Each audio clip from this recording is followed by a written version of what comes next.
Monday Night Pool, brought to you by 36 Vegas.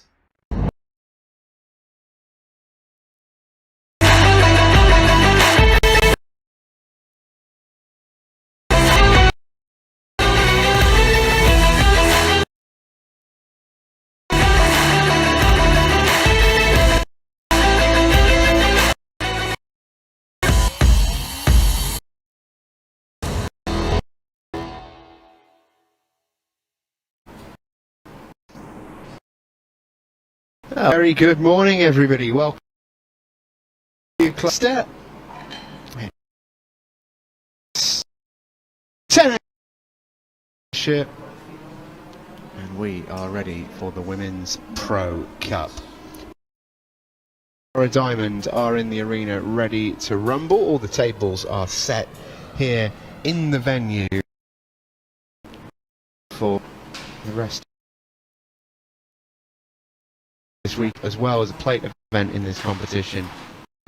But just like you'll be familiar with the Men's Asian Pro Cup, my favourite format of tournament that we do here with Ultimate Pool, every one of our matches will be streamed live over the course of the next 3 days. From this, the last 32, it's Zara Diamond, the 18-year-old from Preston, who breaks off against Becky Watkins. And it's Becky who will get us started with first shot in this first frame.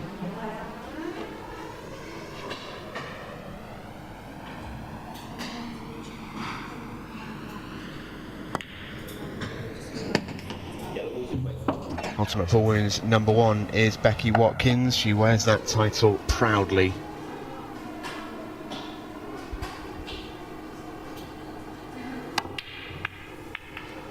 She went aggressive. Immediately looked to bump the 8-ball out with that yellow to top right.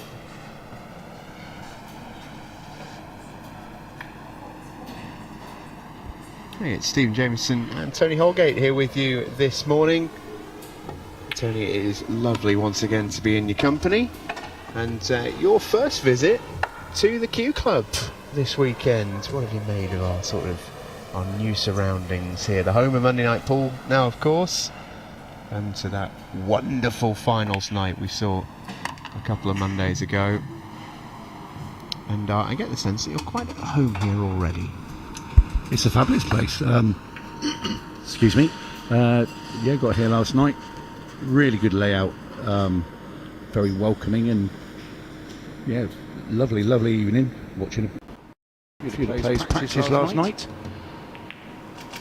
Yeah, really top venue. Lively as well. It's a busy place, and there's also another room upstairs as well with tables. Yeah, it is. I didn't get that far. it's a very busy place. Food's great as well, by the way. Yeah, it certainly is. 10 o'clock on a Friday isn't prime time for the Q Club, as you might imagine. That's a lovely shot by Zara Diamond. Look at that. Yeah, we saw Becky go out, and it was a little bit of an edgy morning shot that she played when she, like you say, she did play a very aggressive shot to try and pot into the top corner, missed.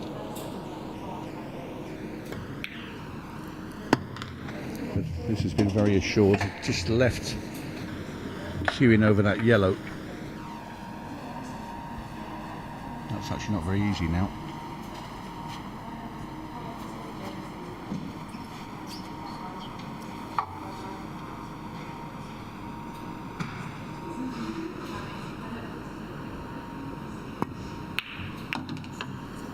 Trusting to luck a little bit, and her look is not in. She's got an edge, but she's also got a middle pocket immediately in that zone as well.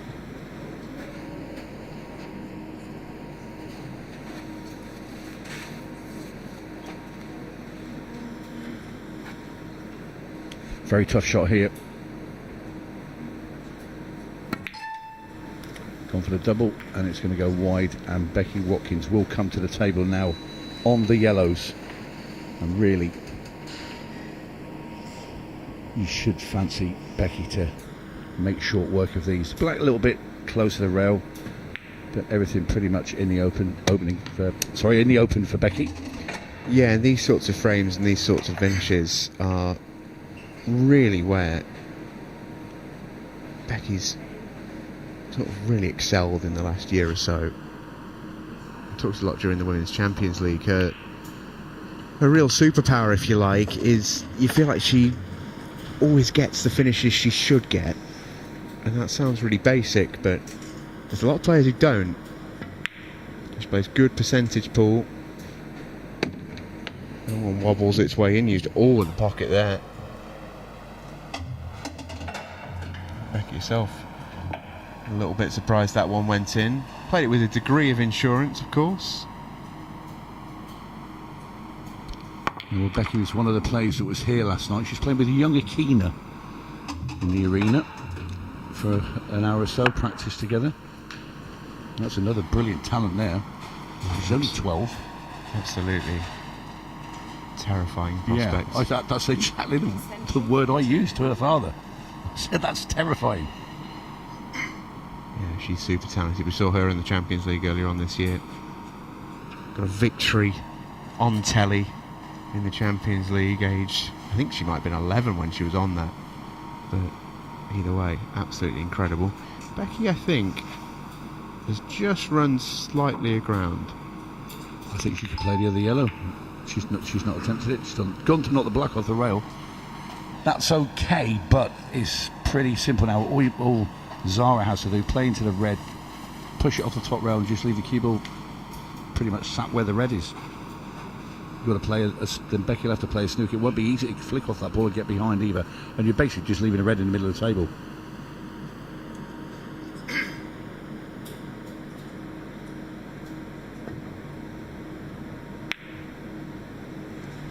That's it. Okay, flick off the yellow and off the cushion and back behind it, but it's got to be played at the right pace. And we know how quick these tables are. I wonder if she's actually going to play off the top one. 8-ball offers a little bit of security here as well, and that ball's a little bit dead. So yeah, I don't mind that. I think that's the right shot. It covers the 8-ball pocket as well. I think actually Becky's played a couple of really good choices. First one's execution maybe wasn't as she'd have wanted it, but I prefer the snooker because you're leaving somebody's shot here and that is cuttable. Yeah, I just wonder if Zara can get it around the angles to get behind the 8-ball potentially.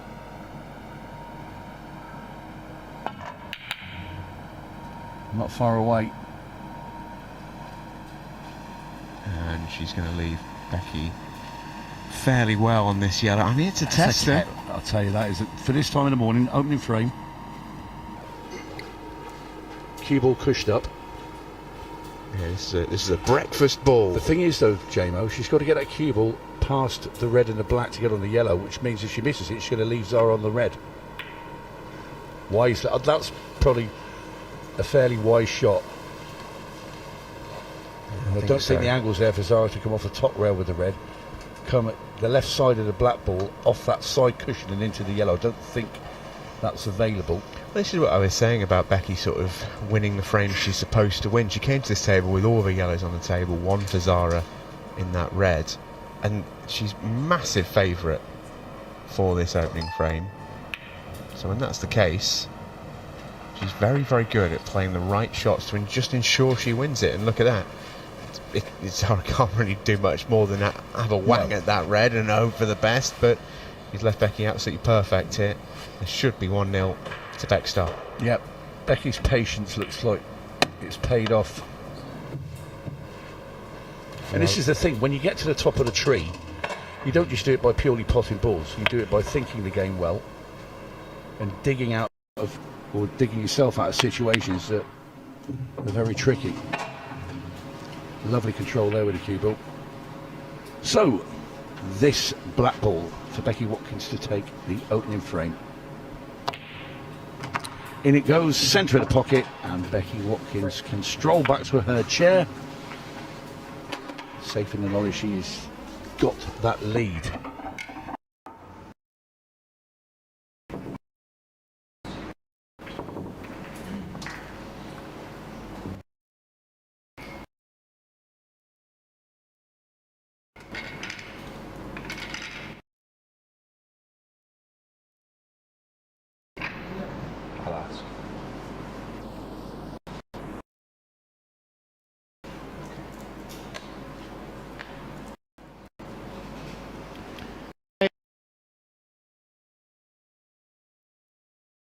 We'll then see Savannah of this little set draw, second group if you like, and then the winner of this 6 o'clock in a last 16. Is a good. Parker will take on sensation Amy Winter. Claire Smith versus Sammy Hogg is the other half of that group. Kerry Griffiths is back in action. She takes on Holly Potter at about 1 o'clock. Vicky Lomax versus Emma Senior is the second match in that group. And then the final group today will be group number 4. That's Louise Meyer versus Akina Silence and Lindsay Schultz versus Gina Woodmansey. All those matches coming up for you by the time this afternoon is out. And then we're back this evening for all of those group finals, which will give us our first 4 quarter-finalists. Group number 5, also got you. Megan Proctor, Amy Price, Kim Beresford, Daljit Shahal. That's a big game in the opener. Excellent Megan excellent against match, that Amy. one. And Group 6 got Sarah Waite, Lauren Proctor, Sophie Gibbs-Nichols, Shelby Campbell. Group 7, Leanne Cragg, Zoe Griffiths, Chloe Smithies, Selena Gublin. And Group 8, Amy Beecham versus Kirsty Shepherd, and Adrian Flitcroft-Hurst versus Alicia Potter.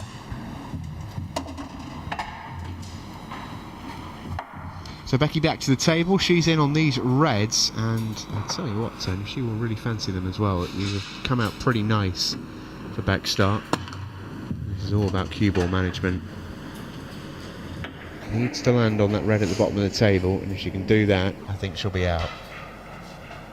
Quite funny yesterday, just to go back to the players that are playing this weekend. Holly and Alicia Potter were both here last night, along with Adam Basu, and they were practicing. And Holly's playing today. Alicia says, "Yeah, and I kind of thought I was playing tomorrow."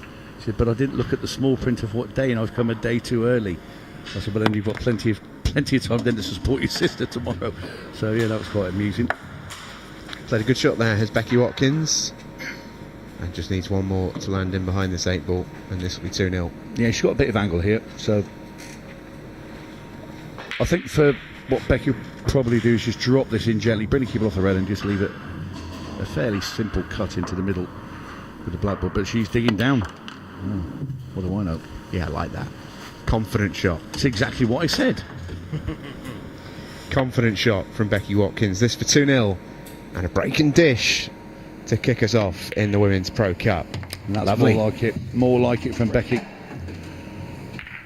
And it's always the way, the first frame of the day, and you know, it's early in the morning, it's always a bit of an edgy one, doesn't matter who you are. We've seen it with Tom Cousins, we've seen it with everybody. You get your hand on the table, you get settled, and that's what Becky can do.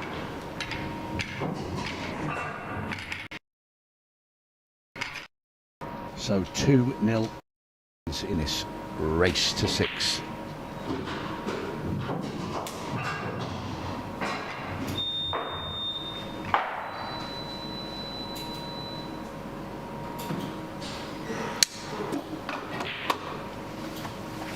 Frame 3.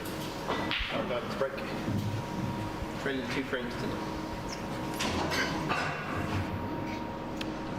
So Zara Diamond breaks us off in frame number 3. Again, hits another pretty good break. 18-year-old from Preston, as I say, plays county pool for Lancashire. The A side international rules. B team this season. Had a good run at the British Open recently, where she got to the quarterfinals of the plate.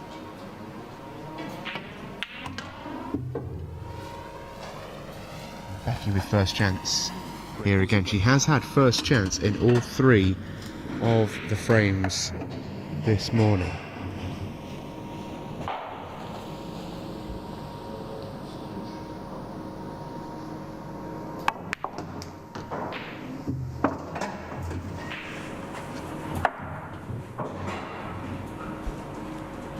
Yeah, just by her table manner now, you can see she's got the feel of the match now.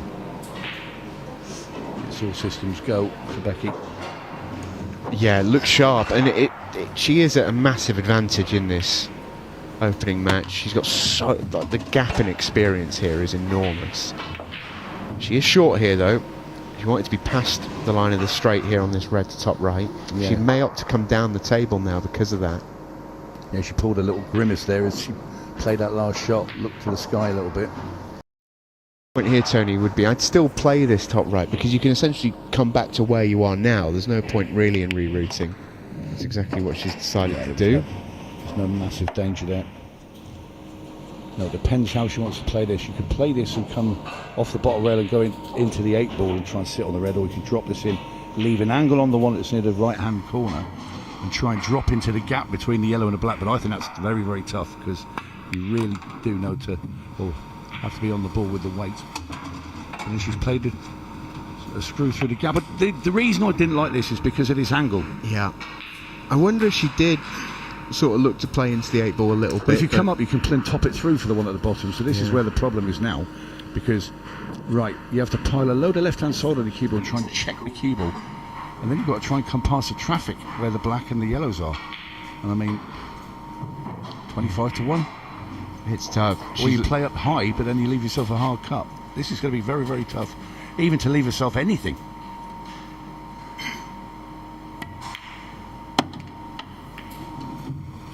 Oh, I tell you what, it's a good shot. She sat on that in that gap. Oh, it doesn't go. So it wasn't intentional. The way it just played straight into the full face of that yellow, I did wonder if she'd actually played that. But I think she's not quite on it. Slight swerve around the side of this. She's just playing with right hand. Oh, it was fine. Oh. Oh, she's given us the Phil Harrison's, Tony Wow. Holgate. She was fine. Yeah. Yeah, no drama. That's a lovely shot. And a nice out here if she gets it.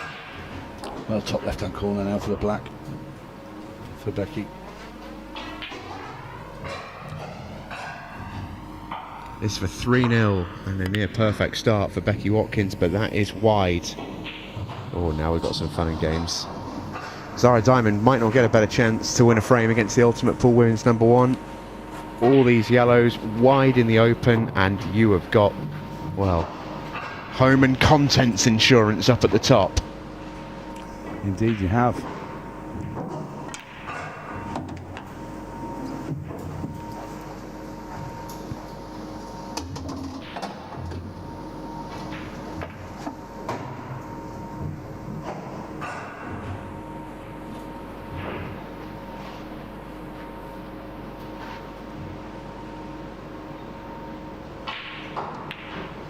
I can only assume with the fact that Zara is going for these is that the yellow does pass the 8 ball at the top, and yeah, you can see there from the overhead that it does. May elect to pull back though, and there's no shame in that. Just get the frame one. Yeah, not where she's landed. Have to just flick off this. Keep on the bottom rail. This one's pretty good. Not easy to hit. No. Not easy at all. Well, the yellow on near the left-hand centre is blocking. Coming straight one cushion, unless you could try and bend the cue ball into the cushion just before that middle bag and spin it up that way. I think that's her only chance, apart from the others, is 2 jaws, top right hand corner. But she's going to try to spin it up. Well, if you try to come behind the yellow, it didn't seem possible. Yeah, it was a tough ask. Well, one of those snookers, Tony, where I would posit that actually there's very, very little advantage in Becky actually making it. So I think you might as well take the more difficult one on. Well, it was a bit of a throw the arm at it as well. Yeah.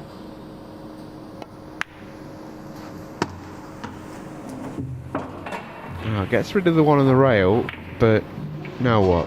We're looking at cue ball in hand again for Zara Diamond. She's got that option to try and get it here. Can play a pretty easy snooker.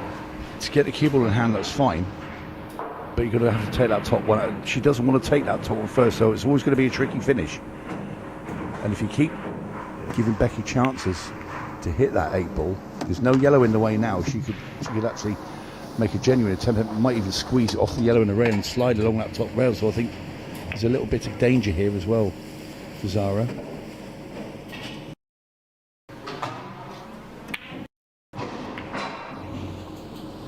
full sight of it with that shot.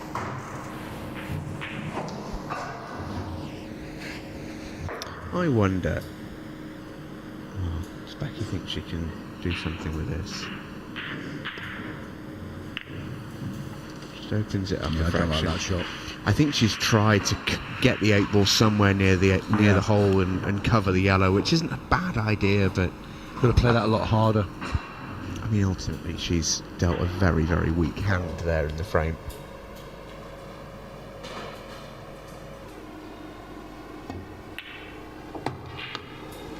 Zara's got a shot to play. Zara really got a shot to play. Yeah, so now this is not straightforward at all.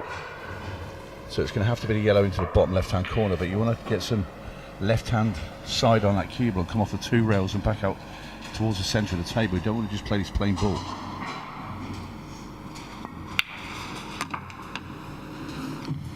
And that's the result of playing it plain ball.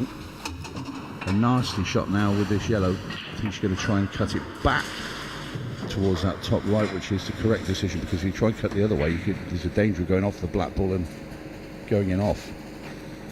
I still don't like this shot, but if she can miss and leave the yellow in front of the black ball, she's okay, but this is a tough one.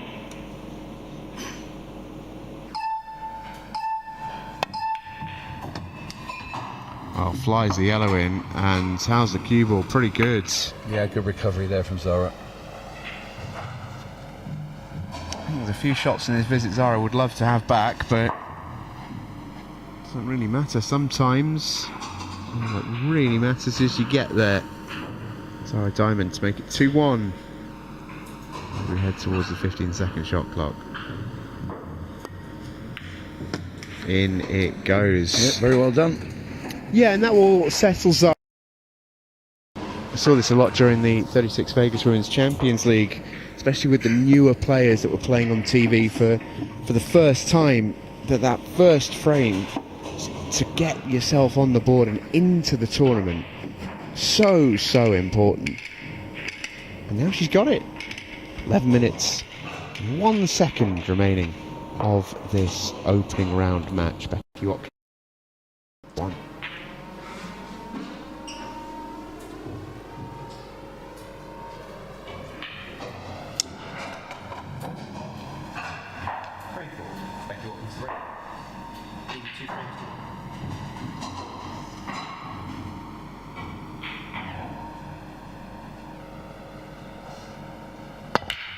Becky Watkins breaks off in frame number 4 and gets a ball, gets a couple.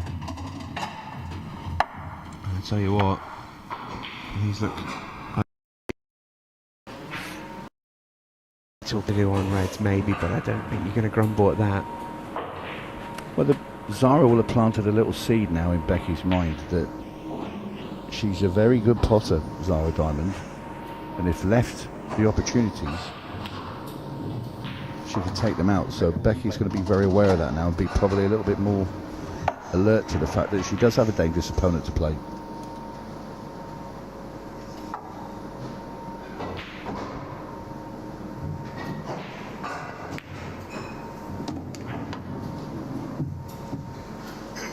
All about the red and the black in that little trio of balls there next to the yellow. Yeah, and has options. This visit she goes without dealing with it. Difficult it becomes to deal with. Yeah, I mean, you can go in for the ball at the bottom, but it takes an enormous amount of side. She should play a very gentle plant here. 15-second shot clock in play. She probably wanted the angle there to be able to screw into those 2 balls. So now she pots this in the middle, leaves an angle on the next red, so she can drop it to the corner and then just push these balls apart. So if she can actually get the cue ball to go into the black and the yellow, the cue ball then will sort of push forward into the red, and then she'll leave herself on, hopefully for her, on the choice of the 2 reds at the end of this. Oh, got the cannon, forgot about the pot. How often do you see it? Well, yeah, and by hitting that thick and missing the pot, the cue ball didn't come into the right part of the 2 balls either to nudge them where she wanted. So Zara Diamond back at the table and plays a very good safety. It is decent, but Becky Watkins is one decent return away from getting a semblance of control back in the frame. Is she going to get lucky? Not really. Yellows can go, whether she wants to or not. I think we're about to get her answer. Oh, if that yellow blocks those reds, it could get mixy. Oh, it could get mixy, alright. Zara's first experience playing on the 15-second shot clock. At least in ultimate pool terms. It's a pretty good shot. Get to the yellow over the middle.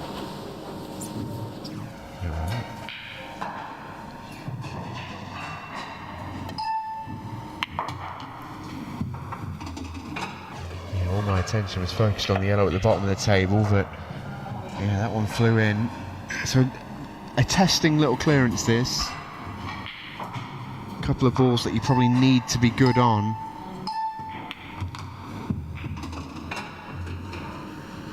And it's a really good shot here. Yeah, you top this in, come cue ball off the bottom rail and back up past the red.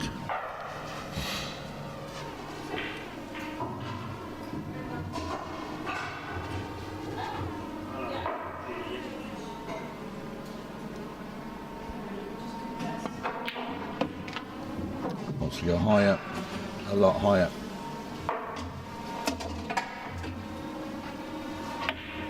I think she'd have rather got right to the top of the table, played this from up in the kitchen area to come down for the one on the rail.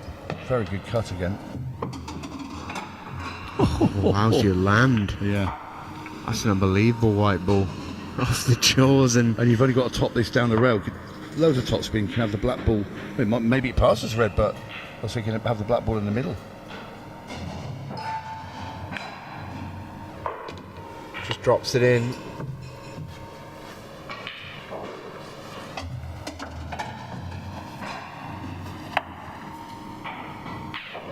And it's 8 ball to level it. Oh, you can't get closer. Oh, you cannot get closer. Suffering a bit there.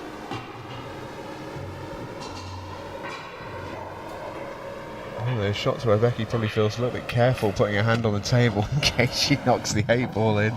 Would come up in that instance, of course, but just to demonstrate how close it is to falling in that pocket. Left itself a bit tricky here. Yeah, was. didn't like that at all. Well, this should be 2 each. Yeah, absolutely well. will be. And we are right into the mixer here.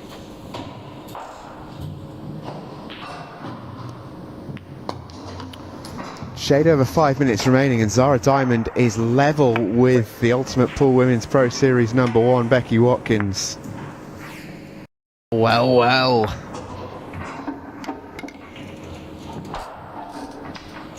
Thirsty work on a Friday morning. I tell you what, considering this is the first time she's played in the Ultimate Pool, 13-second shot clock, and she's playing the Ultimate Pool Women's #1. Not a bad performance from Zara Diamond, you got to say. No, she. That's hot.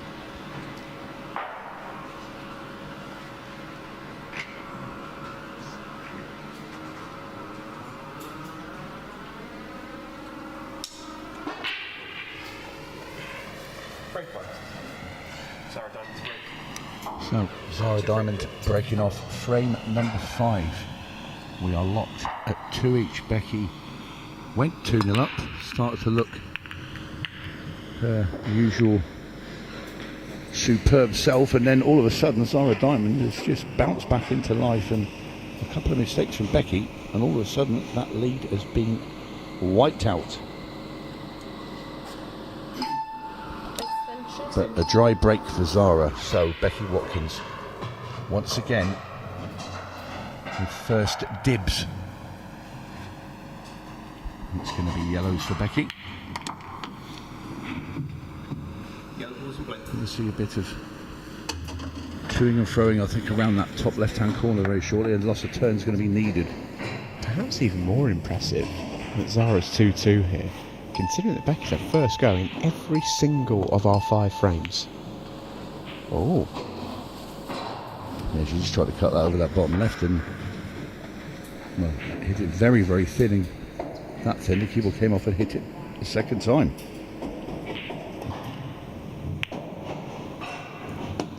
Well, Zara could be aggressive here. Get that red out of that cluster of yellows. Opens everything up and then basically asks the question to Becky Watkins. Go on then. Let's do your worst. If she's not going to do it, she's up to Phil trying to take control of this bottom left-hand corner.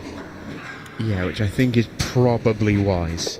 I don't know. I would have liked her to bump that red out at the top there and just say, go on then, Becky. You're the number one. You're the one that's got to do all the running. I'm still here, and I'm not scared.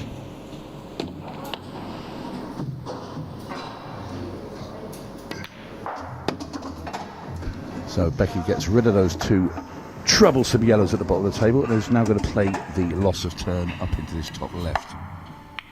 Oh, missed it. Well. Oh, this is getting edgy. Yeah, that was 3.5 minutes. That was a bad shot there from Becky, and she'll be absolutely fuming that she's not knocked that red away. Again, I'm surprised that Zara's not getting rid of that awkward red out of there. So, I mean, if you're potting that one, you might as well try and get the other one out. Well, now she has an angle. This is perfect. Cut this into the middle bag. Cue ball straight into the cluster of balls and kick that bad red out. Loading up on the cue. And would you believe it, she misses the ball in the middle. That would have been pretty good as well where she landed. Becky in a bit of trouble here. Yeah, not out of dodge by any I'll means. tell you what, the clock's not on Becky's side either. Yeah, this match is very much not over. Results still possible here. Remember, no 6-red shootout, so good chance this is the last frame. I think Zara's got a great chance here, you know. Play this plant at the top, but you play the red into the yellow, but you play it thin to the right hand side of the yellow. It knocks in the red, but the other red that's behind the yellow is freed up.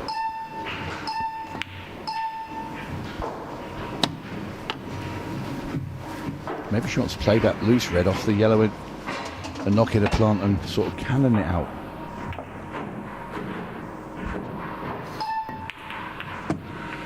Yeah, it's the wrong shot there completely.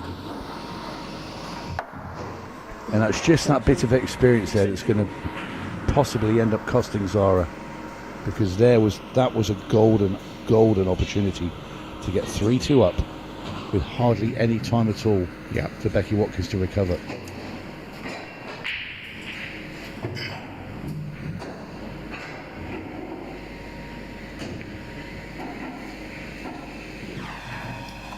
So Becky now, she look at the clock, she'll know, she won't panic now, she'll just think, right, I've got 4 yellows against your 2 reds. You've got a red tied up. She can be patient, she can pick her time.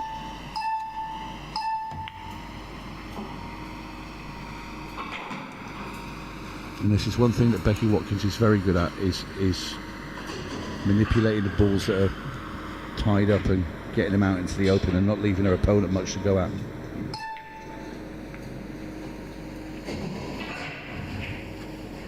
I'd say this comes from playing at Brian Halcro's club, the Buzzer, up in the northeast. There's a bit of Brian Halcro in there somewhere, I'm sure, because he's a master tactician. And that's a very nice shot there that Becky's played. 40 seconds on the clock. All Becky has to do is knock in. Well, she's gone a little bit too far, but she can still play this in the middle, Jame. I just push the cue ball into that higher yellow, but play this firm enough so the yellow goes into the realm, just bounces out. Yeah, Don't play exactly this that. Exactly that. That's very nice. And she's got a lovely line here just to screw back down. She could have even made this a buzzer beater if she wanted to, but with no 6-red shootout, this will be the last frame with 10 seconds left on the match clock. Nice control there, that's perfect. And she's come through a scare, Jamo. She has indeed. Becky Watkins takes her time, and this 8-ball secures victory. Would have been a hell wins right on time, beats Zara Diamond by 3 frames to 2. A scare of the win. Survives, having been 2-0 up. And Becky gets over the line and win, despite not being at her very best. Well played to Zara, and a good opening her Liverpool Arena debut. When we come back from this break, we'll see a great coming up, and that match is coming up next.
Introducing the all-new Ultimate Pool Pro 15 pool balls powered by Dynaspheres.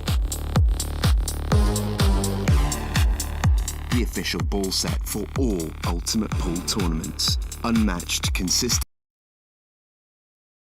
and technology developed with the best players in the world to elevate their game and your game. Available exclusively in the UK at ultimatepoolshop.com or from your authorised Dynaspheres retailer.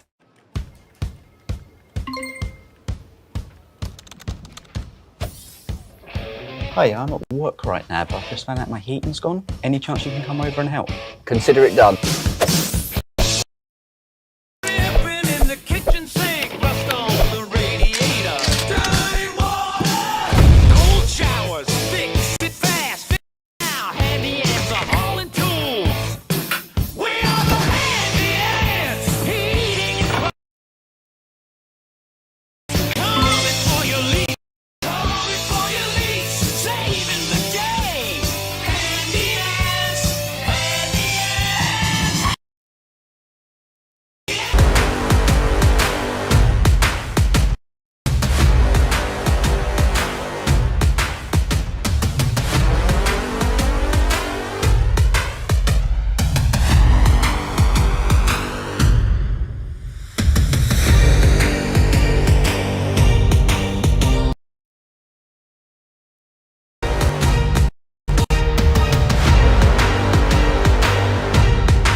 Well, welcome back, everybody, with the Women's Pro Cup live from the Q Club in Leicester.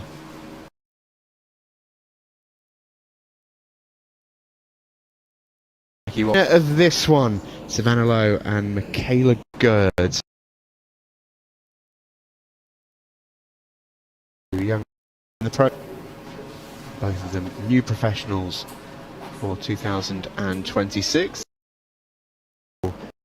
Fresh, but now really quicker and quicker as this day develops here at the club. Perfect condition.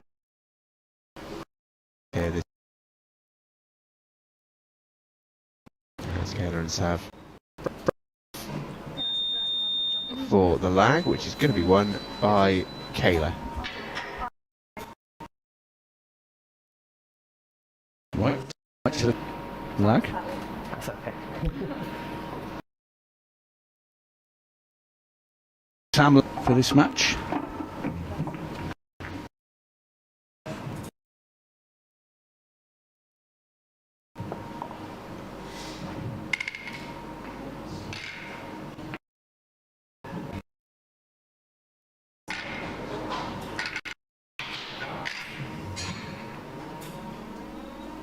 So Savannah Lowe,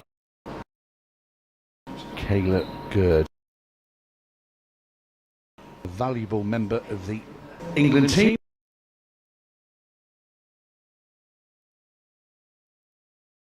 To get over the line in this match, but we saw in the last match how close these games can go. It's only a 30-minute match clock. The race of 6 we've completed. No 6 red shootouts, so if we do end up tied when the clock runs out, they will play the last or one more remaining frame as Michaela breaks and goes in off.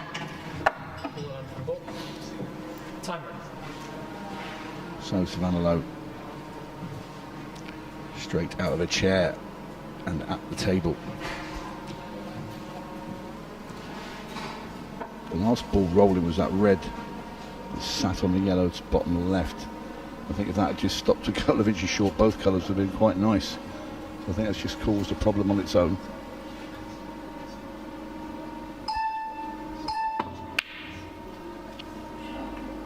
And like Becky Watkins, Savannah Lowe plays an aggressive shot and misses by a fair distance. An early edgy one.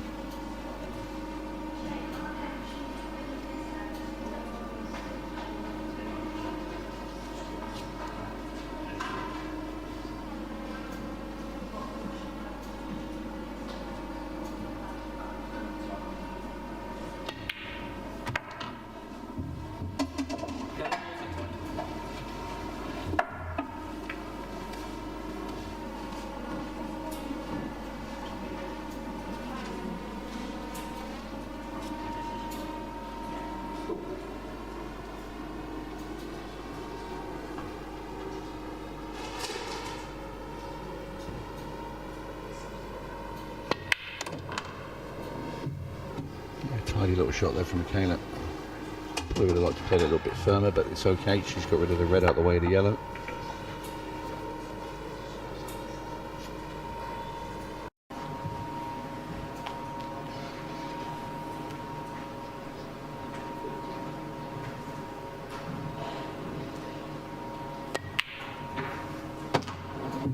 And that cue ball is going to run away from Michaela. And just prior to this match we did see Mark Goff eyeing the table, and that's the result.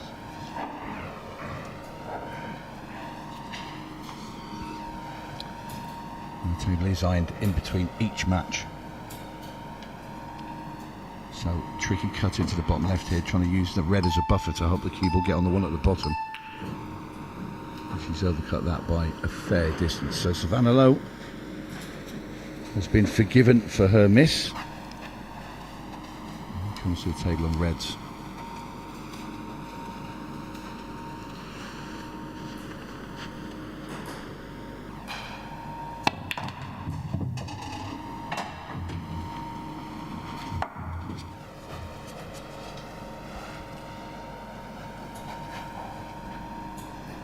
Really starting to develop into a fine player, Savannah Lowe.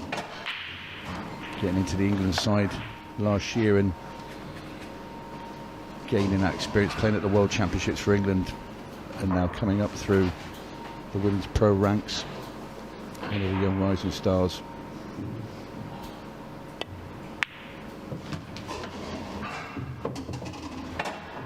She'd like that red at the bottom there, just to be further to the left, away from that yellow, but she's okay. Not an awful lot to do with the cue ball, just make sure of the pot.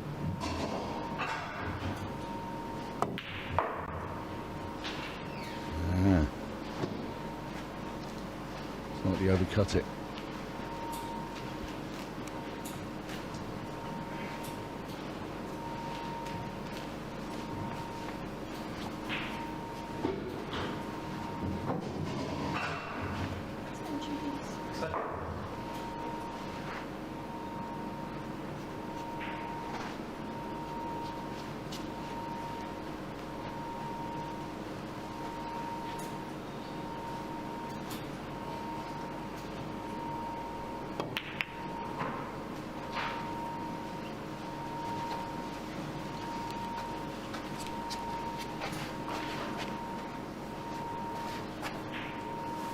Not a bad shot there from Michaela. It's made it kind of untidy there now on the table, so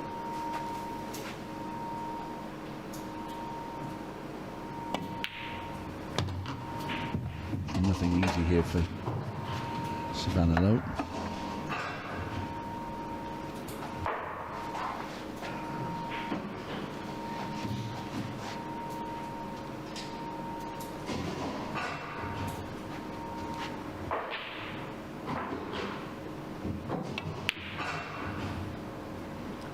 Went for the double.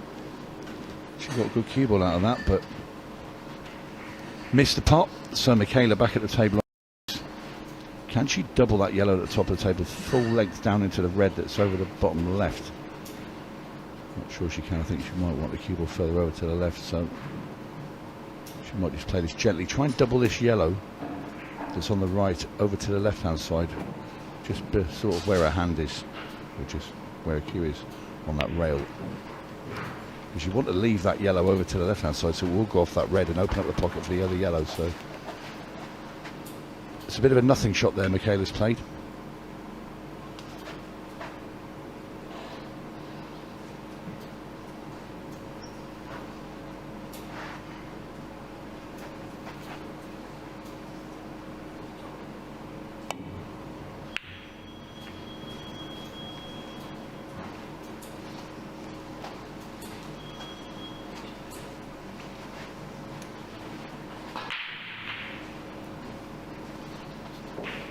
I think at some point Michaela's going to have to be brave here because and go again, because very shortly Savannah Lowe is going to have her reds in a position where she's going to attack, and attack she will. Opportunity here for Michaela. Pot this yellow, kick into the yellow and the red. Maybe not the red in, that'll be a great shot for her, but not the cue ball in. And that one looks like the mistake that's going to cost Michaela the first frame.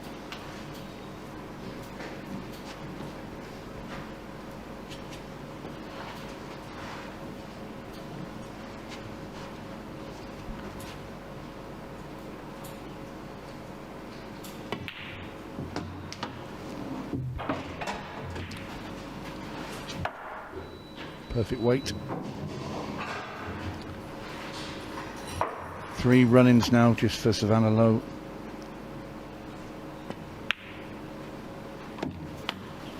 Black will go in the middle and she'll walk round just to look where she wants to cue ball. It's a lot of that walk around the table is just compose yourself, gives you yourself those extra couple of seconds just to make sure you don't do anything that will mess up a simple finish. We've seen it a couple of weeks ago with Tom Cousins, actually, with a most extraordinary shot he played with a ball into the middle to get the black and end up glued to it in a really simple situation. But Savannah Lowe making no mistake there. Lead.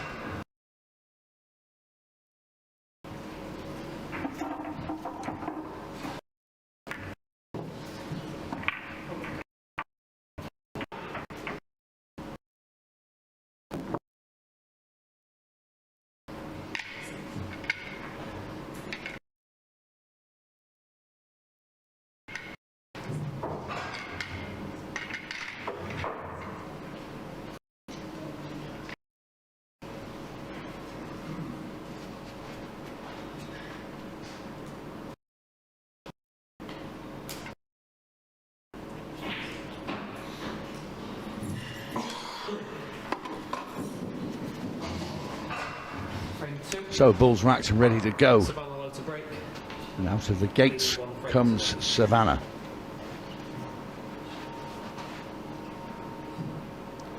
Breaking way to the side with a hand nearly in that corner pocket. She broke a look at that for a split. Very nice indeed. Take some topping for break of the day, that will. Flushed those, did Sav. Can't break them much better.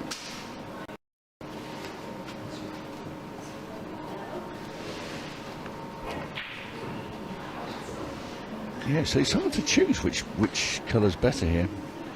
I kind of think yellows are. Extension call.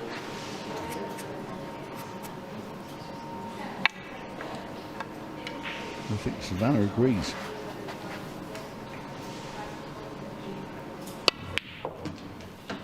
Very firm pot there into that corner, and I think she might have left herself a bit straight now.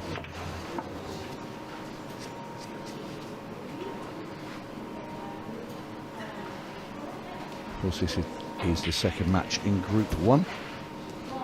In case you missed it, Becky Watkins came through a very tight affair against Zara Diamond 3-2. She won in the end, and it was looking a little bit scary for the number one, but she did get over the line.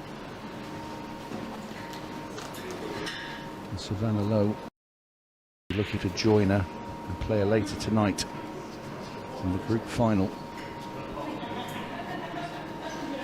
But Michaela Gerd will have something to say about that, I'm sure.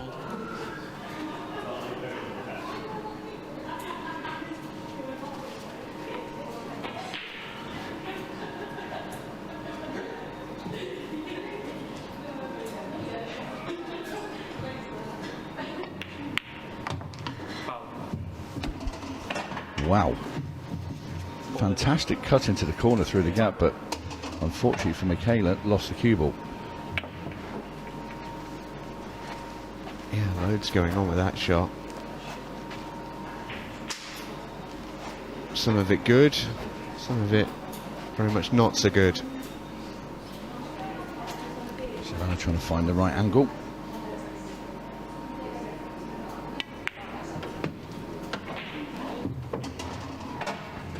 It's nicely played. I was just wondering if she's coming a fraction straight Yeah, here. it went over here earlier with a ball a couple of minutes ago. I think she's got a little bit here. She can bang the cue ball down the table, which she can, and that's pretty good. Well judged with the Savnav.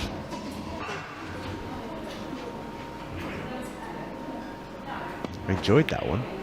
You like Is that a new one, or have you had that in the back pocket? No, it's a new one. Just suddenly thought it. Well, I don't know why I was thinking about satellite navigation systems and what have you, but yeah, Savnav.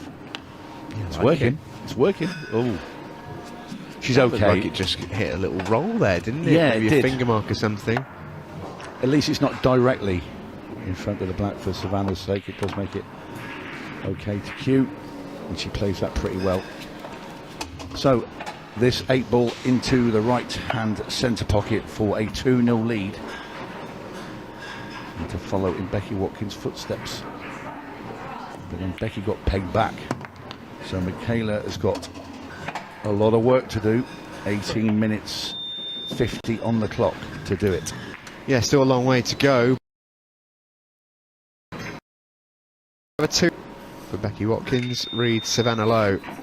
Michaela Gerd, though, if she wants an eye on the first game, can take on a little bit of and to get it to 2-2 with minutes. Emma Parker. She's in the far left of your picture there, having a little bit of a practice. Amy, we have on around about 30 minutes time. There's a group of hungry young women players that are really rising through the ranks now, and Emma Parker's another one of that group.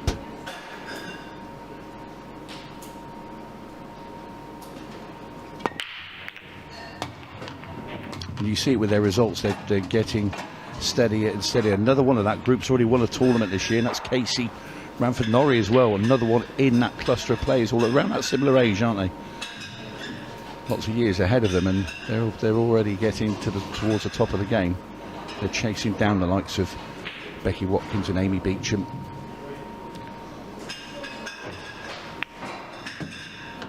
Yeah, they certainly are.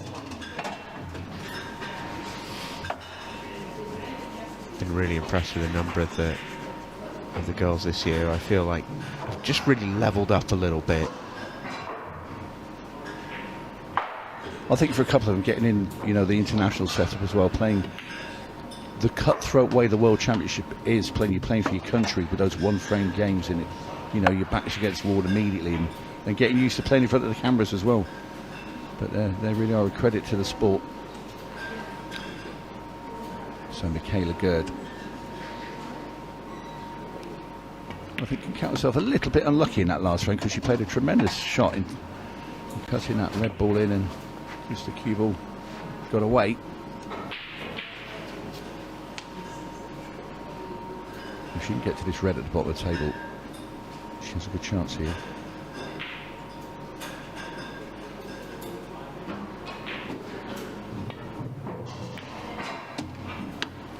Table, it's so quick. She really couldn't play that much softer, to be honest. So it's going to be a very slow roll into the middle now with this next red. Yeah, and it'll be like a sheet of glass out there. You know, we saw before the match got underway, the table was freshly ironed, and you know, it's what it's all about. You know, you want to have those absolutely perfect conditions, but sometimes as a player they can always be a little bit too perfect for you, can't they? But that's the thing, I mean, she ideally wanted to get right behind that red, so she played it straight into middle, which would then connect to the next red and leave her straight under the corner and quite an easy black. But because she's rolled those 2 or 3 inches too far, this is the outcome. A tough red now into this top right hand corner, and a miss, and the black would have been even harder should she have got that. So Savannah Lowe comes to the table on the yellows with she could play a nice easy safety if she wants. Just cut that yellow towards the bottom right, drop the cue ball behind the 2 yellows at the bottom of the table. And Savannah says, no, I'm going to just go game. Yeah, quite. Savnav powers up and decides to take the direct route. You've stolen it off me.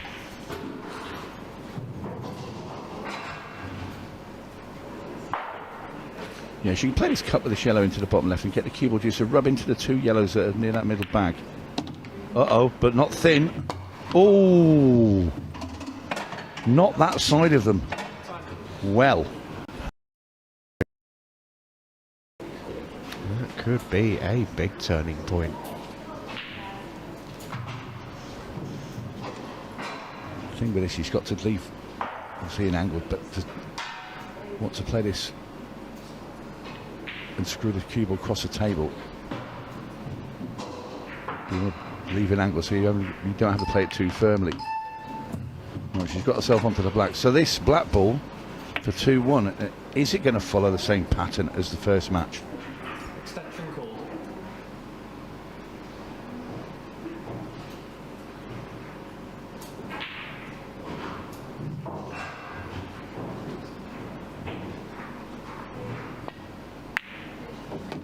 Well played, Michaela Gerd. Straight down the line with the black ball, and it is 2-1. Just when you thought Savannah Lowe was going to stretch her legs and go 3 up, she went in off. And Michaela Gerd completed the finish with a nice black. 2-1. Michaela Gerd right back in it.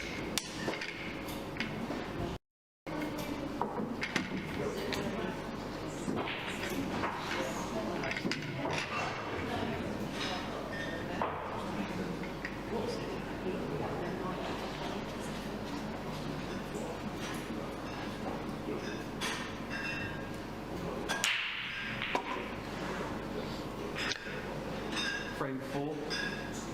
Savannah Lowe to break. So Savannah Lowe coming to break frame number 4. A familiar style with the hand into that left hand corner or top right hand corner pocket as we look. Makes a ball. Didn't put quite as much power into that one as her opening break, which was fabulous. So we've got a couple of little clusters of balls that are going to need developing.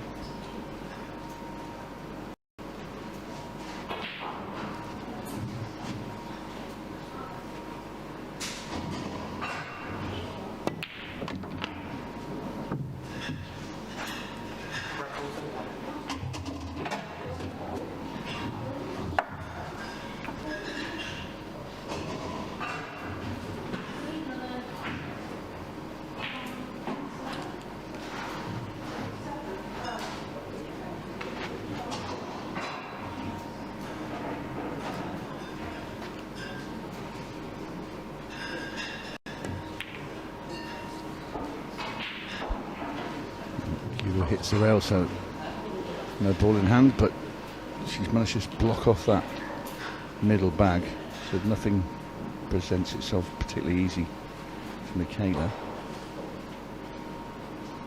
At the moment, Michaela should just be feeling happy that she hasn't got herself 3 down and she's right back in this match. Plenty of time on the clock, 13 minutes plus some change.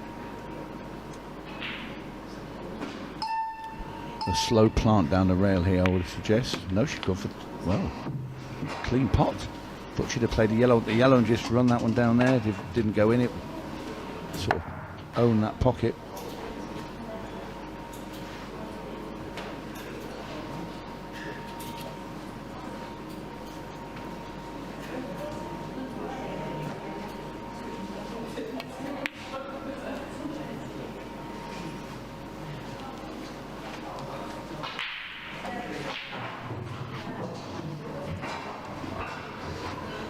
Well, half a chance here for Savannah.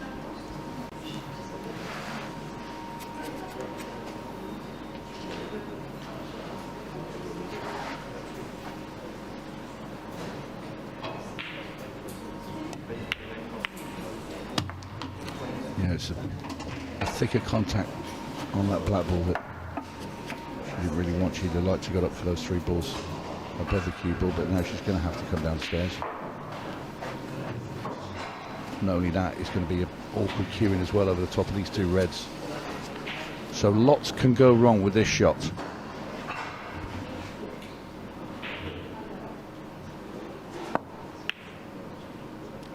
Well, she potted that really, really well, but has she landed in the gap where she can play the red up the rail into the top right? If she has, she's in great position. Judging by the speed down to play, I think she must have. She's overcut it. Ooh.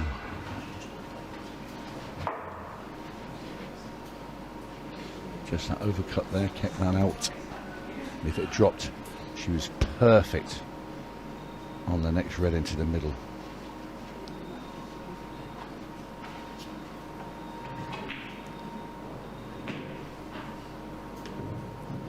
We'll play this very delicately here, Michaela. Nudge these 2 yellows apart and leave Savannah with nothing on the reds. That looks quite a good shot there for Michaela. She might be able to see, well, if she can see the thin edge, she can actually play off the low side red and send a cue ball into the one over the bag and knock it in.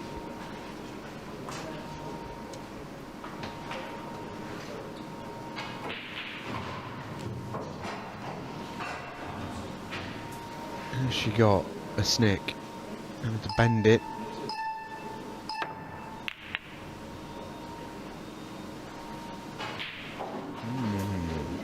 Interesting.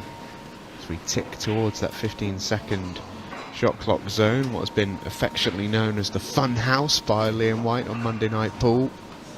Don't know how much fun Savannah Lowe and Kayla Good will find it, mind. It can be torturous for players. Mighty fun to watch though. Next shot will be played on the 15-second shot clock. That's a good shot from Kayla Good. Yeah, she seems to have got the pace of the table with the safety shots, Michaela. That's for sure. So we're looking at a 1 cushion escape here for Savannah Lowe. She's got to try and get the one over the bag. And she's going to give ball in hand to Michaela Gerd. Not only that, she's knocked that yellow away from that cushion, so she can put the cue ball right behind it now and play it into the middle, which she's going to do. And she can attack from here now. Exception call. Just wanted to get this cue ball dead right, so when she plays this, she's perfect on her next yellow. Trouble is, she's very close to the yellow, the cueing as well. It's hard to get any momentum into the cue ball, but long yellow next.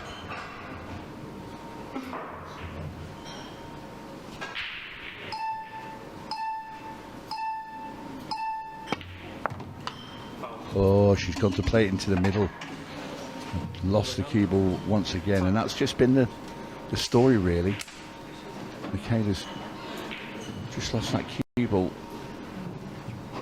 on too many occasions, and Savannah Lowe surely will take advantage of this. Won't be happy with that.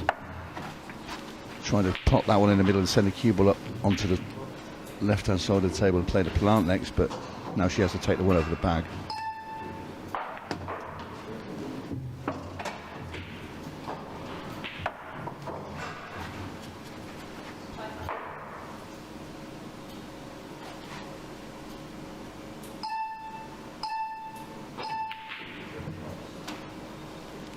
And there you see a miss.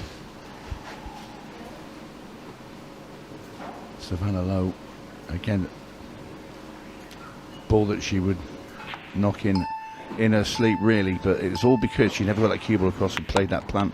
I think because she didn't get there, in the back of her mind she was telling herself off and carried on doing so, and that's what's missed that red there, where she didn't give it full concentration. She was too busy being cross. Michaela taking on a really tough pot. That was never going to go. I thought she'd have played safe there for certain. But a very released Savannah Lowe will come to the table now with just this red over the bag. And it should be a simple black ball after to go 3-1 up.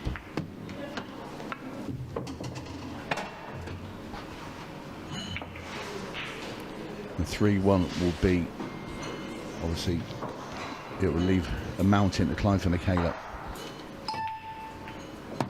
Not impossible, but Savannah Lowe will definitely be the happier of the two.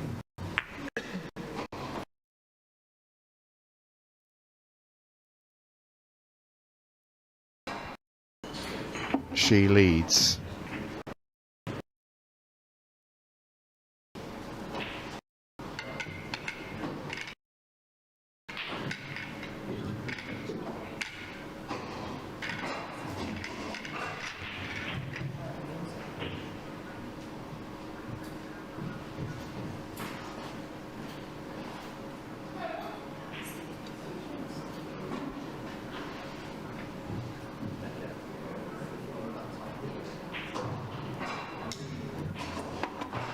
Becky Watkins watching on. She was victorious earlier on, in case you didn't see that. 3-2 win over Zara Diamond after being given a little bit of a scare.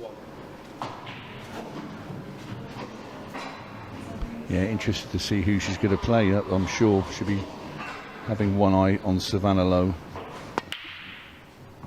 Just trying to check what form she's in should Savannah get through, which is looking likely now.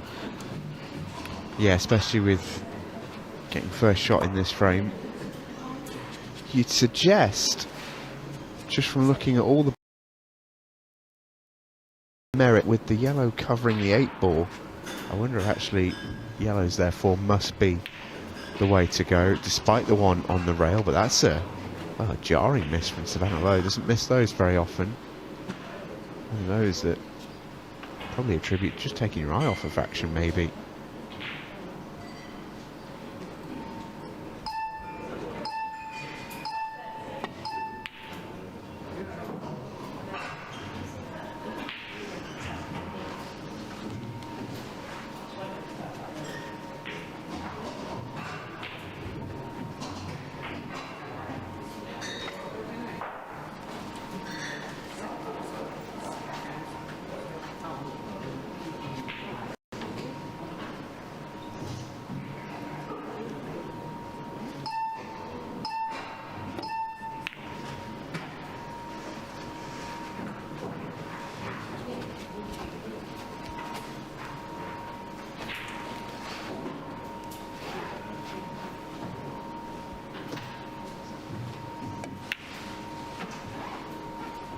Cue ball is in as well, so Michaela Gove will get cue ball in hands.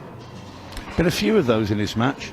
King of the Cue Club is in, and I don't mean Rhys Townsend, one of the owners on the right. I mean the man in the middle, Scott Anderson, leader of the Pigeon Army, who took down the Pairs Cup alongside Stuart McCulloch here in raucous scenes just a fortnight ago.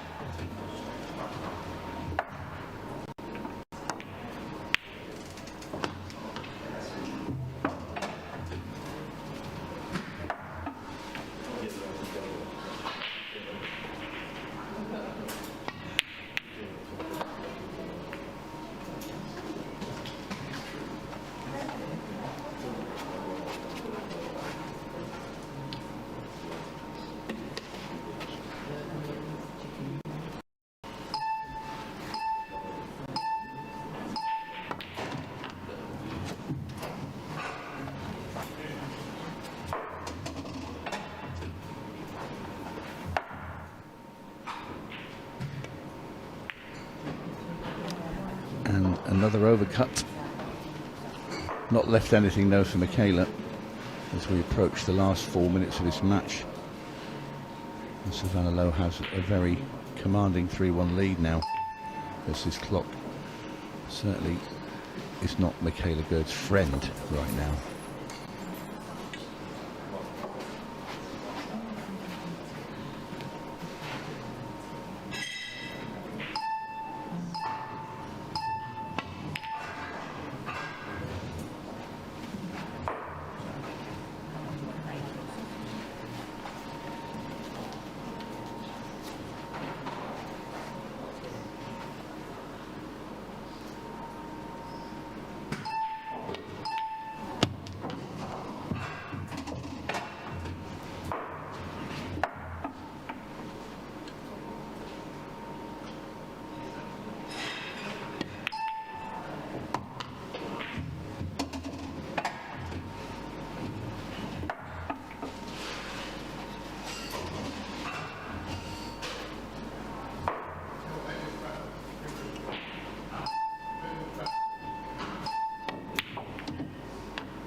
Very, very tough pot here for Michaela Gird.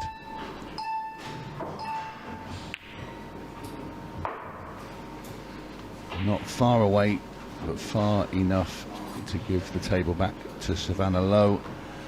And it's just knocking some seconds off the clock here. Play the loss of turn.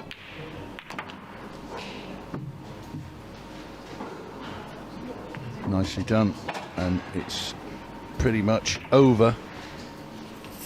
The match now with just 2 minutes and Savannah having a 3-1 lead.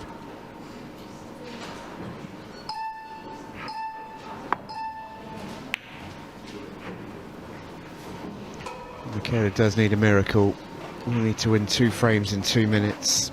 Only way she can win this match from here is by managing to square the scores in the next 1 minute and 50 seconds. And getting to the table even from this position will be tough. Savannah Lowe should see it out from here.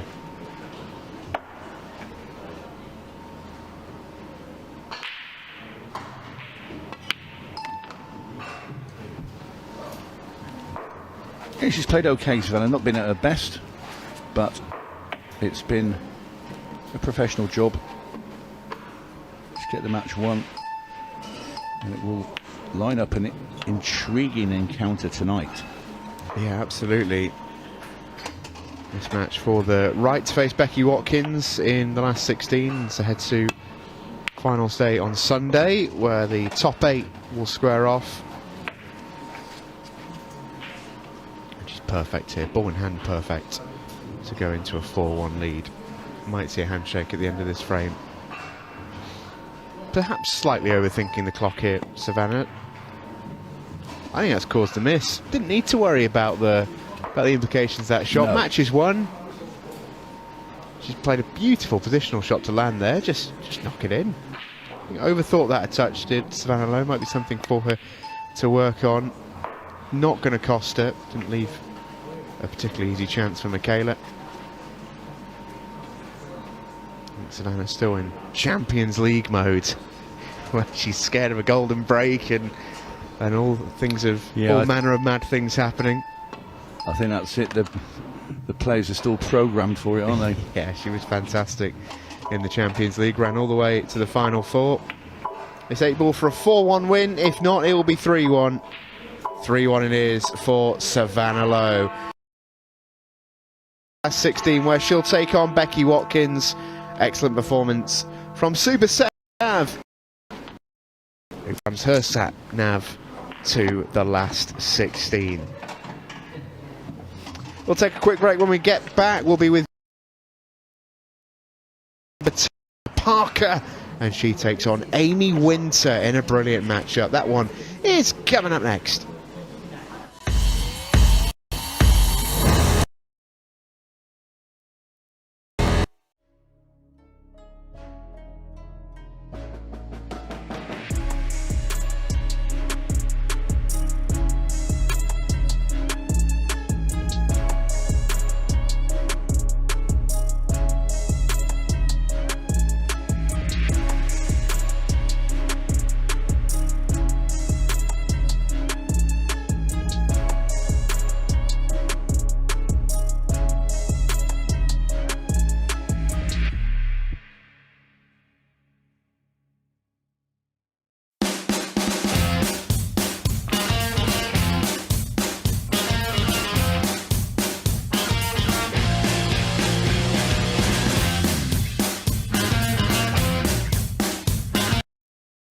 come over and help?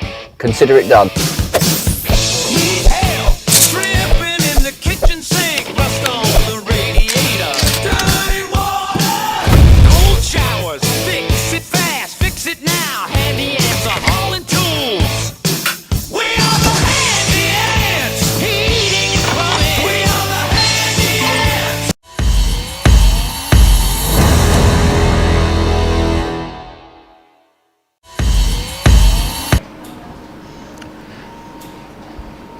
Welcome back, everybody. Thanks for bearing with us as we are back live in the arena. Emma Parker is in the house. Amy Winter is also about to be. There she is, making her way into the grand stage.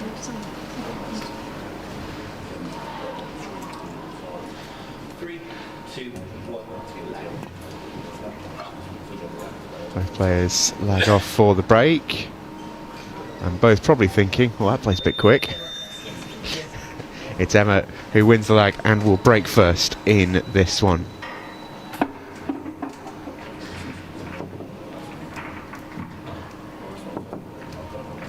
Great to see both of them back in main table action. We've seen quite a bit of Emma in recent events.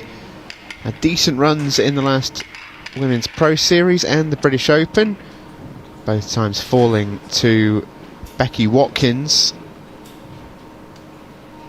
Amy Winter in the house for the first time in the main arena since her cameo in the Women's Champions League.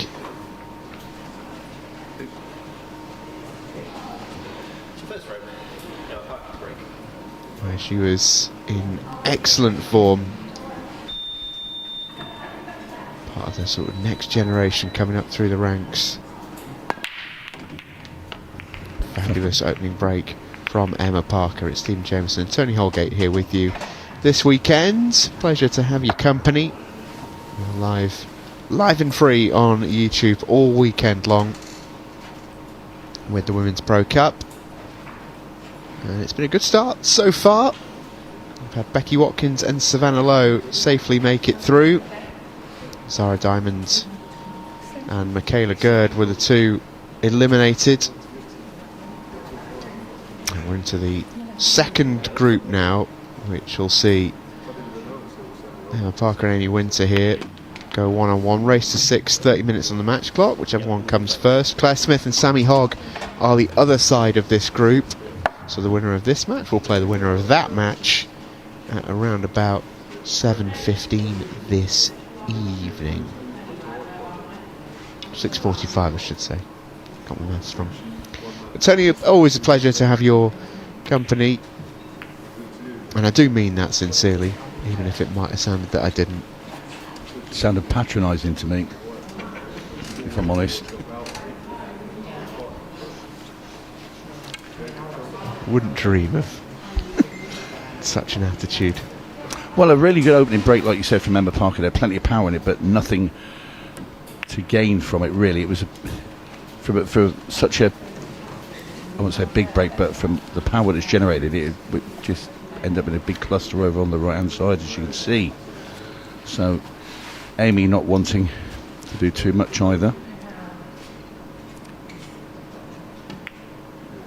Said before, Emma Parker, along with the likes of Savannah Lowe, Casey Ranford-Lloyd, in this sort of chasing group, if you like, just behind the top of the class, and they're really starting to show their mettle at this game of pool.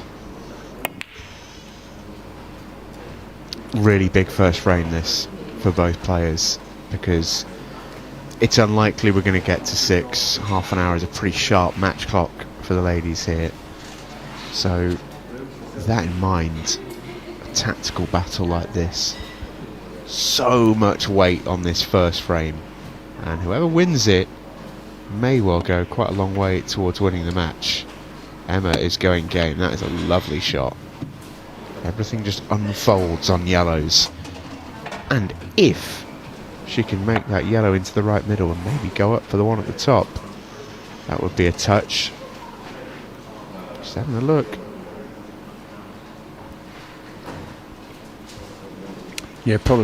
problem with that, she's only got half that pocket, and you're having to force the yellow sort of off the jaw. Hence, she's come down and played the bottom one, and that is... Well, she just wants a better angle then. I think that's come a little high up, that cue ball, for where she wants to be on the next shot as well.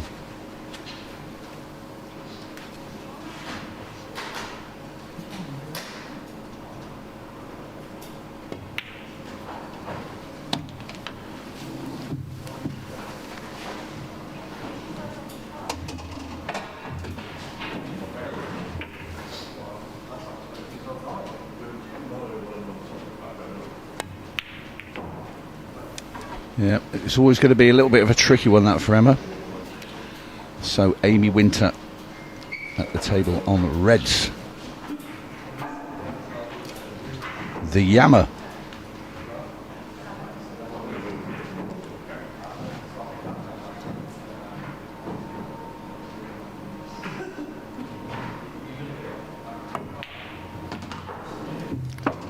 Nice pop, but that's pretty unlucky to land there, I have to say.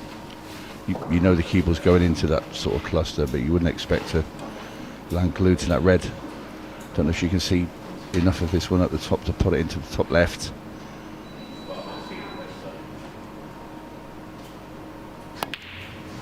And she can, and that's a fabulous shot. Just for a minute there, I thought the table was going to be unkind to her, but she can see the one into the middle now. That was a really good pot there from Amy Winter.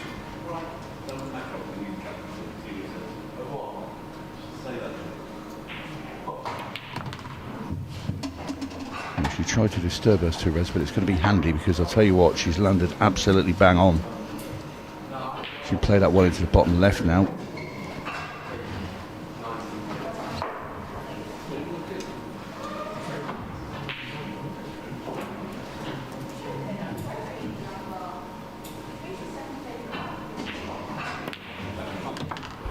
Oh dear, cue ball.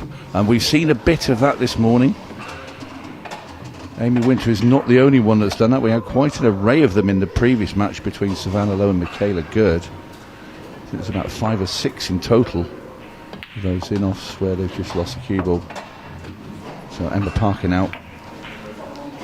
Just this yellow, which will be going into the centre pocket. She'll be looking to get right behind that black ball to go into the other middle bag.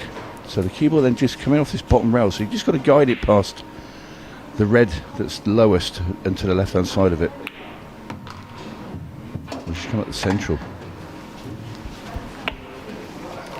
Obviously didn't fancy playing it with a bit of right hand side and skirting off bottom and left hand rail and right behind it, but this should be okay.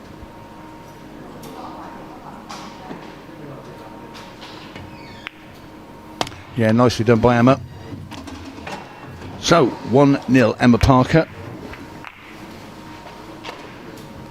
And Amy Winter will be slightly frustrated, I would have thought, with that, just because her potting was very good there. Just lost that cue ball. Fell away into the corner bag. Yeah, and that's always the name of the game, isn't it? It's the biggest thing, single biggest thing.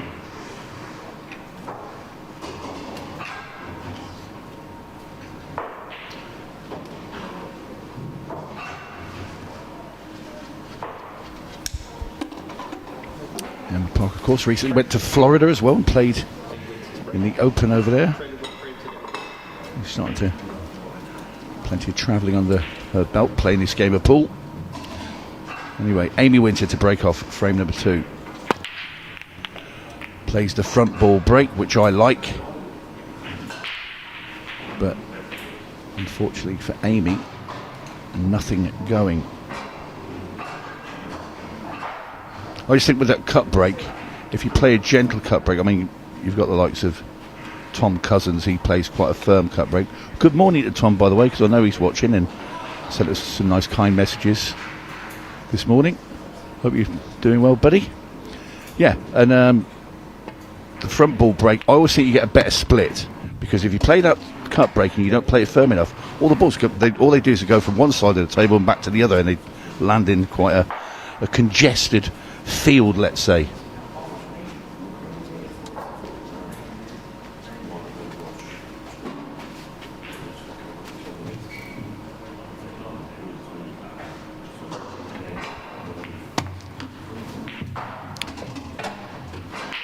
Well, nothing in the way here for Emma Parker, and this is all from Amy's break.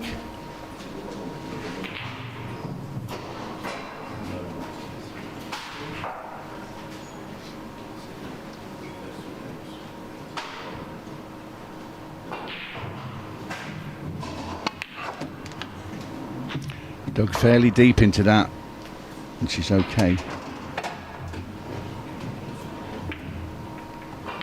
The thing is, we know the players have been, when they're coming in, they're going to the outside tables and they're having a little warm up and a loosen up on tables that, well, they're going to be a bit slower than this table that we have here in the arena. Obviously, the players aren't allowed to come and practice on the match table beforehand, so nobody's got an unfair advantage. But the one thing that does happen is the player will come into the arena having played on a slower table, and your first couple of shots, well, then you roll out of position here and there. And out of position is where Emma Parker finds herself now.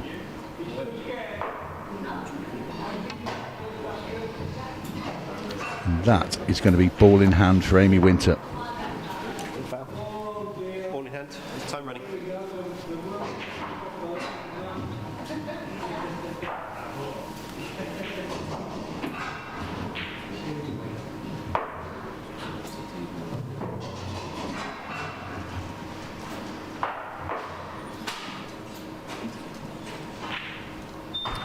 Just deciding where she wants to start from, because there is a case for both ends of the table. The two reds at the top need removing, and so do these two here that are an annoyance the way they were sat. So Amy opting to choose the downstairs reds.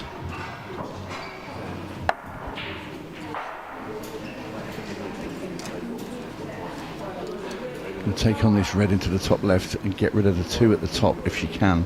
Then things will become a lot easier for Amy. Nice pot, really nice pot. Good position as well. I have to say, impressed with the way she strikes a cue ball. It's very clean, it's very crisp. Yeah, she's a lovely cueist. We saw that on the Champions League. She sets really high standards for herself. But when she brings the cue back, it's very straight. It's a way, when she goes along the bottom of her chin as she actually strikes the ball, it's one solid motion. You know, you see a lot of players that feather. She's very direct striker of the ball. I like it. Yeah, she's a lovely player to watch. She's an excellent potter, and you'll see this a lot. She'll back herself to make a long ball. Very composed as well for somebody so young. Yeah, absolutely.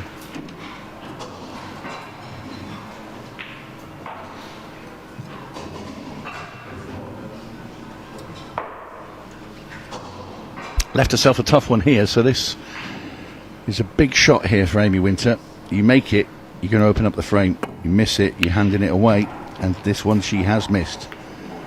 And she's left Emma Parker on her most awkward yellow that's beneath the black ball. But has she stopped that yellow, the one she hit, going into a pocket? Emma Parker there, quick to look to see if it passes into the middle. And now she's looking at the corner, so I don't think she likes it at all. Another check of the middle. Vicky Lomax. There she is. Very quiet and calm person there. She won the last woman standing last year. Great player. She certainly did. Quite Kim a Beresford character. was, yeah, well, that goes without saying. Kim Beresford also in the house. Saw her there a moment ago. Watching on here at this lovely venue at the Q Club. Well, Emma must be pretty confident that this goes, and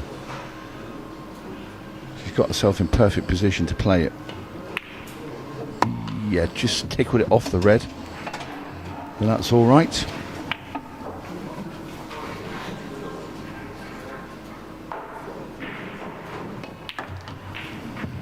We're going to see somebody go 2-0 up once again. That's 3 straight matches. And simple black for Emma Parker. In it goes, and she goes back to her chair. 2 to the good.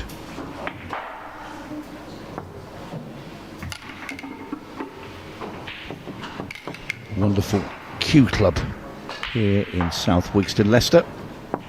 Cracking venue, I have to say. My first time here, and it won't be my last.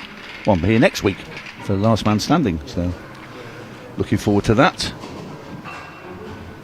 Quite a busy period of Ultimate Pool coming your way. We've got the tour not very long away as well in Bolton.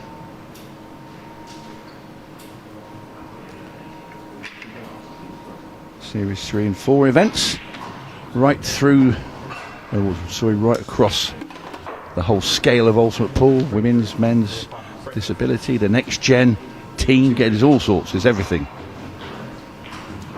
But today and tomorrow and Sunday we concentrate on the women's game, the Women's Pro Cup here at the Q Club in Leicester, as Emma Parker breaks and goes dry, and pays a compliment back to Amy Winter.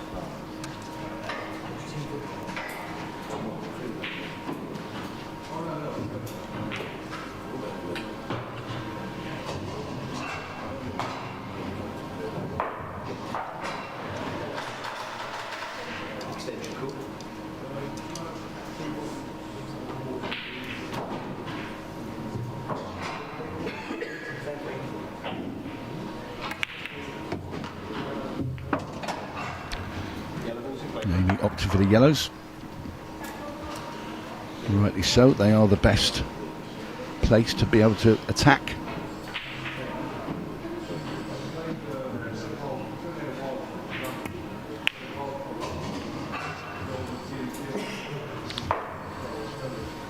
Just hung one once again. Just tiny, tiny little things could be the difference between winning and losing.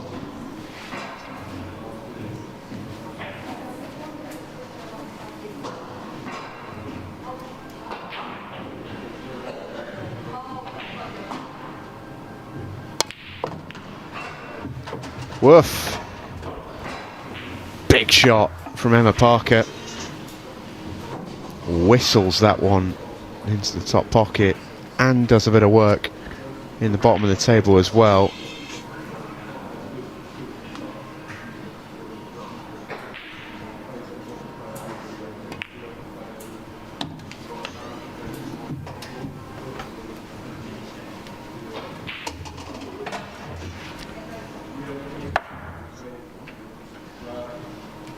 All about the red, sort of on the black spot.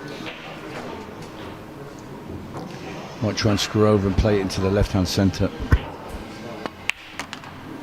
And she did, and she's not gone far enough. Will it go past the black in the top corner?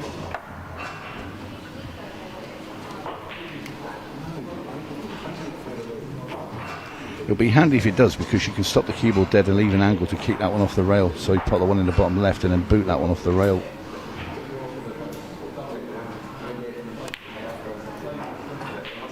And it does. Perfect angle. Yeah, never in doubt. She's a very, very crisp long potter, as you might expect from Emma Parker with her snooker background.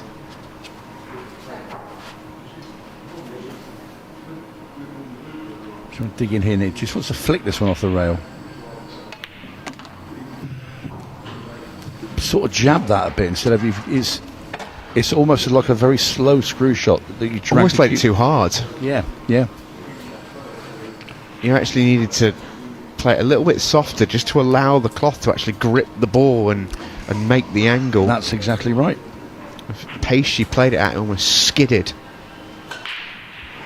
She can still get out of here, but it's tough. Yeah, well, obviously she wants to flick that off the rail, then play it, and then play that on that there, and have a nice. She'd have had this black now from here. Wouldn't that be nice? That was the plan. Instead, yeah, you've got this horror red down into the bottom left-hand corner.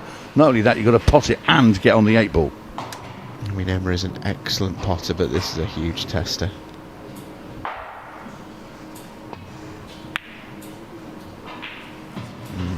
Now then, Amy. Big chance. Big chance. These are the ones that have really got to go. If Amy's to cause a bit of an upset here this morning, or just about to tick over into the afternoon.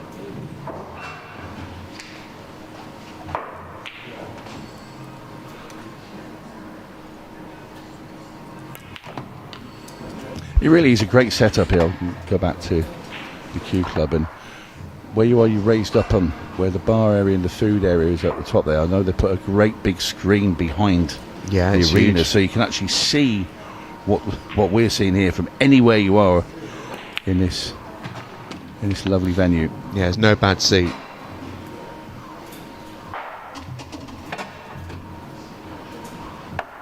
I mean, we had talked about Scott Anderson earlier in the Pairs Cup finals night. That was as raucous an atmosphere as I think I've ever experienced at Ultimate Pool, actually. Incredible crowd in here.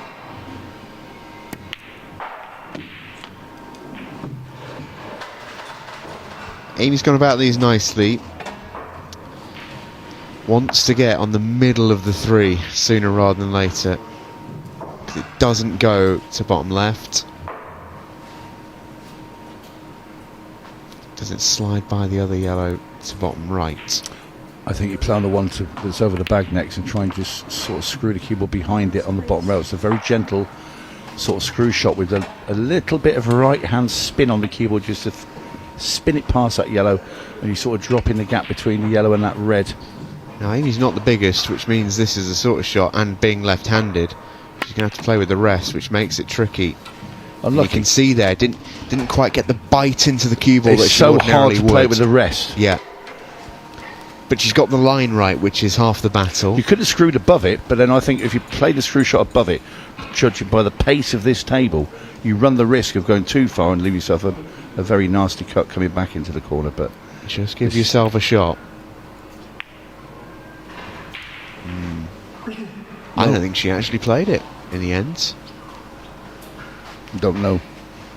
I'll be honest with you. I mean, it's left Emma Parker. Basically, this is the black ball for Emma. You've only got to get the weight correct here. If she does make this pot, the cue ball's going to naturally sail all the way back up the table and be perfect behind that 8 ball. Just play it plain ball.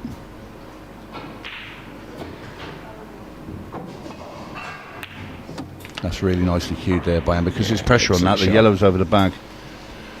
Perfect. Absolutely perfect from Parker. And that is 3-0. And it's a long way back for Amy Winter here. Yeah, good cueing on that last red. Now then, you mentioned the last man standing is coming up, Tony. How excited are you for this event? It is live right here in the Q Club next weekend. If you're watching us live on YouTube right now, you will have to be an Ultimate Live member to watch this next weekend. They ain't giving this show away for free, let me tell you. It should be a lot of fun. Will Phil Harrison defend his title? He is one of the hitmen for next weekend, joining the likes of Tom Cousins, Chris Melling, Declan Brennan, Craig Waddingham. Listen, anybody who defends that, that's ridiculous. He can't defend that thing. It's crazy. It is a lot of fun, though. Yeah. I know Stephen Wyatt in Texas, who works with us over in the US when we go over to Ultimate Pool USA. That's his favourite. He sets his alarm clock up and gets up at silly o'clock to watch it. It is a lot of people's favourite event. Really looking forward to that next weekend. You can be a part of it by joining us as an Ultimate Live member, where you get every single Ultimate Pool broadcast live. I would highly recommend that. Because not only will we get the last man standing next weekend, as you rightly mentioned, Ultimate Pool Series rolls around the weekend after. Indeed. European Open 3 weeks after that. Monday night pool every week. A smorgasbord of 8-ball pool.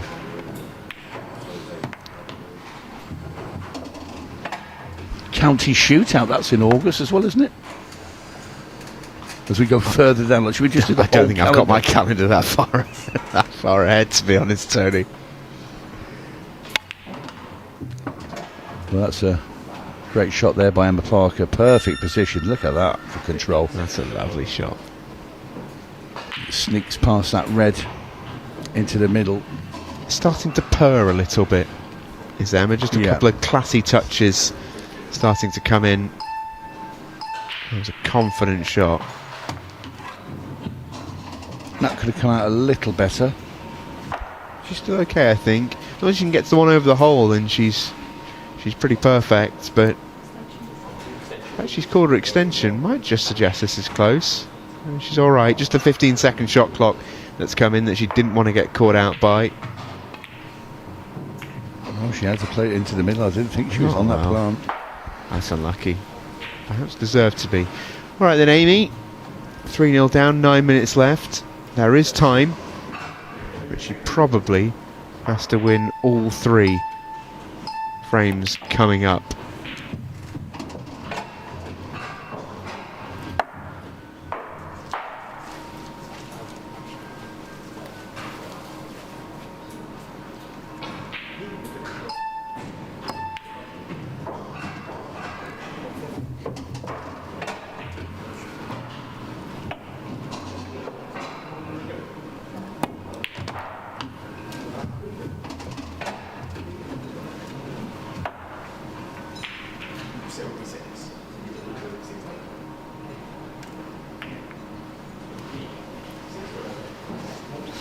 Nice little snooker from Amy Winter.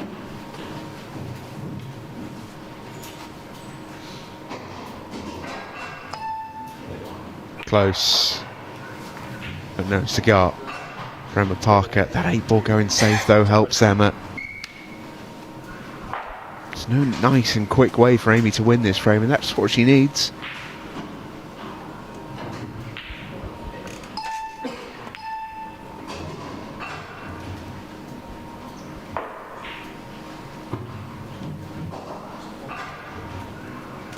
Yeah, so Claire Smith and Sammy Hogg coming up next. Be the second match in Group 2.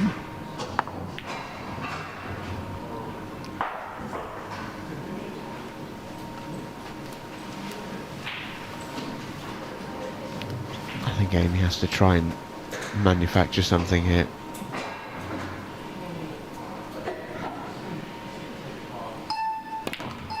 That's exactly what she thinks. That's a pretty good shot. Now, if that red goes, it's a really good shot. I think it does. That's excellent from Amy Winter.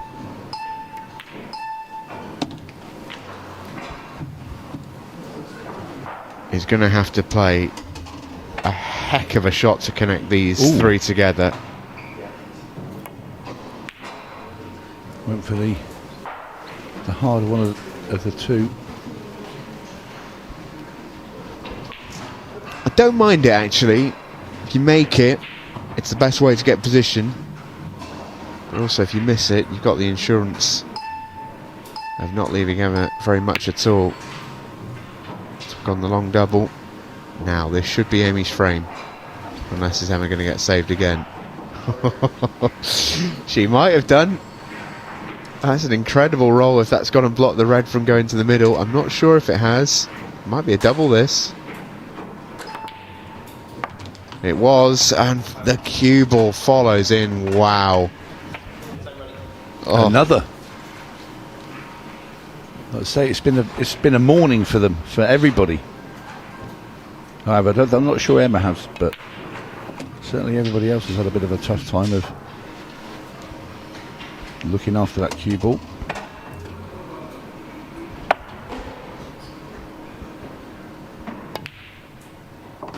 Oh, shot. Nice shot, very nice indeed. That's proper cue in there from Emma. Emma Parker rolls in the 8-ball to go 4-0 in front on the teenager Amy Winter. Excellent little salvo from Emma to get it done.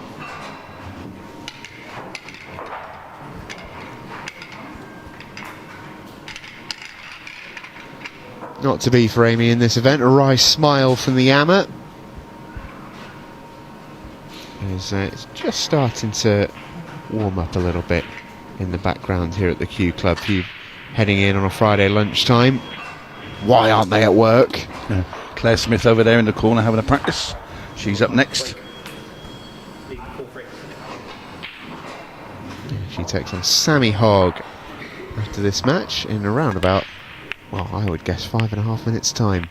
Emma Parker breaks off in frame 5.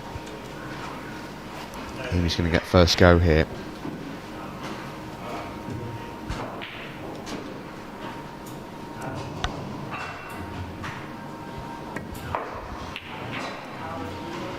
Oh, that'll hurt.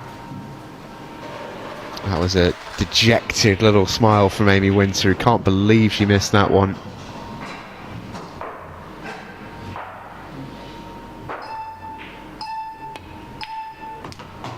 It's a tough school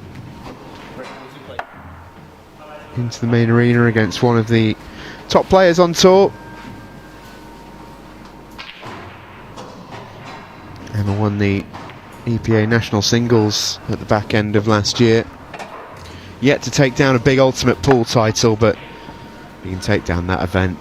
It's almost as good as, really. A lot of the top players that play on the Ultimate Tour were in that event, as well as a host of others who aren't on the Ultimate Pool Tour as well. It was a really big victory for Emma Parker, that.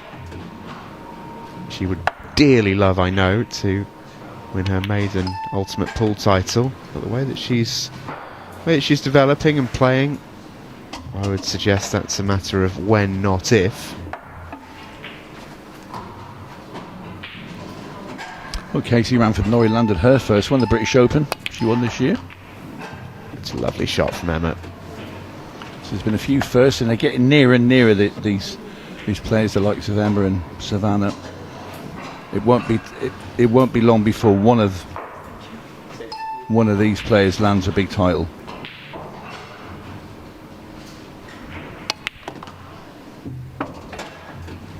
It's been a lovely clearance as well. Yeah, she's looked very smart on the table this morning as Emma Parker.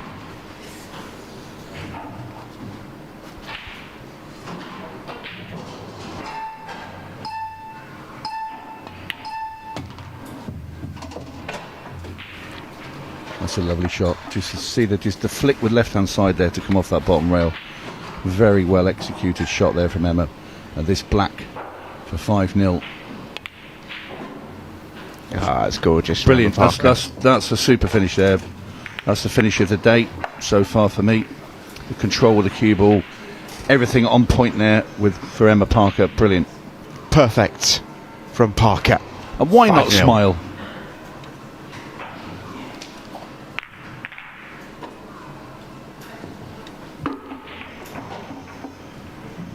A reminder to those watching, the last man standing here next weekend, and we cannot wait for this competition. Live to Ultimate Live members on our YouTube channel. Sign up on the web version, I should advise you, rather than the mobile app. $7.99 if you do that, and you get every single Ultimate Pool broadcast, including one of the highlights of the year, the last man standing. And all I can tell you, I can't give away any trade secrets, but all I can tell you is that we are in for a very, very fun weekend. All sorts of madness. And maybe a surprise or two. Maybe a surprise or two, Tony. Maybe. Holgate.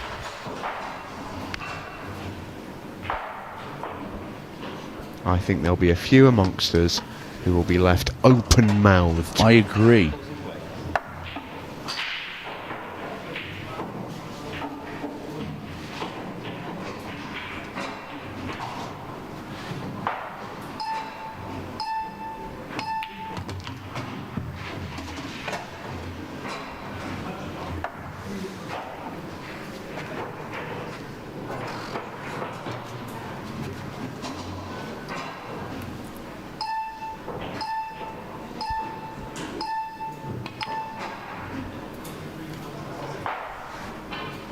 Yeah, she just got out of position a bit there, did Emma.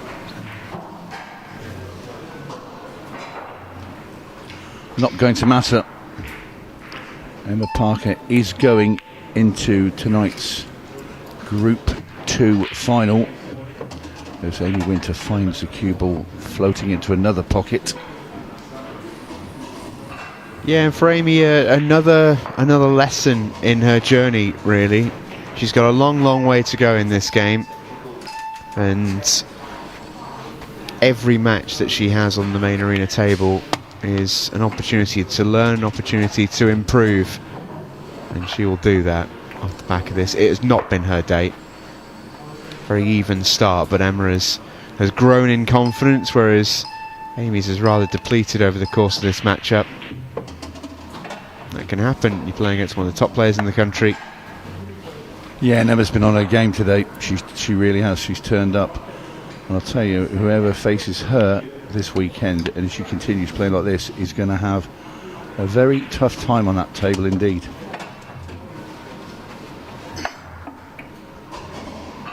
And she might get all the way to 6 here. Oh, that's a lovely shot. Emma Parker is cooking. She's really tuned well, I'd have to say. The timing of the way she's striking the ball today has been brilliant. Oh, that would have been a bit naughty to finish on the double. Trying to close out with a bit of an exhibition shot.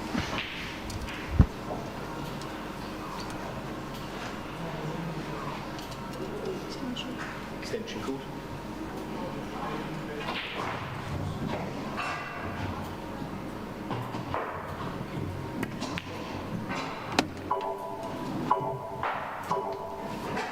There you go, Amy Winter knows the gig is up. It's a 5-0 victory for Emma Parker in the Ultimate Pool Women's Pro Cup. Well played, Emma. Well played, Amy, as well. Looking forward to seeing her again on the main arena table with Ultimate Pool. But it's Emma Parker who rumbles on in the Women's Pro Cup. She'll take on Claire Smith or Sammy Hogg later on this evening. And to find out which one of those two it will be, well, they'll play a match, and that match is next.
Introducing the all-new Ultimate Pool Pro 15 pool balls powered by Dynaspheres. The official ball set for all Ultimate Pool tournaments. Unmatched consistency and precision with perfect roll technology. Developed with the best players in the world to elevate their game and your game. Available exclusively in the UK at ultimatepoolshop.com or from your authorised Dynaspheres retailer.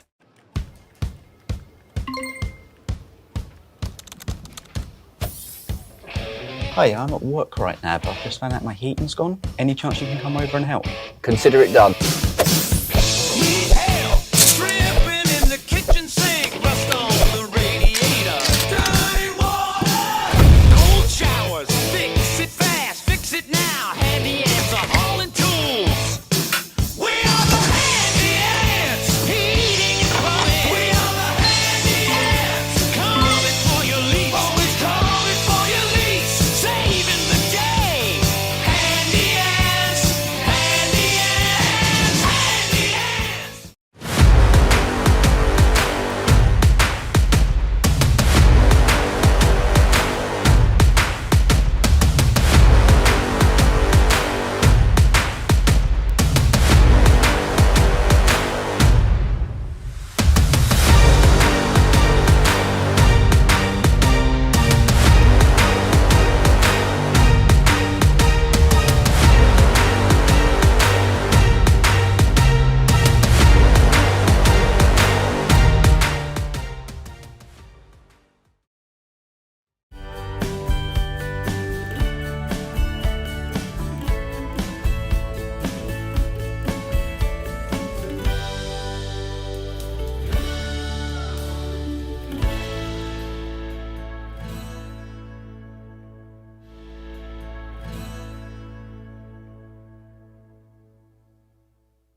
and welcome back to the Q Club here in South Wigston, Leicester.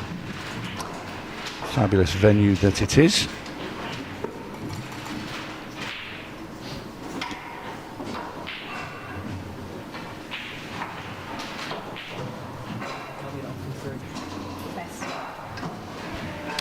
Claire Smith taking on Sammy Hogg. The second match in Group 2. We've already seen Emma Parker in fine style beat Amy Winter. She was really on her game. So this is playing for the right to face Emma Parker this evening in the final of Group 2. I'm Tony Holgate, and joining me in the commentary box, have to say, have the pleasure of the Ultimate Pool Pairs Cup champion. Well, one of the pair, Scott Anderson. How are you, sir? All right, mate, thank you. Very nice to see you and have the pleasure of your company for this match. And you know a bit about, especially Claire Smith. She's probably a slight favourite here. Yeah, I'd say so. Single potting is unbelievable. But yeah, I know Claire quite well for the last 2 years on the mixed doubles we've entered. So yeah, it should be a good. If Sammy can get potting wise, this should be a very good match. But I think Claire's the better single bowl potter for this game. Yes, pretty tight affair could be this match, but Claire's a very, very steady player, like you say, Scott. So these matches are a race of six. There's 30 minutes on the match clock.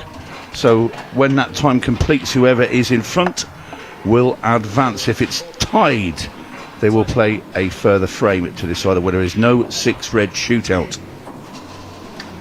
So Claire Smith in off the break. So first look at Sammy Hogg, Samurai.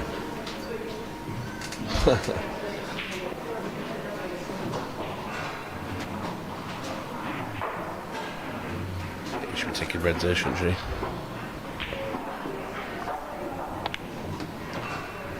Yeah, red's the colour of choice.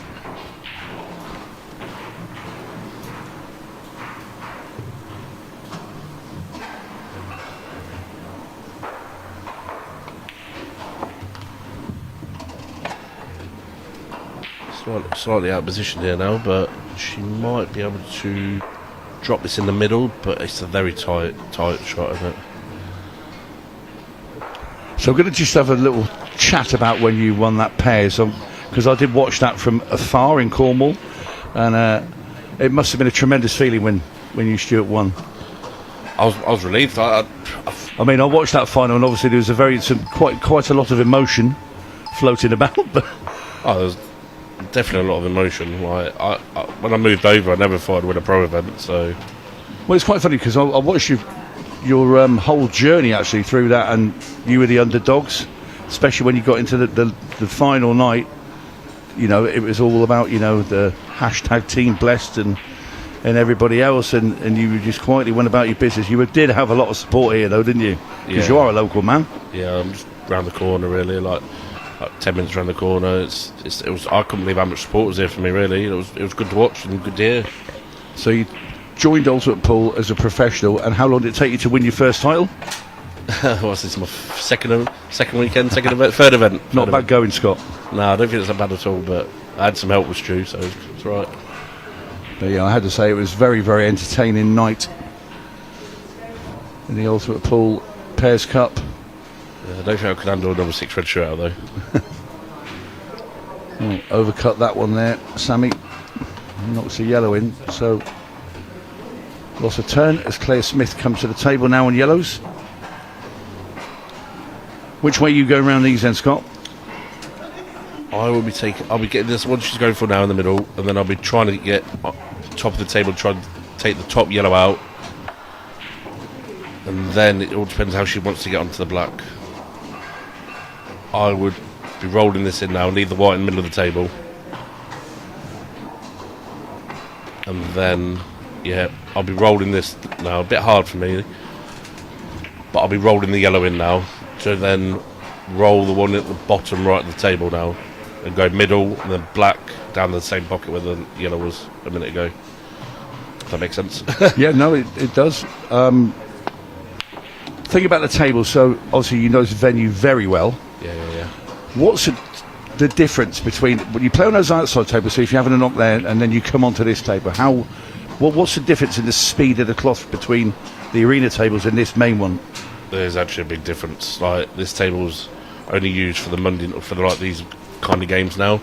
Reese tries to look at, he looks after all the tables, but there's like, these are used a lot less than the others. So the speed, the reaction's still there, like it's a brand new cloth. So, but there is a big difference. People don't realise. When myself and Jamie were on the last match, and we have an overhead shot, and we see the next players that are coming out to play are practicing on the outside tables, and I sort of made a point of thinking, well, if you play too long over there, your first couple of frames out here, you're going to get caught out. Yeah, 100%. Like, I think it's when that first shot you hit, like when you break, I've got out everywhere. Like when you're on the far table, they don't split as well. When you're on this table, because it's still fresh, they spread a bit more. Yeah. You get that slidiness when you break. Do you know what I mean? So that's probably why Claire, for example, went it off. Yeah. Normally on the outside, you hit it a bit thicker and it'll go wider, wouldn't it? Yeah. Well, it is Claire Smith who lands that opening frame.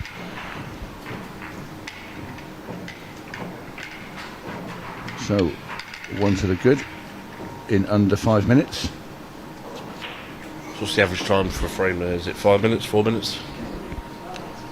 Yeah, around this. It all depends. If you get some of the earlier matches, there was a couple of sort of messy breaks, and then you end up with a frame that eats a lot into the clock. But it's been fluid. Anyway, Sammy Hogg breaking off frame number 2.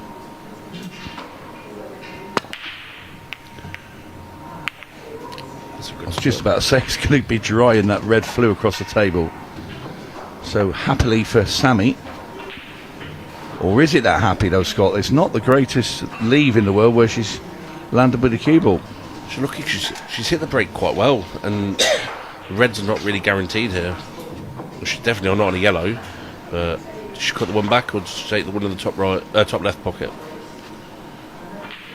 And then that red, what's come round the table and landed in the middle, is left awkward as well for her. She's started to cut. It's a good shot. You need to take them two in the middle now out quickly.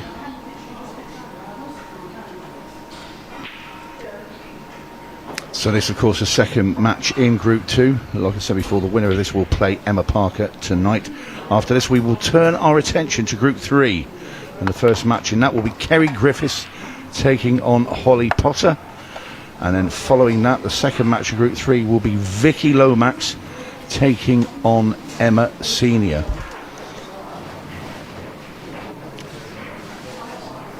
As Sammy Hogg trying to get these reds into their homes and level this match up. And once again, it's the pace of the shot that keeps the red out of the pocket.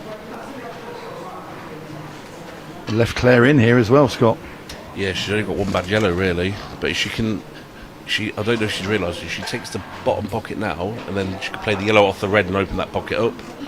But she's playing that way. Yeah, very well spotted there, Scott. That's exactly what she probably should have done, because you don't have to worry about moving that yellow off the road, because then it goes down into that bottom right. She could still be right here. Pot this, and then you're going to hit full into the yellow, and you still got the same shot. But then the other issue is, to bend how hard you hit it, the yellow goes on the rail as well. Do you think in her mind she's probably looked at that and thought, I'll just play a double later on in the finish, because it is in a nice position to double into the middle anyway. Yeah, I think she's just realised now that she's in a bit of trouble, because she's going to have to play the double. But I won't be playing it now. I mean, I'll just pot this one into the corner first. yeah, but you got the same shot I just said a moment ago, like full in. And then that yellow's gone in no man's land. Yeah. Might plant off the red up in the top left. Has she seen it? She's going to play your shot that she should have played earlier. Oh, she's looking for the middle. She's still playing the double. She's she might get away with this. Only because she's on a bad 2, which originally didn't go, did it? Oh, she's missed. Just a night Claire ready to miss balls like that. Claire's one of those players. She's always there and thereabouts. You know, quarterfinals, and then maybe the odd semi here and there. So she's a steady player, and always a tough opponent to put away.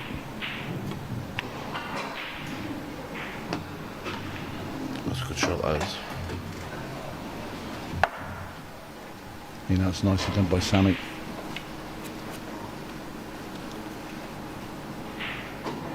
This is the right way, just don't hit it too thick. Just getting the pace right here. And has she? She's got to be on the yellow. I don't think she likes it, just by body language. I wonder if the yellow still goes to the bottom pocket. One of the yellow. Or she's going to stun over and go top bag. Yeah, I don't think I'd run the risk going back round him again. I think just leave yourself a shot at it. Especially on these cloths, where they're so reactive, aren't they? That's a great shot. Just roll it in now.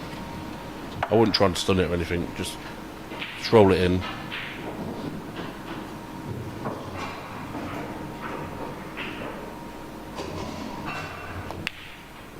That's why I wouldn't have stunned it. Yeah, landed sticky now.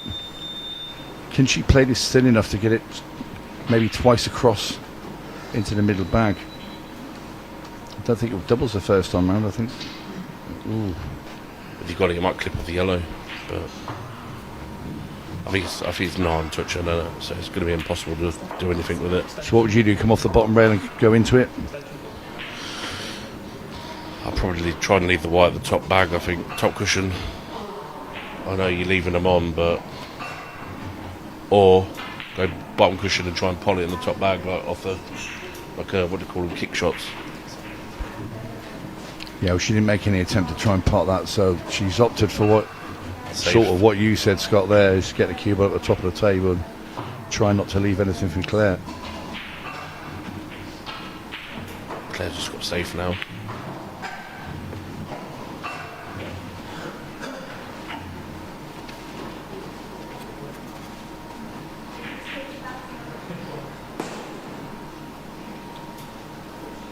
Three cushions. Depends if the black's touching the cushion or not.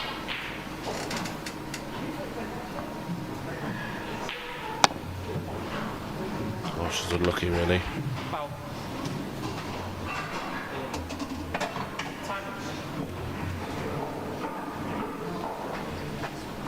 So, ball in hand for Claire Smith. So where do you go here, Scott? With ball in hand here on yellows, what's the first thing you do? Where do you attack the problem? I'll get my bad ball out as quickly as possible, which is the one closest to the cushion. Where I don't know if I'll be playing that. I would have probably played the white at the top bag and screwed back. If you miss it, you're leaving a. I know you're leaving a double, but at least you've got the two middle, the yellows on the left-hand side into the middle. Now you're chasing now because you just not hit the connection well.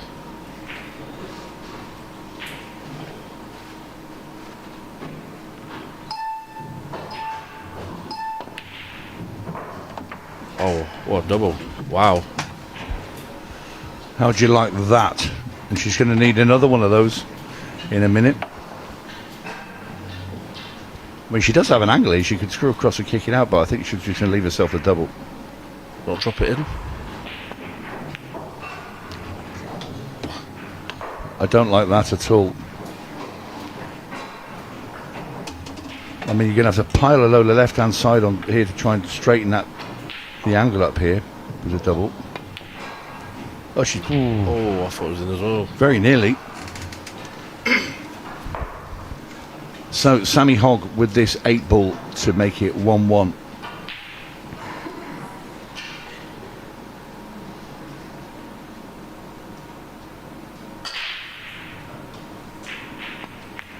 Oh, very good. Great shot. Where's the white? That's okay. It's fine.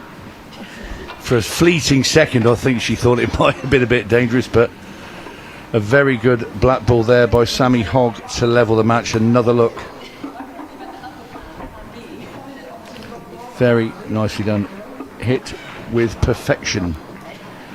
And look at that. Last man standing next week as Scott rolls his eyes because he's not in it. There they are. Thanks for reminding me. Tom Cousins, Chris Melling, Craig Waddingham, Declan Brennan, and the defending champion there in the background, Phil Harrison. That is going to be incredible. That's next week. And you will need your subscriptions to Ultimate Pool TV to watch that. And trust me, it is going to be brilliant. Lots of surprises, lots of fun. 2 days here, again, at the Q Club as well. I'm sure Scott's going to pop over and say hello and join us maybe on the comms for a bit. We'll see what we're doing. We'll have you down there. You can cheer him on. Well, they all cheered you on. Actually, not so much Cousins to go. He won't cheer anybody on. Only himself. Bless him. No, it's going to be a fabulous weekend. Anyway, Claire Smith been pegged back by Sammy Hogg.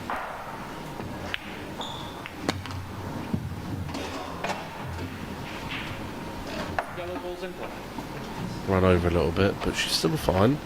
She could roll this one the closest near the middle at the top right and just roll it in the top bag, and then your bad ball associated is the next ball to take out, isn't it? I should go middle there. I'll be going top right here now, rolling them in.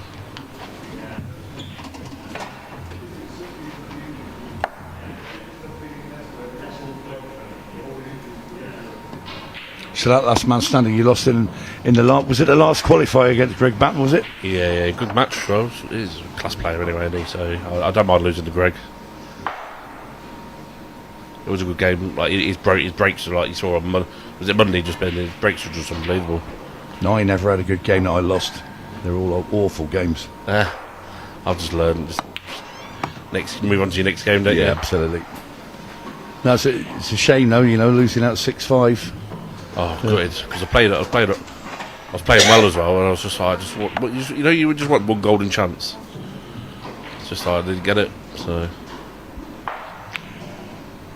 well, Claire Smith talking about golden chances. She had one there and threw it away. So Sammy Hogg, the samurai, on the Reds, and they're all open.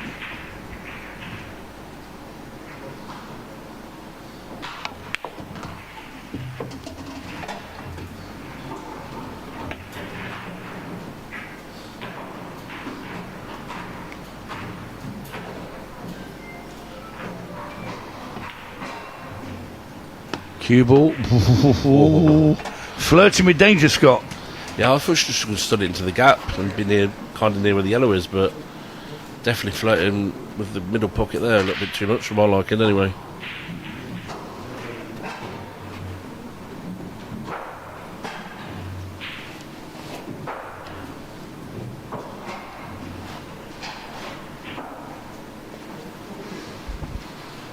Well, you can see the top one's is alright in position, but it's a good shot.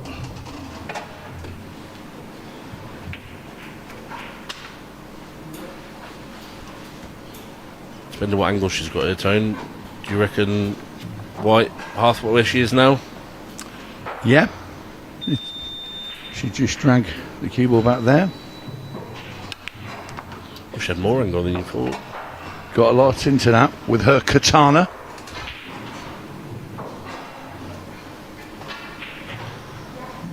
Just got away with it, it's just rolled it into the middle now. Yeah, she's okay. But like you say, you want to roll the cue ball far enough that you don't want to leave, if you hit this really gently, you leave a quite a little funny little cut into the corner. So I think you need to put a little bit into this. Just get cue ball a bit further up the table because you have that angle. This is the thing, you're going straight into the yellow now. How would you play this, Scott? Would you try and avoid the yellow, or would you just drop it with like a load of check side? I'm playing with loads of check side and holding into the yellow, and I'm hopefully it holds and you're straight on the black in the middle. Yeah, they can go wrong though, these. Yeah, but then if she's not playing with the check side, she's playing it plain ball. There we go. That's where the problem was going to come from. So, ball in hand, Claire Smith. yellow off the cushion off the red. And he's straight on the other ball then, didn't you? Unless it goes. It goes. Oh no. Well, I'd have played off the cushion. yeah, no, I totally agree, Scott. That was the right shot. You can play it firm as well then, can't you? You can manipulate the keyboard, not have be stuck on the rail either.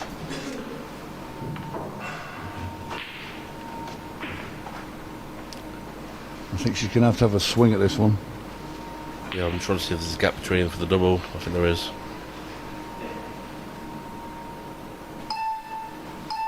Definitely not in the middle, but you can go top right. Double kiss on the left back, top left bag, isn't it? So,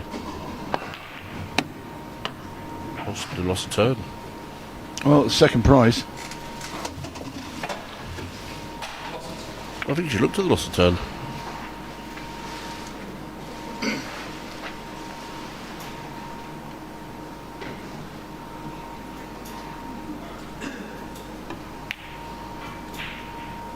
Great confident shot that is. Not a nice shot to play that either, but neither is this. You go left or right?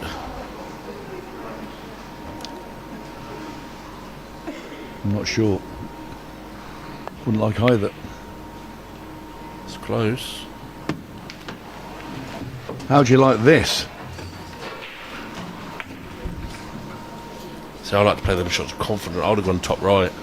I think you push your keyboard through here as well in case you miss it. Don't leave it straight on the double. So it's a cross double. So come off the glance off the side of it and try and get it into the right, or do you try and play it into the top right hand corner? Do you not fancy the top cut, or the top bag, top left? I'm me personally. Never a fan of those shots. I hated them. I missed. If I had 100 of those, I'd probably miss 88 of them. Oh, what a ball. cross double. Great shot there from Sammy Hogg. Pulls one out the bag. This for a 2-1 lead.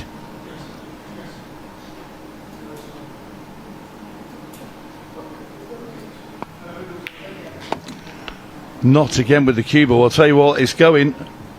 Oh my word, Sammy. And just look at the expression on her face there as she goes in off the black, and it will be Claire Smith now that has the 2-1 lead. Because I was about to say Claire's going to be disappointed to be 2-1 down. Yeah, the golden chances have gone more to Claire, but I just can't believe what's gone in there. Yeah, it's a tough watch that for Sammy.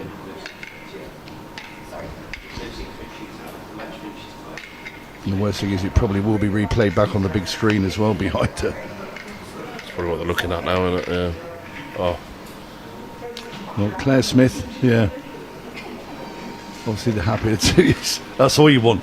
You've done that, and then you get the replay as well in the size of Big Ben. Play back at you. Thank you very much. Can I see it again, please? Frame 4. Sunny up to break.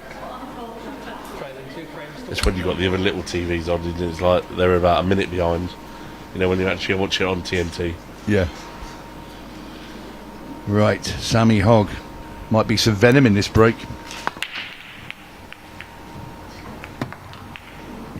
Tell you what, the cup break very well there. Oh, she's well unlucky she's not on the red. But yellows, I was just thinking that the bottom of the yellows are really, aren't they? Yellows all day long. They all go. You've only got to get anywhere on the right hand side of the table and you can cut that yellow in up in the top right. Yeah, I'll be getting that second or third shot in. Yeah, you don't want to be leaving that till late. So you now pot this in the middle, then play that yellow at the top, wouldn't you? Yeah, I'll be trying to get top, depending what side she is, I'll be getting the white on the top side of that knuckle now. She looks quite, the white's going high, doesn't it? So I'll be going, yeah. Oh, she's too thick.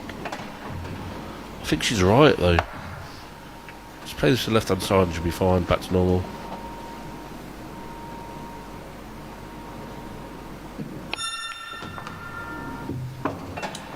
And that chime will signal, well, you can see actually on the boards in the background there, the 15-second shot clock is now in operation. So Get ready and buckle up and prepare for some quick fire pull.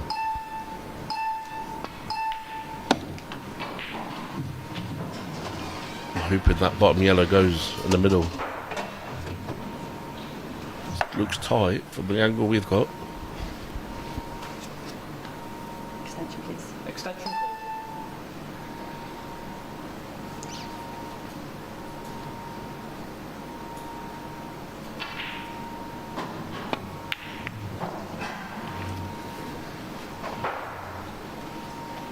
Well, another little mishap there.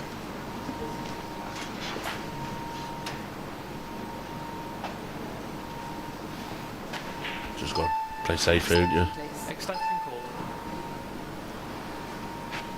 Yeah, a bit of table management and clock management will now be in Claire Smith's mind.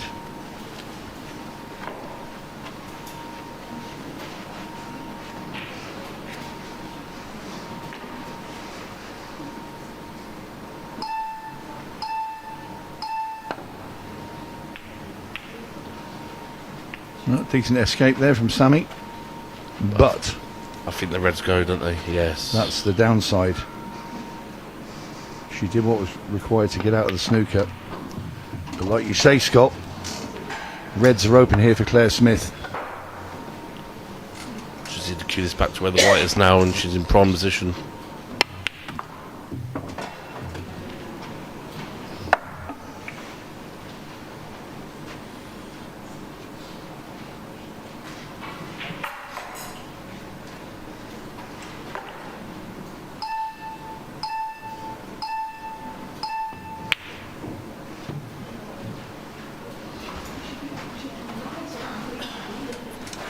Would you say that one's down to the clock? Yeah, some people need to realise back at home that the shot clock is so... When it gets down to 15 seconds, your brain can't always work like some people do. I mean, some people like to take the time. Like, you can tell the clock management is out the window at the moment now. Just they need to refocus a little bit on the stop clock, don't they? I think this red goes.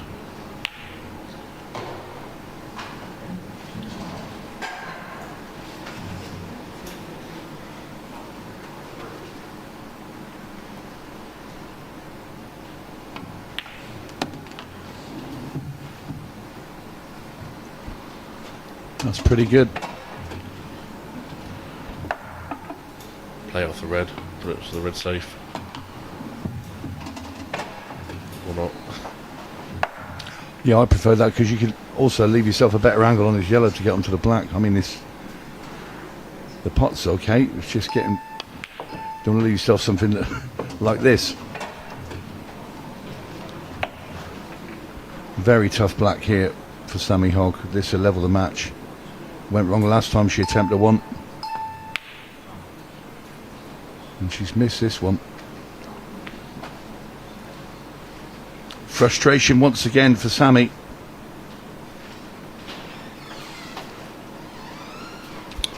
Yep, and sort of the look of acceptance really that it's not going her way at the moment.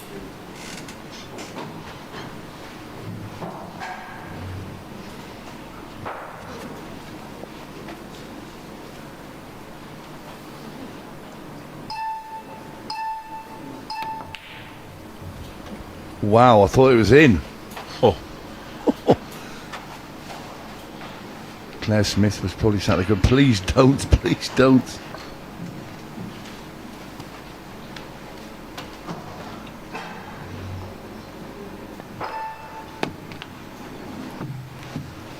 a little bit short.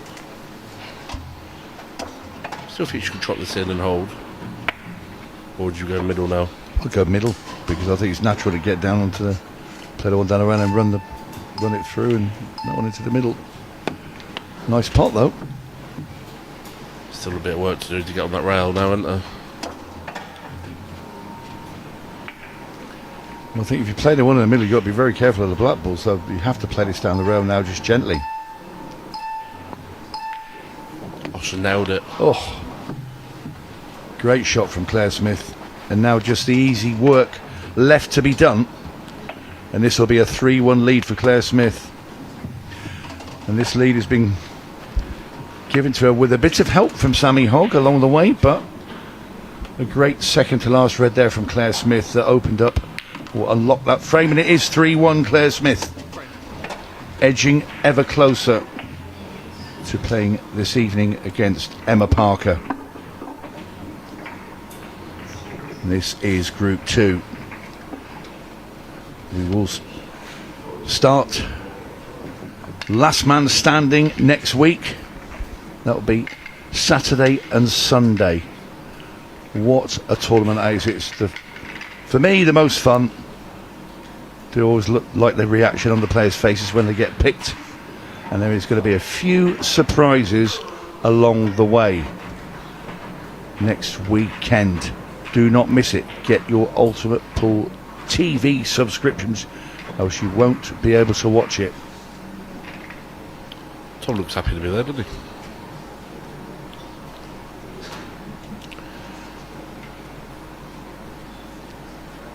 Can Phil Harrison retain that last man standing title? But no one's ever done it before. I think it's probably the best tournament. I know some don't agree, but I think it's the best tournament of the year by a mile. I think it's funny. The players it's mixed, and it's only because they like to play long races, and you know, I won't name names, but they still turn up. They're here, and they're just like, it's torture, you know, because you might not play till the second day, and some of them won't. And No, it's all about last year. I'll tell you what, last year, right? And for me, I'd always call somebody out. And when they take, I'll just take this random spin. There's a chicken's way out for me, I'm telling you. You know, there's a player there on a Sunday morning, and he looked like he'd been out till 5 o'clock, and I'm picking him. I won't say who it was. It was Joe Prince, but no, no, he'd had a late night. I mean, you pick him. You got to, haven't you?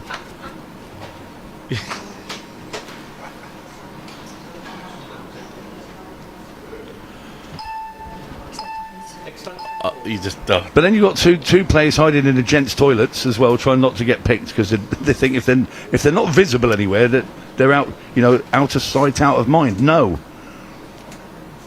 But it is a great fun weekend. But anyway, back to the job at hand. So if you were the first one out, who would you call out? Or would you just like... What, out of the players remaining? Yeah. I have no idea. I'll call out somebody, and especially when they say, "Why have you picked me?" Because I think you're the worst player in the room. Simple as that. So I'd go the opposite. I'd call number one out straight out. Like the top 4 players off straight out in order. To be fair though, there's a case of calling out Tom Cousins first, because he's rubbish in the morning. He's very vulnerable. First up is Top Cat. You're going to do it properly. Just go straight in order. 1, 2, 3, 4. Way down. I'll tell you what, there's a young fellow called Cohen Bradford that actually had a go at that last year, and he was successful as well.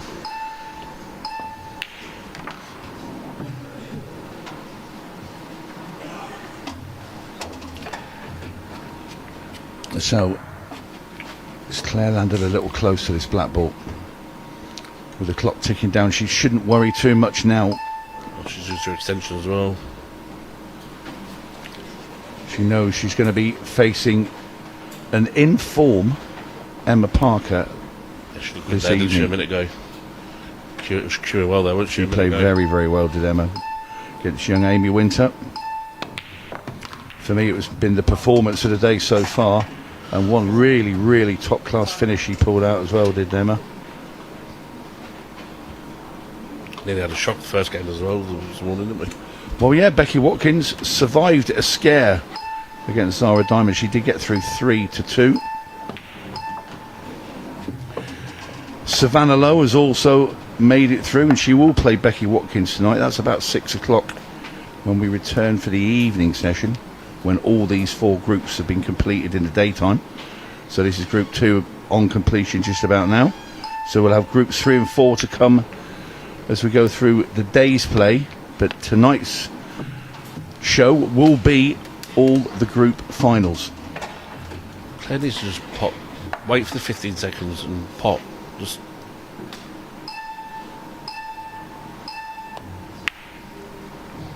Well, it's just about running the clock. I wonder if Sammy would offer a hand. I think I would at this sort of stage with less than a minute and 2 adrift. Was it a golden? No six reds, no golden breaks. Nope. That's a shot. Oh, that's lucky. So I'd have played the lost turn a minute ago. and this is really, again, it's just merely playing out the last few seconds. So Claire Smith is going to go through, more than likely 3-1.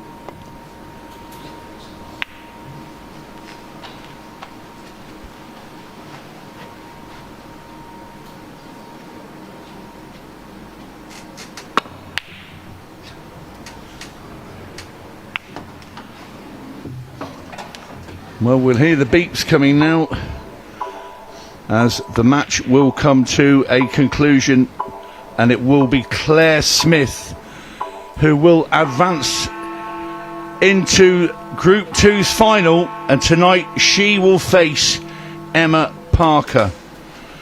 Well played there, decent performance there from Claire. So when we come back after this little break, we're going to have Group 3 start with Kerry Griffiths taking on Holly Potter. Don't go away.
Introducing the all-new Ultimate Pool Pro 15 pool balls powered by Dynaspheres.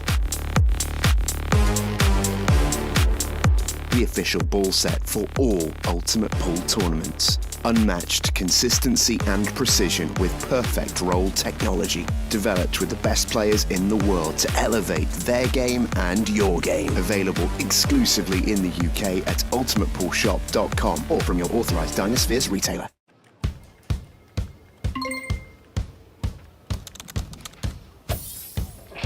Hey, I'm at work right now, but I've just found out my heating's gone. Any chance you can come over and help? Consider it done. Hell, dripping in the kitchen sink, rust on the radiator. Dirty water, cold showers, fix it fast, fix it now. Handy ants are hauling tools. We are the handy ants, heating and plumbing. We are the handy ants, coming for your lease. Always coming for your lease, saving the day. Handy ants, handy ants.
And welcome back to the Women's Pro Cup here, courtesy of 36 Vegas. We've got Kerry Griffiths taking on Holly Potter. This is the start of Group 3.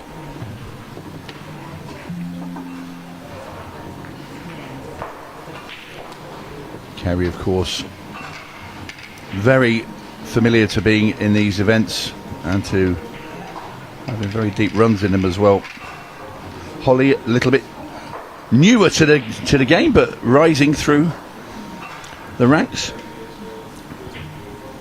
She's also here with her sister Alicia, who's also in the tournament, who thought she was playing today and then said that she hadn't looked properly at the dates, and she actually plays tomorrow. But I did say to her last night, well, Alicia, then you can have a whole day of supporting your sister.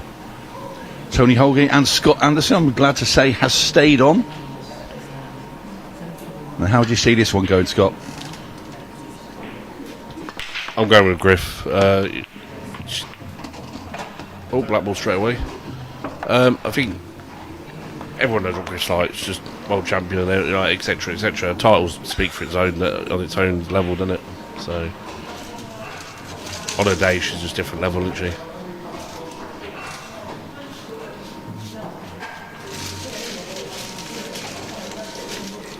That's me thinking there's a golden break, and it's just back on the spot, innit? I'm thinking of Monday nights too much. Yeah, none of those for this tournament. No 6 reds either.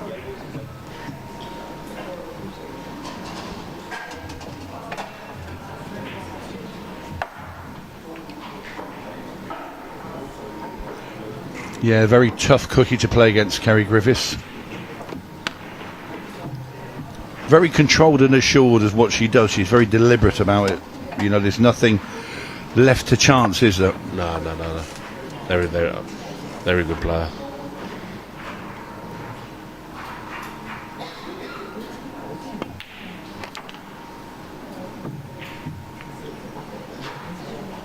I've seen her for a while. It's good to see her back in the tournament. She went at the first tour, was she? Did see her.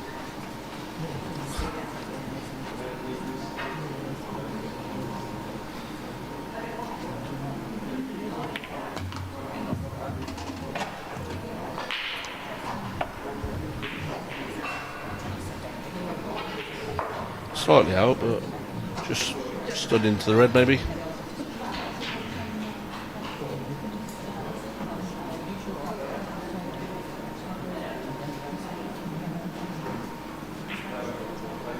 Yeah, she's got a funny angle on this.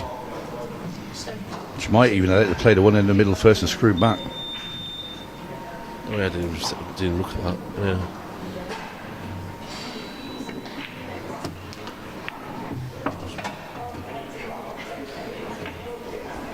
She's got cotton in the middle, but White's travelling a bit.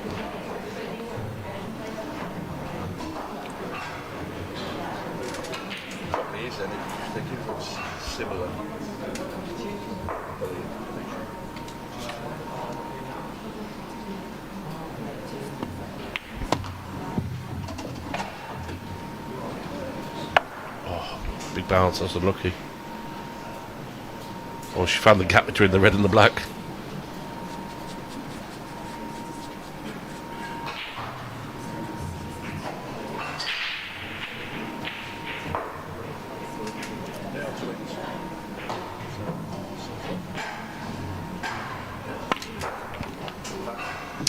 Well, not the result Kerry Griffiths was looking for there.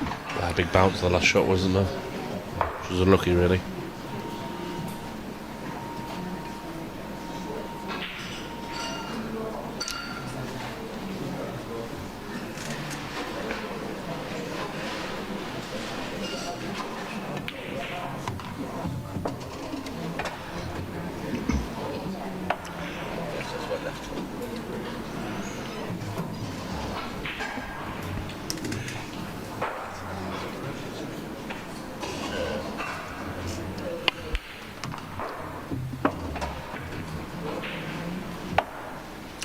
Nice position there for Holly now.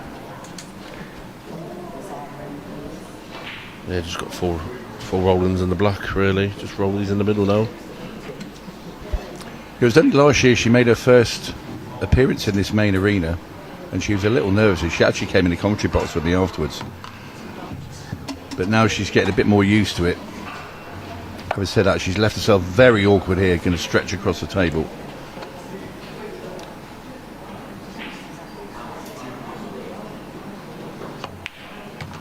Played that nicely.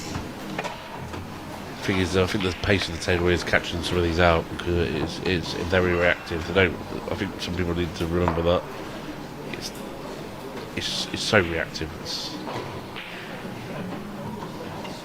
You don't have to hit that ball hard. It's a big cut.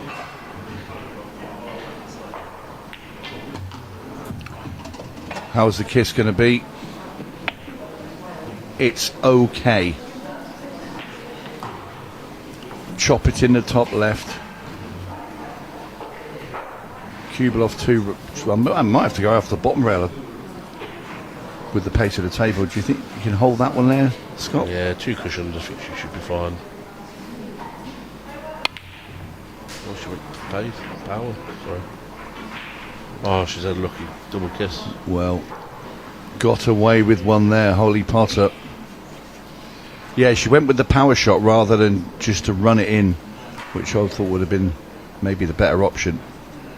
Just see a little bit. Can she carry? She can. Well, she was trying to get that cue ball behind the black ball, and the pace of the table there has really caught out Kerry. Crossed over twice, put this down in the bottom pocket.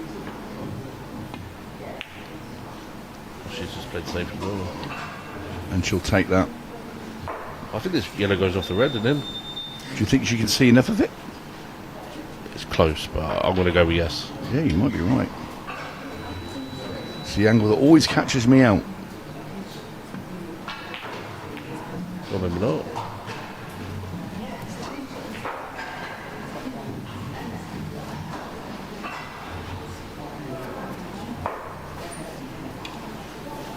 So very thin cut here for Holly Potter. Could get that cue out the way as well with the cue ball coming back. Oh, she didn't go for it. Well, I'll tell you what, that yellow might pass into the middle. You can play it in such a way you leave nothing on for the red, even if you miss it. You'll be in trouble though, but you.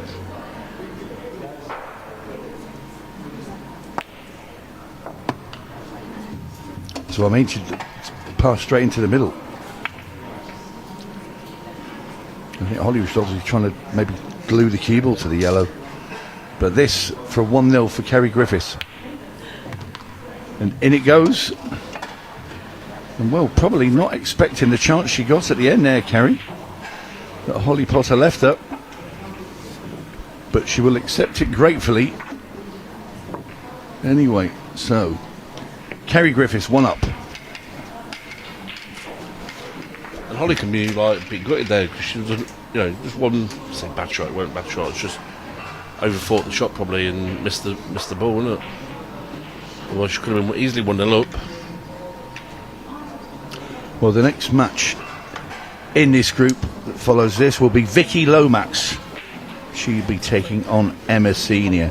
Vicky Lomax, of course, holds the title of the last woman standing. Next week it's the last man standing from here. Not to be missed. It's a breaking off, isn't it? Wow, ball's not got in there. Wow. She hit that clean.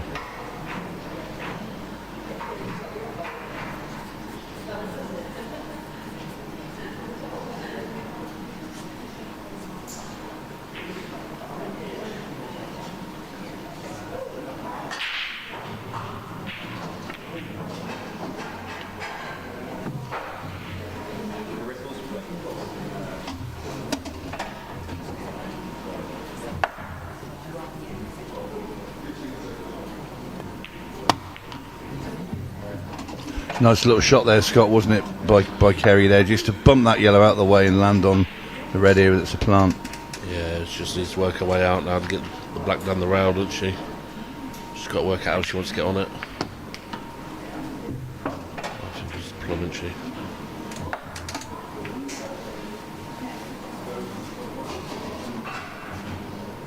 She might be forced to play this. She doesn't think about it. She might be forced to play the black down the rail, down to this bottom right pocket. I don't want this to drop in either, both reds.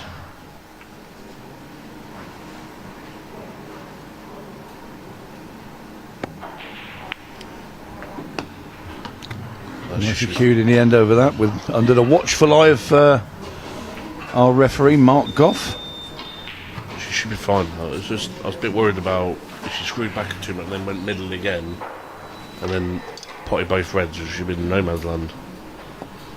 But she should be alright now. Don't hit the yellow. Did not want that kiss. Disaster for Kerry Griffiths. Again, right at the end of the clearance. She did this last time, but she got away with it. So, can she get out of jail here? It's a tough one, isn't it?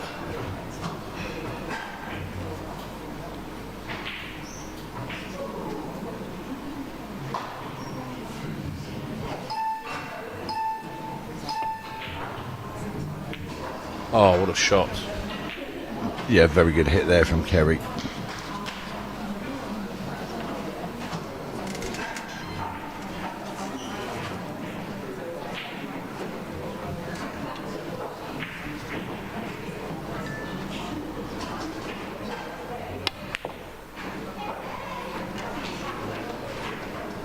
Big mistake there from Holly.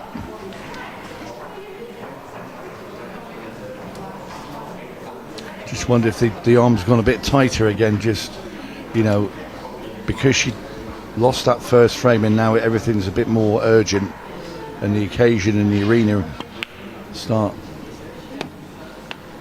to get, we can start to get edgy again, and I think that's what's happened with Holly. Yeah. So this black for 2-0 for Kerry Griffiths. Cleanly up the rail it goes, and Kerry Griffiths now 2-0 in front of Holly Potter. And Holly could easily be 2-0 up herself. I know she missed the first yellow, but you know they could have been there to be taken. It's the thing though, isn't it? Some matches come down to who makes the least mistakes, and this is what we have next week, Saturday and Sunday, from this very same venue. The last man standing, only available to Ultimate Pool Live members. You do not want to miss it. Shocks, surprises, and a fun-packed weekend of pool. Make sure you get your Ultimate Pool TV subscriptions to watch that. Are you coming back as a wild card? Me? Is that a surprise? That card would be very wild if it came back, I can assure you.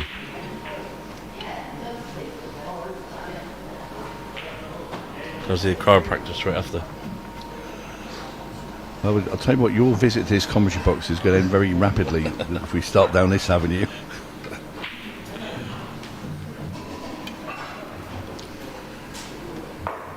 So, yeah, stretching across here. Yeah, Holly just needs to pot a couple of balls out. She'll find the flow easily enough again.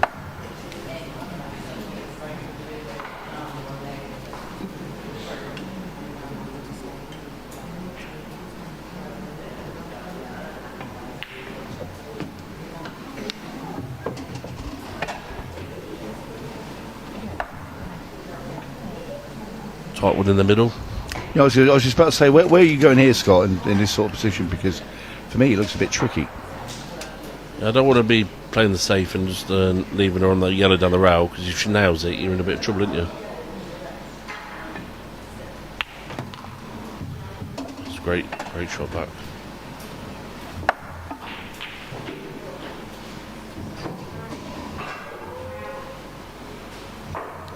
That black's a bit of the problem as well at the moment, isn't it? Only goes in one pocket.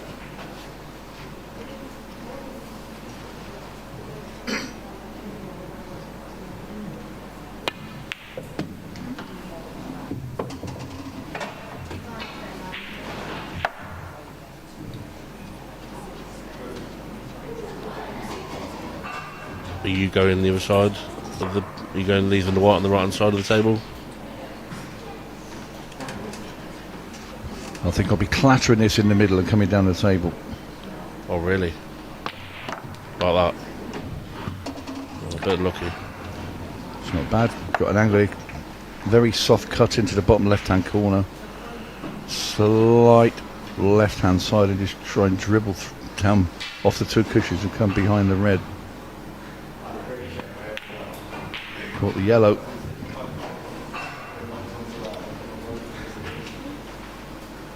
I was thinking about going the other way. The white is a little bit over there, about 2 inches on the left where it is now, and then dropping this red in. The yellow on the side cushion would have held it. The red into the But black. you're a proper player. No. Several seasons game You've different. got a title. You've got a title, Sir Scott Anderson. I've got half a title with Stu. You're pool royalty in these parts, buddy. After your exploits out there on that table. Say that to Reese.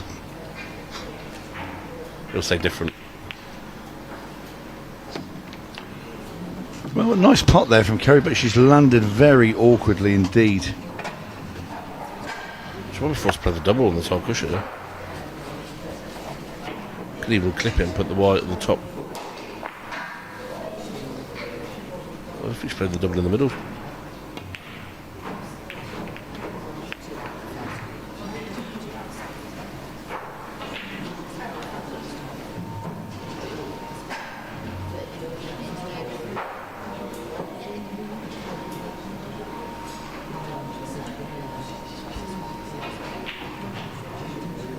I think I'd have clipped it at the top, I think, personally. But this is the thing, it's see if she can get to it. She obviously couldn't see enough of the potting angle of that red, so it's not bad though. No, that's not bad. Kerry's got to get the cue ball though, right behind the yellow at the top of the table. As she blocked both reds. You can see this one on the left hand side, I think. Pot in it? I don't think so, but do you need to? I just think roll up to it.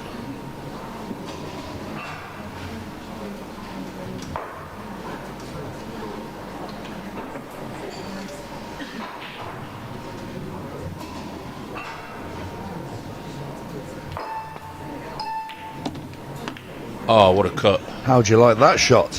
That couldn't come out any better for her. No, that's a great shot there from Holly. Good confidence shot. You needed that as well, didn't she? She did. It's sort of been getting away from her, and now with that shot there and the result, this could spring her into action. She's a snooker player. She's a snooker player. Just the way she cues, very, very good cue action.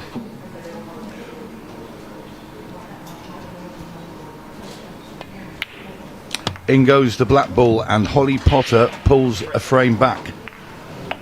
2-1 now, Kerry Griffiths, and this shot here, what a fabulous shot. Cuts the red in, kicks the black out, lands on the other red. Couldn't have played that any better if she tried. It's a great confidence pot, isn't it? Should give us a load of confidence, that shot should. And I think that's what sometimes lacks from Holly's game. It is, you know, because I watch on the sidelines. She's practicing last night, putting balls all over the place. Really? You know, and then you get out there and it just maybe tightens up a little bit, and you're aware of your surroundings and start thinking, oh, everybody's watching at home. And once you've got that running around your head, you're fighting you're playing two people. Yeah, you're worried about what's going to be put on social media and all sorts. It's just when you miss a silly ball as well. Okay, Yeah. we've all been through it. It's just not a nice place. Oh, you know, she hits the break very well. Yeah, wonderful break, but in off, and it's straight in the middle. That, you know, this break to go straight in the middle. Yeah, the keyboard takes a spin. It's the cardinal sin of breaks. I can forgive screwing straight back into the corners because you're pulling the cue ball away from the middles, but it goes straight in the middle. And don't get me wrong, last week or 2 weeks ago doing the Players Championship, there's like 4 or 5 of the top professionals were tracking the cue ball straight in the middle bag.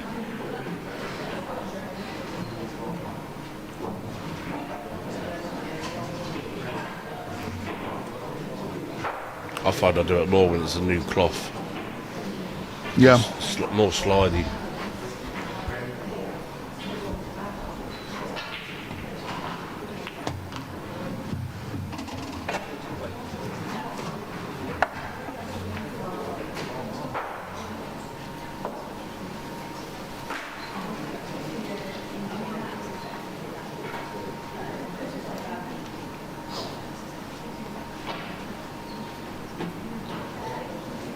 I'll be leaving that top red, I think. I'll see this bottom red at the... I'll just be putting over the bag. Only because you shouldn't be leaving her much. You wouldn't be leaving Griff on too much.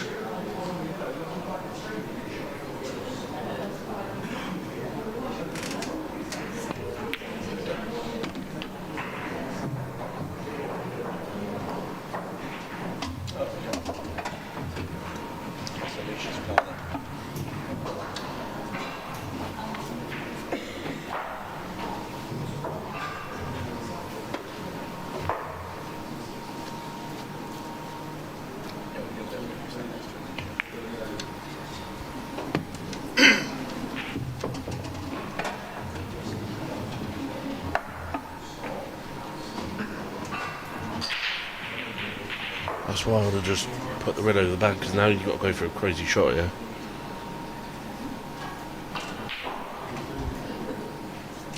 There is Adam Basu. That's Holly's sister Alicia. She's playing tomorrow. Adam Basu, Alicia's partner. Watching on and cheering on her sister. Probably not cheering at the moment, but willing on, let's say. They are bubbly characters, the Potter sisters.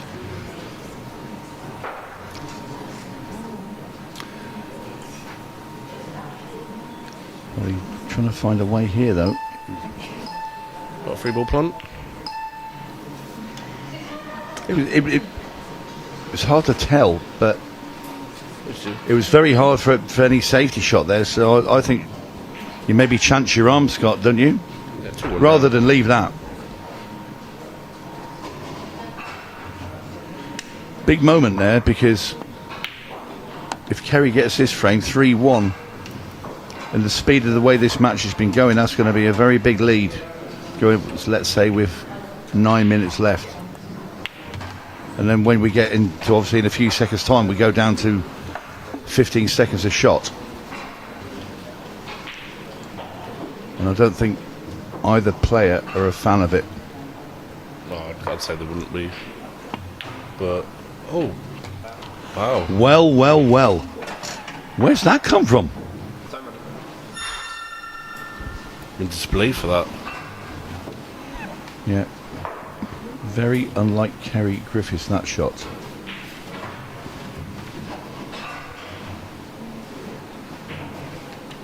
So, a gift for Holly Potter. We were just talking a 3-1, now it's going to be 2-2. Yeah.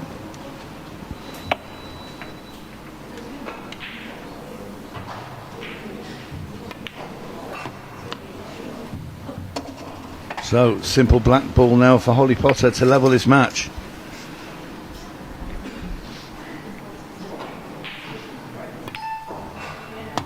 In it goes. We are locked at 2-2. And not since our opening match this morning with Becky Watkins and Zara Diamond have we been at 2-2. And Kerry Griffiths will be absolutely livid. Won't show it, but I'm sure inside she'll be annoyed. Holly Potter, on the other hand, she's got to be feeling confident now. When you see your opponent making these sort of mistakes, haven't you? I mean, what's it like out there when you're in the arena and you see your opponent making mistakes? It's got to give you a buzz, isn't it? Yeah, of course it does. It's about momentum, isn't it? And the momentum's changing to your pattern, isn't it? Like what's Amy Beecham, Vicky Lomax there sharing a joke or two. Vicky will be on very shortly. Amy, you'll have to wait until tomorrow when she will appear as the number 2 seed.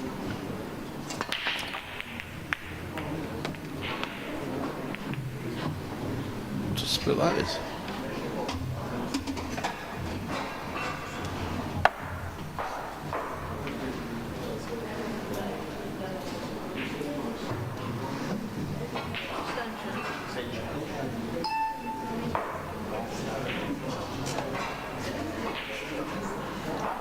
Yellows all day. I think she might be forced to go reds. Don't know why.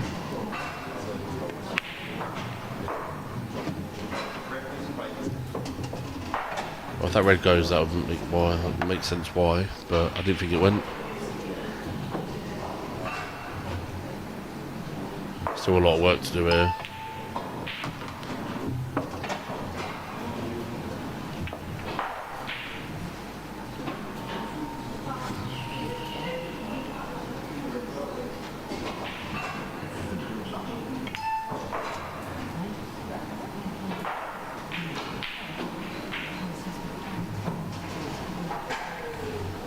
Oh, chance for Holly.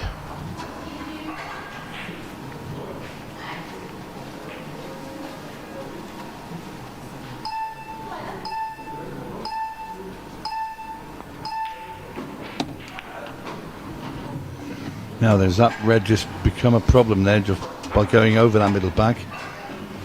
Blocks the yellow from going into that pocket, but still goes in the top corner, I think.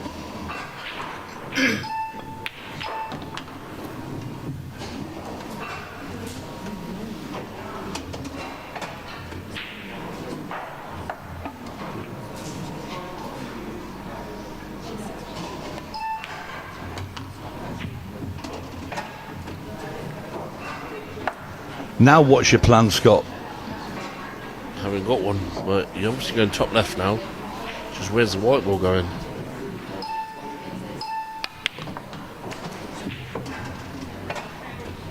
Oh, don't say that yellow goes in the middle. Wow. Touching ball. If that yellow goes in the middle. Her mark off there say touching ball, but it won't make any difference there because she's playing away from that. Got a chance. Well, if she gets these from the position they were in 2 balls ago. Yeah, you just got to clap your hand and say fair play, innit? This is a naughty dish. Say what? Well, it's going to be a pretty thin cut down this rail into the bottom left-hand corner for Holly Potter. Just cue the ball. Potter by name, will she be Potter by nature? And she hangs it over the pocket. Well, it's make or break time now for Kerry.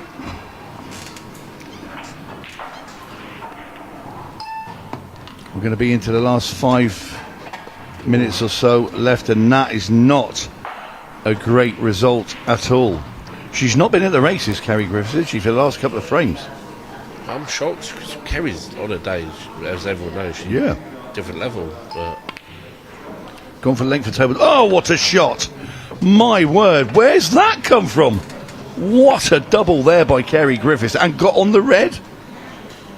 That is a stunning shot, and that has got to really, really hurt Holly Potter, because that was it's the best but it's the best shot of the day by a long, long way. And what a time to get it for Kerry Griffiths. it's not even over yet. Oh, she's missed the red. I don't believe it.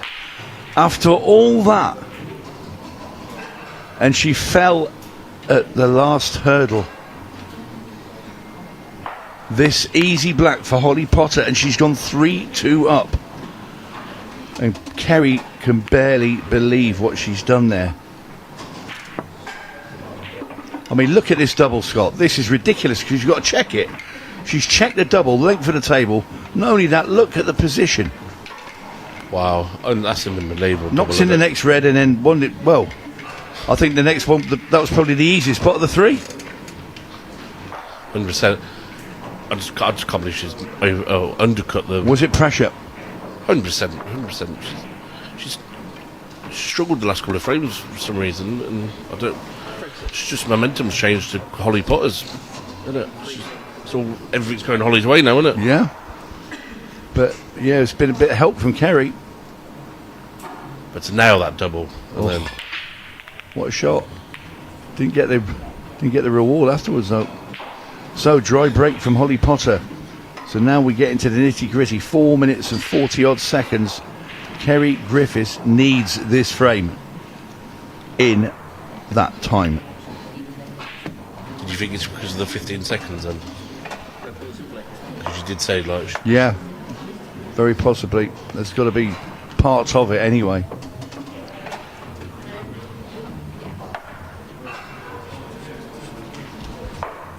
Hey, first couple of frames, she was like white border string and everything, wasn't it? No. Yes, come from nowhere. Oh, another one.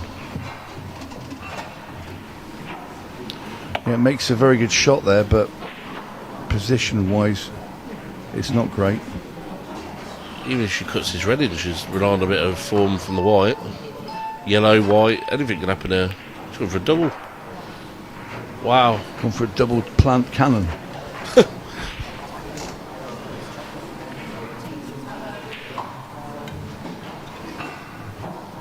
Time management now. See what Holly's got. Yeah, I think I'll be using my extension. But then 3 minutes and... I think if it was a messier rack, you would.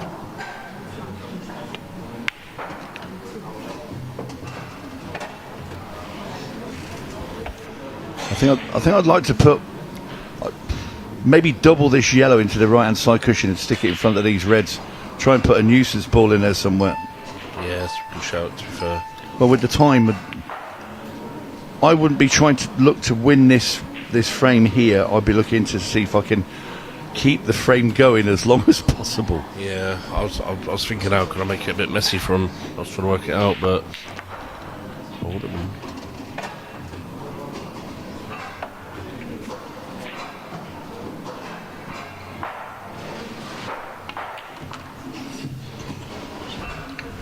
Well, not got the right angle here, Scott. Quite screw back and hopefully land on the top of the yellow, and the red goes in the same pocket. It's your only shot. She's gone for it. Not got the power in there because of the stretching across the table. So Kerry Griffiths in all sorts of trouble. Trails 3-2. The clock's ticking down.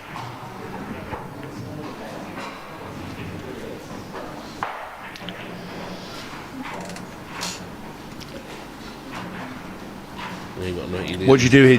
Do you go game or do you play safe, Scott? Well, I got told off when I went safe last time, so I'll be. Who told you off? J-Mo. Did he?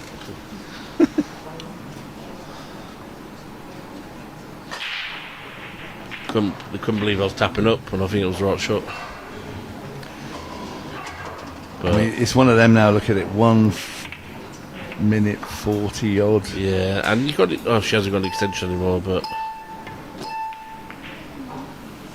I don't mind that. No, it's going to take some... Well, we've seen a ridiculous shot from Kerry Griffiths in the last frame. But it's going to take another one. What was it? Take a treble there or something. Had another go at one. I knew the yellow was in the way, I thought, so that's why I said the treble, but you just roll the yellow down and put the white behind the black, don't you? I think she was looking at clipping off the yellow at the top on the left. So you've got to be careful. You don't put the cue ball in. Oh no, she's going for the pot. No, she wasn't. Oh dear. Oh dearie, dearie me. I wonder if that black goes in the middle.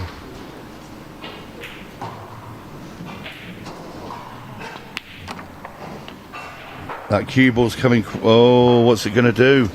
Oh. Didn't go far enough. Obviously, the black didn't go in the right-hand centre. She's now going to have to come off the rail and kick this black ball back into the middle.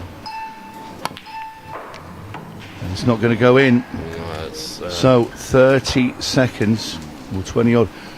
So Holly takes all the time in the world, all 15 seconds to pot this first one.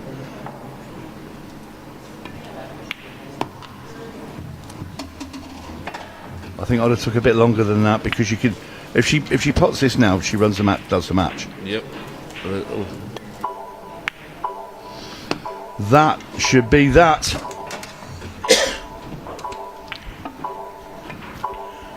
The last second ticks away, and it will be a surprise. Holly Potter wins 3-2 against the seasoned Kerry Griffiths. A brilliant win there for Holly, and she will go in to tonight's final match in this group. Up next, the second group match. Vicky Lomax takes on Emma Senior. Be back soon.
Introducing the all-new Ultimate Pool Pro 15 pool balls powered by Dynaspheres.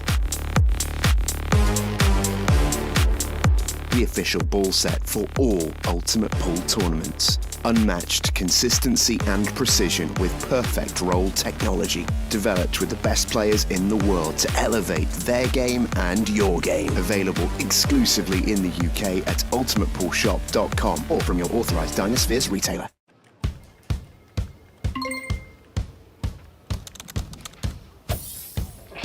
Hi, I'm at work right now, but I've just found out my heating's gone. Any chance you can come over and help? Consider it done. Hell, dripping in the kitchen sink, rust on the radiator. Dirty water, cold showers, fix it fast, fix it now. Handy ants are hauling tools. We are the handy ants, heating and plumbing. We are the handy ants, coming for your lease. Always coming for your lease, saving the day. Handy ants, handy ants.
And welcome back to the Q Club here in South Wigston, Leicester. We are here with the Women's Pro Cup.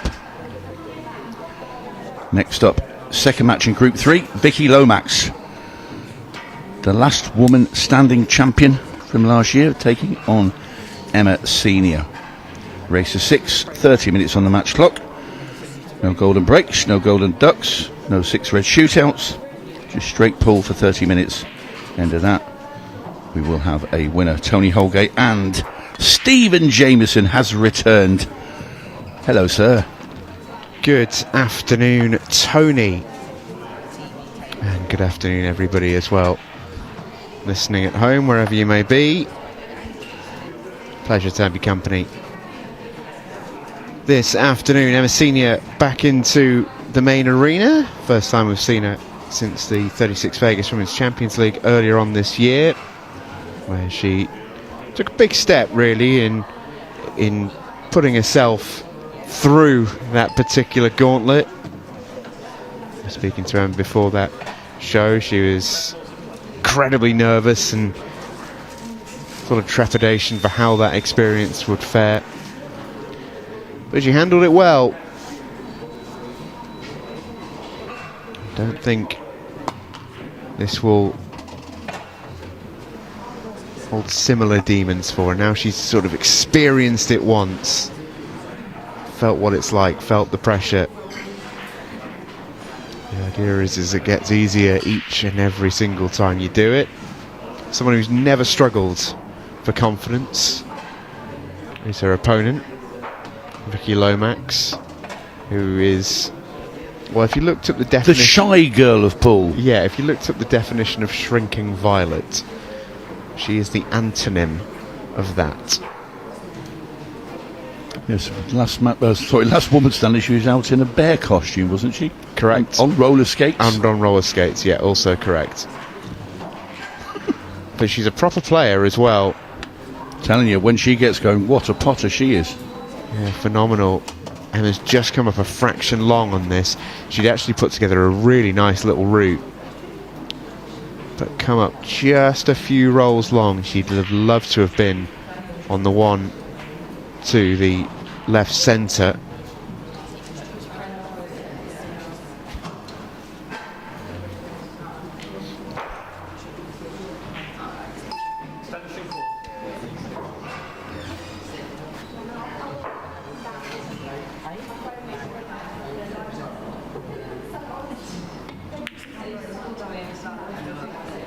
Oh well, I don't think she deserved to be punished quite that harshly for having to pull back and play safe, but that is, well, quite the punishment for Vicky Lomax. To come to the table, Emma ran slightly aground, and we're talking a couple of rolls of the ball. Just taking that lovely finish until that point. To going off like that, brutal. And Vicky will get first poke at these. She is not just an absolute character, she is a fine player as well. Didn't just win the last woman standing, she also won a Women's Pro Series title earlier on this season, defeating Becky Watkins in a 6 red shootout after a Lazarus-like comeback from completely dead in the water. 4 or 5 down, wasn't she? Yeah, it was absolutely down and out, completely beaten, and out of nowhere the Lomax rose. And you just look at that positive pot there, and that's what she can do when she's queuing. She's absolutely a fabulous player. Yeah, when she's on it, she is really on it. That was not her on it, safe to say.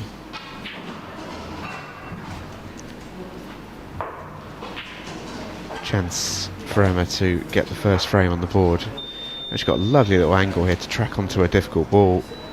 Worst possible miss really for Vicky Lomax. That's nice. It should be the first frame from here for Yorkshire's Emma Senior. Oh, possibly confidence. Whistled in down the rail. She was a little straighter than I maybe first thought. So just wants to manage her cue ball here. use the top cushion, get herself in good line for this 8 ball.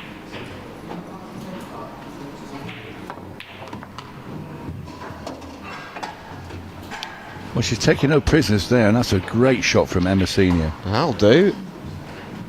2 really, really good shots. And followed up with the black as well, and that is the first frame to Emma Senior, and that was properly punished. Yeah, absolutely. Just one mistake apiece in that frame. But it's all it takes when both players are playing well. Vicky with the missed ball. Emma with the loose positional shot. Emma leaps all over the Lomax mistake.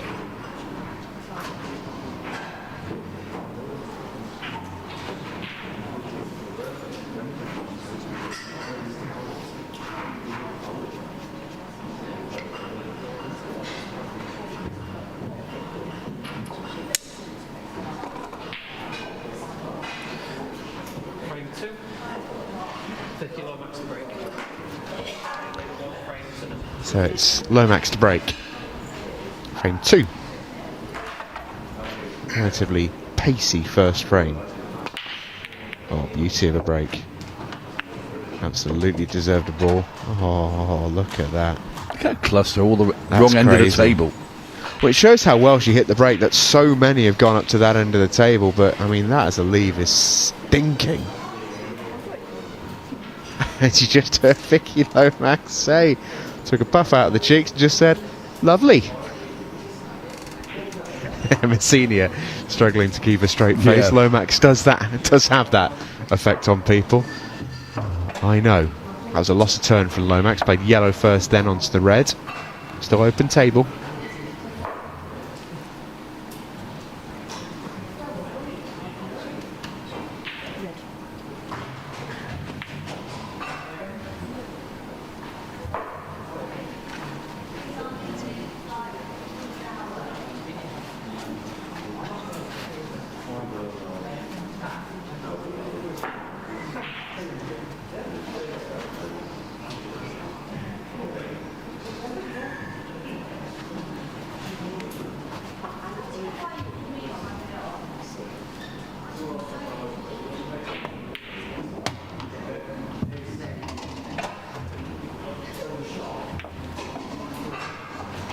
Red ball's in.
Well, nothing much there for Vicky to go out.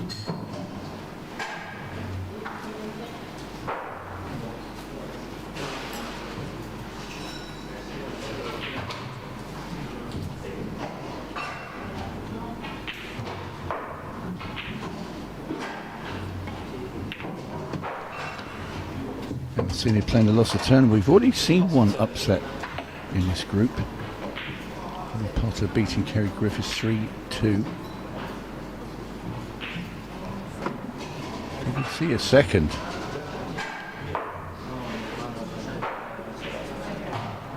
Vicky Lomax, of course, the favourite here.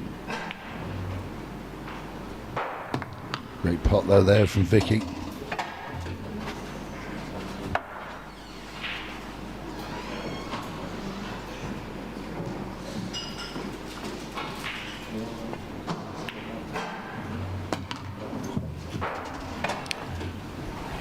This is more like it from Lomax.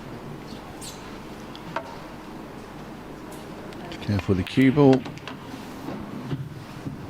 Put it back a little bit further. She didn't want to be bridging over that yellow, and she pulls the face.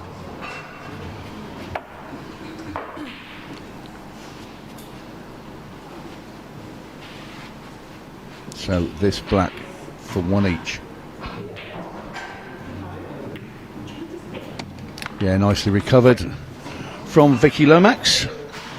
And we are finally balanced here at 1-1. We certainly are. Bit of a grimace from Lomax. A reminder what we've got coming for you next week. Who will be making it rain in Leicester? I wonder.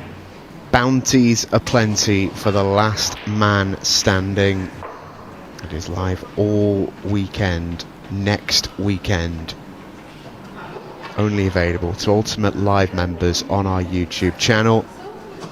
Head to the YouTube page, hit join, pay your $7.99 and get access to this event and all Ultimate Pool live events, including the Ultimate Pool Series in a fortnight's time, the European Open in 6 weeks' time, every single Monday night pool, everything you could ever want, really, all in one place as Emma Senior breaks off in frame number 3, and it's a lovely break from Emma.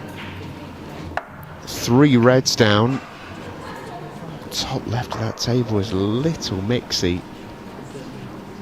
I think you've got to be reds, but you've not got a lot of wiggle room to work it all out. There were 7 reds on the table, just a few extras maybe dotted in the middle. You'd really fancy reds, but you've got to be really precise here. This breakout shot has to be pretty much perfect when she plays it.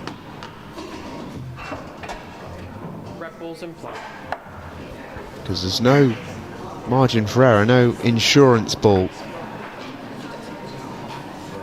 Got to get this right, and if you don't, and you open them up here, yellows are sitting rather pretty. Wow, is it? Judging by the expression on Emma Senior's face, I suspect it is not great. I think she's too thin on this to get down the table. Pretty good shot, especially if she's not touching ball. She is touching ball. She's got a problem. Don't think she is. Not even checked by the referee or questioned by Vicky Lomax, so I can only assume it's a fairly easy call.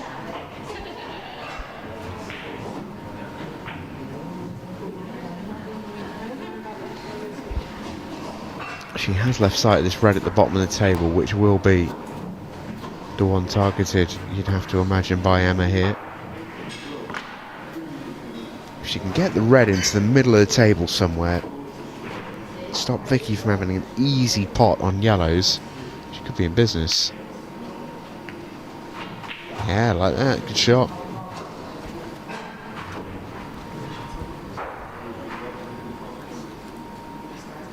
Yeah, she's put up a very solid battle, who's Emma.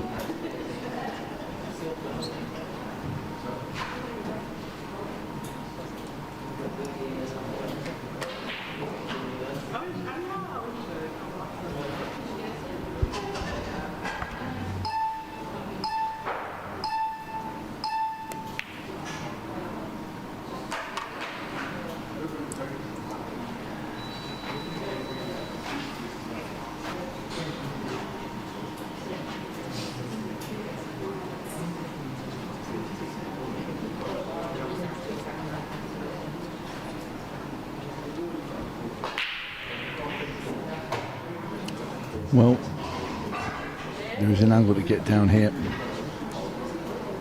Just fall into the gap of middle of the table. That looks pretty good to me. That's absolutely bang on. Nice shot there from Emma.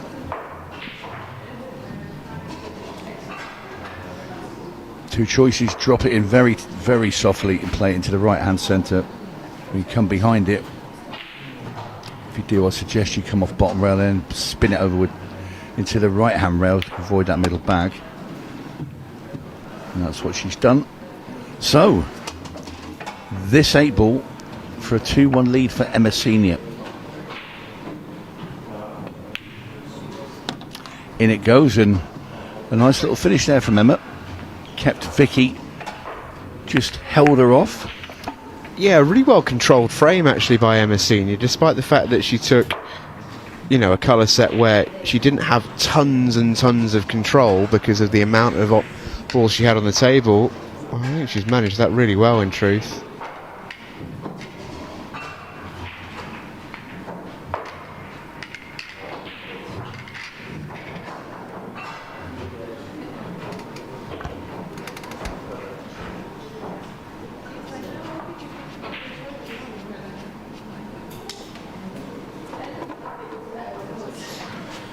Frame 4. Vicky low max to break. Train in 2 frames.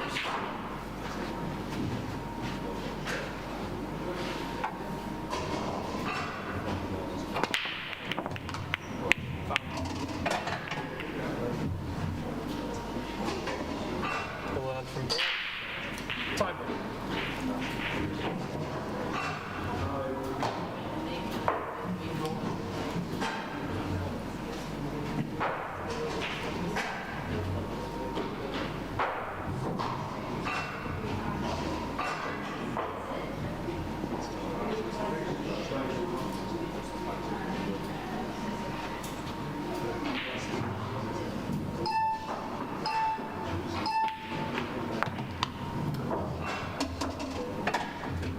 Grab balls in play.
lovely.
Now then, Vicky on the double into the middle bag. She gets this. She's going to be bang onto that last yellow, and the black readily available at the top of the table.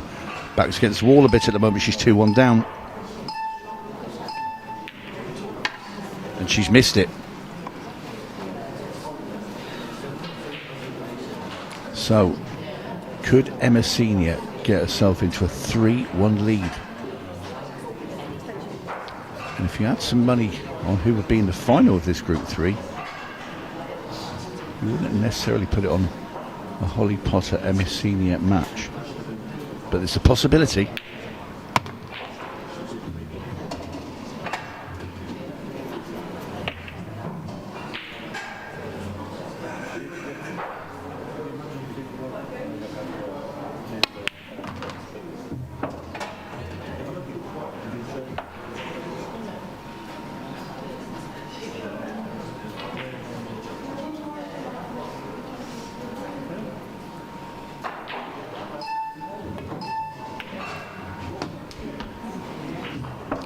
All about just keeping steady for Emma Senior.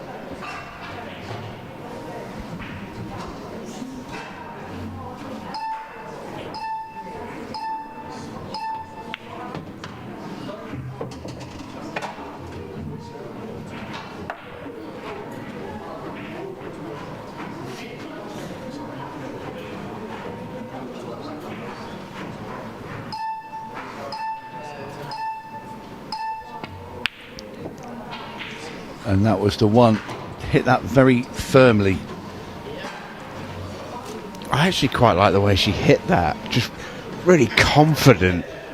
Sort of, you could see she backed herself to make it. And that in its own way, a good sign for it. That was a big pot there. It was, yeah. But you got to say, if she plays it at the pace that she perhaps ought to have, all things being equal, I think it drops. Now here's a tester.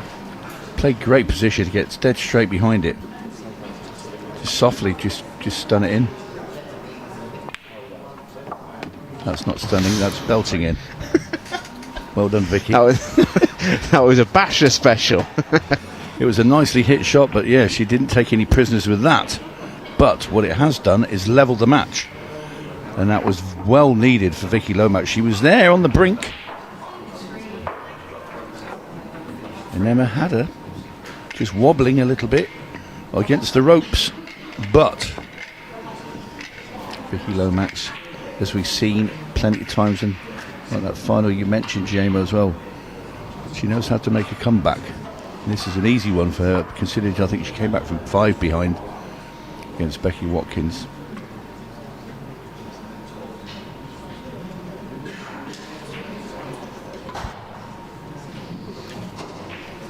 Five. To break. 2 frames all.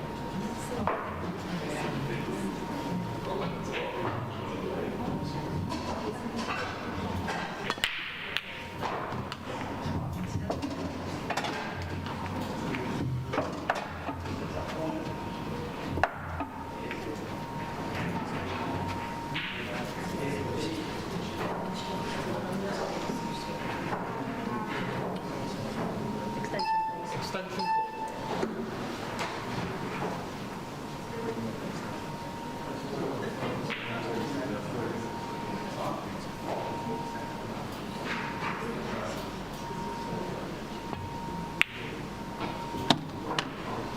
Red balls in play.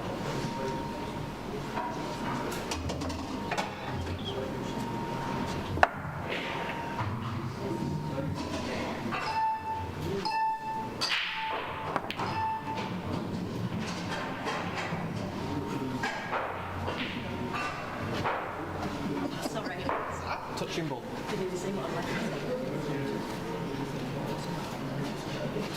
Extension call.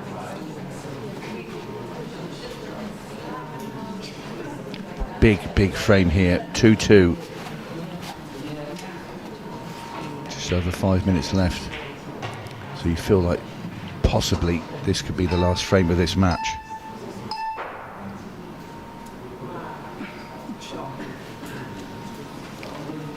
That's touching ball, so Lomax could just play off the rail and back out. Try not to leave Emma or anything. But one crucial mistake here.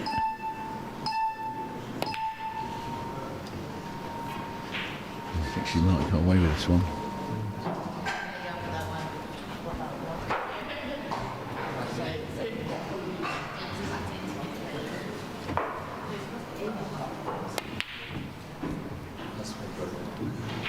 There's a bit of edge about this now, as we're now under 5 minutes.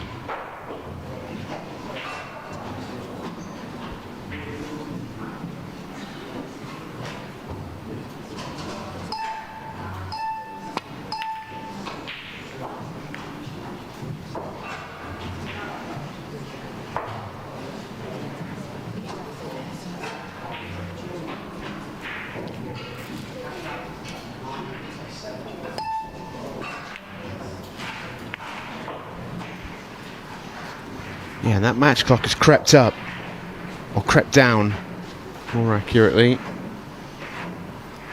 Been some really tactical, tetchy sort of frames, and they have squeezed the life out of this match. Emma's long red, jaws.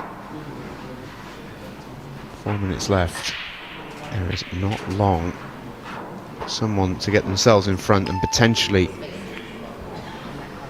into the next rounds. Yeah, it's looking ever more likely that this will be the last frame of this match.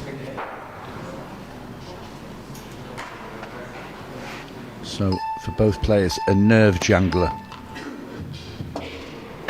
Emma Potts are red, trying to open up these two on the right. Might be able to slide this red ball just into the bottom cushion and into that yellow that's covering the bag and push it in front.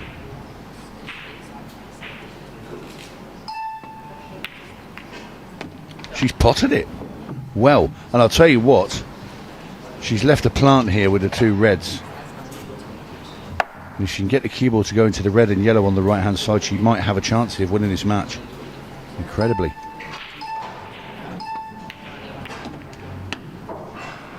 And she didn't get the cue ball into it, and now Vicky Lomax becomes the favourite.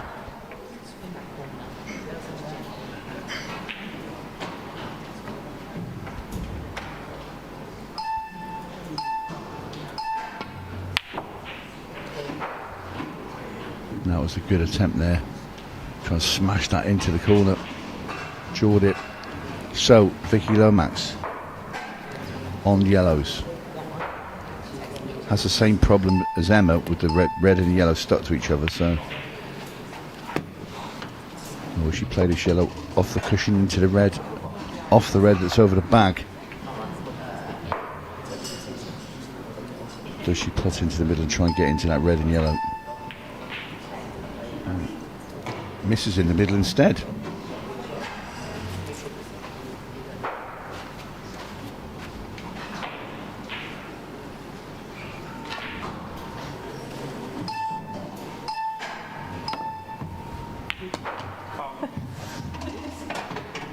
So ball in hand now for Vicky Lomax. Can she get this one? She has time, remember, this frame will finish. Yes, pot and screw into these two now, burst them apart. Just kick the yellow out. It's okay. It's okay.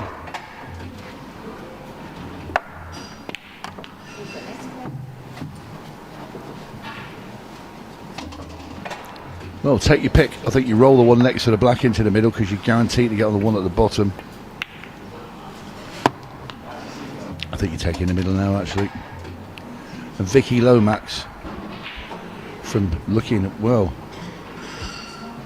a bit jaded and maybe down and out, but not going to be out. And she is going to get 3-2 in front. There is time on the clock, but not a lot of it. As Vicky now drains as many seconds as she can out of the match clock. And now on this black ball into the middle bag. And she's going to leave 30 odd seconds left. In fact, it'll probably be 20 odd when the cue ball stops running. In goes the black. Lomax 3-2 in front. But look just what's on the clock now. And I'd say I wouldn't even have Sam Lamb above the rack in this last rack, or the next rack up. Yeah, it's game over. 27 seconds required for Emma Senior to win the frame, or 26 almost more specifically, because you'd have to win it before the clock ran out. That's the only way this match is going to continue. Pressure finish from Vicky Lomax, and a bit of a what might have been for Emma Senior, who had her chances, who had her moments. That will be the frustration, no doubt. But what you can say is she's played very well. She has been as composed as I've probably seen her on the main arena table, to be honest with you. It's looked really strong and has not been far off winning this match. Well, Vicky Lomax to break in by the time the ball stopped rolling, even when she's made a ball as well. So that will be that. And she'll go on and play Holly Potter later this evening. That she will.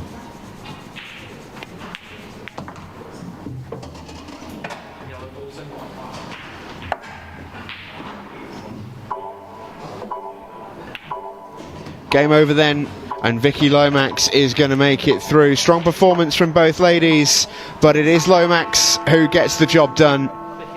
She goes through to the last 16 of the Women's Pro Cup. She'll be back later on for her group final.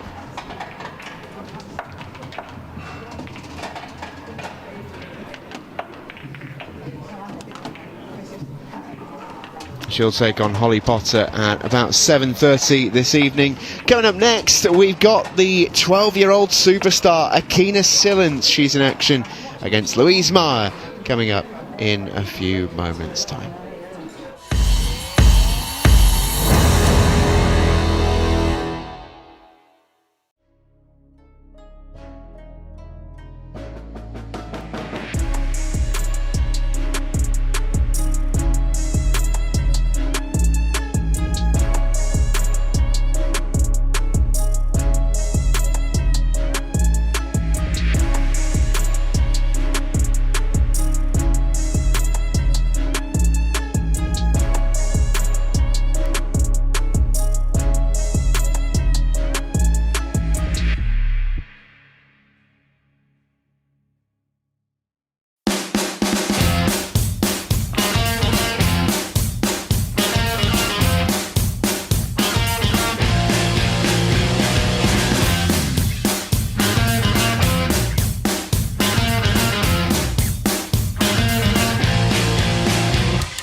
Introducing the all-new Ultimate Pool Pro 15 pool balls powered by Dynaspheres.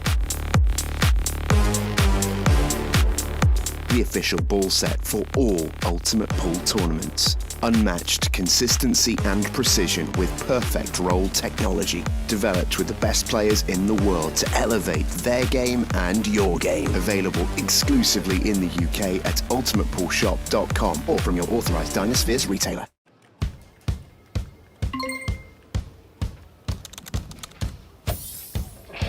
Hey, I'm at work right now, but I've just found out my heating's gone. Any chance you can come over and help? Consider it done. Need help dripping in the kitchen sink, rust on the radiator, dirty water, cold showers, fix it fast, fix it now. Handy ants are hauling tools. We are the handy ants, heating and plumbing. We are the handy ants, coming for your lease, always coming for your lease, saving the day. Handy ants, handy ants, handy ants.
Keen students into the venue, just awaiting the arrival of Louise Ma. I'll be back with you very shortly.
Introducing the all-new Ultimate Pool Pro 15 pool balls powered by Dynaspheres.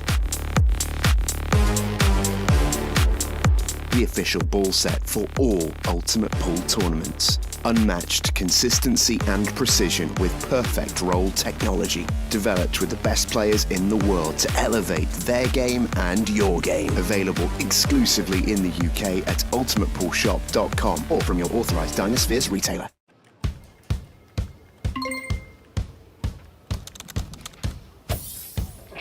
Hi, I'm at work right now, but I've just found out my heating's gone. Any chance you can come over and help? Consider it done. Need help dripping in the kitchen sink, rust on the radiator, dirty water, cold showers, fix it fast, fix it now. Handy ants are hauling tools. We are the handy ants, heating and plumbing. We are the handy ants, coming for your lease. Always coming for your lease, saving the day. Handy ants, handy ants, handy ants.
Welcome back, everybody. We are ready to rumble with our next match up on deck here at the Women's Pro Cup. It's Louise Meyer against Akina Silence. And there is young Akina. I believe she is the grand old age of 12 now, which makes myself and the woman who sat next to me, Amy Beecham, probably feel very, very old indeed. But Amy, first of all, lovely to have you with us. Thanks for popping in. And second of all, how excited are you to watch Akina on the main arena table? Yeah, I think she seems to get better every time I see her, which is probably pretty common for that age. But I think when she's been out there before, she's handled it really well. So I think she goes into this match as maybe slightly. Louise is a very good player, but I don't know how much she's been out there on the TV table. Absolute sledgehammer of a break from Akina Silence. And that is quite the way to start it for the 12-year-olds. Louise, who is parachuted into this event as a late replacement. Mary Talbot unable to make the event. She's not well. We send our very best to Mary. Very able replacement in terms of making up the numbers in Louise Meyer, who is a Challenger Series winner. And she's going to get a go here in frame number one. Akina only left a pretty tough pot to open up. There is Louise, if you needed to guess where she's from. Answers on a postcard. Yellows for Louise. Yellow ball's in play. Well, Champs, great to see you. And the last time I saw you was on my phone screen, and it was moaning about being second in the rankings, meaning you're in the bottom half of the draw.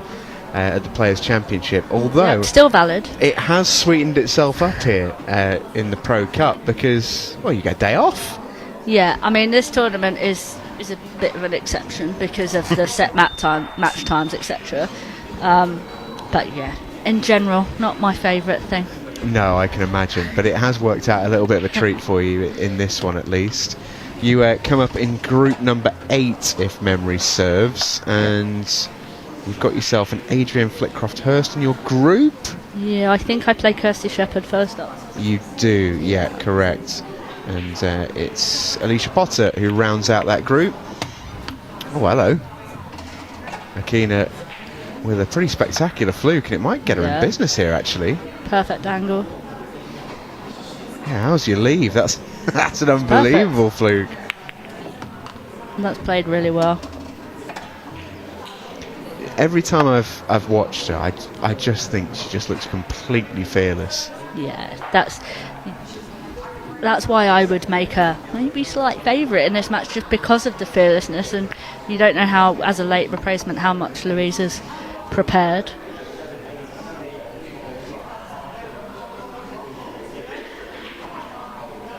Hangs the reds at the bottom of the table, which will give Louise another chance here in this frame. I know you've been in the building a little while, champs. I don't actually know how long you've been in with us. Have you seen any performances you've been impressed by or disappointed by this afternoon? No, I don't think anyone I've got here. That's not true actually. Holly against Griff, I thought played really well from 2-0 down. But in terms of performances from established players, I missed the first couple of matches. Sounded like Emma must have played pretty well, looking at the scoreline. Yeah, Emma played really nicely. 5-0 win over Amy Winter. Becky Watkins, little off it against Zara Diamond, but Zara played well. Yeah. Becky 2-0 up. Zara pegged her back before Becky took out a clutch finish to win it 3-2. Savannah Lowe, 3-1 winner over Michaela Good, but you felt like she had more gears to go to. Yeah. Emma Parker in particular, I must say, was excellent. By the time she sort of got really into a rhythm, Yeah. she's the only player I'd say has got into a rhythm, I'd say. Yeah, I think you can sort of guess that from looking at the scores. But I've been here for a few matches, and I think it's the worst time to play this session because no one's here yet, so it's a bit quiet, and I think this game is better when there's atmosphere and more people around and stuff going on around you. So once the amateurs and everyone's here tonight, I think it will be a more fun environment to play in. Right now, I wouldn't want to be out here right now, so hats off to anyone that does find a performance in this scenario. Yeah, you'll be out there around about this time tomorrow, but on a Saturday afternoon, the dynamics are slightly different. Yeah, absolutely. So Louise Meyer gets the cue ball in hand that she was wanting. And Louise has got loads of experience. She's been an international player before. She knows what it takes to stand up on the big stage and try and get the win. And I think she has had, from speaking to Ash, I think she's had a really strong season on the Irish kind of tour. So no surprise if she does do well here. It's just about handling the TV table and the shot clock, especially once it gets to the 15.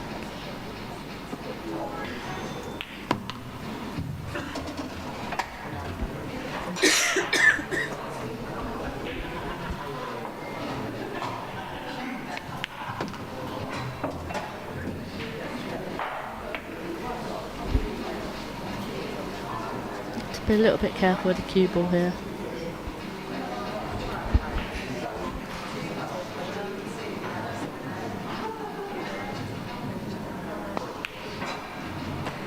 Yeah, I think she's worried about the cue ball.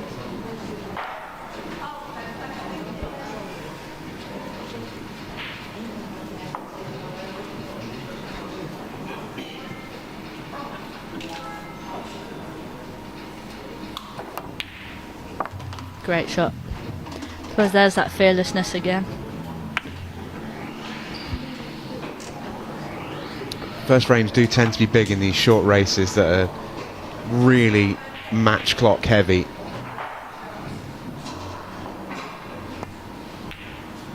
Oh, but that was an edgy one. Wasn't expecting the miss there. Louise Ma and a tester to seal.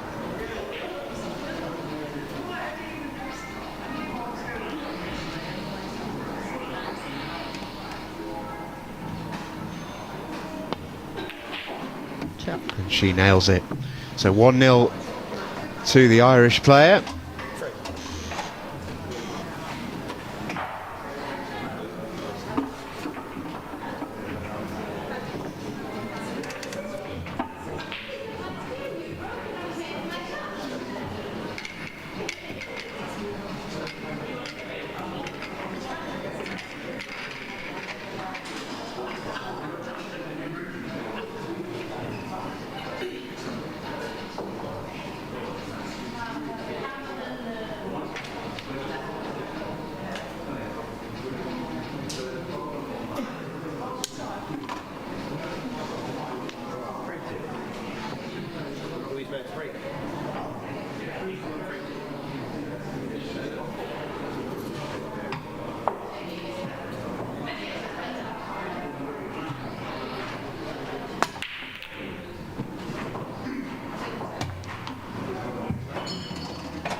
Underway in frame number 2, and it is Louise Ma who's going to get first opportunity here.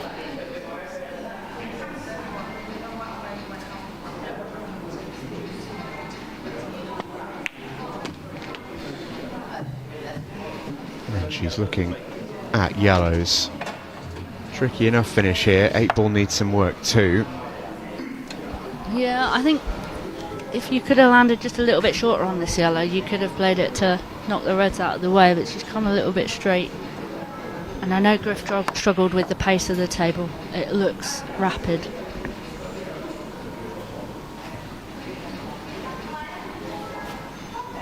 Well, I made the point earlier on that, you know, these matches aren't long.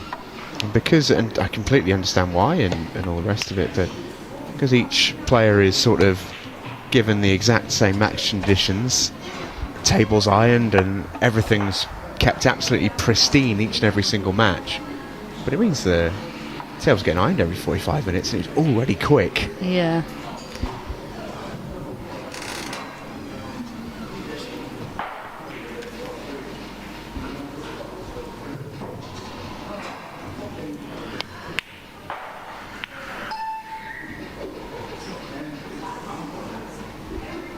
Not sure what Louise was trying to do there, to be honest, but I think she's got away with it to some extent if Akina's not on this one for the bottom left.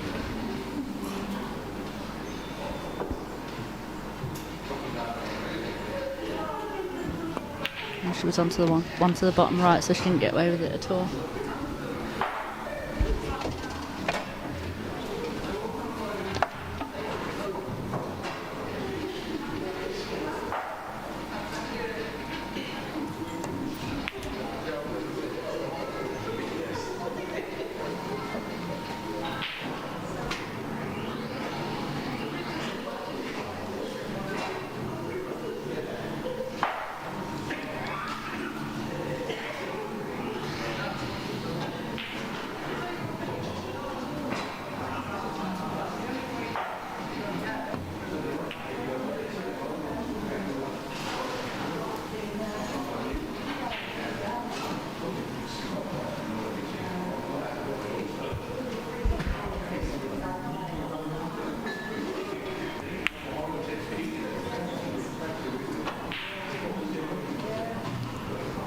Sensible shot from Akina.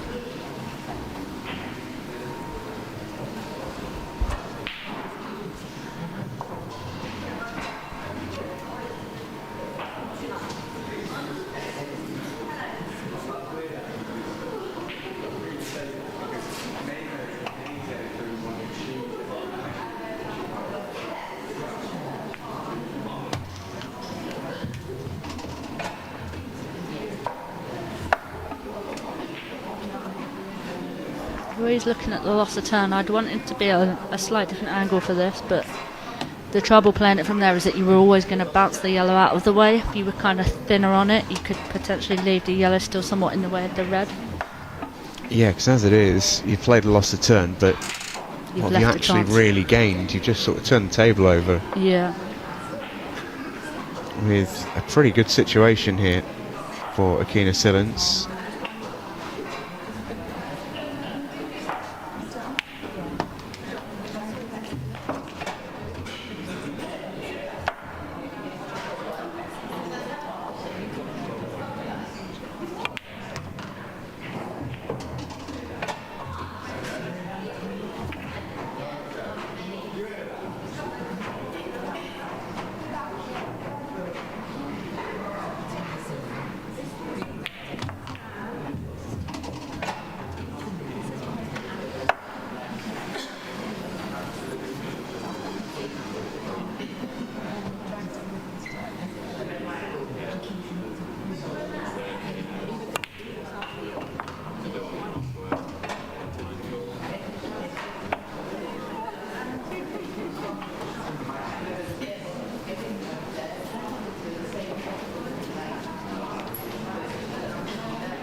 Akina just hedging her bets, but if you're Louise Marr, I think you've got to fancy this. Yeah, even if you don't want to go for it now, you can play the safety first. For me, it's worth going for the pot with an element of safety in mind. You're not going to leave the red if you miss. Goes for the raw safety, and she left the edge. I don't think so, but it's still not the right shot for me. But we all see it differently, I guess. But I think you could have Much more composed on comms than I saw in your latest reel. Oh, you'll see another one at 5 o'clock today talking about exactly this sort of situation. Don't feel like you have to... Oh, that was a great effort from Akina. Don't feel like you have to tone yourself down for us, champs. I just feel that you could have been aggressive there and not left it any worse if you missed than you did just playing the safety. So why not take the opportunity to potentially not let your opponent come back to the table? That red could have gone anywhere. It was an easy escape. But it's worked out because now she's got a really good chance, so maybe I'm wrong. I don't think so, because ultimately your percentages remain the same. You just might have got there earlier, which is always beneficial.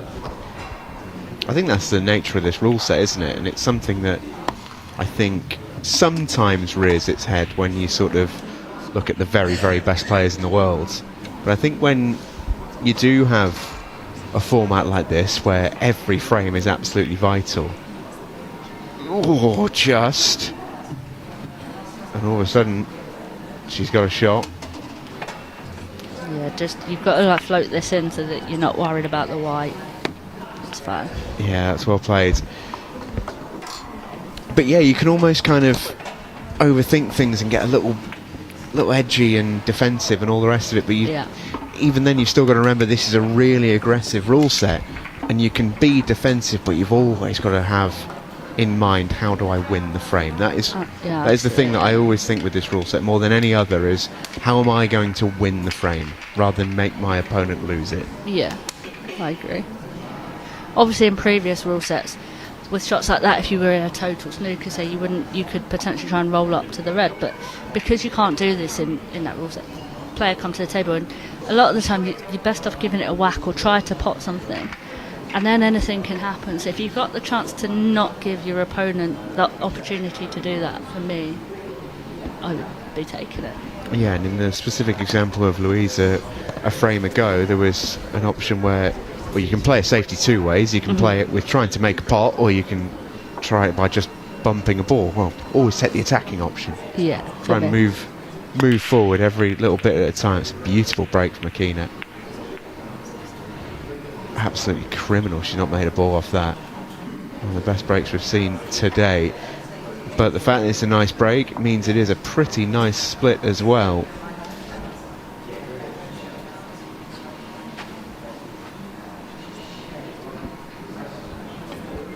Yeah, I mean, these are all on. If the red by the yellow goes at the top, this is a really good chance, and she's got a chance to get on it now if it does go.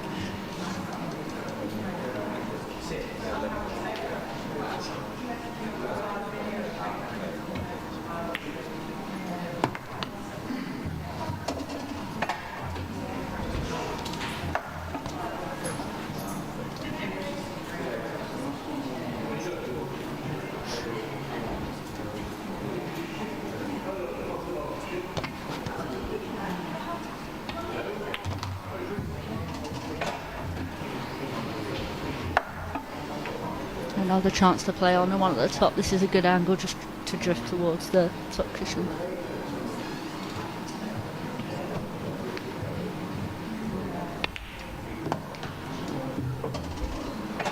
Yeah, don't understand that choice of shot from Louise.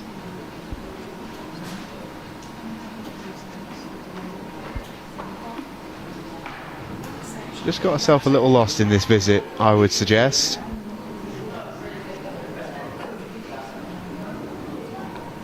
Oh, it's a million miles easier from my personal vantage point up here, but Yeah. yeah, didn't like that shot, choice of shot too much. However, That's a pretty good shot by way of recovery. yeah, and at 2-0 up, tying the yellow up.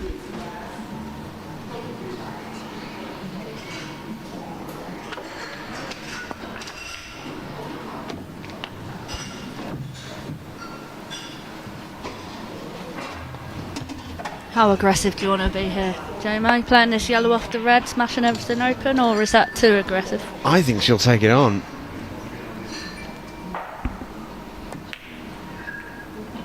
She played it very gently. She's judged that really, really well. Yeah, no attempts to pot that.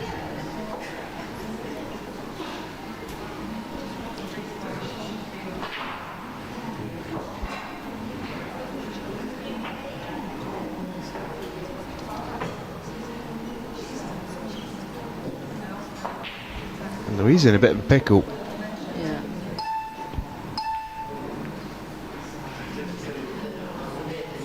Yeah, I think that's a sensible shot. From not much she could do there, but the yellow's not a bad ball because it's a big pocket, but the red's further out and she's not left a good first shot here.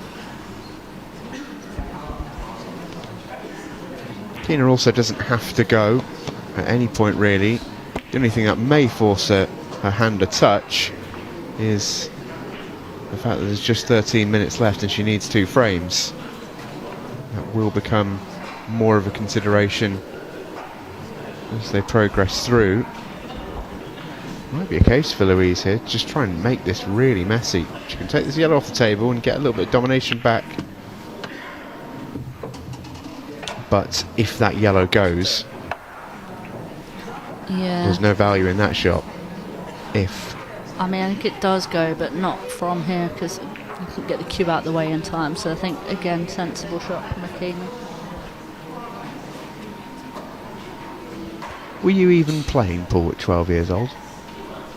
Not to any sort of level. In the pub where I lived, but no, not like this, no.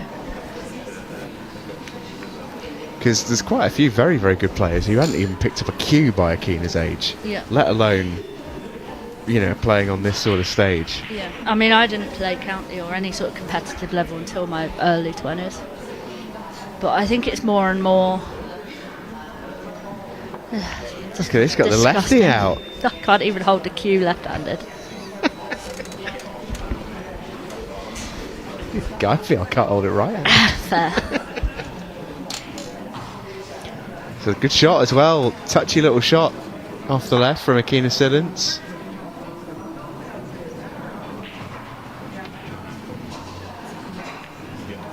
Good hit from Louise. She's not left anything easy. With 2 reds where they are though, it's just an element of insurance here for Akina. Yeah, I mean, I don't. Possibly not the worst idea to bounce the one out by the 8, but I like this because you could potentially drop on the one by the. I don't like it. Oh no! I don't. Oh no! I still don't mind the choice of shot. It just wasn't played very well. Yeah, tough one to take for Akina Sillins.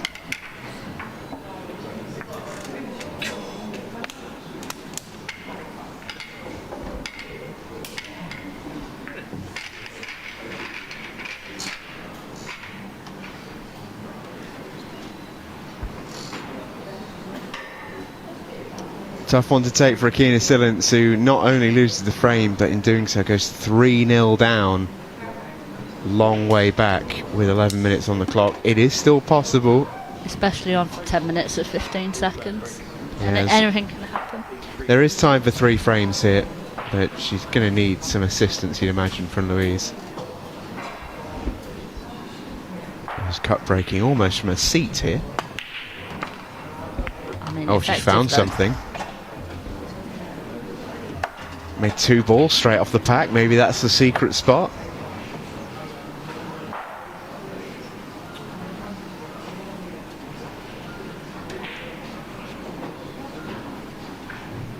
Not the easiest of chances, though.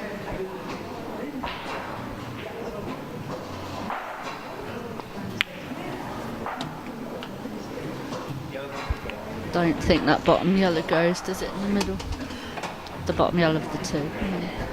It's going to need to, unless Louise planned on landing low on this yellow. I think it's going to be one of those visits where every shot Louise takes, reds look better and better and better. Yeah.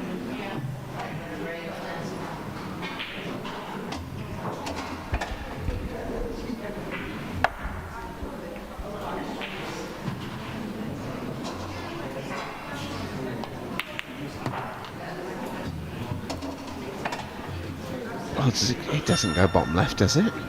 Might go off the bottom red. Don't know how you get a shot on the other yellow if it does. But you may be able to clip it in off the red, which I think is what she's looking at. She wasn't looking at that at all. Yeah, just opens everything up and plays the loss of turn in doing so. Don't mind that. Gonna keen bump her awkward red out straight away. Oh, it's pretty tough. I mean, that's actually fine, because if you can get somewhere straight on it, you're on the one next to the 8 on the other corner. These rails obviously famously don't play the toughest, so if you can get on it, I think she'll fancy it. Well, the fact she's taking this on tells you how she feels these rails play.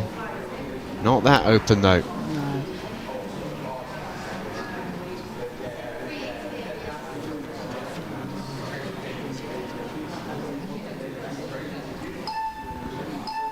We are now into the 15-second shot clock, which Louise has some but not loads of experience of. No, I mean, and either at 3-0 up with no golden breaks, I know there's still like 8 minutes, nearly 9 minutes left.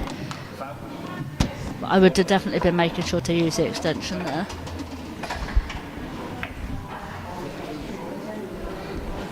This is the wrong choice for me. I'd be wanting to get rid of the one at the bottom rail first. Okay, if you're playing safe, it's a different thing. Yeah. Although she must be pretty confident that red next to the 8 ball and getting access to it, because like you mentioned earlier, that red on the rail felt like really good Yeah. connections. But she's probably banking on Louise moving it here, so... Which she does, and with a foul. So now we'll see if she goes to the bottom or the top end of the table. You'd imagine it'd be one of them first.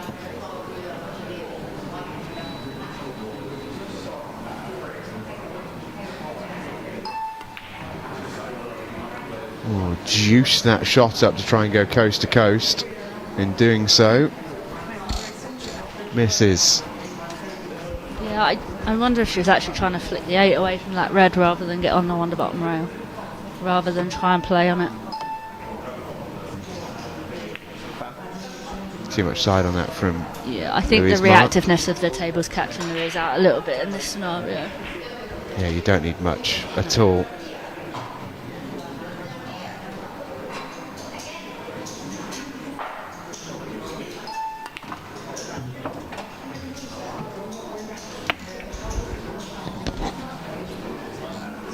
And this is fine. You can just roll this in and hold on the 8 and you'll be perfect on the one bottom left. She looks like she's queuing it to the... Don't understand that choice. No, it wouldn't have been my choice of shot. I wonder actually with... might be one for your little series there. As you see Phil Harrison in the crowd. He'll be here next weekend as well for the Last Man Standing, last year's winner. Louise's partner. But I wonder if that's one for your... not that you would, of course, because that would be seen as bullying. But one for your little series champs, where she comes to the table cue ball in hand. There's a couple of balls that sort of need landing on at the bottom of the table. And she sort of puts herself on the one that's over the hole and is makeable from anywhere on the table. That feels like you could go another way around it. No, I actually would have played that ball first, but I wouldn't have left it straight with the cue ball. I think you could have, if you put the white on the top rail and just let the natural angle come down, you'd then on a choice of balls. But I don't mind getting rid of one that's in the opposite half of the table to everything else first, because you had 3 balls to land on at the bottom, there was no need to have to go back up and travel later on in the finish, come up and down kind of way. So I don't mind the choice. It's just maybe the angle she left herself meant that she was playing on one particular ball rather than choice of 3. But she actually landed okay to just drop the one in the middle, and I don't understand the choice to play it in the corner.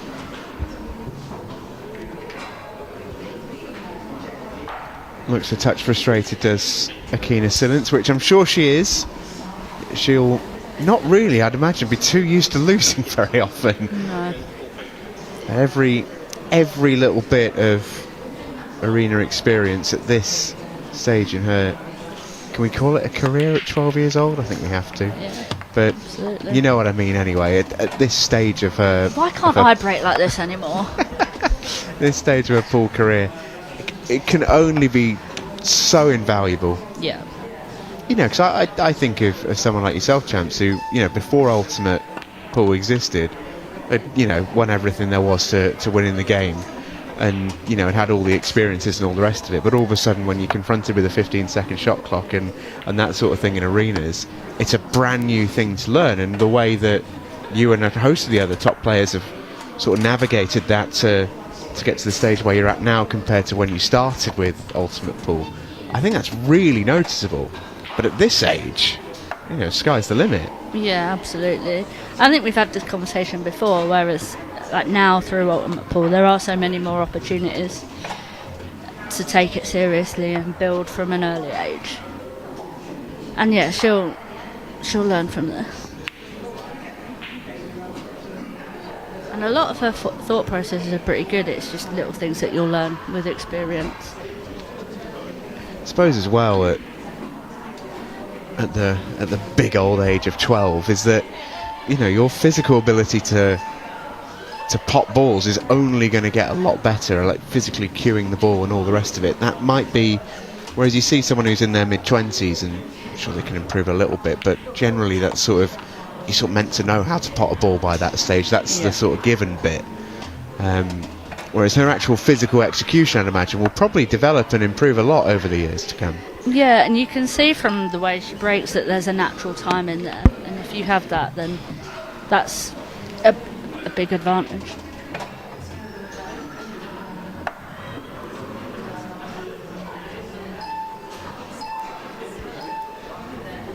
Louise calls her extension just to dot the I's, or attempts to dot the I's on this finish.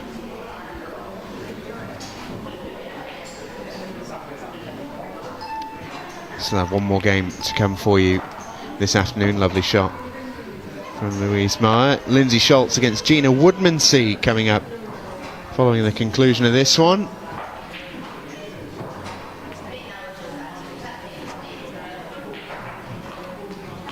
It's nice from Lindsay. Louise. Oh, from Louise, correct. Been a long day already, champs. Oh, how's your luck? How is your luck? Sort of sums up how our match has gone, doesn't it? Yeah, and it's been a similar experience for Akina as it was for Amy Winter earlier, who sort of had a few moments of really early promise against Emma Parker. Isn't Louise Reds? Have I lost my mind here? Oh, Louise is Reds. Yeah, she's... Well... Thought that was me. What a way to lose a frame for Louise Meyer, who, with cue ball in hand, pots the yellow. She can't believe what she's done. And I thought I was losing the plot. That is very much a deliberate foul, because she's completely intended to do that. Therefore, that is loss of frame, and Akina Silent goes back within 3. That won't really raise too much of a smile from Akina. That's sort of beyond for her, but Louise can laugh about it at least. Yeah, well, you're 4-0 up. It's the only time you can laugh about it. Can you imagine doing that if it was 4-all? You wouldn't be laughing then. I mean, that is a considerable brain phase from Louise Meyer, that.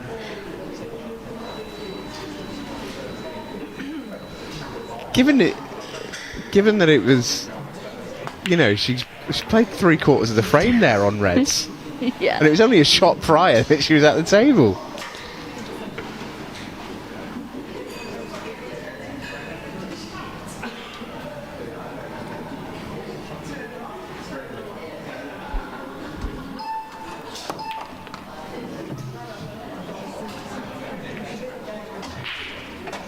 Yellow balls in play.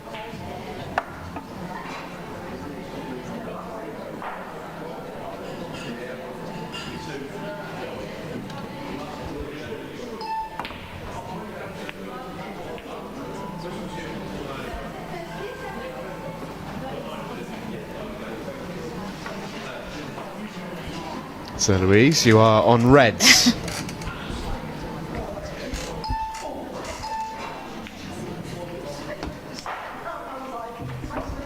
That is one of the more extraordinary fouls I've seen in a very long time. That It's extraordinary because it's so deep into the match and the match isn't closed. There was no reason for a kind of head to be fried at that point, and that's when things like that can happen. Is when you're deep into a tough match and your head's sort of in the bin.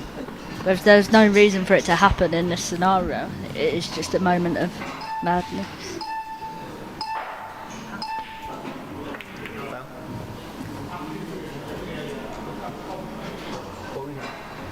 So I'm ready.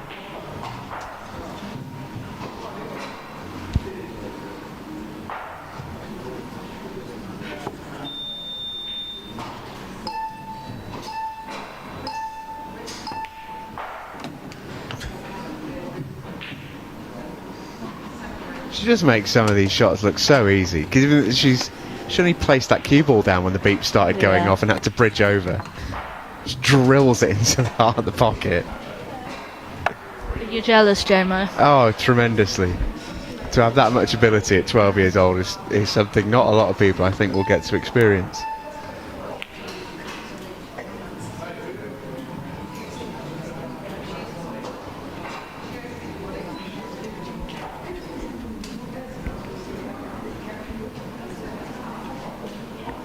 So final minute of the match. Louise Meyer opens things up and plays a good shot there as well, does Louise. And gets a bit of a pace on. She wants another frame onto the board. I was speaking with Emma Parker-Ellie, who won 5-0, and she was really disappointed not to make her buzzer beater attempt for the 6-0. Don't think there'll be many matches that get to 6 on this sharp match clock. Challenge laid down, champs.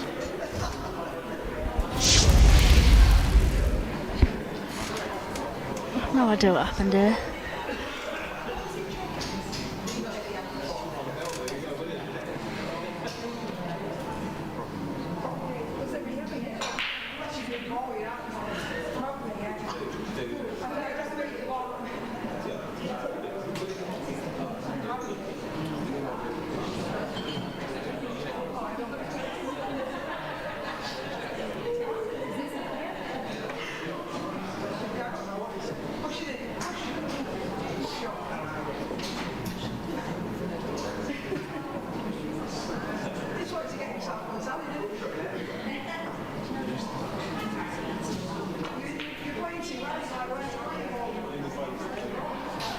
Can tell you that our referee there was just checking the footage just to make sure that that wasn't a double hit from Louise.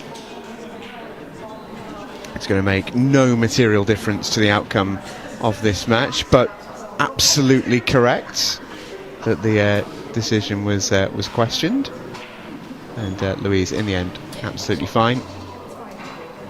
So we'll get to run this match out. 26 seconds left. Can she beat the buzzer for a 5-1 win? Really impressive performance this from Louise Meyer in the end, who's looked relatively comfortable and has settled into the match for all but that rather funny foul, which we'll give her a little bit of leeway for. So Louise Meyer wins it 4-1 against Akina Silence. Our thanks to Amy Beecham for joining me on comms for that one. Fun as always, champs. And a reminder of what we've still got to come, not just today, but also next weekend, because we are about to have a whole lots of fun. Rumble, the fire transition.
Introducing the all-new Ultimate Pool Pro 15 pool balls powered by Dynaspheres.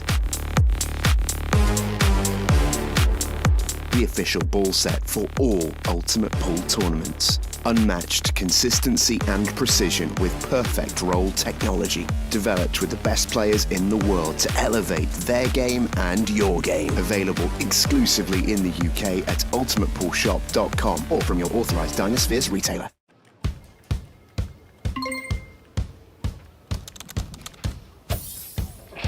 Hey, I'm at work right now, but I've just found out my heating's gone. Any chance you can come over and help?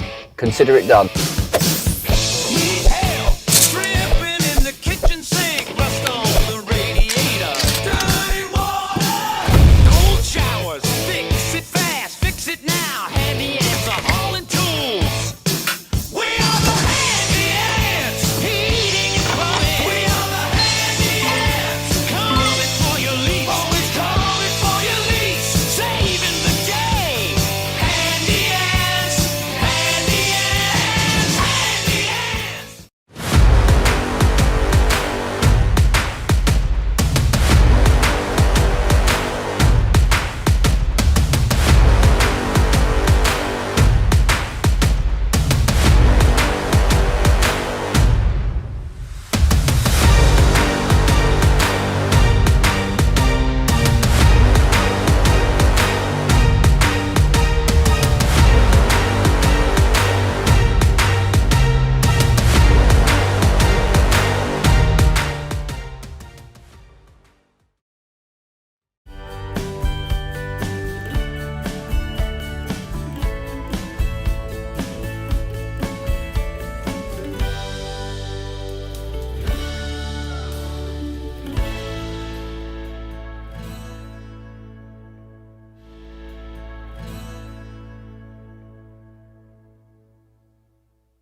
Very well, welcome back, everybody.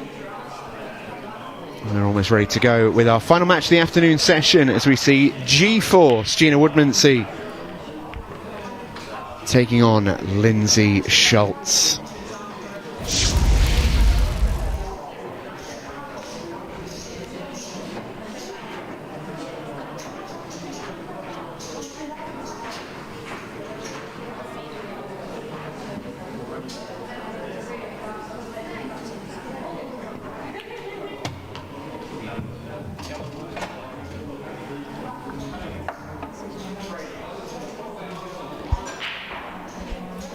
Wispy Lindsay Schultz to the table first.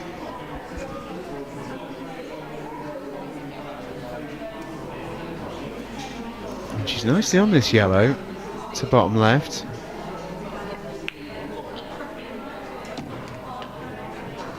Dives it in. Played that very deliberately.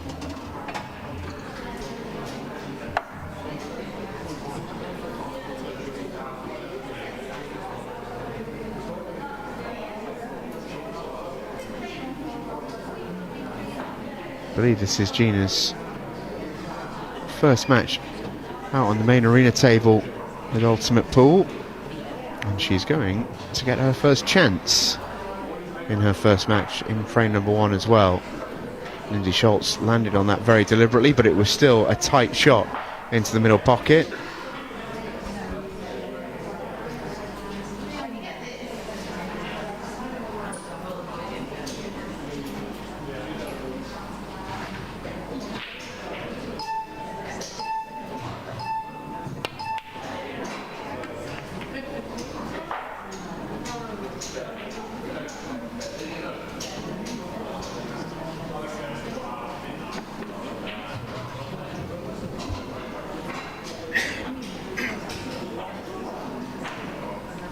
Lindsay back to the table on yellows, but with not necessarily an easy finish. Looks like she's still going to go. She's got an angle to bump into the red and yellow, clustered together in the centre of the table here.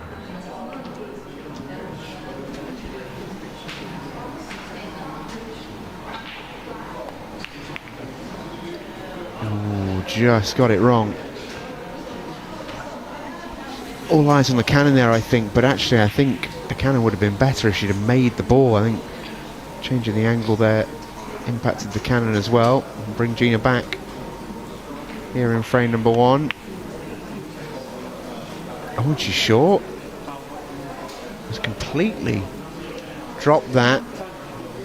And Lindsay will get cue ball in hand as we welcome former world finalist Tony Holgate back to the booth. Afternoon to you, Tony. We are incredibly excited to be here this afternoon for a variety of reasons, but I can't lie to you, Tony, with my tummy just starting to rumble. That's exceptionally excited. That's been rumbling all day for you, sir. Exceptionally excited to sample the Q Club kitchen, which is going to be our line of attack for the interval. I agree.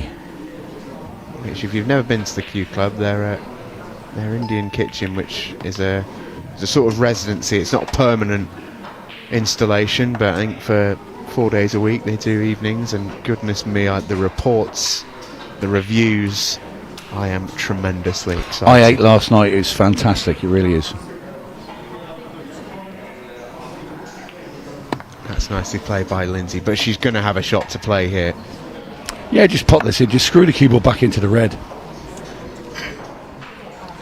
As long as you play it firm enough, you just knock that red out of the way, and it should be right on the black.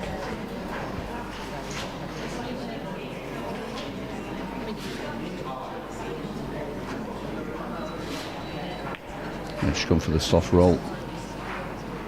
Ooh, played that, I think, with a view to potentially opening up that pocket by playing it delicately. And was on the 8 ball nice enough.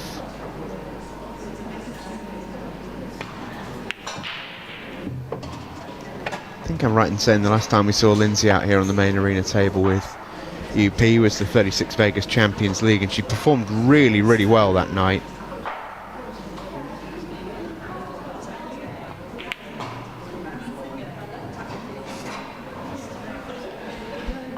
Miss there from Gina, and left a clear path for Lindsay to get to the yellow. Just want to play this sort of quarter ball so the cue ball hits the jaw of that corner and comes straight down the table. If you hit this thick, you can skid to the side. So fairly thin, but very soft. And that's the skid to the side. Now she's just been fortunate enough to come far enough to be able to pot this black into the bottom right. Careful with the cue ball.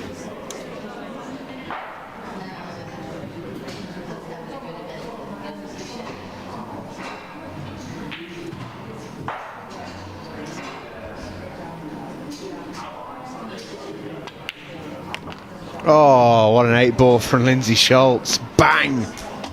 Played that brilliantly. That's a really, really good shot there, because there's a danger there. If you dolly that, you can go in off in that corner, but she hit it full force against G-force. That's a fabulous shot from Lindsay. So 1-0 leads Wispy.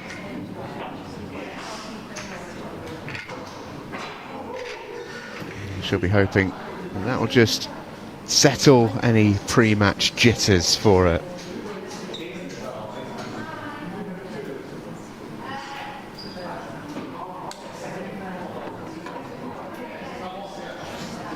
Yeah, she's got tons of ability, Lindsay. Sometimes it, you know, she does get a little bit edgy, I think, out there, which is understandable. But she's a very capable player, that's for sure. As you see with the black ball she just potted. That's a great break. Yeah, look at that. Is it going to be kind? I think so. You can get to yellows and reds here. I think the red she's close, well, one of the reds she's close to goes in really nicely to left centre, I think. Well, if it does, you take the reds, just purely because of the two yellows that are stuck together in the middle of the table. Then yeah, it's like like plant. Take get to her awkward one first. Yep, bang on. Have to take that now.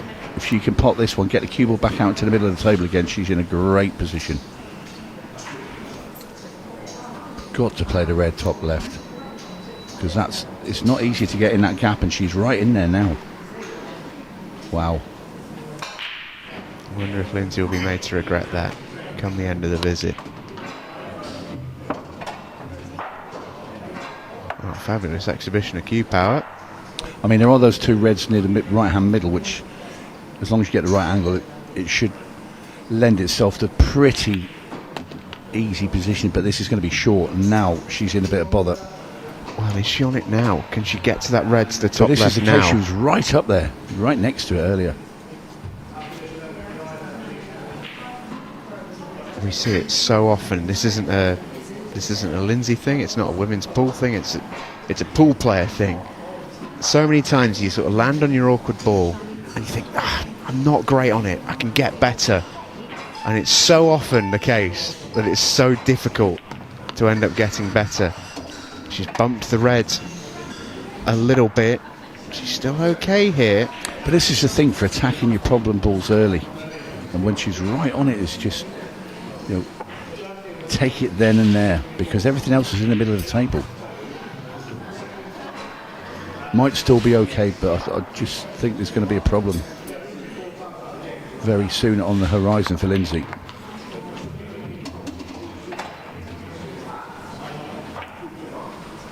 Well, very slow roll cut into the bottom left.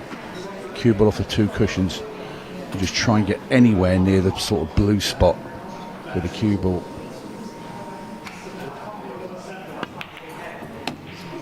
Stunned into the 8-ball. Can she get through there? Well, she must be able to. But how tricky is this now? Well, whole visit has led up to this for Lindsay Schultz. Oh, Who needs to take them early? Just leave them till the end. It makes us look stupid, doesn't it, Tony? It doesn't take a lot to make me look stupid, but I'll tell you what, that was a great finish there from Lindsay Schultz in the end. I still say she should have taken that red earlier, but wow, what a last red. And she really is potting well today.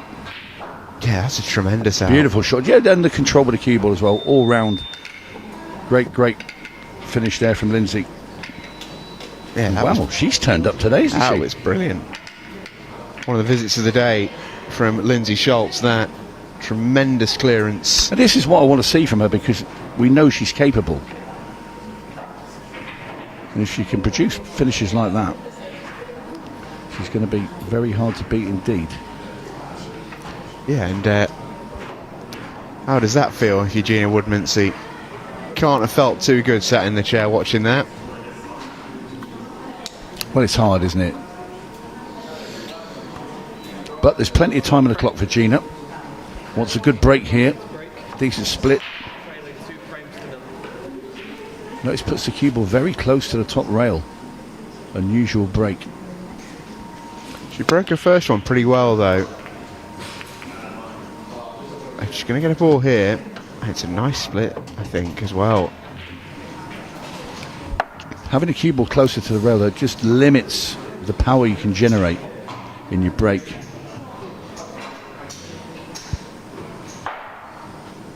It does. It's probably a slight balancing act, though, because I find this as well, personally.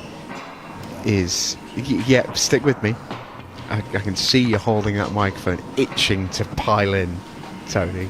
Stick with me. And pile in I will. What I'm saying is get that a little bit closer off the break line, closer to the cushion. I find, at least. And who am I? I find the control of the shot when you're trying to put real power into it a lot easier. So I think there's a balancing act there. Do you take a run up as well? Well, yeah, I mean, that obviously makes it more difficult, but... Happy Gilmore-esque. Yeah, Happy Bullmore. Happy Claymore after your break.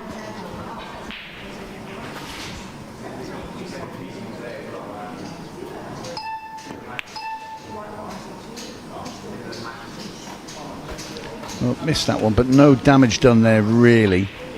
Yellows are not in the greatest position for Lindsay, so you kind of think that Gina's going to get another crack at this frame.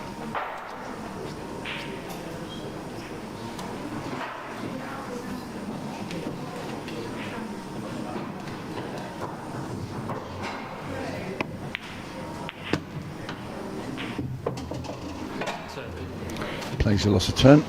That's a decent shot.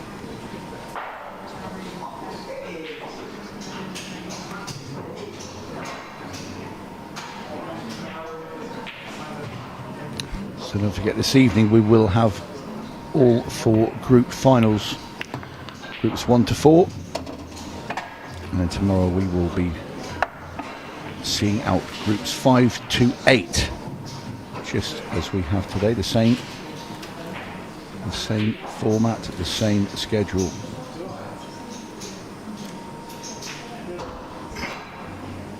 And then Sunday will be business day. Yeah, folks are already describing it in such terms as finals day. The business end, and when we will crown our champion.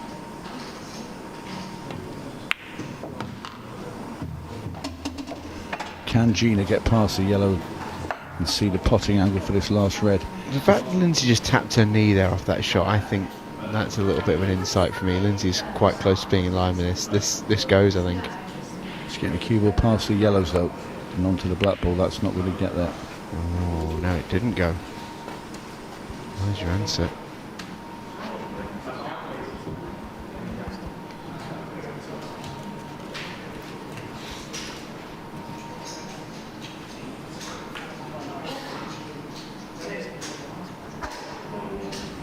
What I really like every time I watch Lindsay is not that. I've given her the touch of death there, haven't I? Goodness me. Well, the tricky shot she was attempting, though. Excellent chances for Gina. I'll come back to what I like about Lindsay next visit, maybe.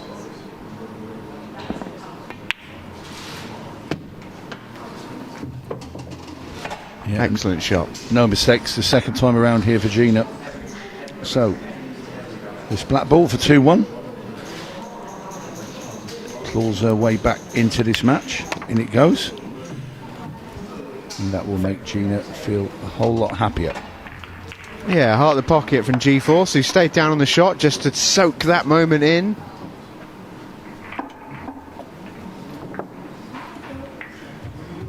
Seven days away, or 8 days away rather, from the last man standing. Who will it be? 5 hitmen in play: Tom Cousins, Chris Melling, Craig Waddingham, Phil Harrison and Declan Brennan. And then an assortment, 27 other top players, including a mystery wildcard. Few titles amongst those 5. Just a couple. Just a couple. Into shots to break. Leading 2 frames to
So, reds for Gina.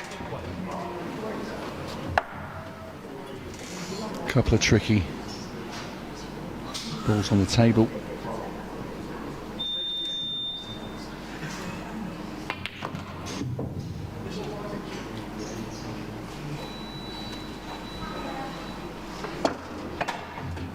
I suspect she probably planned to land in an area in the middle of the table, and she thought, well, I'll be on one of about 3 balls. In the end, she's just about on one. She's going the wrong way.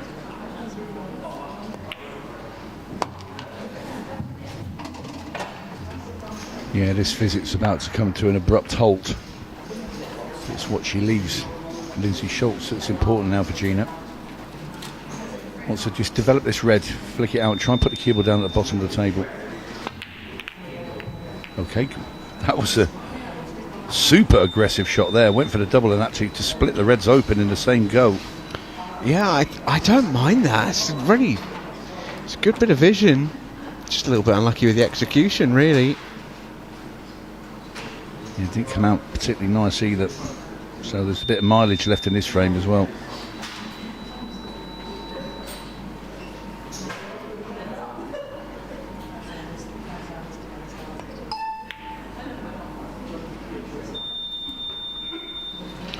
I don't think Lindsay wanted that to go in.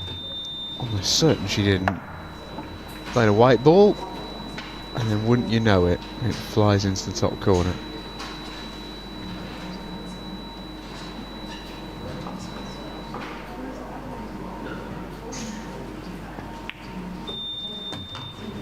Well, she's going to go. There is a route out, but it's risky. She can connect the balls up, but at some point she's going to play into the yellow and red. And that's the risk.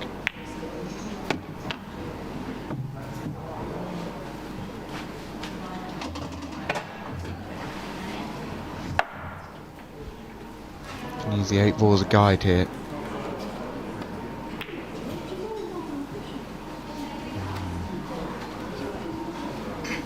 Yeah, Yeah, pulled back there.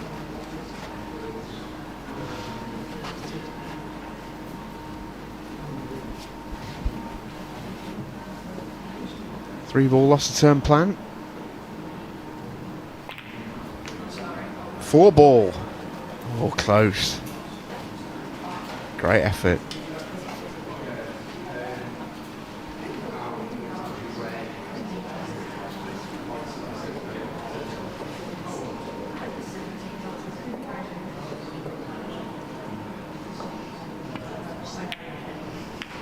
Oh, it's clever. It's a really clever shot.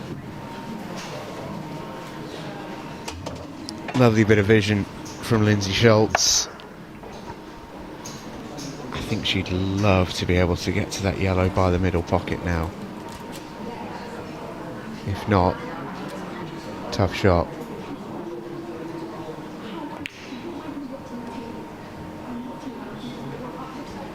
And just drifts it wide. Little unlucky with that shot. I think she deserved a little bit of a better lead personally. To only have a full table shot to go at after that. Previous visit was unlucky. Although I don't know if Gina's played the best shot she's ever played there. I don't know if she's hitting these yellows.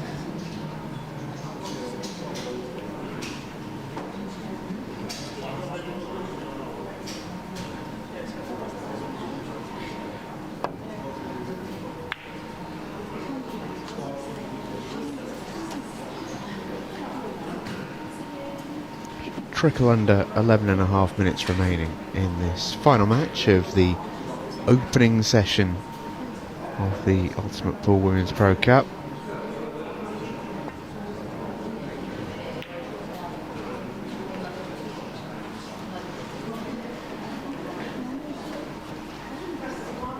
And you imagine Lindsay will go now.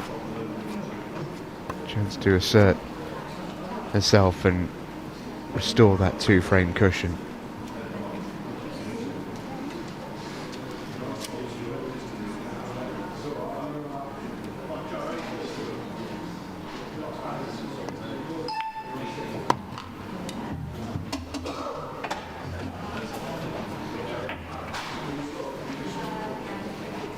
Just want to sort of dig this into the top rail, side rail, bit of right hand side, just swing that cue ball, get it more central so it leaves the black easy into the bottom right. That's a bit heavy, might be coming past it, is it? Yep. Well, have to be a cut into the right hand centre pocket here. Now this is tricky. Slow roll. Rather you than me, Lindsay.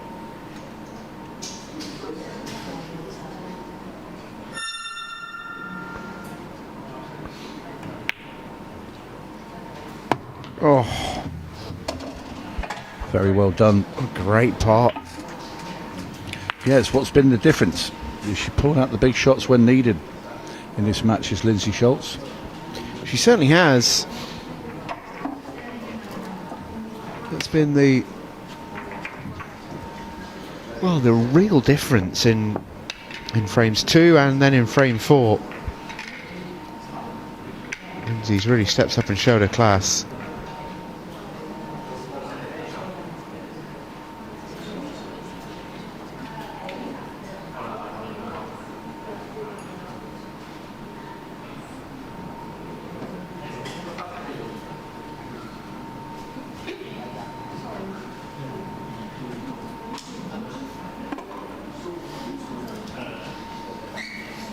Frame 5. Gina Woodmansey to break. Trailing 3 frames to 1.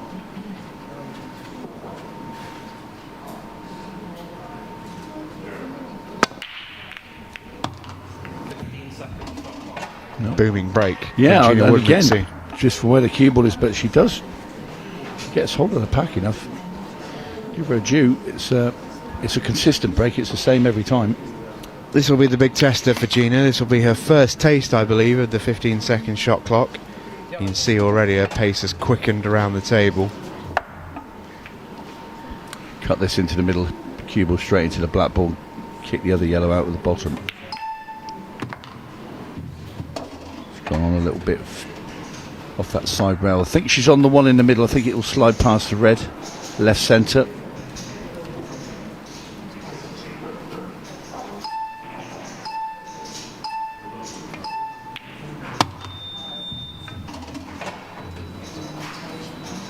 Oh, she's got a shot.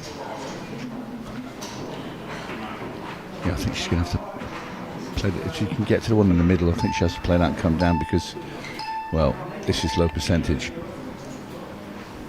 Can play it.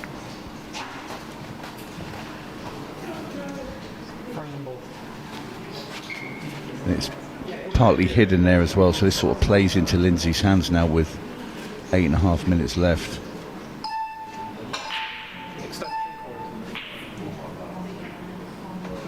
What I was going to say earlier about what I like so much about Lindsay's game at the table is she has this real sense of composure in the arena.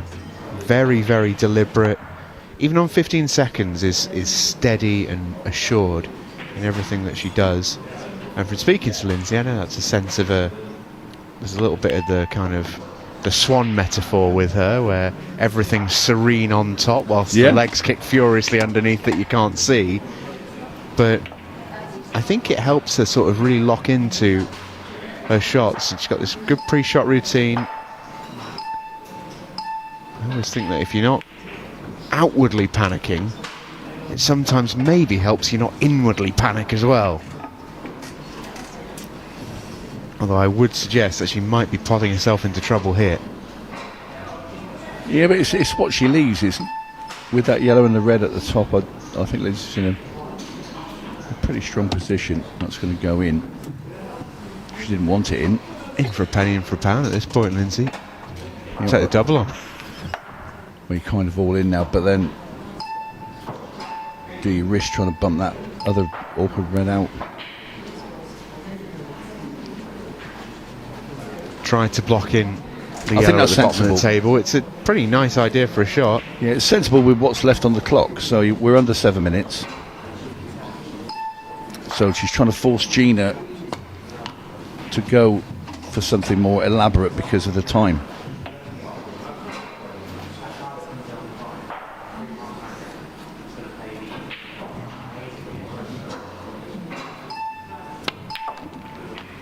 Well, she can pump that one in, but this one's going to have to go for a sail around the table here for Gina Woodmansey.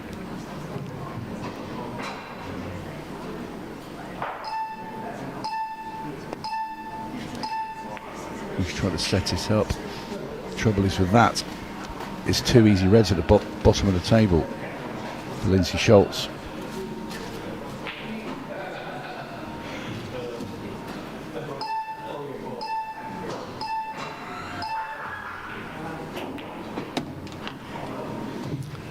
And that's played to perfection. This red just rolled up the rail, a simple one over the pocket to come afterwards. And Lindsay Schultz will get to full one up with about 5 minutes 20 seconds left on the clock, which is going to be, well, we're talking in the Chris Melling land of trying to come back in at that sort of time. And she's looked really good, Lindsay. I think this has been a really good performance from her.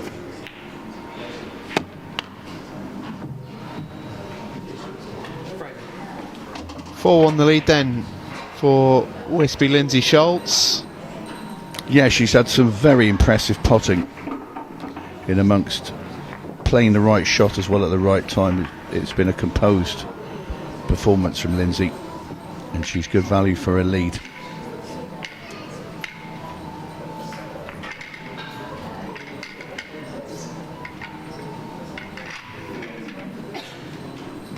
So barring a miracle, we're going to see Lindsay Schultz back this evening.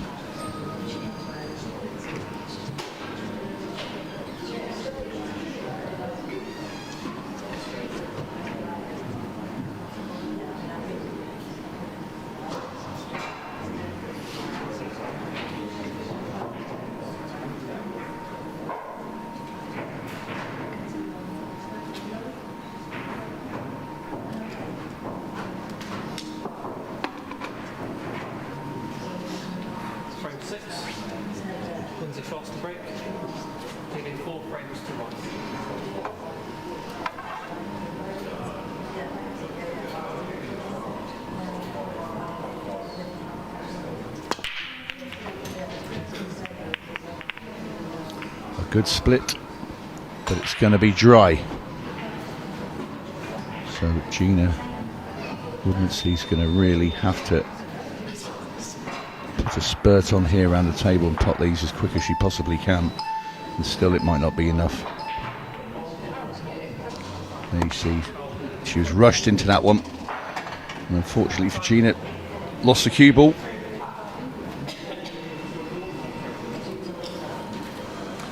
And on the other hand, Lindsay Schultz, with all the time in the world, calls her extension. Look, a walk in the park now with that 3-frame cushion.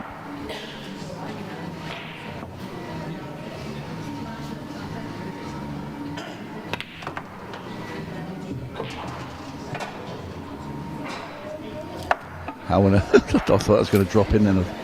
So that stayed out. As soon as they just slide gently off that knuckle, they sort of get sucked into the centre pockets.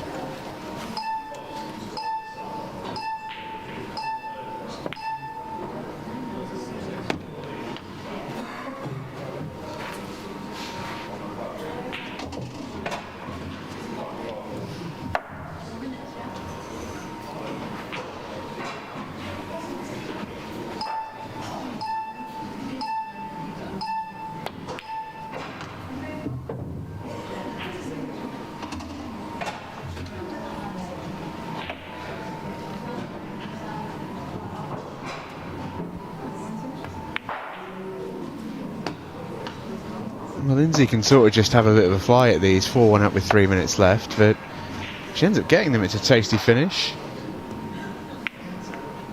Does they have a fly? No, she's far too sensible for that. Yeah, just with every pot that Lindsay completes, it's just eating more and more time off the clock. Just over 3 minutes now and needing 3 frames for Gina.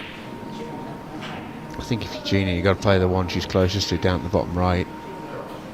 Even if you don't make it, get it out there, try and make something happen. The problem is for Gina, there's no time for safety play now. You've got to just sort of sling your arm at everything, you know, and hope. Whereas Lindsay's just quite happy now to just see that clock just ebb away.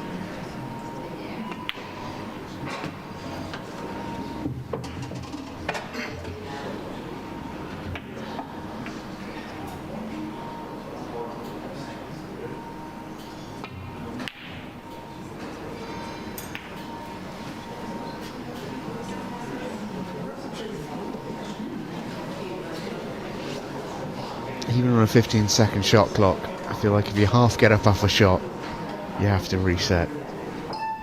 Never fancied Gina to get close to that one after getting up and down on the same shot.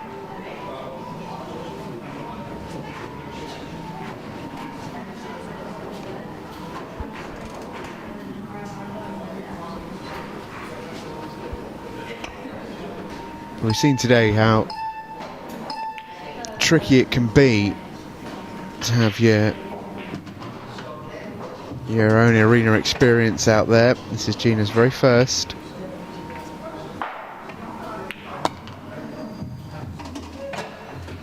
And that's a nice shot. Yeah, and it's never easy when you go out, play your first match on the TV table. But she can be pleased with the performance, really. I mean, you know, Lindsay's been out there now many times, used to the environment. You know, it could be quite easily 3-2 at this stage. Just a couple of mistakes that have crept in for Gina.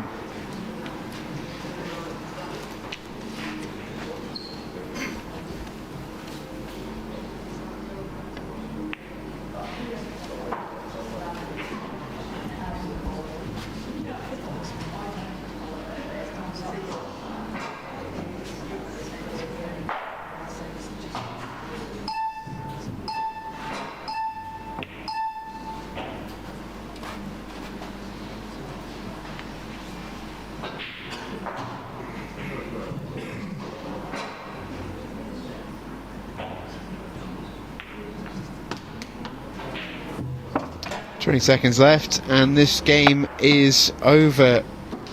Lindsay Schultz has looked very, very good indeed here against Gina Woodmansey. A 4-1 victory. And that is that. Shake of hands between the two ladies. An excellent performance from Lindsay Schultz sees her go to the last 16 of the Women's Pro Cup. Really strong performance from Lindsay. One very, very good finish indeed. That'll be us for this afternoon session. We'll be back with you at 6 o'clock.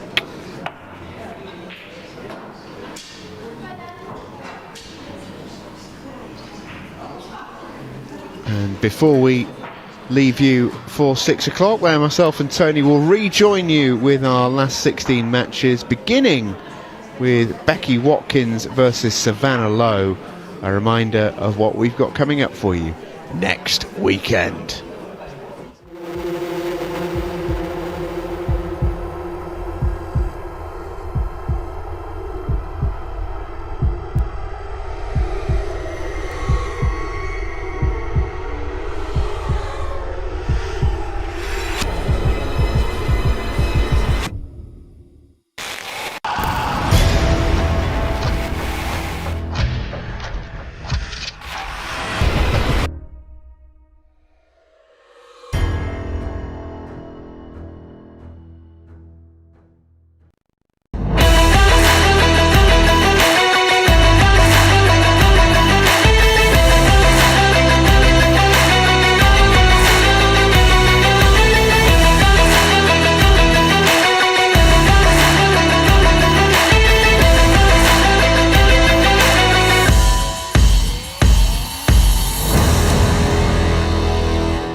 Welcome.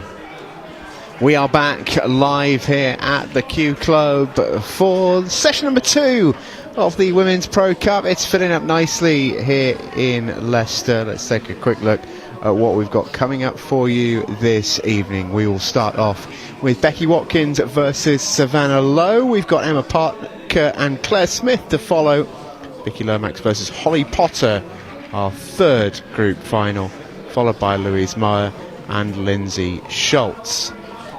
Winners of all these 4 matches will head to the finals day on Sunday.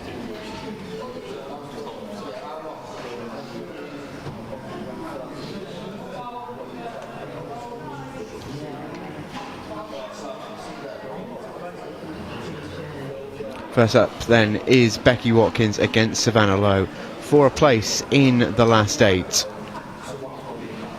Balls are racked, and we are ready to rumble. It will be Savannah with the opening break,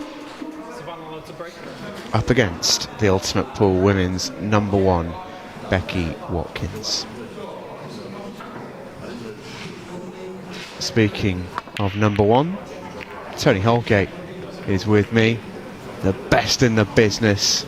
It's great to have you alongside me, Tony. And yeah, should be a good evening. We had a decent afternoon, and this particular matchup I'm quite looking forward to. Yep, promises to be an intriguing encounter indeed. When we looked at the draw, we thought it would be these two playing off for a place in Sunday's finals day. Becky Watkins had a scare early today, just snuck through against Zara Diamond.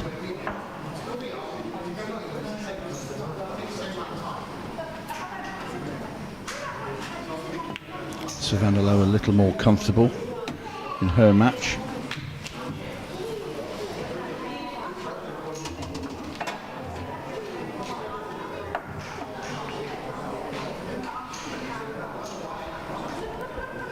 That being said, I never really felt like Sav got out of sort of second gear, so I felt like she had plenty to give. Just good to get yourself into the tournament with a win, see where you take it from here.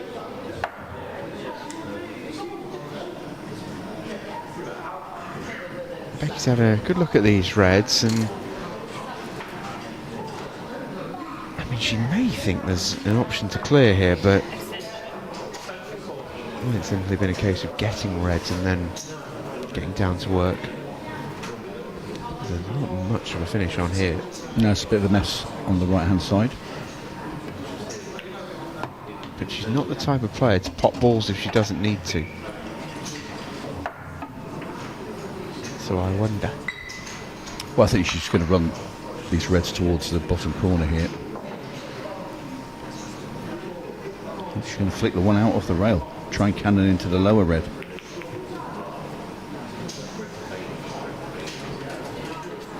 No, I don't think that's worked out that well.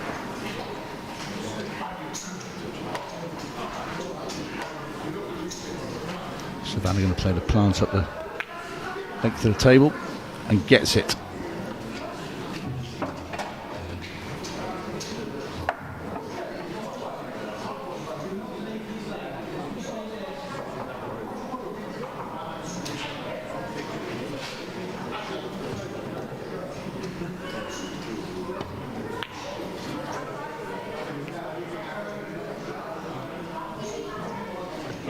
Savannah just knocking that awkward yellow off the rail, not leaving Becky an awful lot to go on here.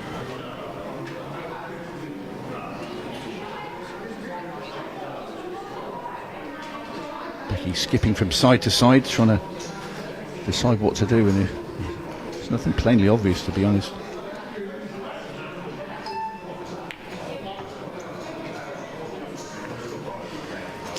In fact, she's just made them worse. Sav could have a go here. She could snip that yellow into the bottom right, cubble into the red, but then in turn push onto the yellow and maybe free that.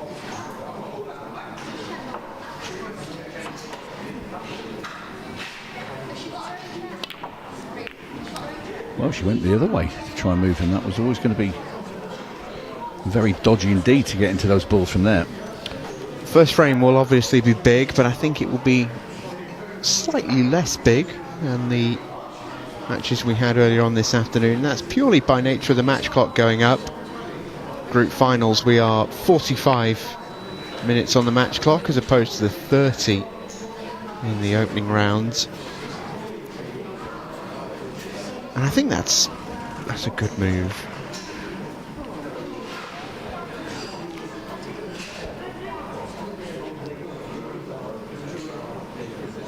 A lot of the matches that we saw this afternoon, Emma Parker aside, the threat of getting anywhere near the end of the race was pretty small.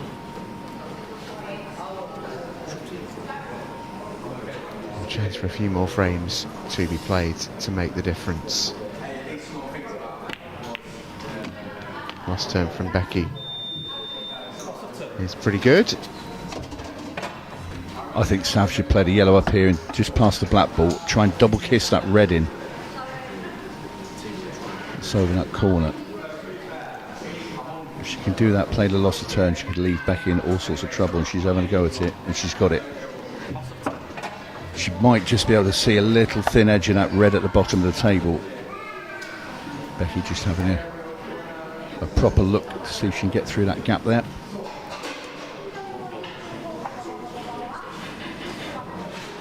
She's happy. Yeah, just bring it off the cushion.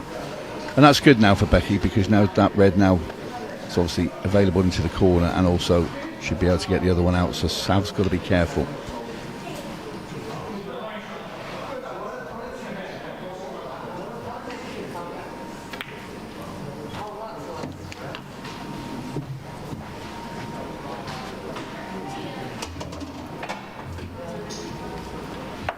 What should we looking to do now? Pot this yellow and then go upstairs to the yellow next to the black ball. Try and push it in front of the 8 and leave Becky snookered on the 2 reds. Having said that, she could attack it. There is an angle now on that one in the middle if she feels that she wants to be aggressive and go game.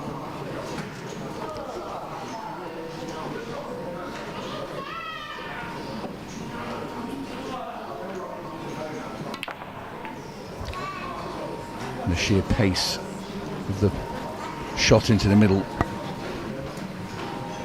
didn't work out, so now Becky has half a chance here. Two ways: she could just pot this in over the corner, screw the cue ball into the red and yellow, or she could actually flick off the higher red thin and put the cue ball onto the one at the bottom and knock it in the corner, but she's going for the former. Oh, now then. Never quite got into that, and that's not a great situation now for Becky to be in. You can see the look on her face tells you the story.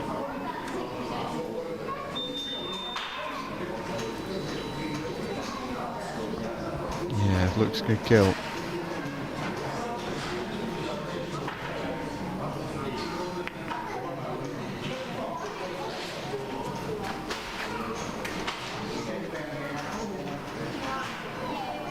Don't think she has any option but to play the yellow up onto the one next to the black ball.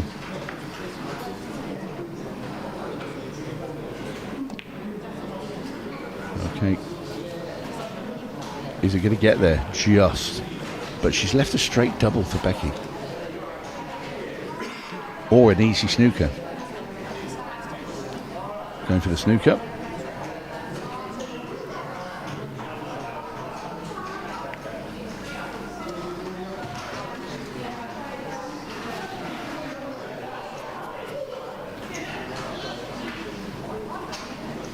There's so many frames eating some time off that clock.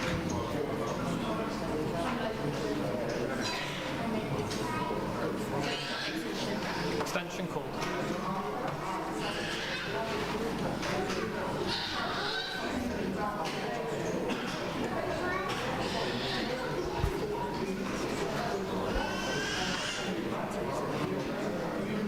Hit is so important for Savannah here. Needs to get this right. Oh, she has missed that by a hair's width. Time Yeah, and that makes all the difference for Becky, because now she's got ball in hand, she can get the cue ball very close to the red and also leave herself the perfect angle just to get out to make sure she's on the black ball. And there you see she's going to screw the cue ball just out to the left hand side of the table and leave herself a tap in black. And goes the red. And this is going to be 1-0 to Watkins, and in goes the black.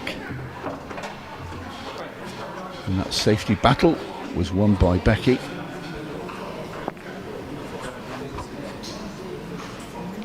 So 1-0 leads Becky Watkins. Yeah, it was all about that, the shot in the middle that Savannah tried to force and get the keyboard down, you know, with the attacking shot rather than the not, and it's cost her the frame. A reminder what we've got coming up for you in just a fortnight's time. This has rolled around quick. I can't wait for our second Ultimate Pool Series of the season. And just looking at those trophy winners, you remember how epic the first weekend was, whether it be Tom Jones and his epic victory over Tom Cousins, who nearly did the double, Vicky Lomax's incredible comeback, Madison Sherritt taking down a challenger title, or any of the numerous challenger players, disability players, next gen players who won trophies. It was some weekend. I know you, like me, Tony, are looking forward to doing it all over again. You can watch all the action from the Ultimate Pool Pro Series and Women's Pro Series, Next Gen, Challenger. All the best action is available on our YouTube channel. You just need to be an Ultimate Live member. To do that, you can join via the button on our channel page. Becky Watkins will potentially, depending on how this weekend goes, I suspect, have a little bit of a point to prove after the last couple of events. She's been so solid and so consistent, but she doesn't come to these events to get to finals, she comes to them to win them. Yeah, I spoke to her yesterday when she was here practicing, and she was a bit annoyed with herself for just lately. She said she wants to sort of get back into winning ways.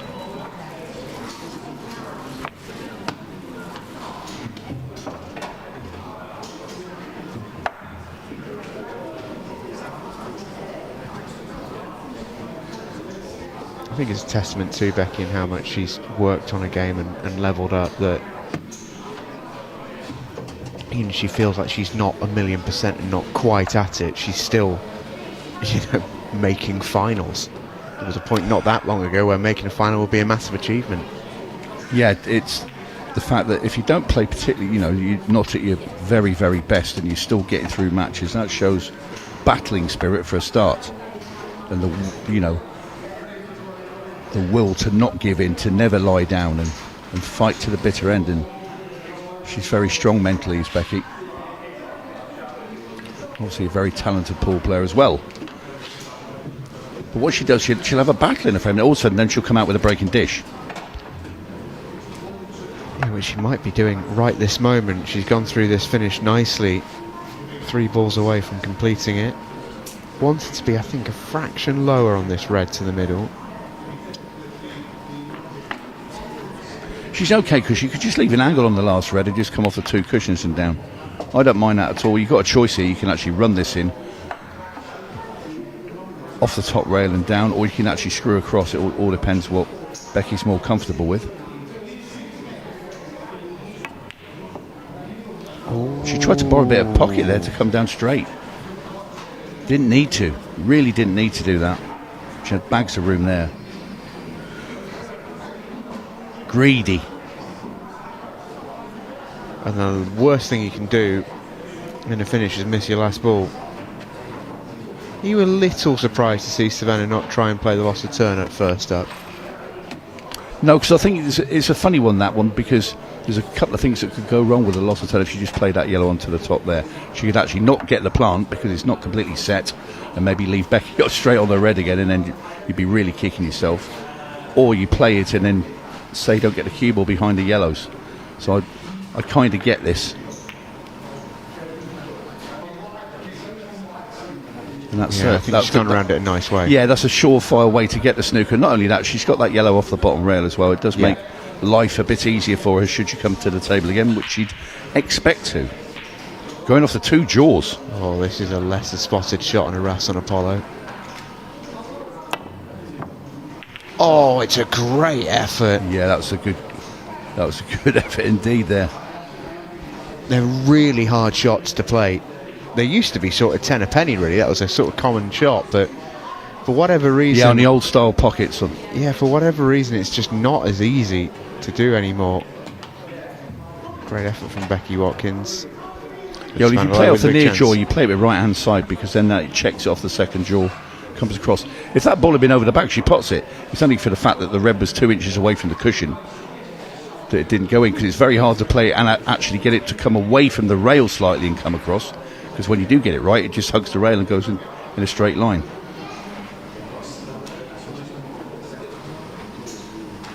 So Savannah now with the long pot, she knocks in. Where's the cue ball going? That is in off. Wow. Made the pot very cleanly. Lost the cue ball. That was a bit of a theme this morning and afternoon, wasn't it? We saw this an awful lot. We saw that actually, that exact shot on an 8-ball from Sammy Hogg. Yeah, in that same pocket but coming in the other direction. So once again, Becky Watkins has ball in hand with her last ball and the black to negotiate.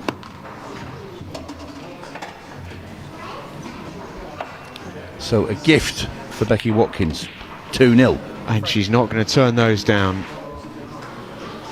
No, sir.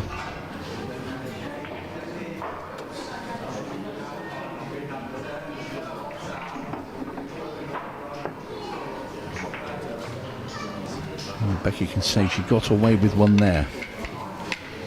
But for Savannah at the moment, much to take in.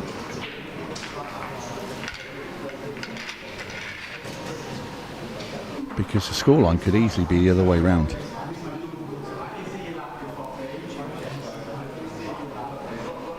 But it's about taking your chances.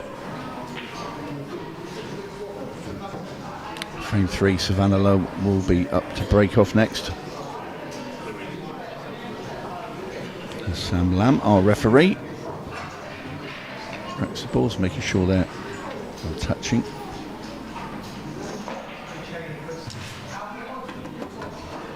And we're happy. Frame 3. It's a very important frame now for Savannah Lowe. Does not want to be going 3-0 down. That's halfway to the 6, obviously for Becky that would be.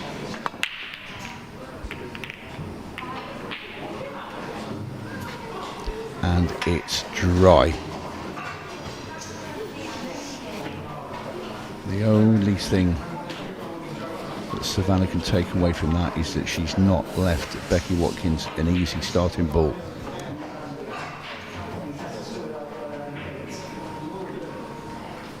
Extension call. Probably yellow in the middle, the low one of the two that's central near the racking area. But then that's got a little bit dodgy with the cue ball going towards that bottom left-hand corner. She might just choose not to play anything. Yep, she's not going. She's going to hand the table back to Savannah. There you go, you sort it out, I don't like it.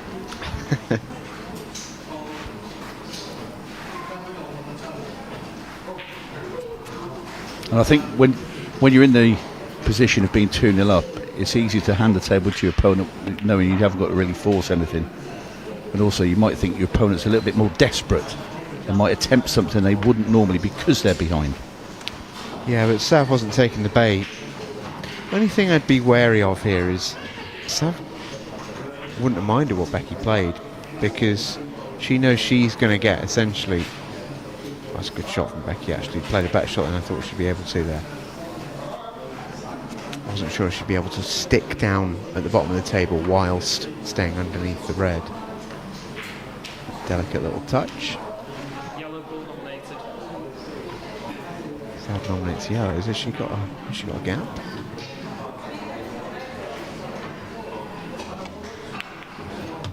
Oh, you better believe it. Great shot. And yellows, I think, are all there. The one nearest the middle pocket, I'm pretty sure, drops in. And Savannah Lowe can go. And at 2-0 down, early stages still, with best part of half an hour to play. Sav could do with this frame. Just get her arm going and get the confidence up. Yeah, clever little shot that Savannah Lowe played there. Yellow off the yellow into the middle. Becky's probably sat there now thinking, why did I leave her that?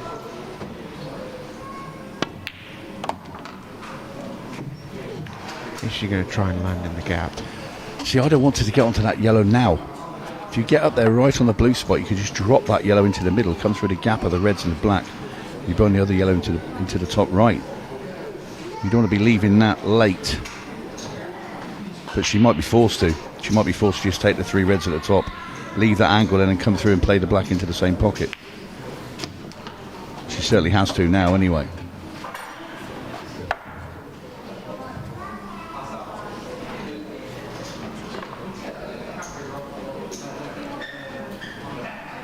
This is the first time that Savannah's actually gone first. The other two, it's been Becky that's gone game and sort of fell over at the end, and then they've had a little bit of a tactical battle, and Becky's come out on top. Another nice pot. Now then, it's all about getting the weight right here.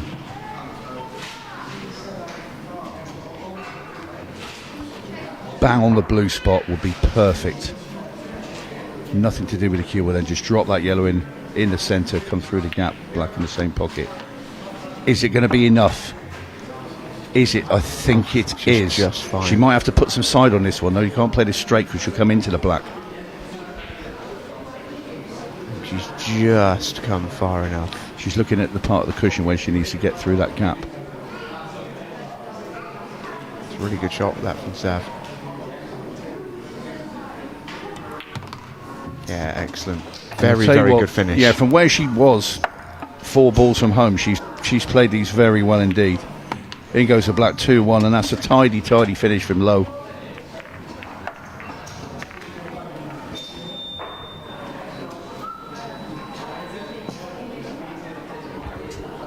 Not just the Ultimate Pool Series we've got to look forward to. Next week is a biggie. Let me tell you, the last man standing rolls into town. Available right here where you are watching this on the Ultimate Pool YouTube channel, but it is only available to our Ultimate Live members. You can join that membership, $7.99 a month. If you use your web browser, I would recommend doing that. And you get access to every single Ultimate Pool broadcast. Last man standing, Ultimate Pool Series, Monday Night Pool, every single one. Do it, you won't regret it, especially not next weekend.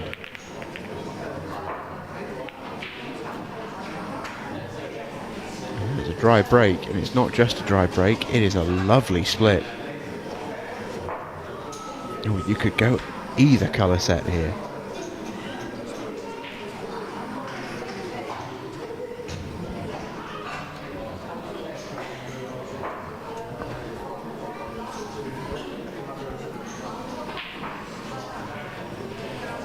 You know, I kind of like yellows.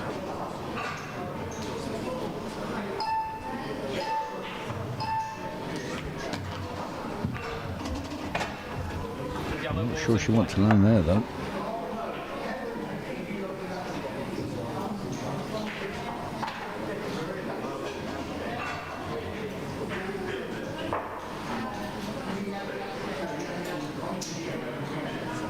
The yellow going past the black and the red into the right centre.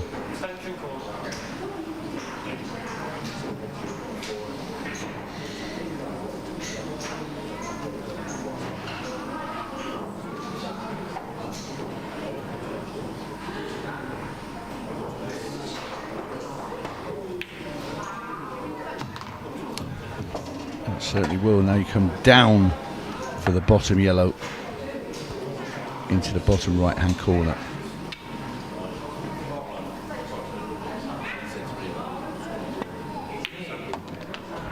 Cue ball again towards that same middle bag. Has she done it again? Oh, She was apologising before that ball stopped, and I was thinking, hang on a minute, still got a bit of life in that.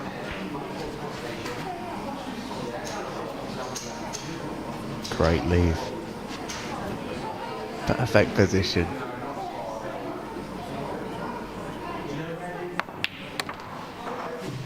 Rifles that yellow into the corner. Yeah, that's a nice shot. Again, though, the problem ball's going to get left till last.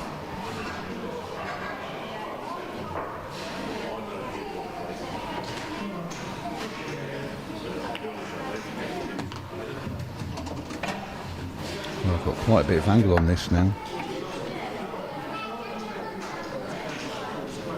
Can she play this dead weight, just drop it in and land on the yellow into the right centre? Looks to be a lot of angle. If you hit this slightly thin, you're going to roll behind that red on the top cushion. Digging.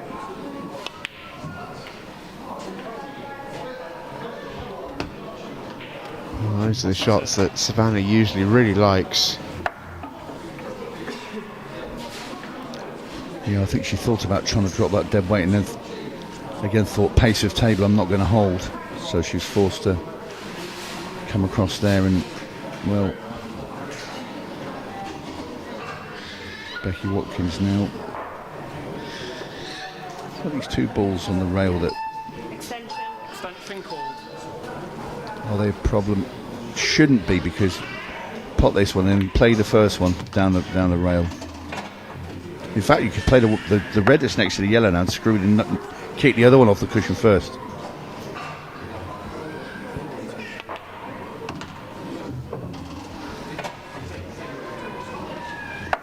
Didn't dig deep enough.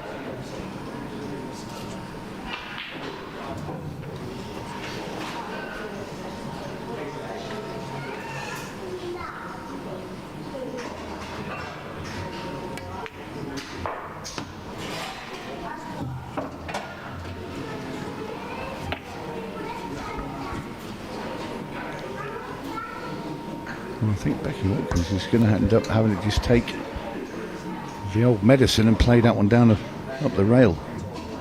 I wouldn't suggest playing it now unless she's going to play a double. I'll come and play the one over the bag. Get back up into the middle of the table.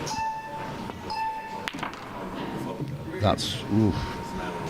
The spin and the slide killed that cue ball, and now really has no choice but to play that horrible shot now that's been presented to Becky, which would be the red up the rail. She's not. She's going to play the other one. Or is she? How do you like this? Not much, because you're going to have to dig this a bit. This is going to be an extremely good pot. Oh, it's a Pace. good effort. Yeah, but you had to get the cue ball out, so Yeah. she couldn't play it softly. Yeah, it goes in at rolling pace. That was a decent shot, but yeah, She's to partially fly blocked it the down yellow. the That's rail. the saving grace there. She has partially blocked that yellow. Savannah can't get it through into the corner pocket.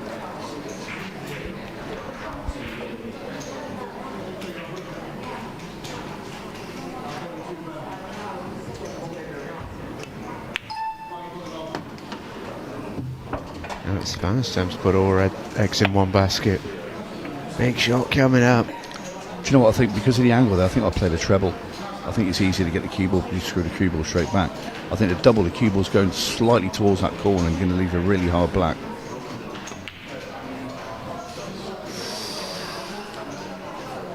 Easy safety here for Becky. Clips off that red she's nearest to, white off the cube, off the cushion, and back behind the red.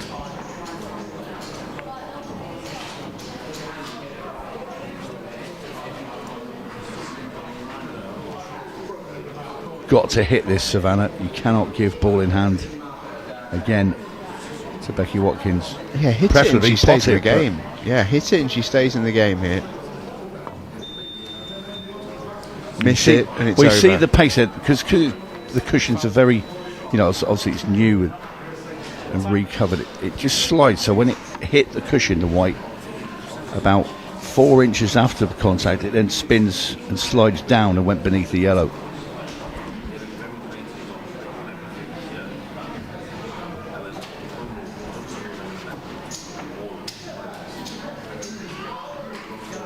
I'd rather put the cue ball behind the other red, if I'm honest.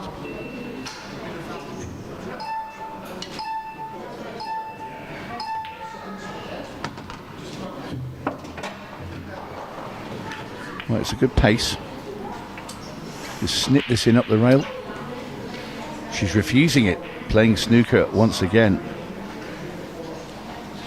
Well, it's been working for her, but sooner or later somebody is going to pop one of these out of these snookers and going to pinch a frame that really Becky could have gone then.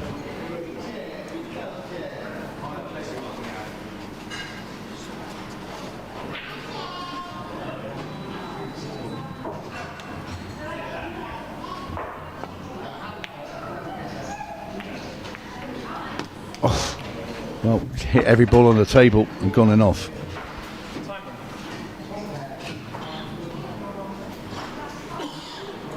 A wry smile there from Savannah Lowe, but a bit annoyed inside, or cursing her luck.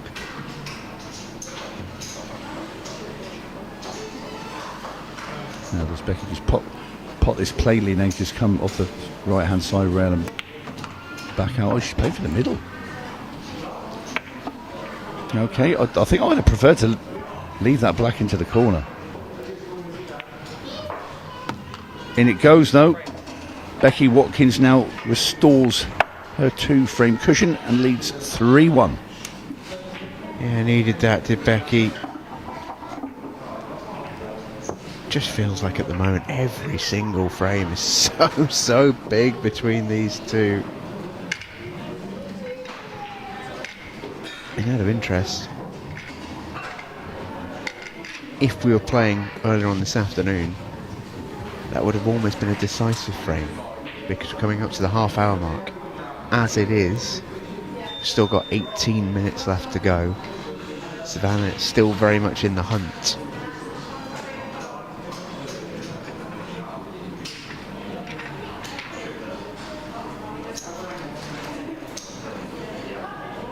Has to stay positive. Easy for you to say.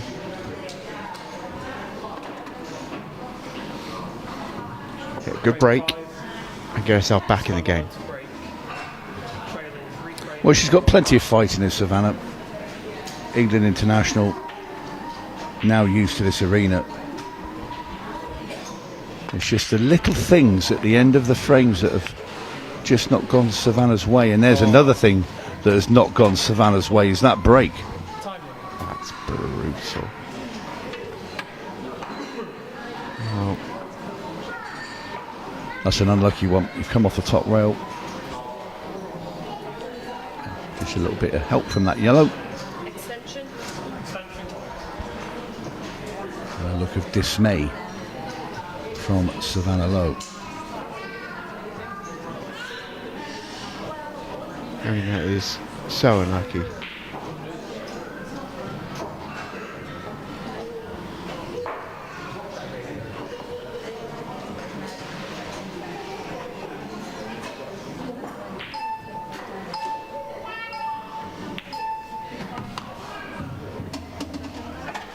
Yellow balls in play.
Well, once again, we seem to be heading towards late in a visit and a big shot to play. Oh, the yellows open up. But so do the reds.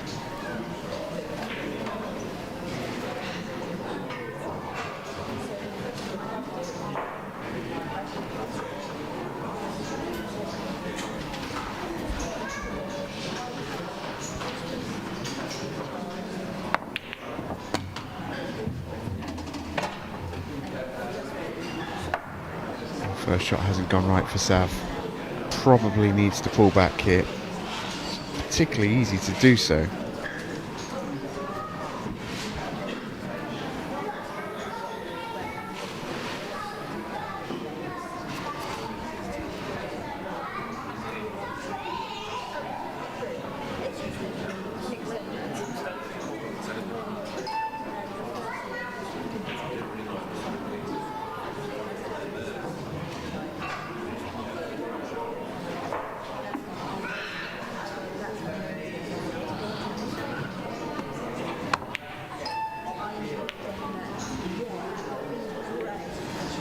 Loads happening there. Not much of it particularly good for Savannah.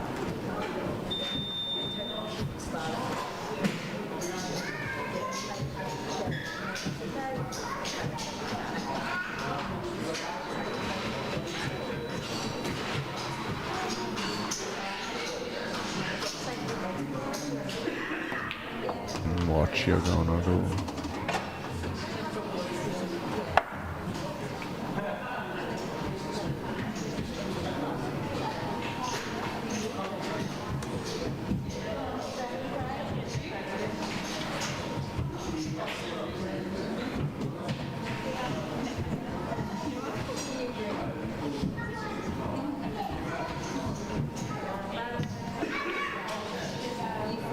Not quite.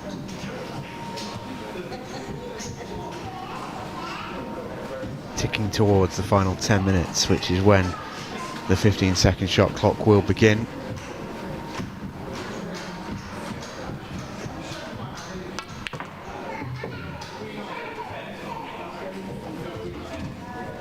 That's a good shot from Savannah.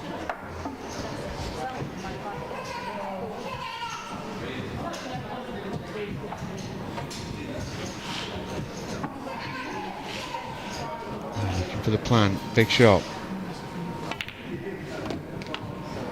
They played it really well.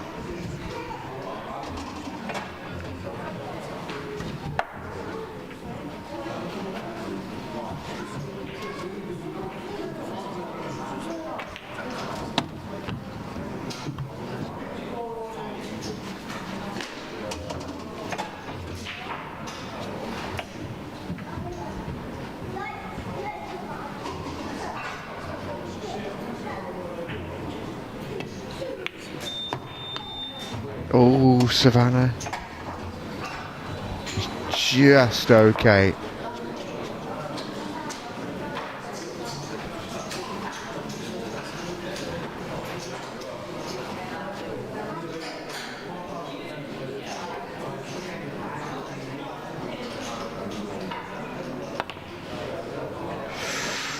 Oh dear, dear, dear. That could be a massive missed opportunity for Savannah Lowe. It should be. Yeah, once again, towards the end of the finish, or clearance, it's just sort of got away from Savannah. Now, what's Becky done? Oh, Becky. Oh dear. Has to now come off that left-hand rail. Try and get into the bottom cushion. There, she's pointing where she wants to go, and then pop that yellow into the corner. So, might need a tad of right-hand side here. And she's looking at the angle, so a little bit right-hand side into the top rail and just sneak behind the red. That's close, but not close enough. Savannah will get another go.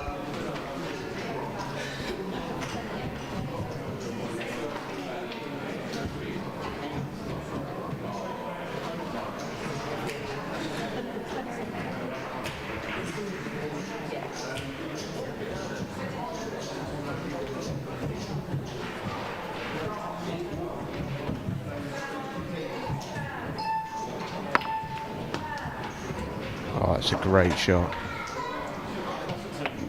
Well, good shot there from Savannah, playing the loss of turn. Would have been a bit tricky though if she did pot that red, but she hasn't. And now leaves Becky Watkins a very tough black ball, bottom right hand corner, but also with the knowledge that cue ball, she has to dig this deep, or she's in off in the bottom left. So just have to go at pace. Wow, she's gone for the double. Bang. Oh, wow. Wow, wow, wow. What a shot. Well, she just held her hand up, Tony. I think Really? she fluked that. Oh, I think she's fluked that, and if that's the case, that's a massive fluke. Yeah, you can tell. Oh, my word. Well, she's missed it by a long, long way. I thought, what a great shot. She's missed that by a long way. Oh, That's sick. that's a... Ooh.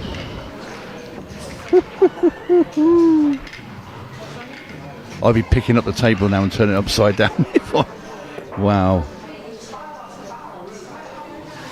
Yeah, that's a killer, that one. Because she's played a very good shot there, Savannah, to leave that tough black. I thought Becky just refused to take the cut on because worried about the cue ball, decided to play the double, but... Watch this. Oof. Yeah, there's the confirmation. Well.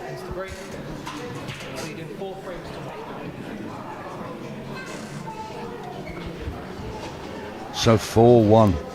Just a little over 10 minutes remaining, and Becky Watkins is having some run. A reminder that that's the difference between 4-1 and 3-2. Oh, it's rough.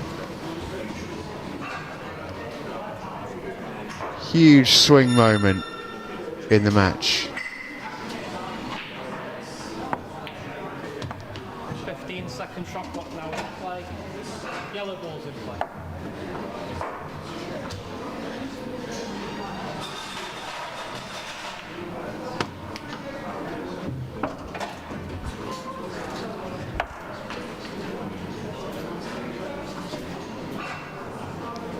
Extension called. Wouldn't it be just adding insult to injury if Becky was to clear up here as well? I fancy for it. Just because it feels like that's almost what's supposed to happen now.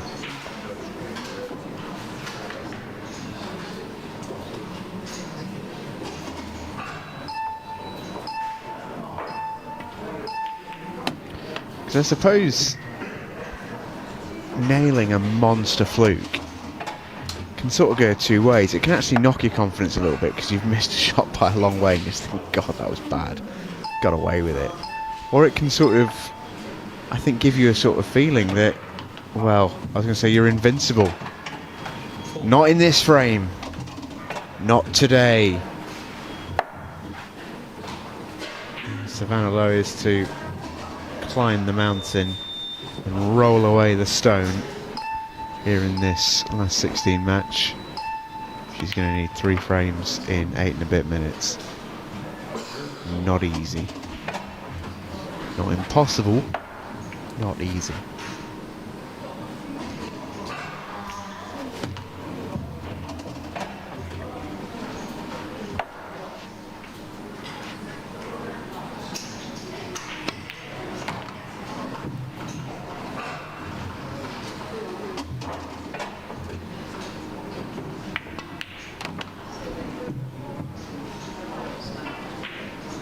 Savannah looking very fluid here as she pots them in double quick time, which she has to.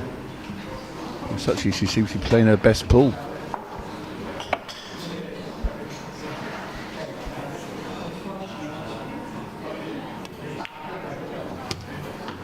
Maybe this should be her game. Play really quickly.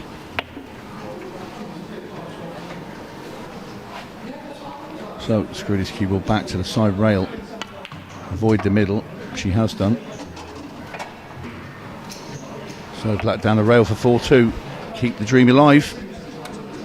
Oh, this is the match of the balance, essentially. Miss this, and Becky's going to win. Make it, and you might just be back in the hunt. And it slides on in there. Savannah Lowe back in the hunt. 4-2.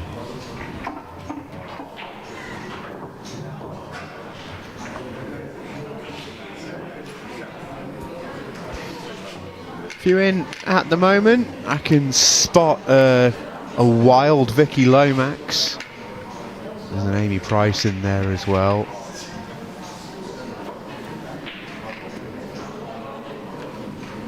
Amy Beecham chatting someone's ear off as always.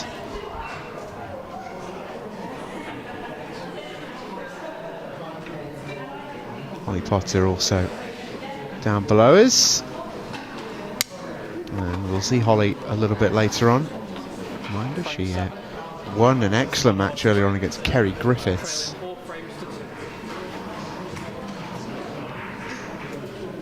So breaks off at 4-2. Desperate for a ball, she's not going to get one. And probably worse than that, the lead's pretty horrible as well.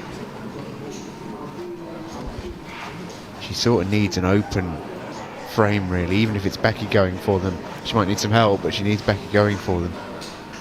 No incentive at all for Becky to push the boat out here.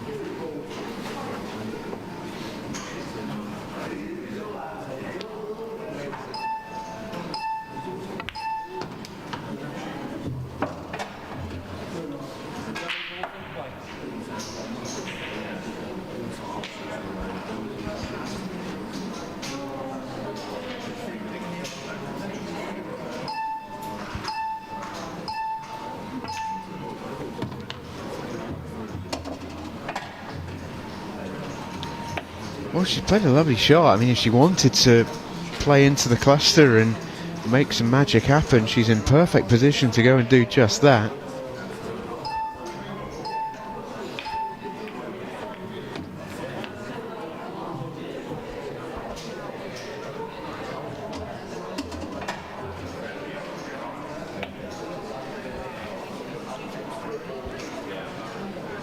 I must admit, I thought she'd play that with a little bit more force. Ooh.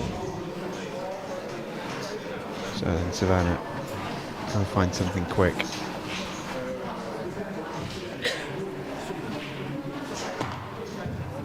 Nice angle on this ball in the middle now. Kick into the cluster. I think play it very hard, just make sure they're all out in the open. How's the leave? It's not great.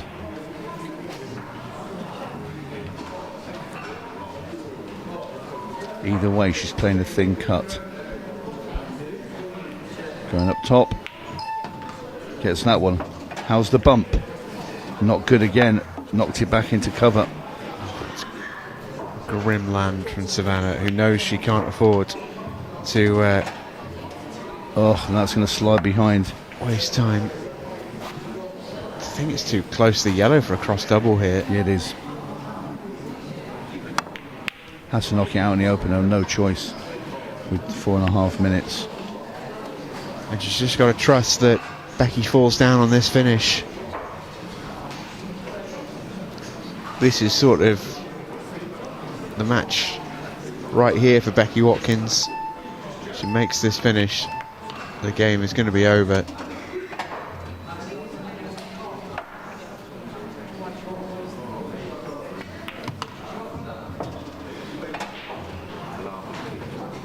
And they're all there.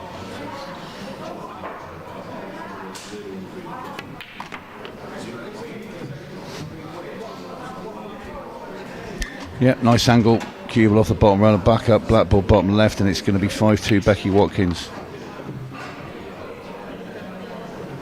And it has been a familiar pattern. Savannah breaking down on the finish.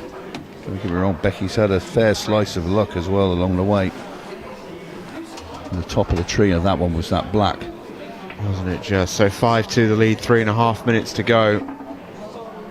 Becky Watkins is almost there, and she'll be there in Bolton in a fortnight as she looks to win her first Women's Pro Series title of the season. Vicky Lomax and Colette Henriksen, the two winners from weekend number 1.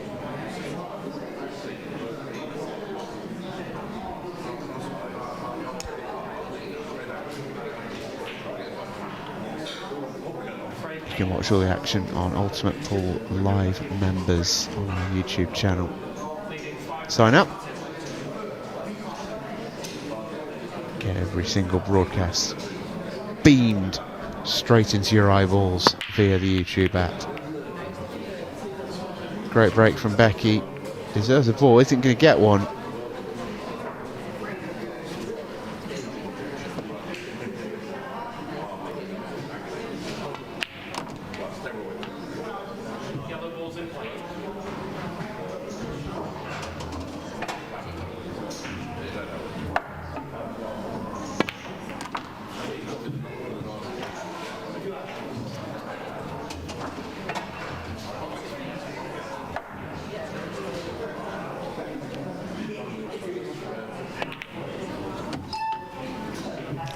Savannah needs to get these and then break and dish the next one. Nothing else will do now for Savannah Lowe.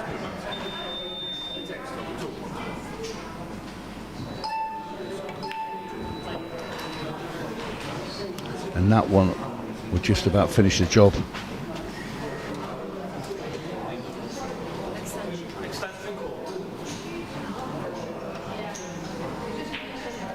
So Becky will just kill some time off the clock. Got a few easy reds to knock in, so she'll just take all the life out of this match now. Becky Watkins will be heading into finals day on Sunday.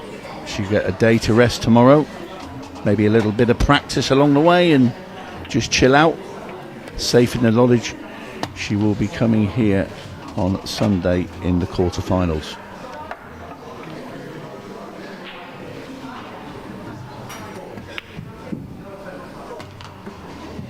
Where she would face either Emma Parker or Claire Smith.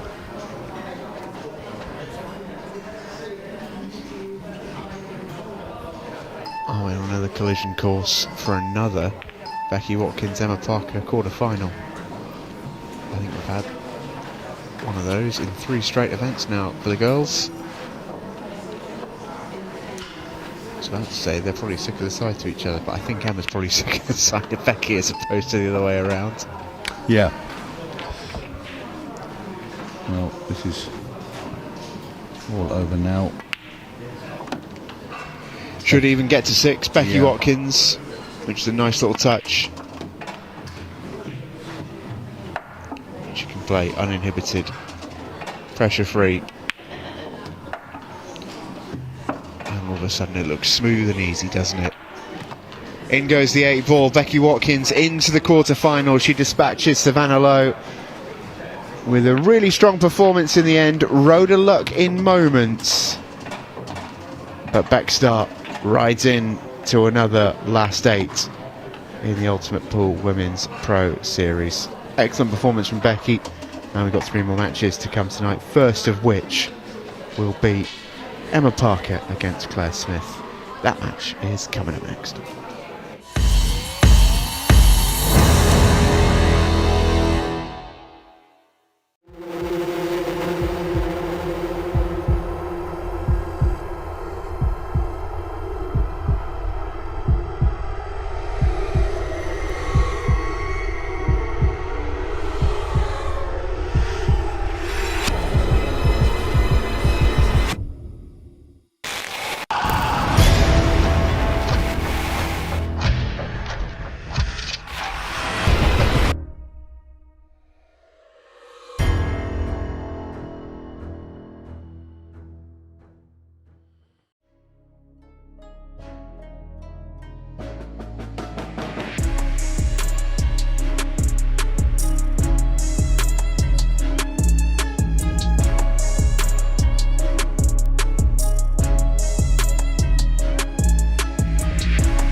Introducing the all-new Ultimate Pool Pro 15 pool balls powered by Dynaspheres. The official ball set for all Ultimate Pool tournaments. Unmatched consistency and precision with perfect roll technology. Developed with the best players in the world to elevate their game and your game. Available exclusively in the UK at ultimatepoolshop.com or from your authorised Dynaspheres retailer.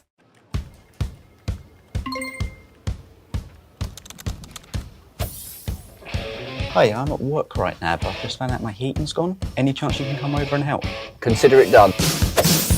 Need help dripping in the kitchen sink, rust on the radiator, dirty water, cold showers, fix it fast, fix it now, handy ants are hauling tools.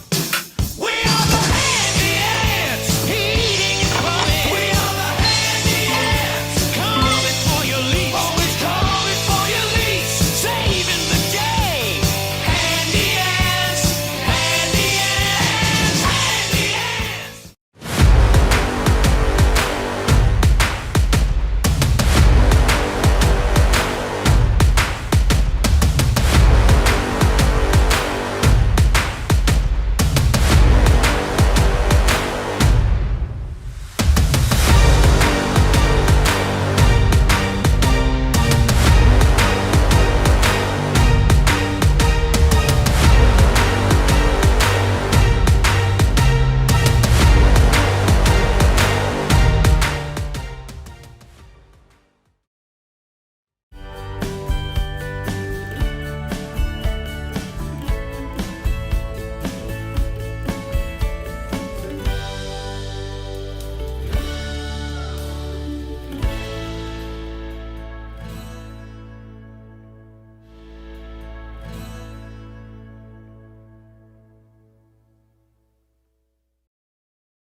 And a very warm welcome back to the Q Club here in South Wigston, Leicester.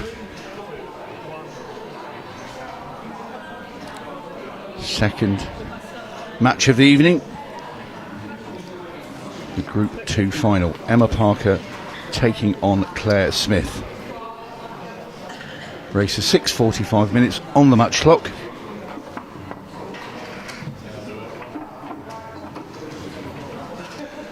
And the winner of this will face Becky Watkins in the quarter-final on Sunday.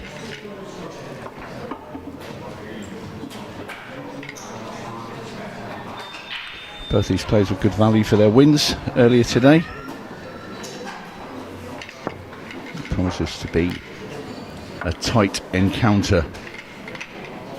All smiles at the moment anyway. Referee is Dean Winter. We will soon be underway.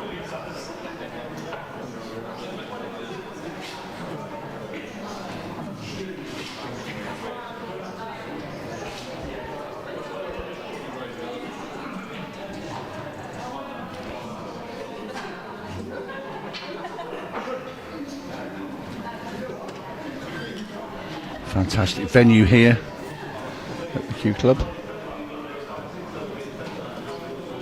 It was originally an old cinema. It still has the Ritz at the front. It's a listed building, so which gives it a unique look from outside. I have to say, it looks really good.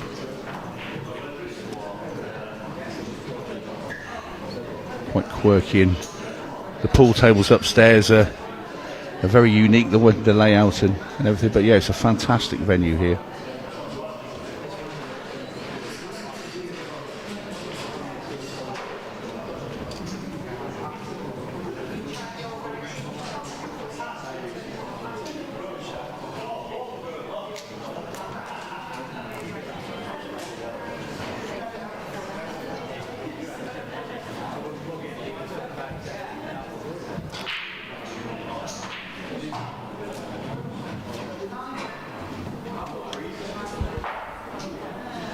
Yeah, very good evening if you are just joining us.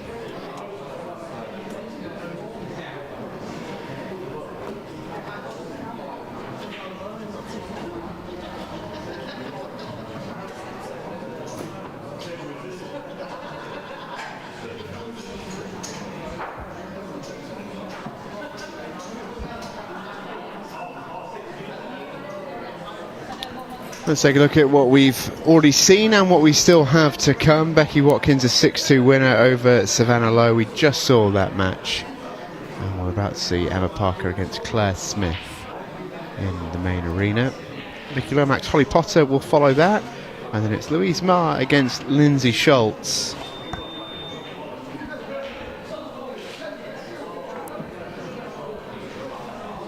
So far, the evidence today from all the players that we've seen, probably the best standard has come from Emma Parker. She's probably played the highest level for me out of all the players we've seen. And there she is, looking happy to be there. Had a little chat with her earlier and she felt she was sort of getting there with her game. Wasn't 1,000,000% happy with it. But in a point that you made to her, Tony, when you can pot as well as Emma Parker, sometimes having a slightly loose cue ball, which is what she was frustrated with, doesn't necessarily have to be the end of the world. No, that's right. If you can dig yourself out with pure raw potting, very similar to Mary Talbot a couple of weeks ago at the Players' Championship, where she occasionally ran out of position but pulled herself back with length of the table, just smashing balls into pockets, and it was relentless, and that is not the start that Claire Smith wants.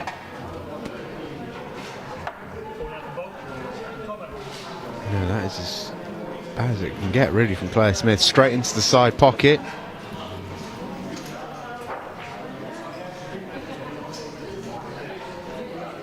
Cardinal sin of breaking. For me, I would introduce a new rule. If you go straight into the middle pocket off a break, straight in that is, cue ball in hand anywhere on the table, really punish them. Yes, throw them out the tournament completely, send them home. Finally someone said it. Yeah, a red card and a fine. Tony Holgate, man of the people. You know it. So, can Emma Parker continue where she left off earlier today? Bang in form, and I'll tell you what, there's a little glimpse of what she was playing like today as well. Brilliant potting. Reds are tough though. Not easy. She's not really. Does this slide by the yellow? Well, I'd say it does the way she's playing it. Yeah, look at Comes that. down. Oh, she's fine. Oh, nudges the black a little nearer that corner. Gets perfect on the red into the middle, which then will lead to playing number one up the rail. And she's just checking to see if the lower red of the two at the top goes past into the corner, which would make life even easier for Emma. Wanted, I think, to be a tiny bit straighter on this because she wants to follow this cue ball at the top of the table. Yeah, if the lower red goes into the corner, it doesn't matter. You just play this gently, or you'll leave a little angle where you can pot it. It's if it doesn't go, that's where the problem would be.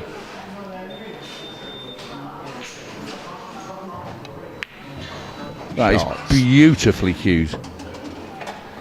Well, Some finish this if Emma Parker gets these. Statement finish if she gets these.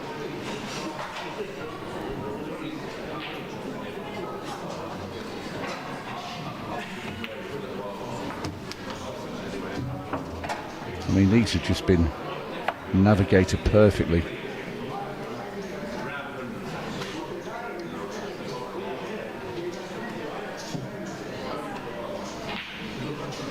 Doesn't grip the cue tightly at the back.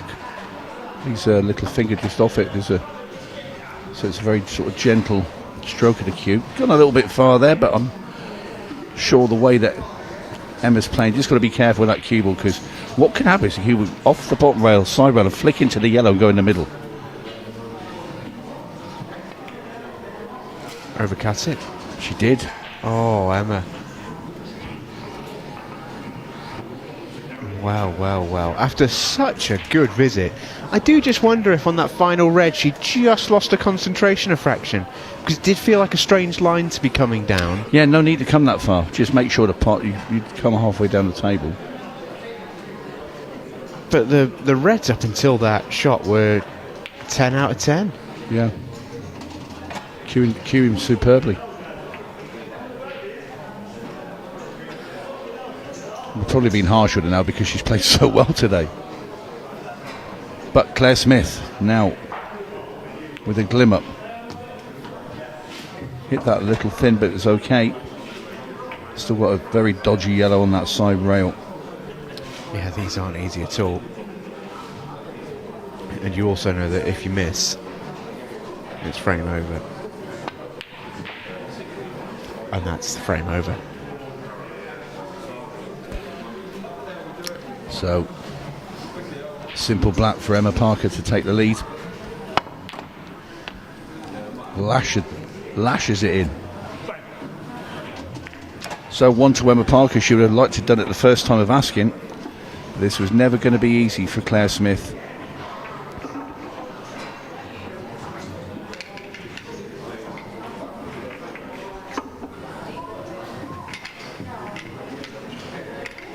But up until that overcut black, Emma Parker, the cueing's been brilliant. It's a fantastic cue club. Filling up now.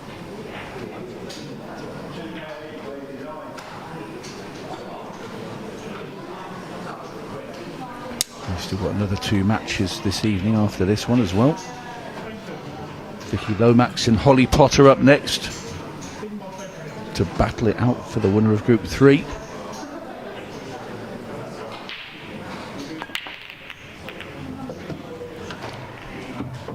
Great break from Emma Parker. Gets a ball. And how's the lay of the land? Well, just by looking at the reds, I think got a nice easy starter. Okay, you've got those 2 on the right near the rail, but you have another one loose next to them where you can just bump. You need to bump the lower one out. Yellows, you could still take them. I think the other yellow goes in the middle. But so I'll just take the reds. I think they're just slightly easier.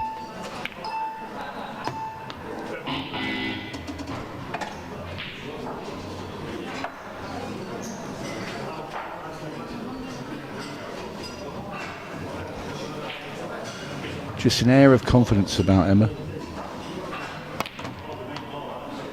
Well, she went to move it out there and then.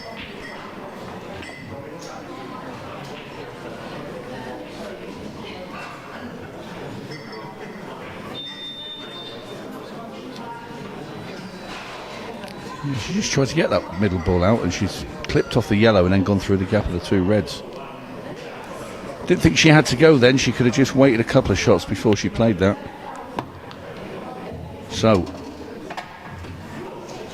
there's an attempt here to play a very gentle plant into the middle, because if you play the cut into the middle, the cue ball goes into that first red, but it's all about keeping the cue ball in control and being on the next red here, and this is going to trust a lot of luck. Makes the pot, and that's horrible.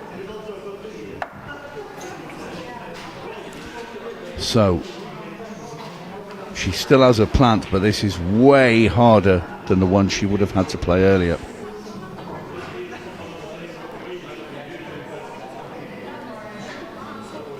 Not only that, even if you make that plant, you should get onto the other red as well.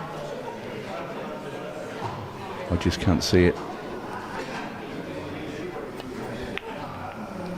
Well, she tried to come off the yellow with. Didn't have a whole lot going for her there with that shot.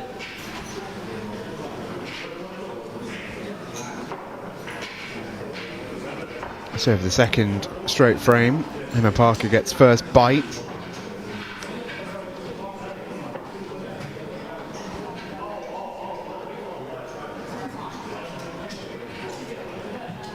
For the second straight frame, she runs aground. Got away with it in frame 1. Will she in frame 2?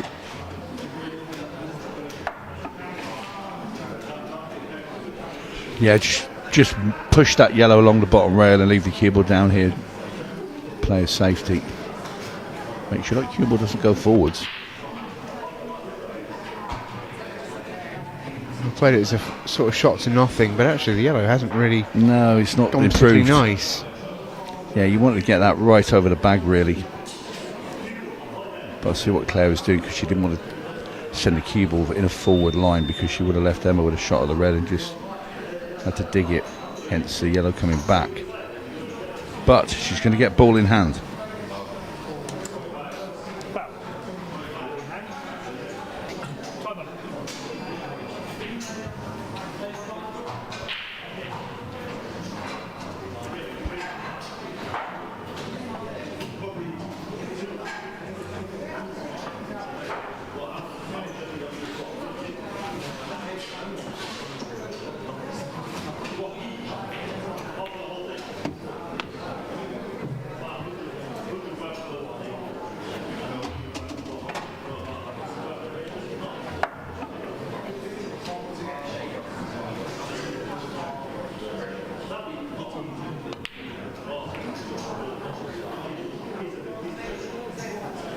Well, how close is that cue ball to the red? I think it's not touching, but it's looks extremely tight for Emma to be able to pot that in the corner. She'd have to come and get the cue ball right up in the air and chop it in.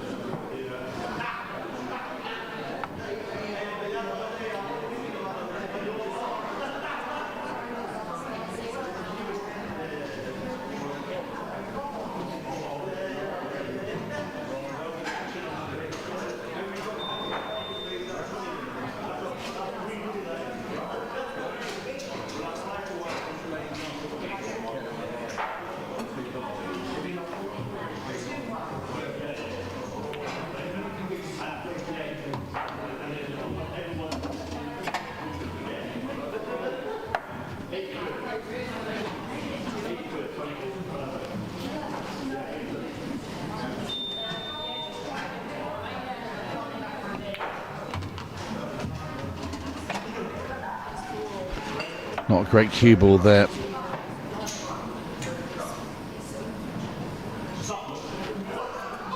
As long as she can guide the cue ball away from the first red. If she hits the first red, she'll knock the second one in, especially if she missed the pot. Look, she got it. It would also kept the cue ball at the top of the table where she didn't want to be, so this is still tricky. A long, long way away, and you've got to power this in and get the cue ball out, so just slightly so she can cut that other yellow in the middle. Played that well.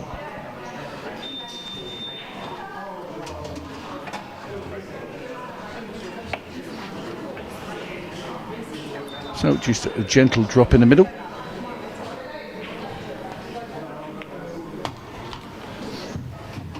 And Claire Smith is going to level this match. 1-1.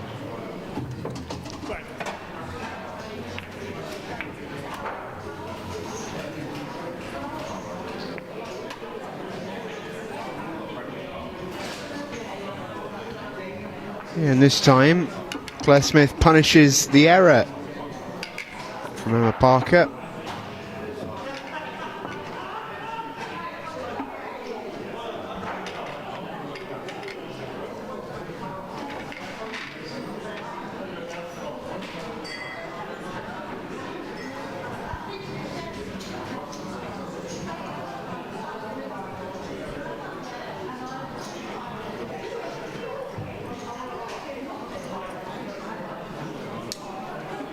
Glorious scene at the Q Club where the Challenger Pro Cup looks like it is getting underway tonight as well. More and more ladies entering the building.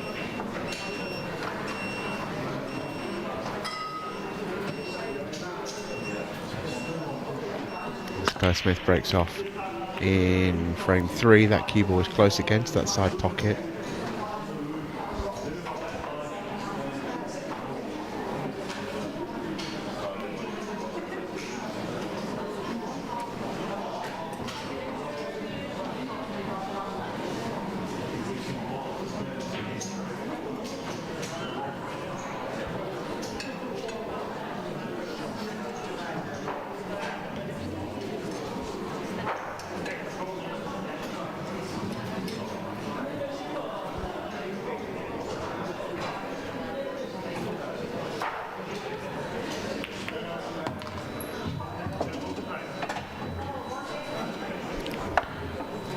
Well, the yellows will then, it's not a tough plant up into the top left with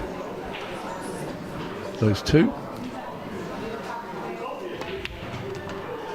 Well, she went to move them, but it's worked out better because she's on the dodgy one.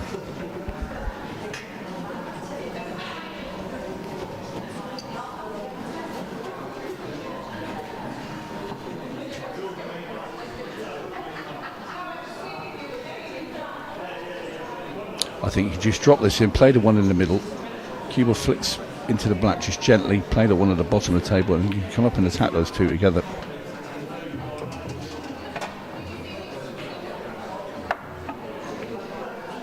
If you get a sort of blue spot with the cue ball to play those two, so you can play it sort of middle of that first yellow, just screw, it's a soft screw shot. Cue ball comes back, second yellow just sort of bumps into the rail, comes back out.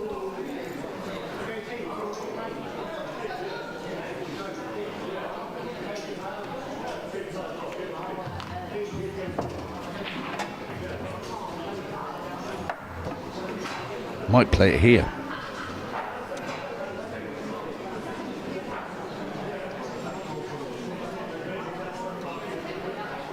Doesn't want to be straight behind these, wants a slight angle. That's nice. How about that? Yeah, I'll accept that. Okay. But just a soft screw here. Do not hit this too hard. It's nice enough from Emma Parker.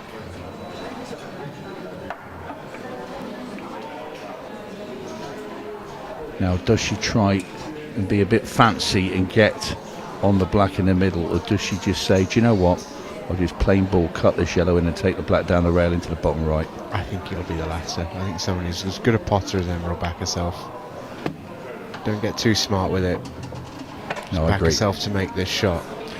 Little bit of hampered cueing over the top of the red, but just you play it very gently down here.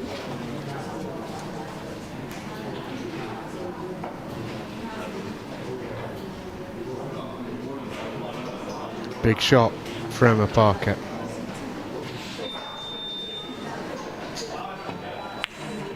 Oh, makes it look so easy. Lovely 8-ball. The tough, 2-1. the tough balls that have been presented to Emma Parker today have all been knocked in pretty much. She's been faultless when it's come to the big shots, really has. Deserves her 2-1 lead.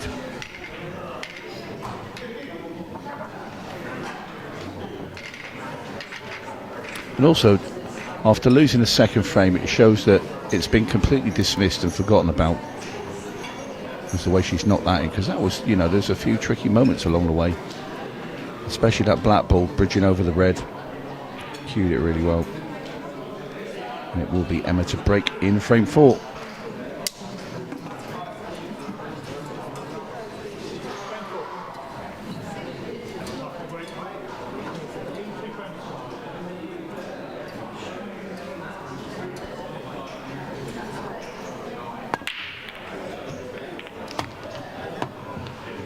Black ball's gone in, yellow's gone in, so black will come back out.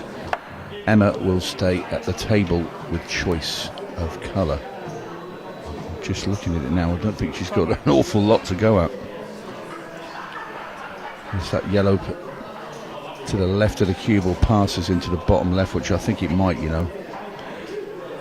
If she could run this in now, get onto the other yellow, either middle or run into the red ball. Get on the other one, but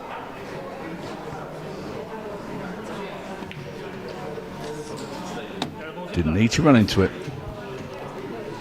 I'll tell you what, there's half a chance here.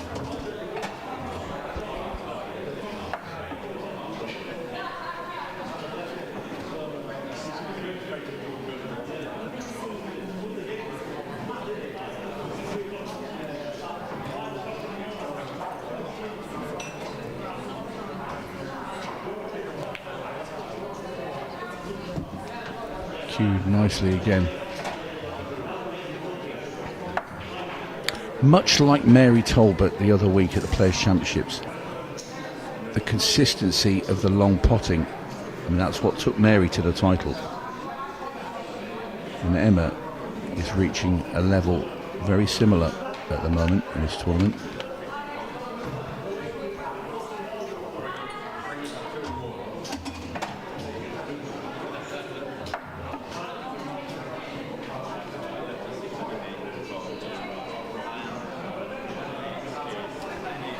Claire Smith can do is sit and watch at the moment. Tough shot here to get the cue ball out. Would have come through the gap of the black and the red. And she's out and free and clear of obstacles. Yellow into the top right. Just wants to just pull the cue ball slightly over to the left, dig it a little bit. She can leave yourself straight on that one in the middle. The black's easy into the bottom left then.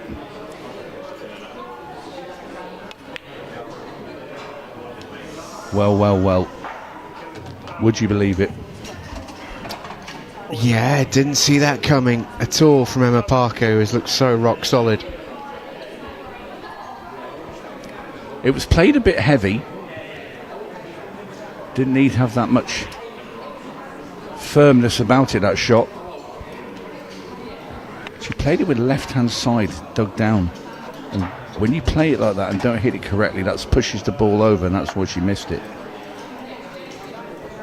And not only that, she went in off and handed ball in hand to Claire Smith. Do you think she needed to play that with side? No, I think she could have played a gentle screw shot, knocked the pot in.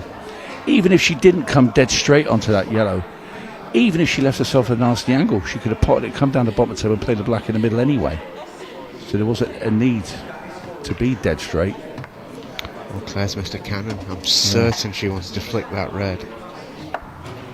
Well, yeah, certainly didn't want to leave it sat on the rail.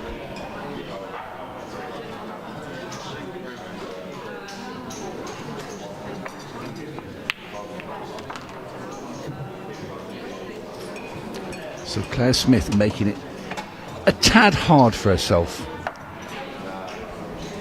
But she'll just be happy to be at the table. She probably thought it was going to be 3-1, so the opportunity is there for Claire to try and pull level once again. Well, from where she's left herself there, I think she's better off leaving a double.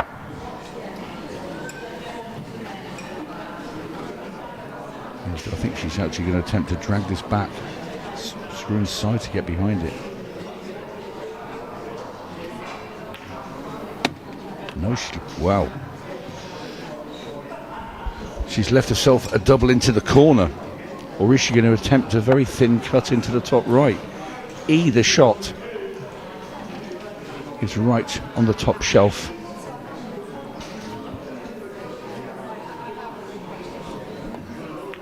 The tariff was high. And what's the leave going to be like? Well, it's not bad. If you're going to miss there. She's left Emma Parker, well, nothing.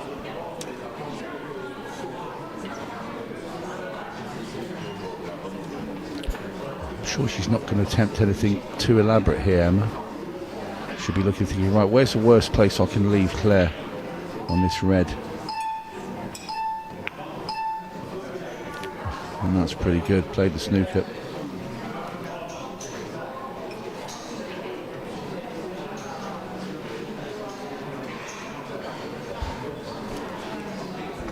I don't think she's quite got enough where she could get round, sort of past the high side of that yellow and try and kick the red into the left-hand middle.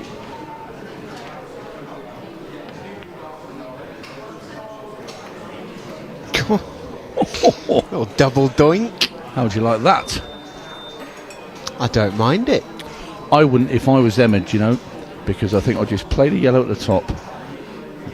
You can leave that cut with the red into the bottom corner, because I think Claire's going to have a hard job keeping that cue ball out of that middle bag trying to play that shot. Yeah, leave the cue ball anywhere in the top left corner pocket, and I feel like you're sort of in business, essentially.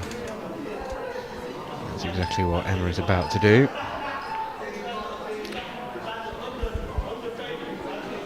Yeah, wide shot. Yeah, and Claire can hit this, but at what cost? Well, yes, it will cut into the corner, but just looking at the angle there, the cue ball has to go straight in the middle, surely. I don't know if you can hit it hard enough, or hit it that hard the middle bag spits it out. Well, Tried to kick it for that very reason, but that will surely end up costing her the frame. Yeah, surely it was yellow first. And it was. So ball in hand for Emma Parker.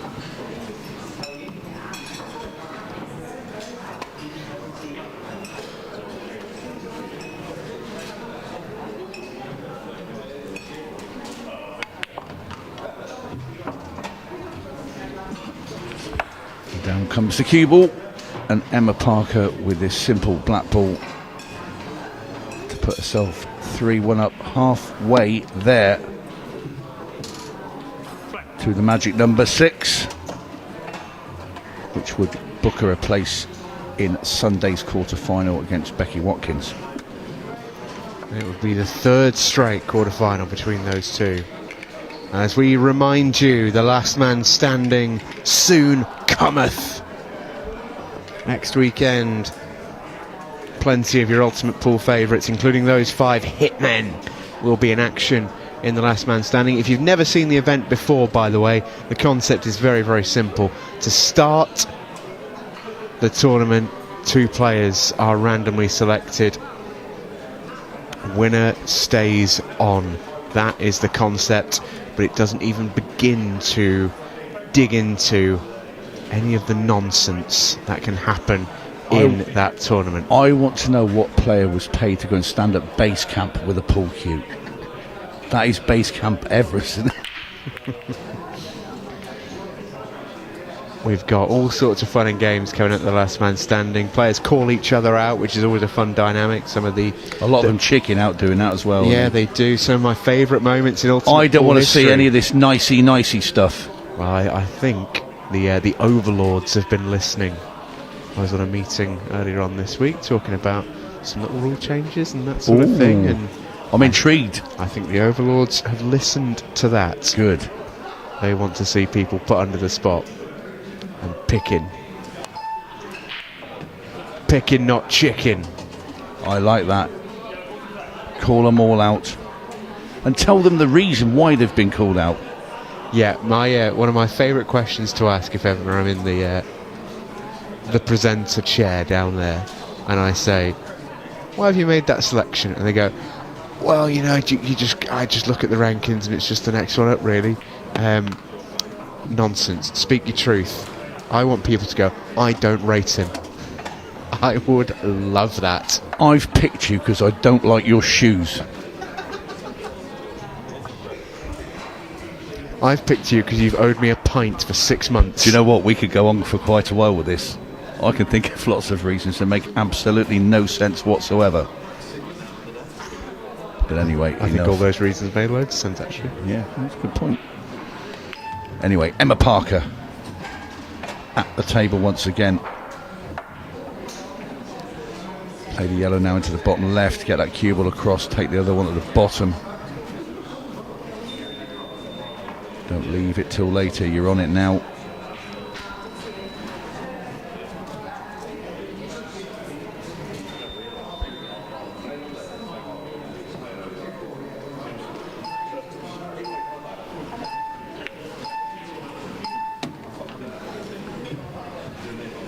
tracked a little far. Do you know what? I think she was thinking of that shot where she went in off in the middle from the previous frame and thought, oh, we're not going to dig this time.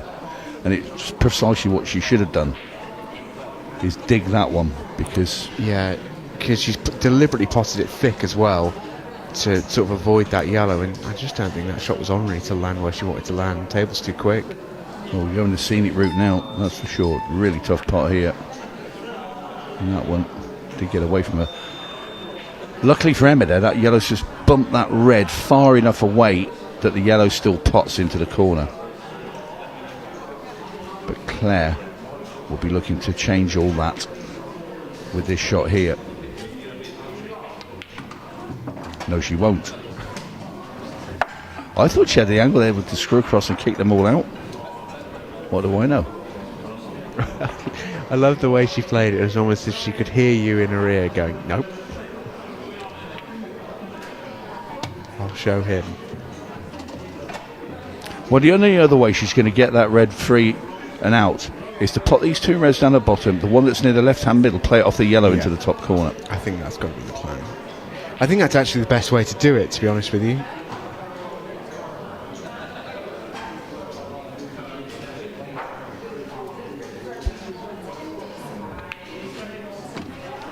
Oh, well, she's not going to do it, so what is the plan? Unless she wanted to be underneath it now. But that would feel really strange not getting rid of the one low. Now I'm baffled. She's pretty much potted away into trouble here, is Claire Smith. It's a nice finish on reds if you didn't have that red to the top left. It's almost like she's forgotten it exists. I'm not suggesting she actually has, but that's sort of how it looks like.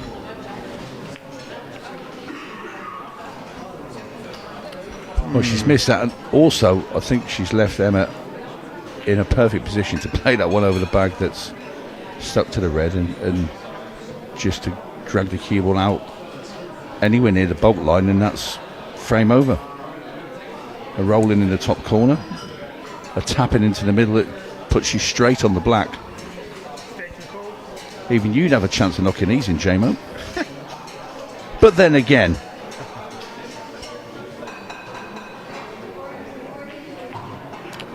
didn't go. It's a good shot from Emma considering that didn't go. Yeah, no. And all this while I was thinking that went. So I have to now retract my statement that I made a second ago as well. Do you know what? As soon as you said it first time, I thought, oh, I don't know, that looks really tight to me. Don't play that game, J-Mo, we're not having You it. said it so confidently, I bowed to your superior wisdom. Smugly I said it, in fairness. And I just sort of didn't question it. I was like, aren't well, my cheeks red now? oh, this is close. Oh, not quite.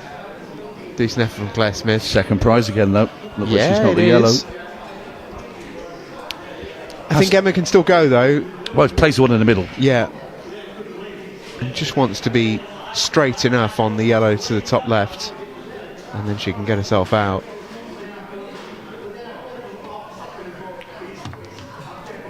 Ooh. Well, this isn't particularly straight. Well, you've got to play this thin cut with the yellow into the corner, and you need to hit that red ball half ball with the cue ball so it pushes it out and leaves the cue ball on the rail so she can then play the other yellow along the top rail. Yeah, that was a disapproving look from Emma Parker. Whenever I've seen one. She's okay, seriously. Just hit this thin enough and she'll go into that red half ball. Red comes off the rail and you sit there on the bottom top. Oh. Well, that couldn't have landed any worse. No. This is a frustrated toe poke, essentially, at this. 6 pockets on a table, couldn't find Not any a of them. bad leave. It's not a bad lead at all. If she'd have lined that up for 30 seconds, we'd be saying what a good shot it was.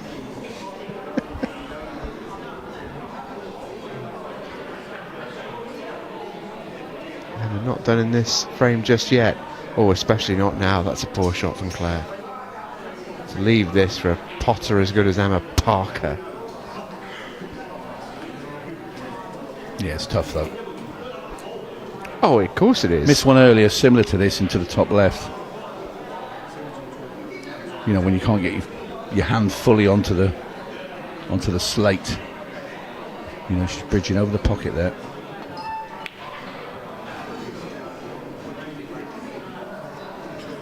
She's got it a tad thick.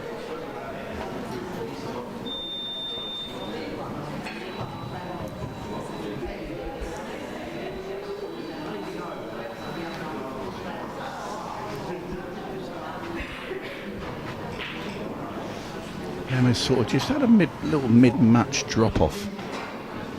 Yeah, she's got a little bit frustrated. She's got a little bit frustrated. That's a big shot from Claire Smith. That really is. That's a great shot. What a part. Because it's hard to hold that cue ball and play it that softly. And that's a big, big shot.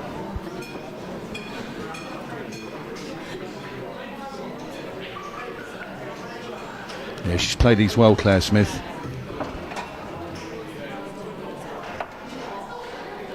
You know, they would have looked really difficult at 3-1 down. Black into the corner. Yeah, that's a good finish there. Confident shot there. Under a bit of pressure from Claire Smith, so showing her mettle. 3-2, hauls herself back into this match. And she'll be delighted with the result there. Very big first red that she potted into the corner. Not just the pot, just the cue ball as well. Emma, a couple of chances. Like I say, just sort of dropped a tad from where she was. But then she was playing sublime. It's hard to maintain Yeah, that is. sort of level throughout a match. It is. You watch any sport, and you know when it goes on for a while, then there are drops. You know, like darts or any of these. You know, these averages go up and down. Of course. It's just human nature. Yeah, the key for Emma is just how she sort of handles it, I guess. And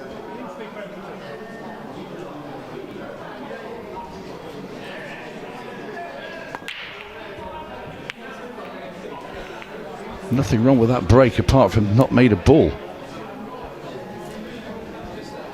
Lovely split. But the only person that's going to get the benefit of that split is Claire Smith.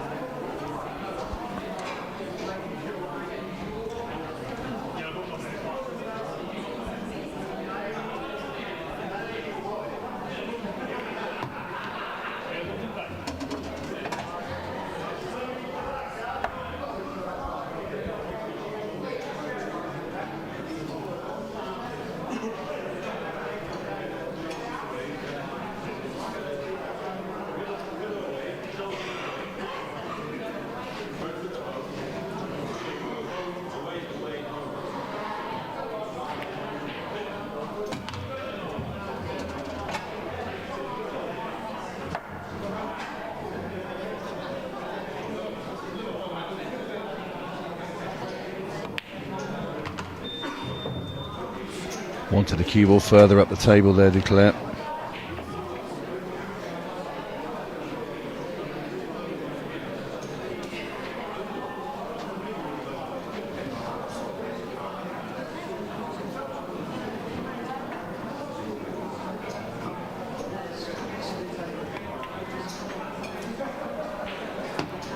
Where's the cue ball going? Oof! Hanging on the edge.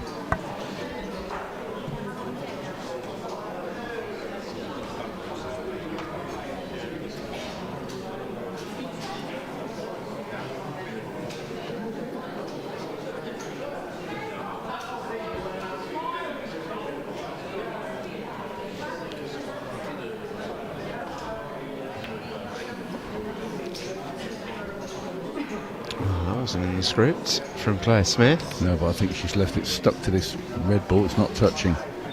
So there might be enough room then for Emma to squeeze past and play red into bottom left. It's quite an unpleasant red next to the black ball at the top of the table as well for Emma.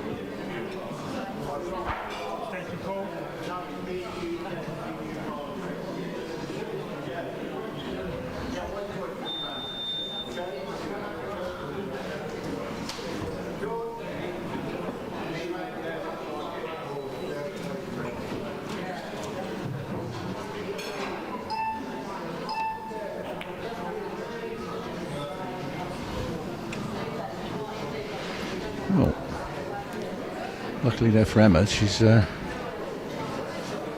left anything at all for Claire to see. I don't think she'll have to come pushing first and hit the yellow.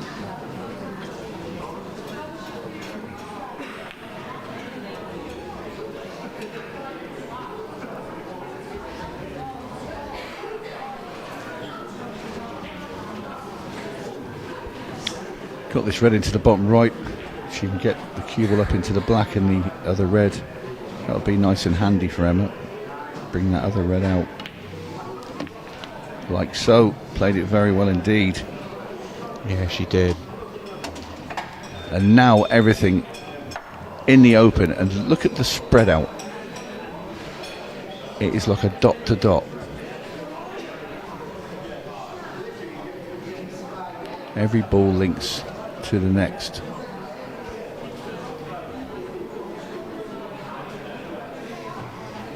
Well, should I change your mind there?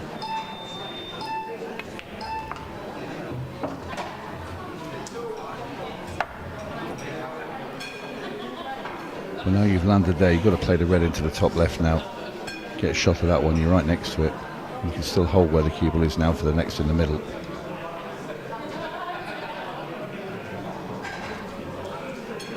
Just a little bit concerned there. Her shirt's probably close to the ball at the bottom of the table, but referee D. Winter standing directly next to it, checking it. Obviously no problem. Just really needs to lock in on these next 5 shots, Emma Parker, because she's still in a really good place in this match. She's got herself a bit frustrated, but she knocks these in, goes 2 clear into the 15-second shot clock zone, and you would really fancy her to see the match out.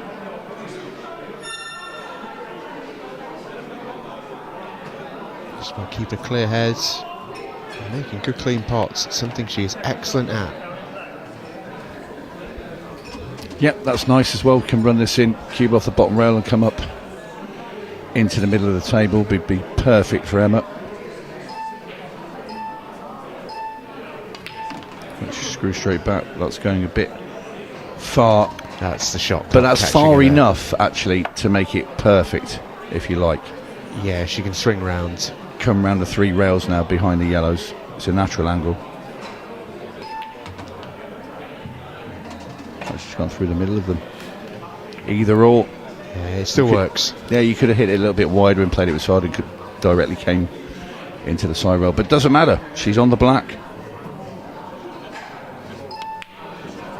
Oh my word. Went for power there. Oh, it's a big surprise. Thought just roll it in. And she sort of come apart a tad here. Another look.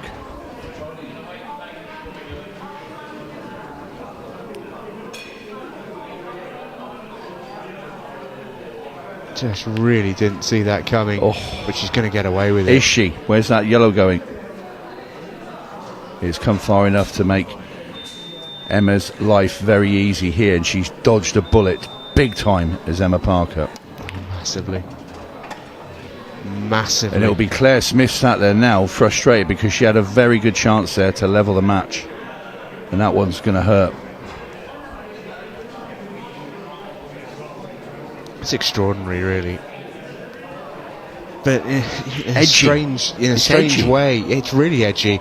I don't know how good Emma will be feeling after that, because she's won the frame, happy days, but she'll still be so annoyed at missing that shot.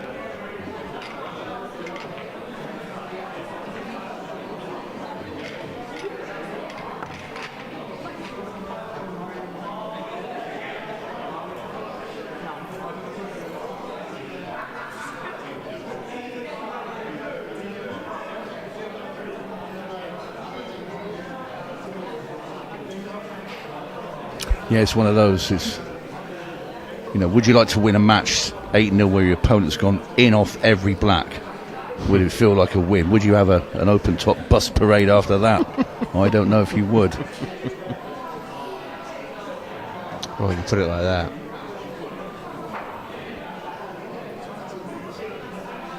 You probably would. You take it, wouldn't you? I'll take whatever I can get. Absolutely. Anyway, 4-2, Emma Parker leads. 8 minutes 19 seconds left on the match clock. Claire Smith to break. And Claire certainly needs this frame, whatever. Cannot go away back to her chair at the end of this frame and not have it on her side of the scoreboard, and she's had a dry break.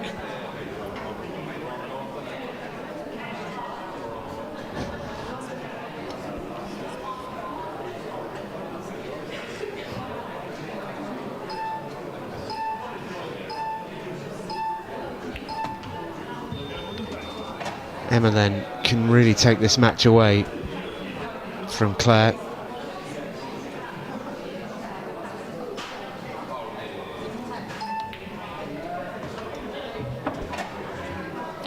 Cue ball stops just enough for Emma to be able to play the yellow into the top right.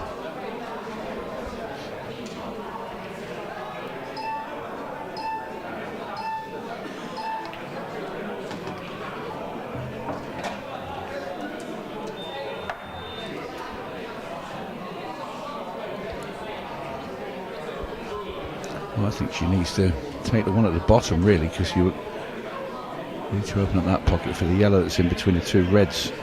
So I'd probably take the one at the bottom, come up for this next. One into the bottom right, yellow bottom left and black in the middle, and she's... Well, maybe it flies past it. It doesn't look like it, does it? No. It can't do.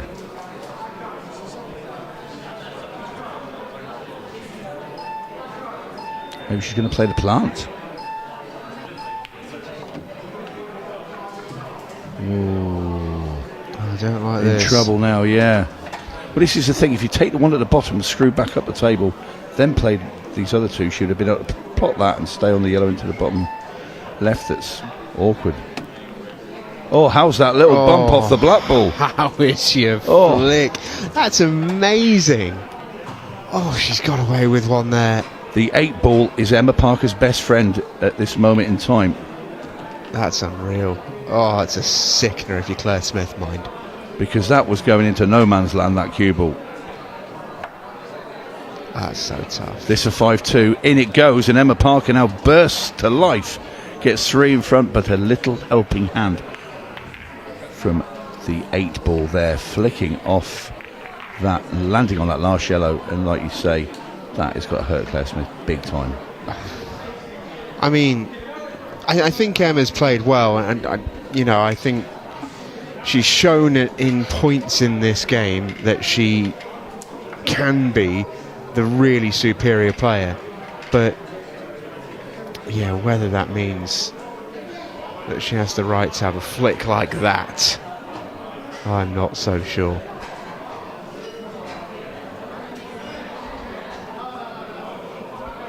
Because that was an extraordinary flick. And it looked like she was nowhere.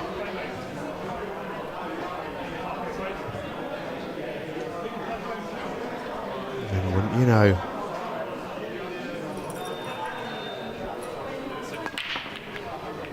Well, an almighty crunch break there from Emma Parker.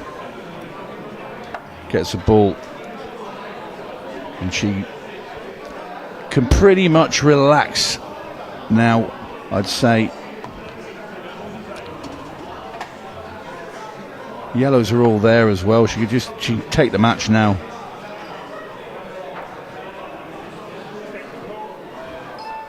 But certainly even if she doesn't get these, it's not going to be enough time for Claire Smith to salvage anything from this match. As Parker knocks in another yellow.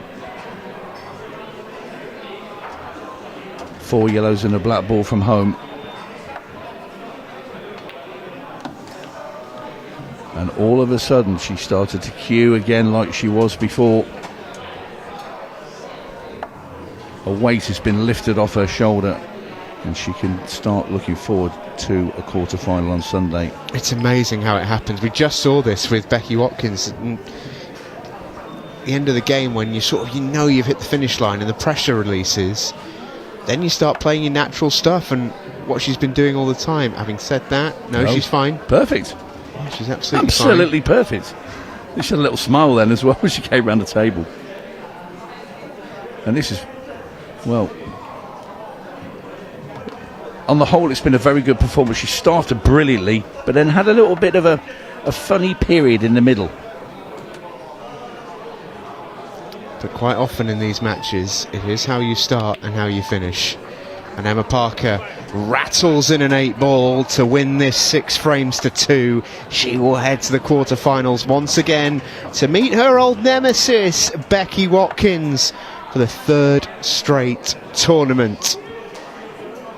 She'll be looking to change the outcome, I can tell you that much. That match will happen on Sunday. Looking forward to it when it does. In the meantime, we are going to see the bear in the Big Blue House show up in a moment. Vicky Lomax is in action. She takes on Holly Potter when we return.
Introducing the all-new Ultimate Pool Pro 15 pool balls powered by Dynaspheres.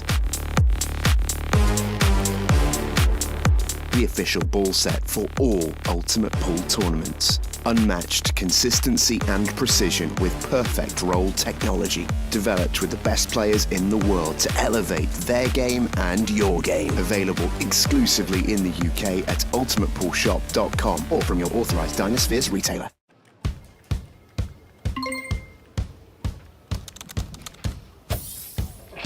Hi, I'm at work right now, but I've just found out my heating's gone. Any chance you can come over and help?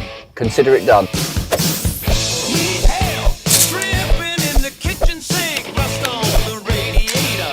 Dirty water, cold showers, fix it fast, fix it now. Handy ants are hauling tools. We are the handy ants, heating and plumbing. We are the handy ants, coming for your lease. Always coming for your lease, saving the day. Handy ants, handy ants.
Welcome back, everyone. It's the Women's Pro Cup. Holly Potter against Vicky Lomax is next up on the menu for you this evening.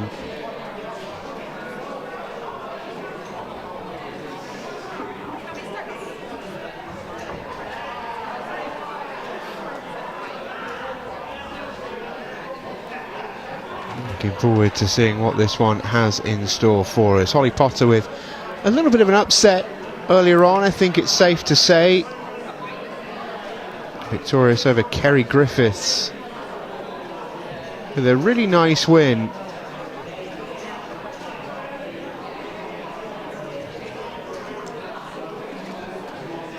Stern test coming up though when you consider her next opponent, recent Women's Pro Series champion Vicky the Bear Lomax.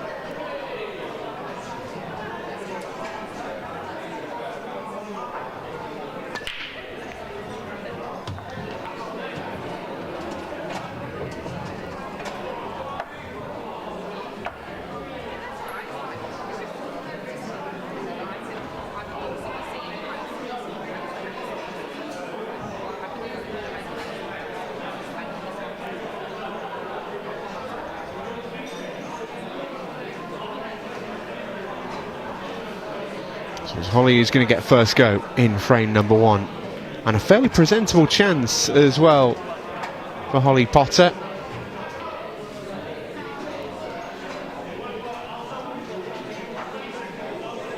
I believe I'm right in saying Holly got her first taste of the Ultimate Pool Arena at the recent British Open, and she loved it so much she's straight back out there. No, she did play one last year. She did play one last year. Did indeed. And then she came in the comms box with me afterwards and said she was a bag of nerves out there. What we definitely can say then is it's still a very, very small sample size. Yes. Well, in her first match, that was the first frame she's won in the arena, or the first frames. So that should now lend to a bit of confidence, but a miss there from Holly.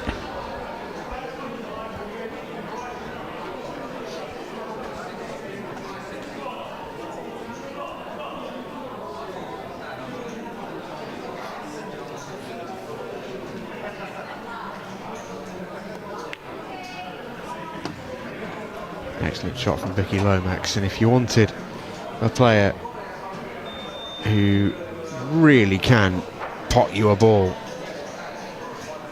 a few more better really than the Bear. You know, what I found with Vicky, she plays in bursts, and if she gets on one of those little rolls for 2 or 3 frames, she can rattle them off very, very quickly. Yeah. Such a dangerous player.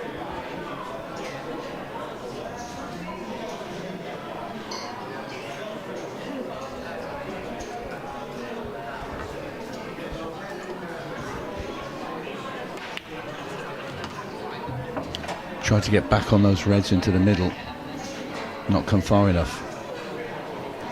I think she can still get to the one over the other side.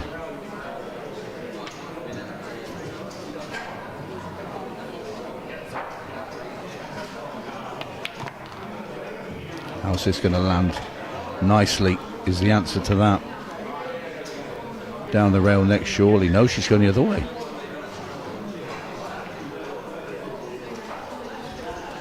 I don't know why she didn't play down the rail. I know you're bridging out, and she's fouled. Wow. Has it not even reached the jaw? I don't know.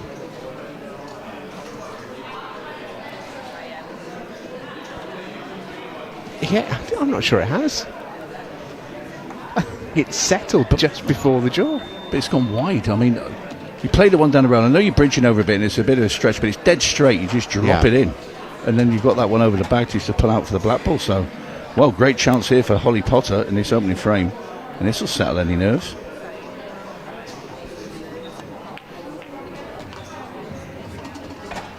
Has she gone too far?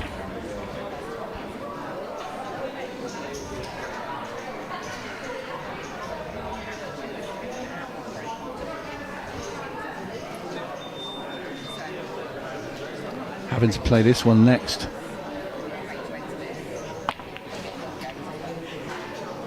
Oh. Well, the only thing is, just look where she's knocked Vicky Lomax's reds. What Vicky should probably do now is play the lower red, try and get the cue ball to the right hand side of the table. Surely she's not going to attempt the cross double into the middle, is she? Yes, she is. No, she's gone for the double into the top corner. Good cue ball though. Yeah, it's quite a sensible shot actually, which isn't a word you usually associate with Vicky Lomax.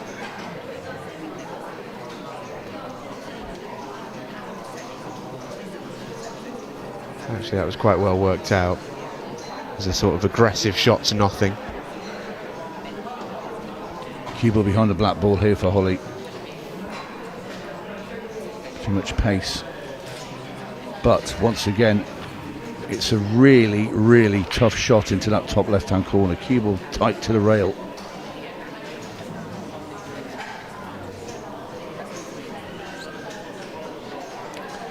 And she has to take it on.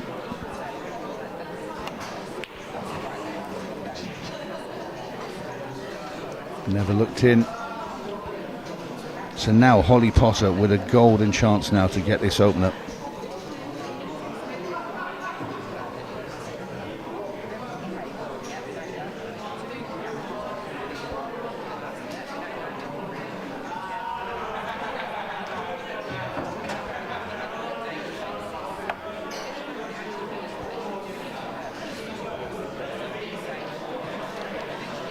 Stop the white dead in its tracks. She pots this yellow, and it would be a nice easy black ball for Holly.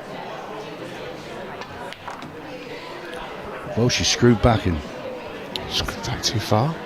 I think she might have come enough. Oh.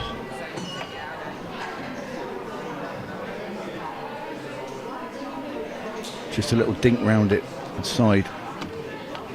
In it goes. Holly Potter 1-0 up. Yeah, she'll take that in the end, Holly. Sometimes not always about how you get there, just that you do, especially in the early going.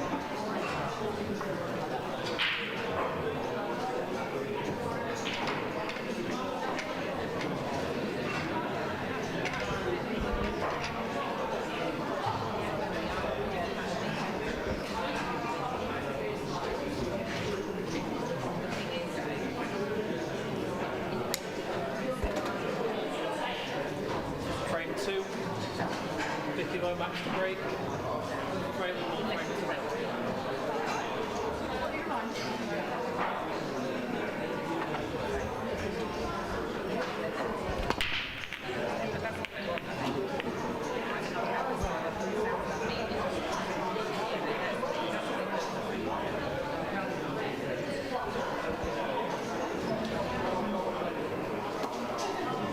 Glimpse the Vicky Lomax break, which is a big one.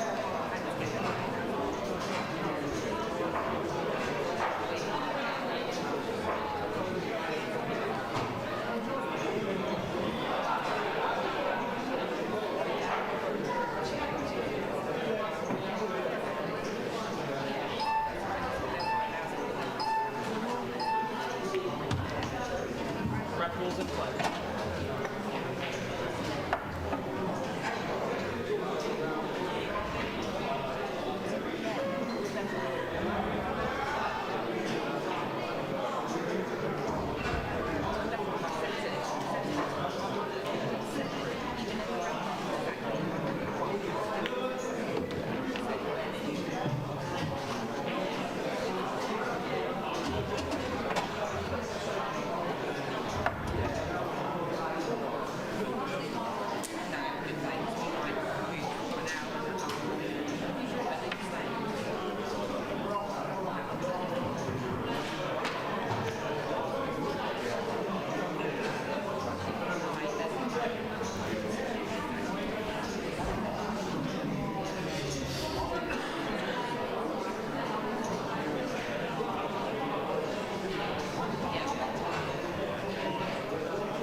Knock on the table there for Vicky Lomax, not pleased with that shot.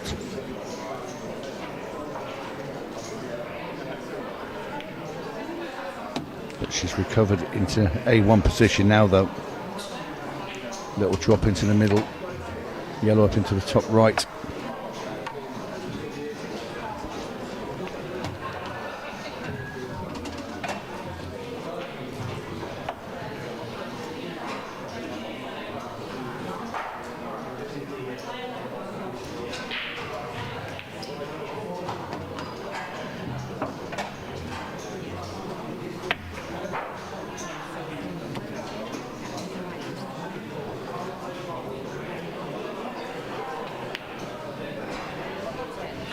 Well.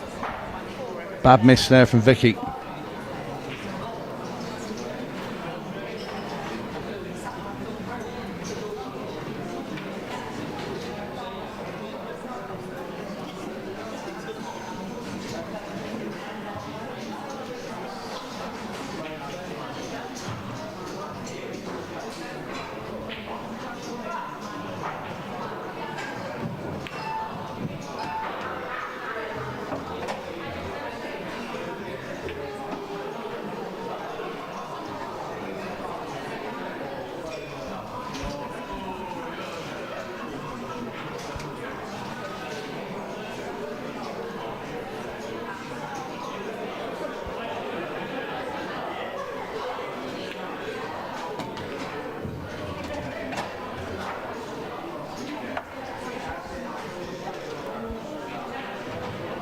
It doesn't take long for these to get away from you if you're Vicky Lomax. Can't keep giving up opportunities.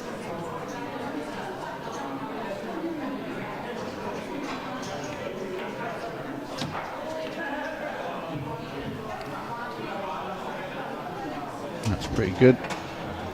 Run this in the middle. Just leave us a bit of angle so she can cut the last red up the rail.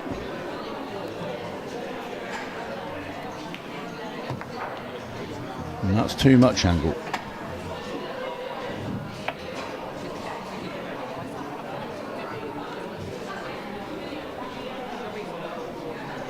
A tough pot here for Holly. Oh, she's played that brilliantly, apart from lost the cue ball. Well. Great pot. And that was the thing about leaving that very thin cut. Ball in hand now for Vicky Lomax. She's going to feel that she's just got out of jail. Yeah. She will, and she has, to be clear.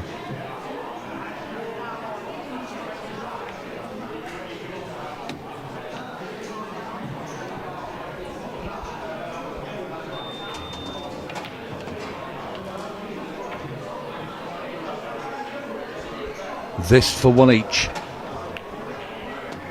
In it goes, and Vicky Lomax is level when really she was staring a 2-0 deficit in the face. This is where it went all wrong for Holly Potter. Yeah, and it really shouldn't have done.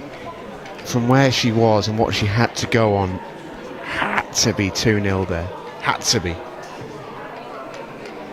Can't pass up those kinds of opportunities. Not against players like Vicky Lomax.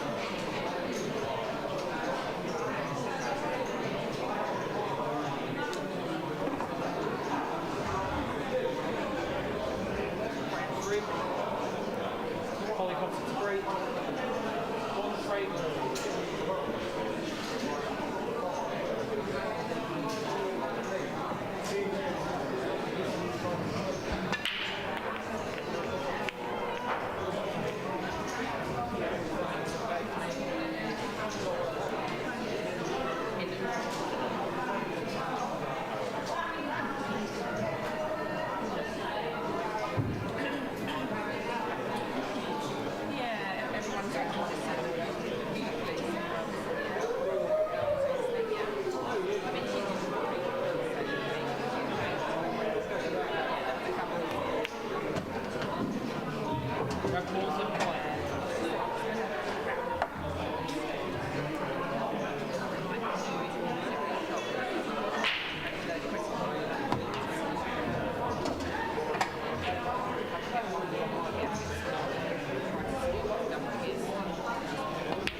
Didn't want to knock that red into the cushion.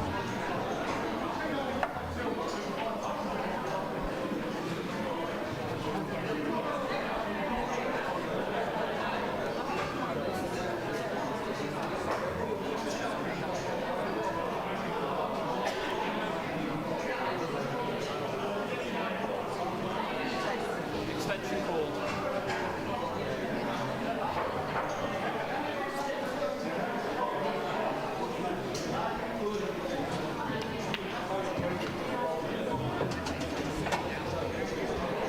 And that's not a good spot to be in either for Vicky.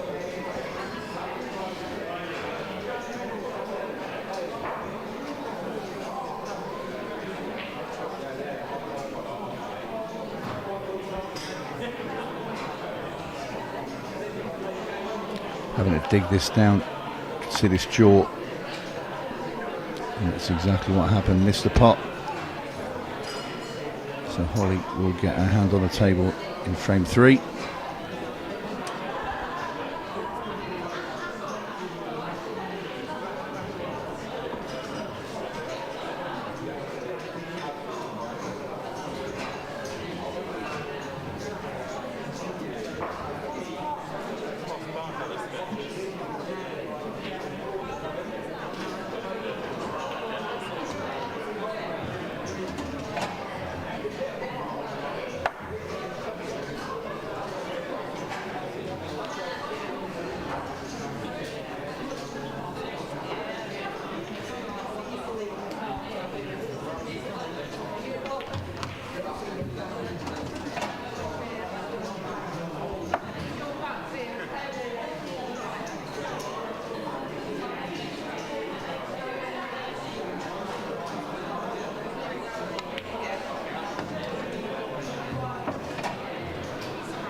Nice putt there from Holly.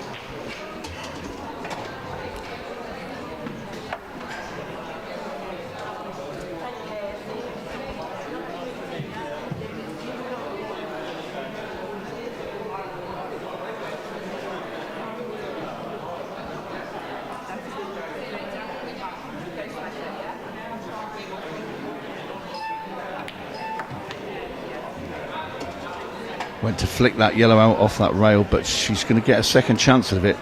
She's left a nice angle, but got to screw this very gently into that yellow. Probably might be even better going just slightly into the cushion first and flicking it over the middle bag. It's a very delicate shot. Hit this too hard, you knock the yellow up towards that red ball.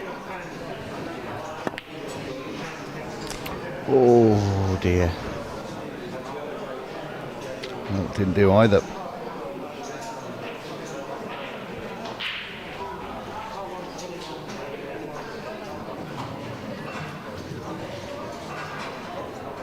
So he just skidded, didn't it, almost on the contact.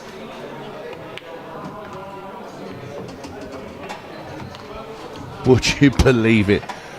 Vicky's face, she's knocked the other red in, which you think was, well, 1 in a 50 there to get that to knock that in at that angle and now leave. Well, basically it's a length of the table double. There's nothing else for Vicky Lomax here.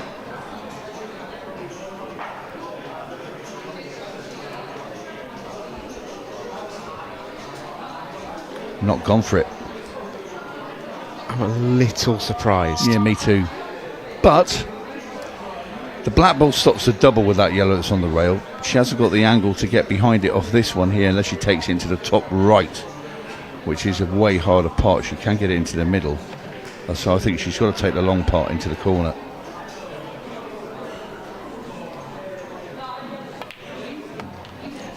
No, she followed it in.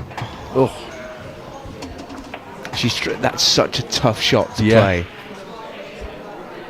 Because she needs a tiny angle that she has to force to get it lower that middle jaw.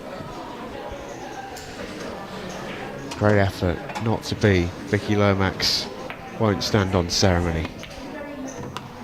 2-1.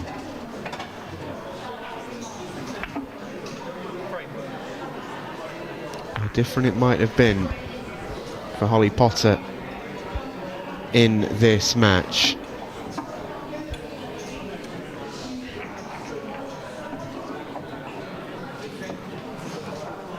Decent crowd in tonight at the Q Club. You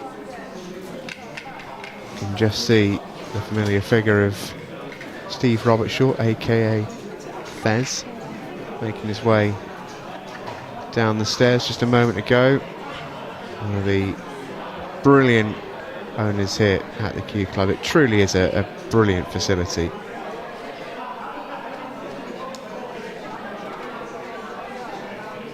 Look after all their players tremendously well. Looks like it's poker night as well up at the top.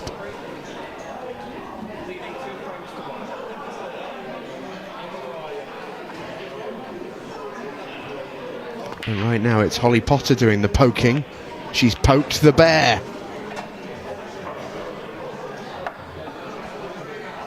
Vicky Lomax has first go in frame 4 to target a 3-1 lead.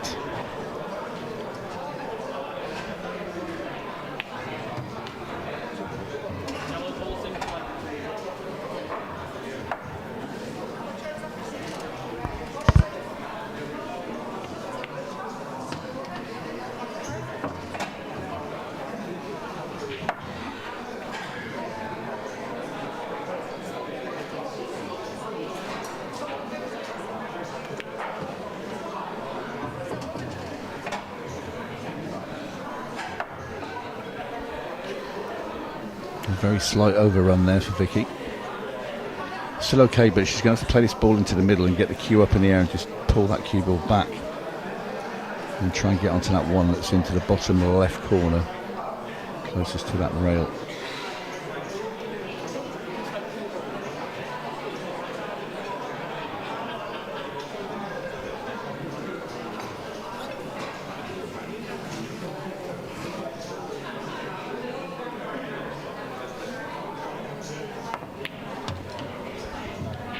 Cue ball sailing away up the table, but she has clear sight of it.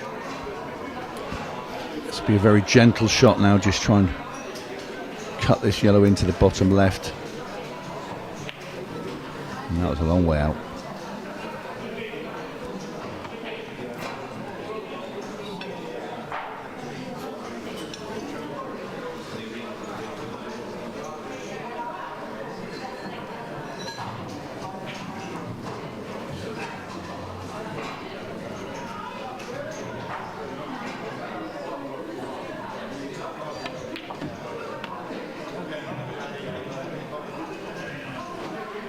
Holly Potter now knocking the 8 ball into a pretty bad position now as well.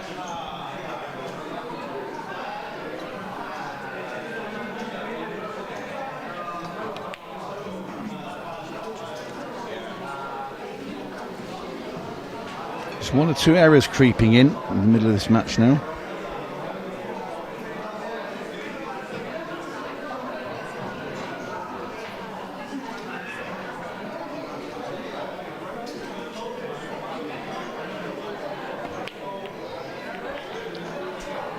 And a miss from Vicky as well.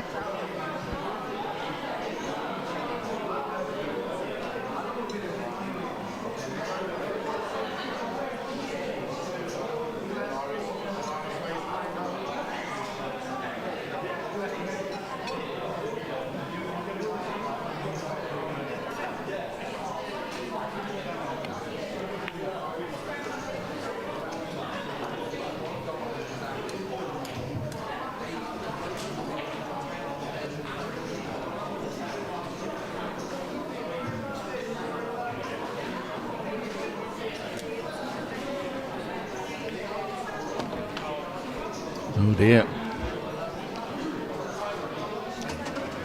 All sort of unravelling round the table at the moment in this frame.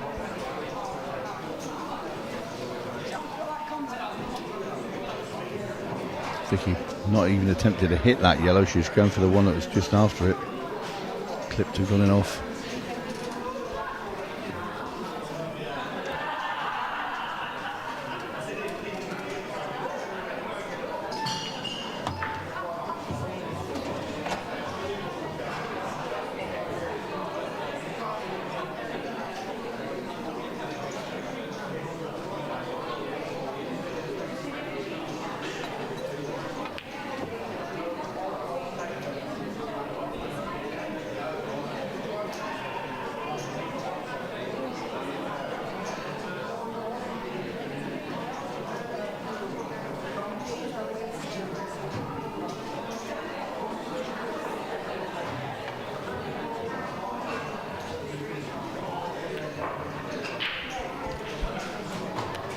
Overcut again from Vicky, and this has been a frame littered with mistakes, misses, all sorts. Yeah, this frame is what I call, Tony, a tough pint.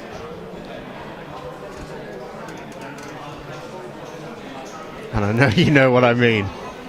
I have no idea what you mean, actually. True, actually, you've never enjoyed a tough pint, have you? Yeah, both players are... it's almost like it's contagious when it gets a bit yippish out of there and a bit jittery.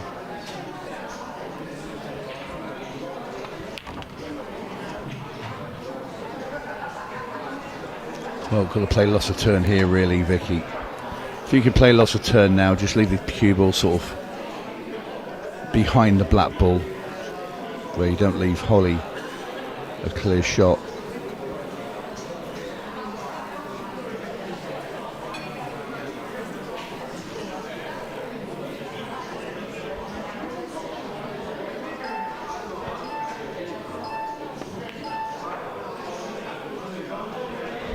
Well, I went for the loss of turn. It's going to be essentially the same difference.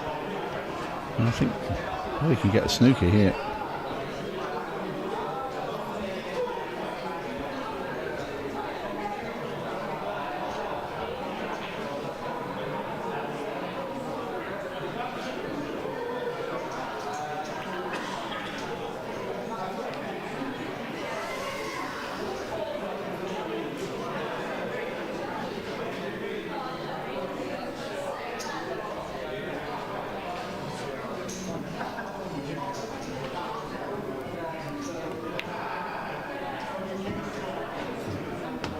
Oh, it's a lovely pot.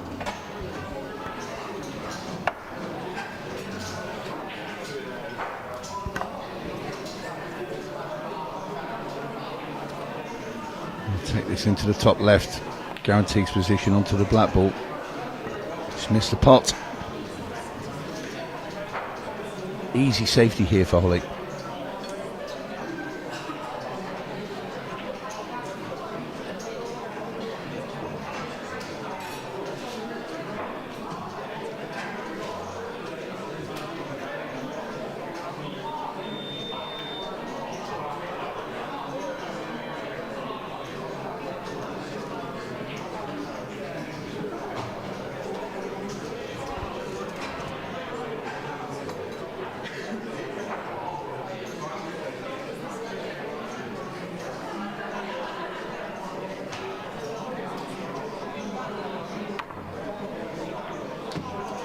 What a shot. Wow, we were just saying it. Oh, how was your nudge as well?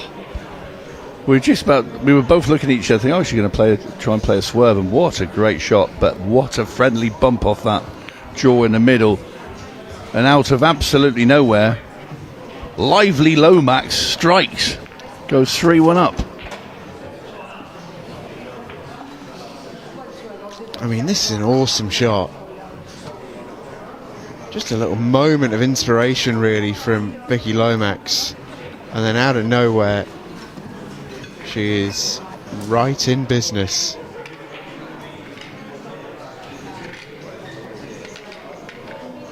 Fantastic out from Vicky. And that might be an early dagger.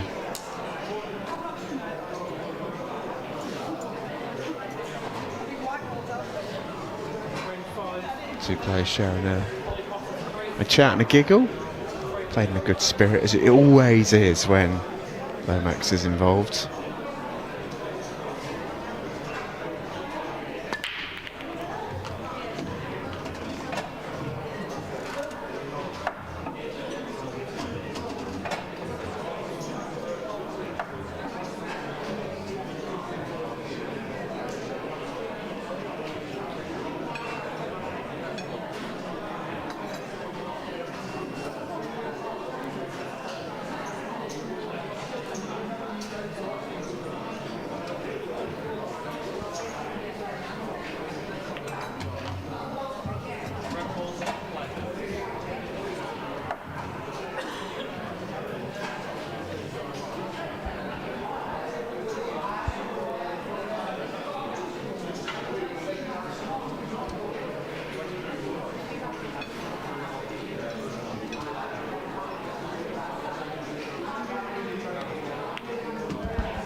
Holly Potter at some point in this visit is going to play a really, really big shot. I would suggest that big shot is coming up right now. Get this right, and she could take these out.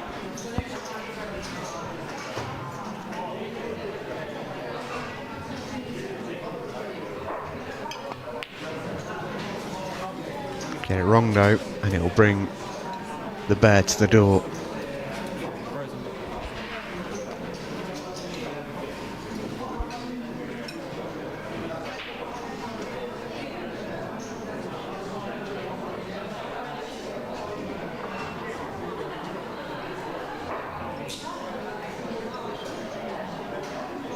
Extension call.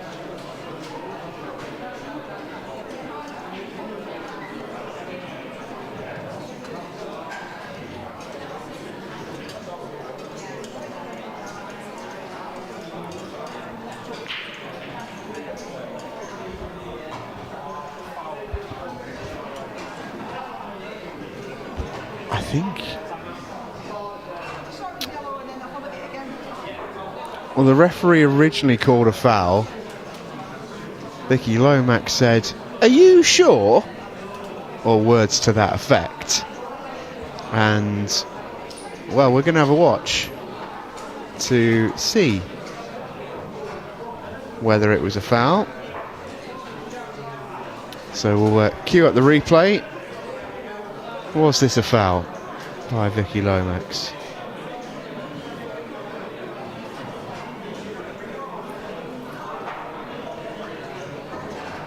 And yeah, I think it was.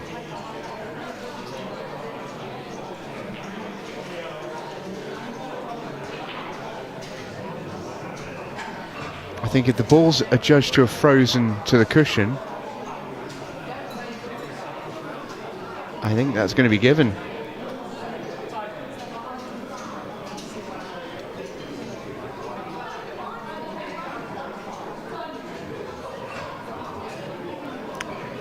Because it was cushion first and then it's hit the yellow, and I don't think the yellow is rolled along the cushion, it's come away from it. The cue ball hasn't ended up hitting a rail either. So yeah, cue ball in hand to Holly Potter. Tough break for the bear. And Holly should get herself back within one here. Be astonished if she didn't. Left herself a bit tight to the rail here, so it's run it in, back down to the bottom right.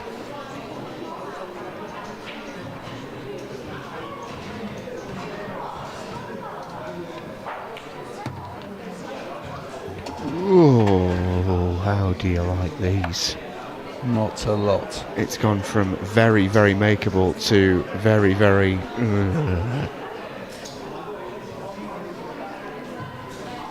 Easy to overcut these. Oh, gone the opposite way. Yeah, that was unmissable, that finish, really, as long as you just stayed in line.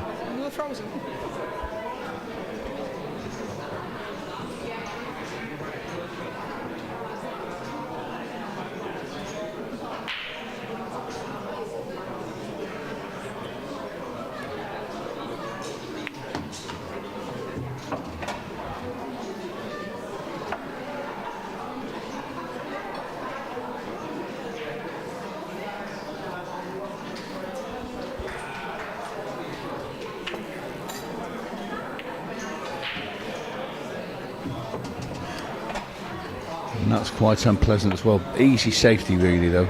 Should be able to hit this yellow down the table, screw back. And not let Holly see the black ball.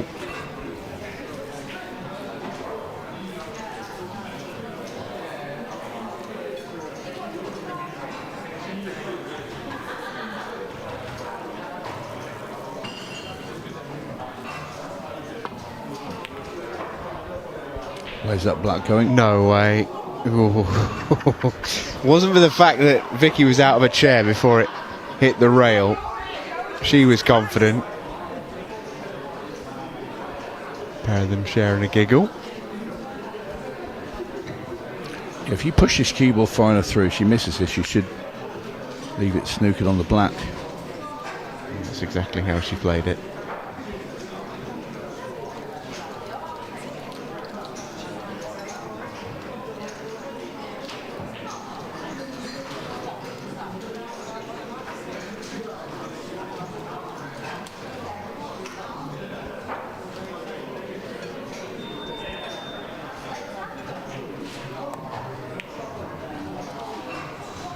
See the thin edge of it. But now, that is golden now for Vicky Lomax. Take the yellow up into the top right and it's, well, it should be over. Surprisingly, she's coming downstairs. Still okay. Obviously prefer to play that one at the top to get onto the black. I'd probably I prefer going that way and having that ball to get on the black, but got to be careful with this shot here. Plain ball run into the corner. It's a cue ball you've got to watch. Navigate it well. So this for 4-1 now for Vicky Lomax. Put herself in complete control here. In it goes, 4-1. The scoreline reads. Vicky Lomax 2 away, 11 and a half minutes to play in this one.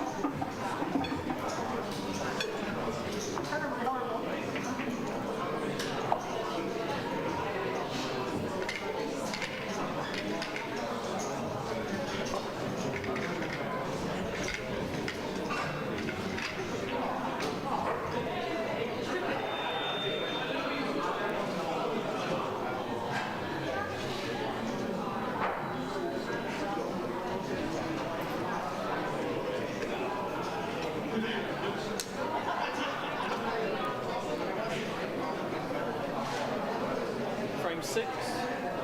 Vicky Lomax to break. Leading 4 frames to 1.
Well, 15-second shot clock is now in play. So we go into the last 10 minutes of this match. 15-second shot clock now in play.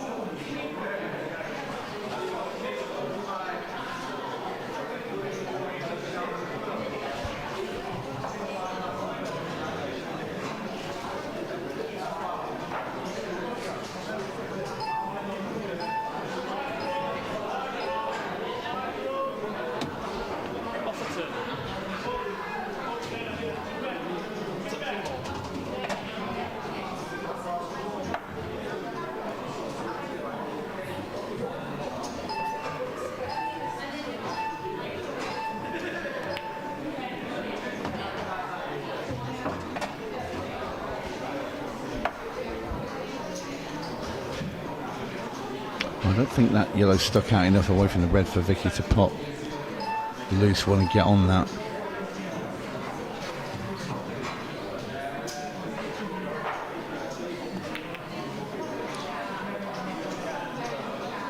It is just going to hang. Yeah, it's not disastrous though for Vicky Lomax. 3 to the good as well, and only 8 minutes just over left.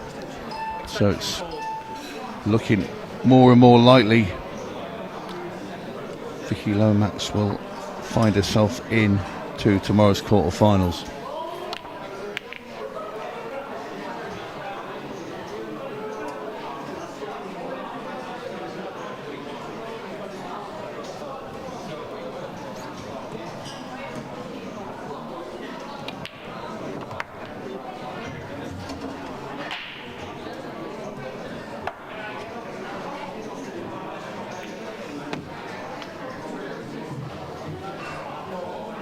Fabulous double from Lomax, and 2 shots away now from going on the hill. And the bear looms large. She's heading to the quarterfinals. In goes the 8-ball, a 5-1 lead for Lomax. She's 1 away in the Women's Pro Cup.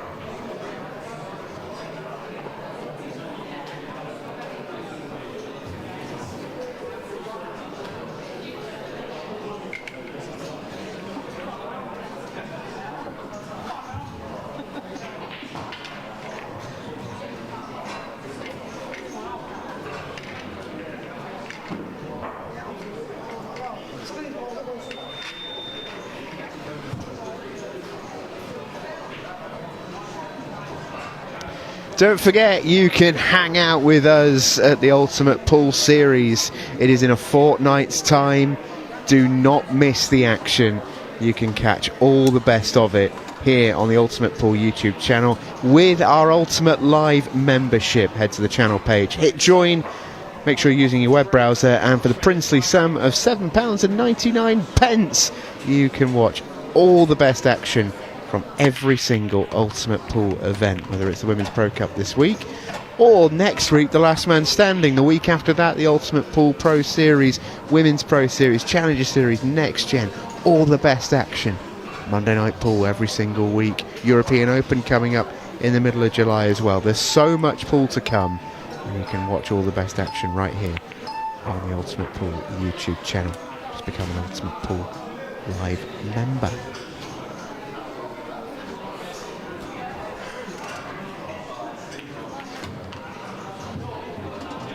Red ball's in play.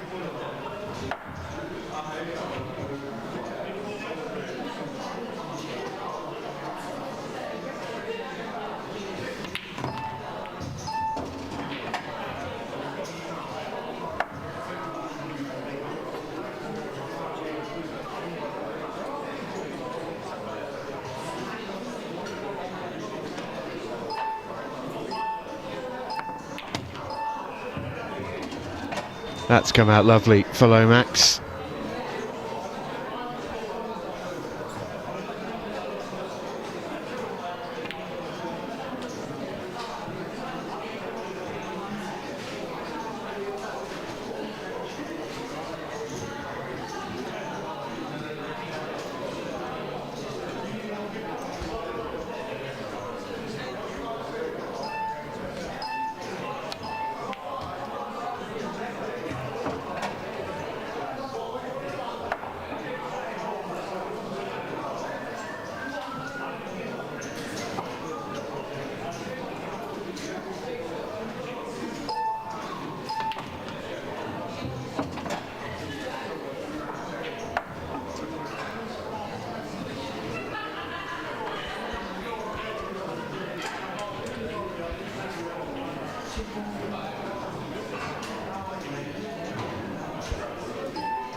It's a lovely shot.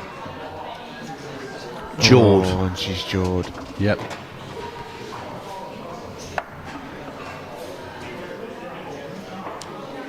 Surely can't get to the potting angle from there.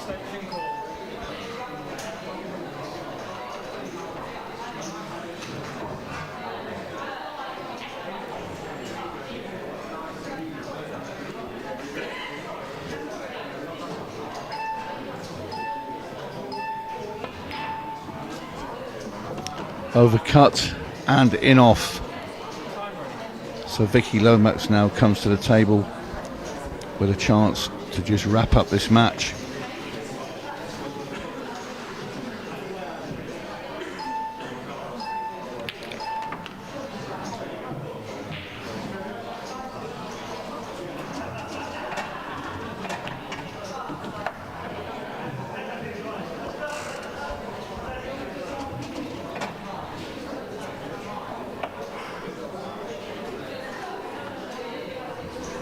She wants to go through far enough and leave an angle. Well, played it as the way to come out and leave the slow roll cut up into the top left. Natural angle for the cue ball to come back. And she's hung it.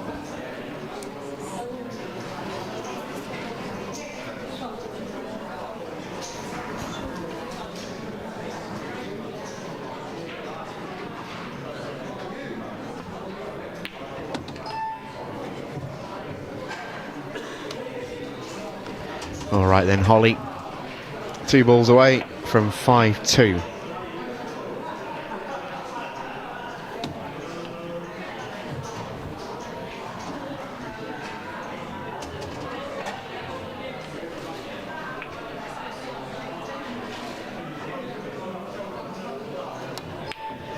Oh dear.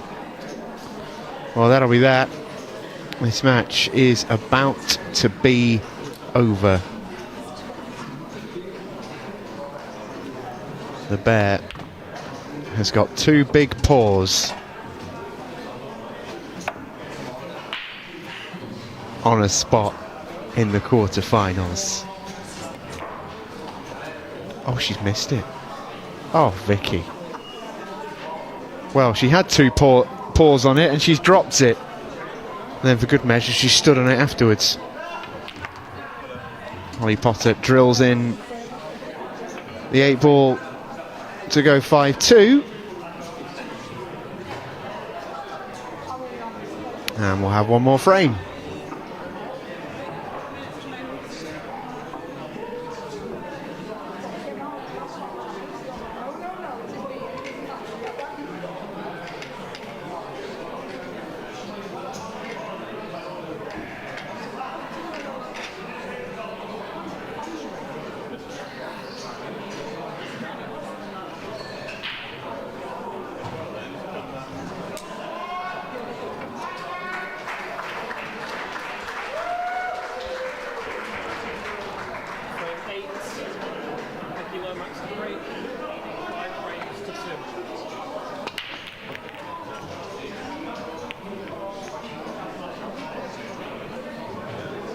Holly Potter just too far back to meaningfully consider a comeback from here. I think her name would have to be Chris Melling to have even consider it being a chance, and even then, probably not enough time.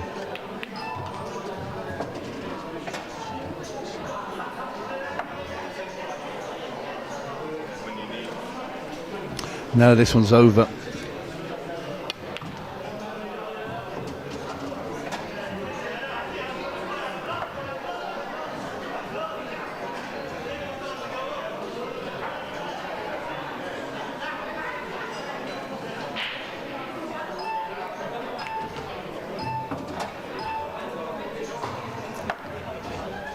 I don't think she can squeeze this yellow in anywhere. Might be able to double it into the bottom left hand corner, but I don't think it can go rail and red and in.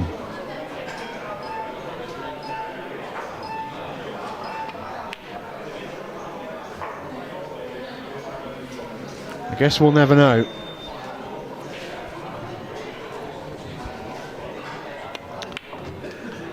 Vicky Lomax is going to try and beat the buzzer here and complete this race to 6.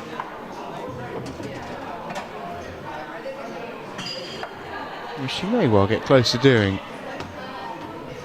It's been a patchy performance from Lomax, and that's probably been kind. She's not shown anywhere near her brilliant best, which genuinely is brilliant. She can be a bit streaky at the best of times. This has not been the best of her matches, but she's through, and that is easily the most important thing. There's plenty of room left in this tournament to play well.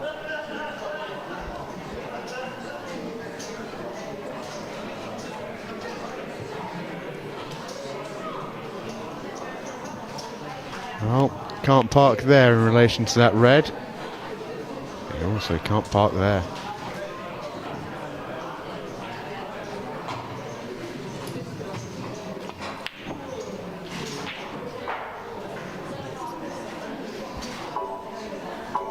That'll do us. Our third quarter finalist of the day is going to be Vicky Lomax. Holly Potter offers her hands,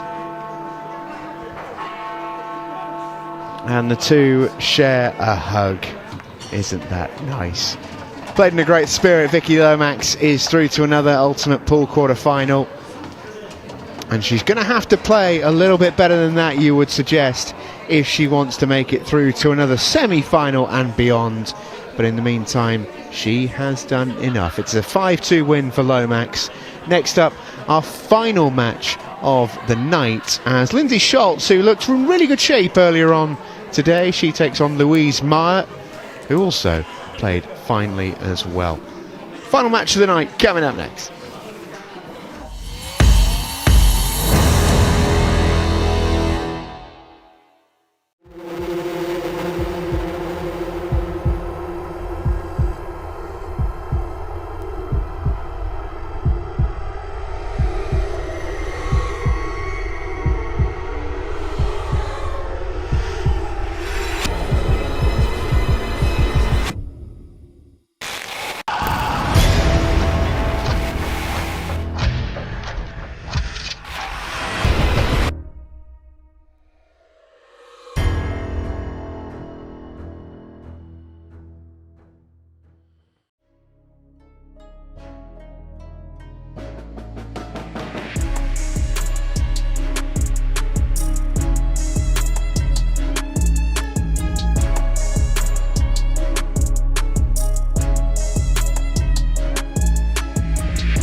Introducing the all-new Ultimate Pool Pro 15 pool balls powered by Dynaspheres.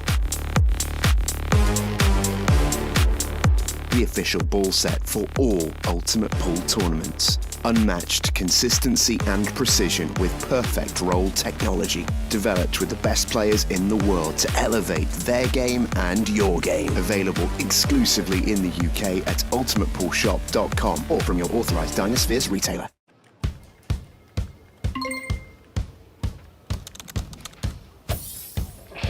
Hi, I'm at work right now, but I've just found out my heating's gone. Any chance you can come over and help? Consider it done. Need help dripping in the kitchen sink, rust on the radiator, dirty water, cold showers, fix it fast, fix it now. Handy ants are hauling tools. We are the handy ants, heating and plumbing. We are the handy ants, coming for your lease. Always coming for your lease, saving the day. Handy ants, handy ants,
Top of the evening to you, everybody. You are watching the Ultimate Pool Women's Pro Cup, and Louise Marr and Lindsay Schultz have made their way into the arena for our final match of the night. It's Stephen Jameson and Tony Holgate with you on the night shift here from the Q Club in Leicester. Delighted to say that the curry orders have gone in. Me and Tony have got a smile on our faces as the Mine's not a curry.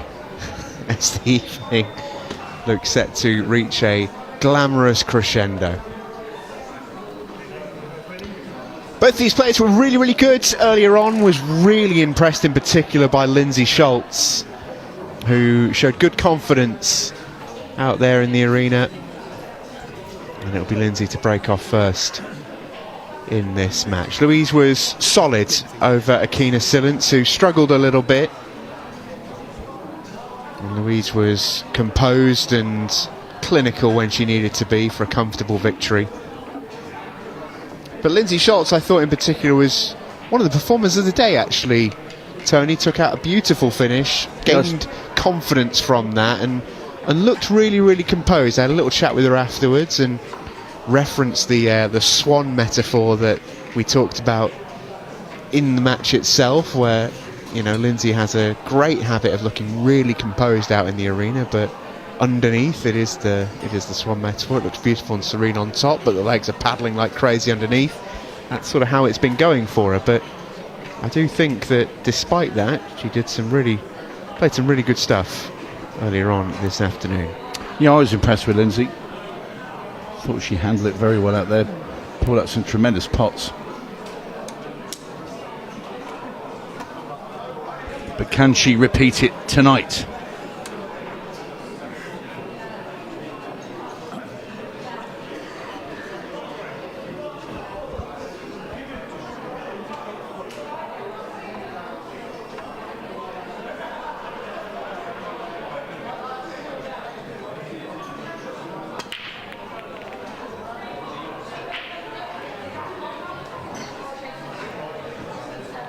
First break off is an unsuccessful one for Wispy. I'll bring Louise to the table first.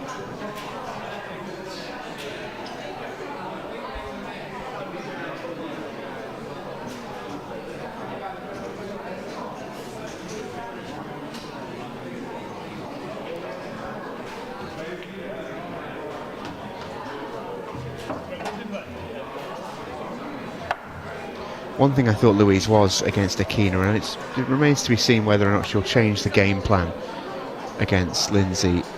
I thought she was really aggressive in her opening decisions and choices. Didn't always pay off in terms of first visit finishes, but to that point, I feel like if she's aggressive and open against Lindsay, doesn't get all the first visit chances, might just open the game up for maybe a more clinical opponent than Akina was earlier. We let Louise off the hook a couple of occasions.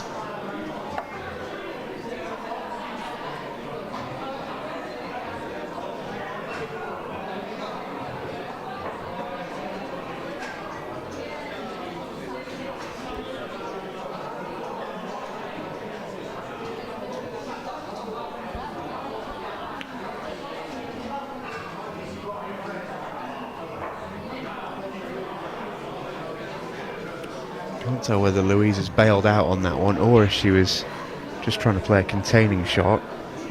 If she was, it's not a particularly good one. Lindsay's got options at the table.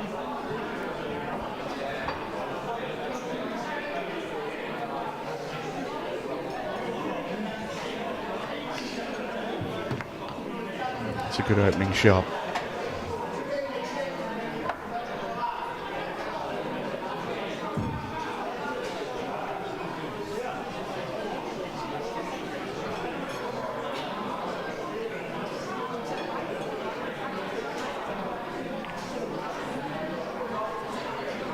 So Louise will get to the table again as Lindsay elects to pull back. I think that's probably the right decision actually from Lindsay.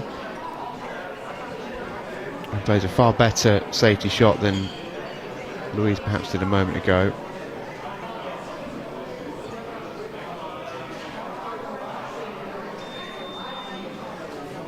Oh, Louise could get through to that. That went.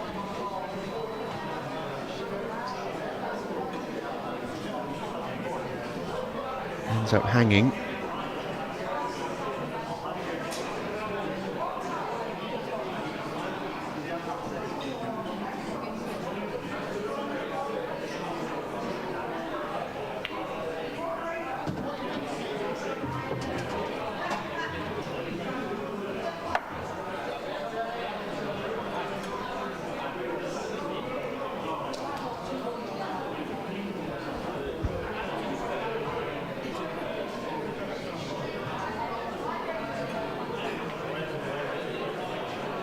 That was full-blooded on this occasion for Lindsay. It was tricky though.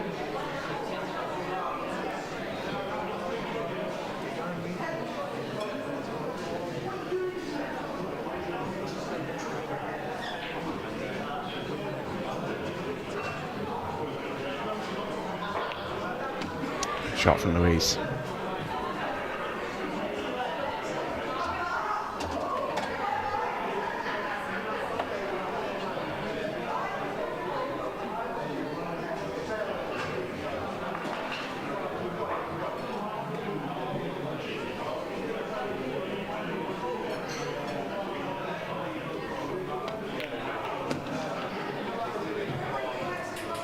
This is all right. That was a friendly bump. Yeah, it's not too bad.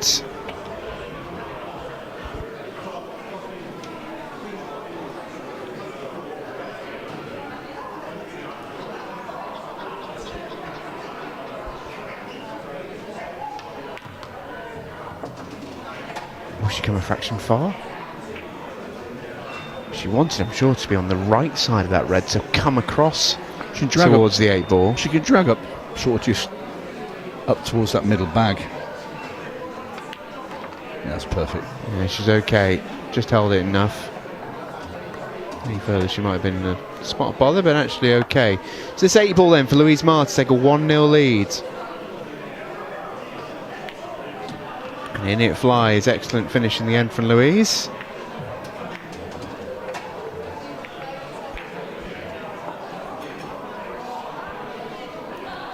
I wonder what we got coming up for you next weekend. Cannot wait for this. Really looking forward to it.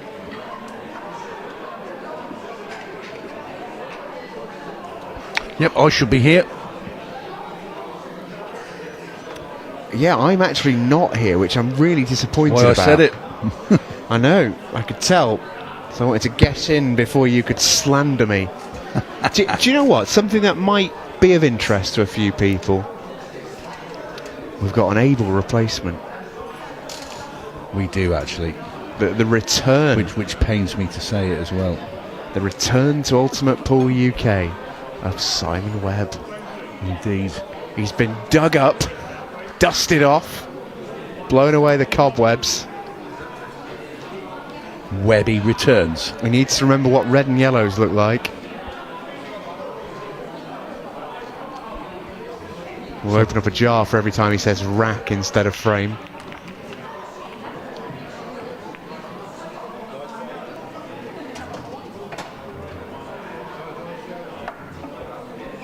I'll be watching from afar on that one. Looking forward to seeing all the madness that ensues.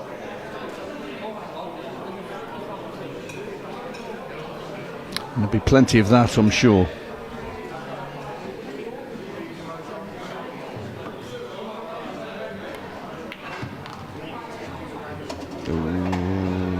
And this lady's other half's defending it.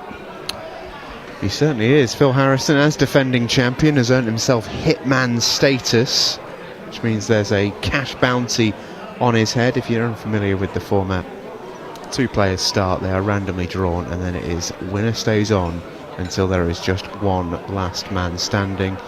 It doesn't even begin to explain all the madness and fun and games that can happen. Players call out their next opponent. There's random draws, there's extra lives, there's spot prizes. All sorts of madness can ensue.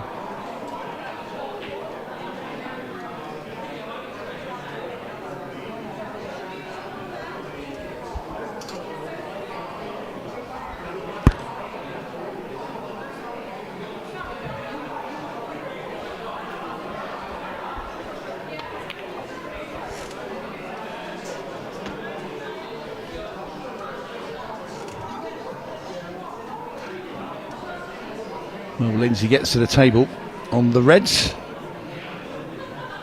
And the first order of the day, if she's going to attack, is to bump that 8 ball out of that cluster of yellows. What she's not doing, she's getting the red off the rail. Taking the more measured approach.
So Louise is going to get to the table in frame number 2.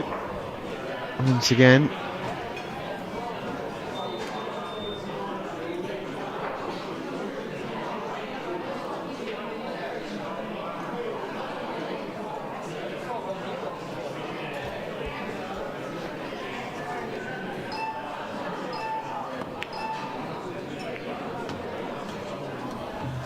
Loss of turn, played by Louise. But I'm not sure there was any advantage to be gained there, and I think she'd just given Lindsay an opportunity. She'll just gently roll that red at the top rail into the corner.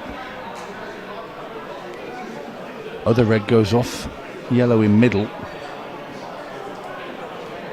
Playing that now.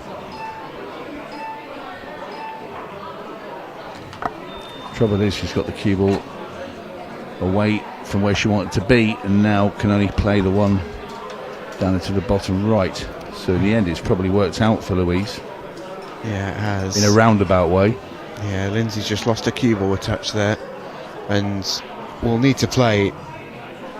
I don't think there's any benefit in not going game here. I think you've got to go for it. But if she to get it, she's got to play an all-star shot here. Yeah, for me, I think if you're gonna do that, I mean, try and make the pot. That's where you're going to try and lead the cue ball, and you're going to play at that sort of pace. Just take the pot on.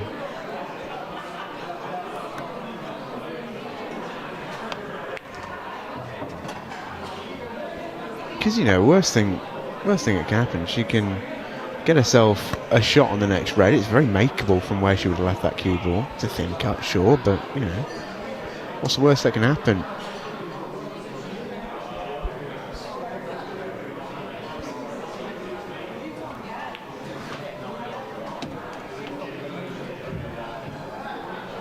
Louise has to get up to the top of the table at some point.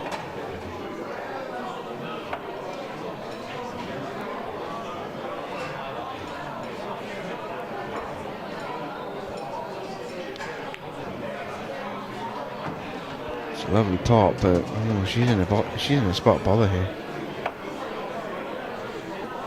Yeah. The only way she's getting on that is to play yellow into the bottom left and screw the cue ball north of that right hand centre pocket off the rail and back over. Not playing it. Just played a length of the table double instead, yeah. Bang! What a shot from Louise Marr that is. I feel like I've quantum leaped into some Twilight world where the balls are just potted off lampshades and such. What an out! Yeah. What an out! Unbelievable.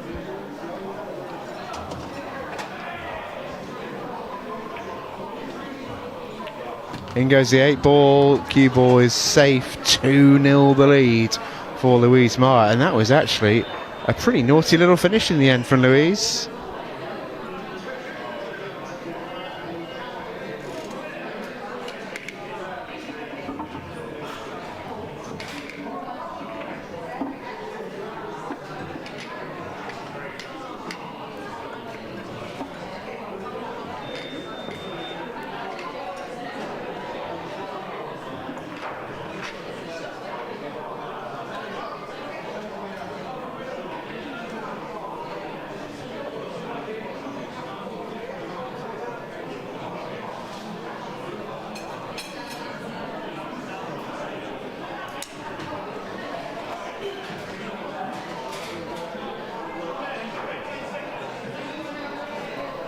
So Lindsay to break frame number 3.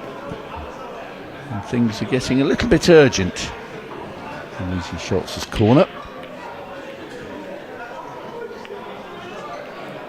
A complete contrast to her match earlier today when she was in complete control, playing brilliantly.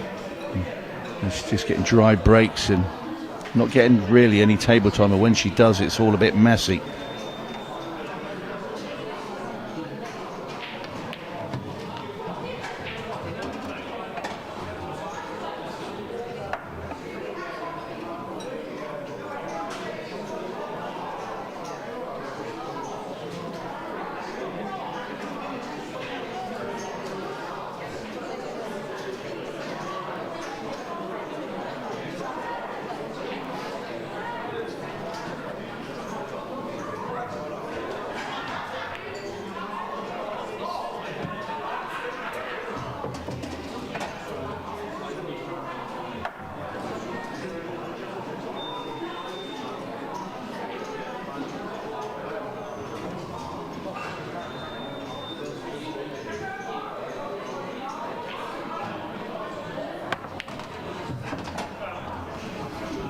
Lost the cue ball there, Louise.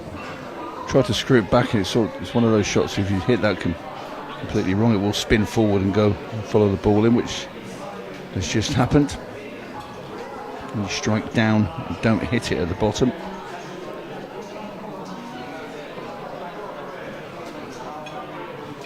But nothing particularly easy here for Lindsay. She's going to have to, I think, just try and develop. Trying to loss of turn plant here and put the cue ball behind these 2 yellows.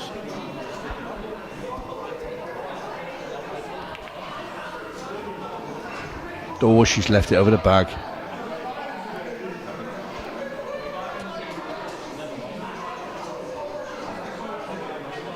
I got a spider.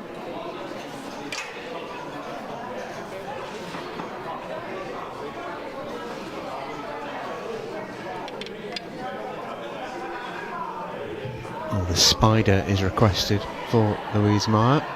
You can see why. This is tricky.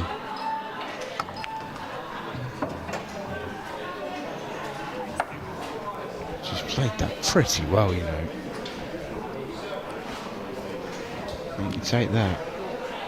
I think I remember years ago playing a similar sort of shot when over the top of the balls. And once I pulled the spider back, I dragged all the balls with it like a croupier at a casino.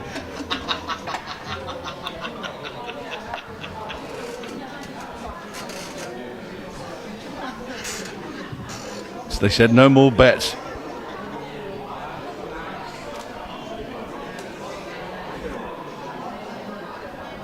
That's good stuff, that is, Tony. That's good stuff.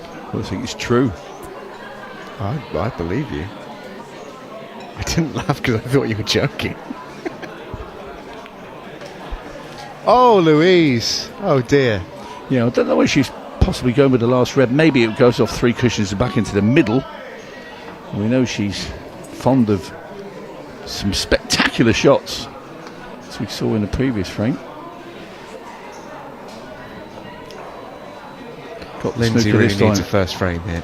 It's got that vibe about it. She's just not quite settled into the match.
Where is Louise eyeing this up?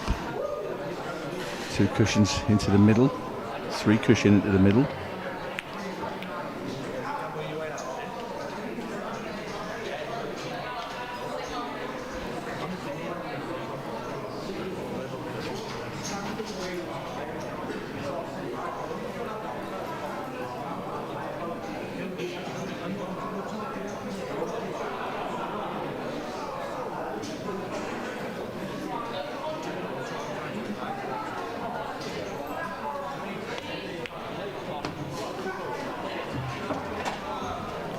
Well, Lindsay really needs to make something happen now.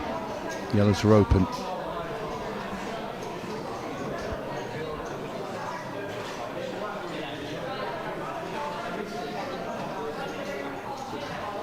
Yeah, and I mentioned that Lindsay really needs a first frame.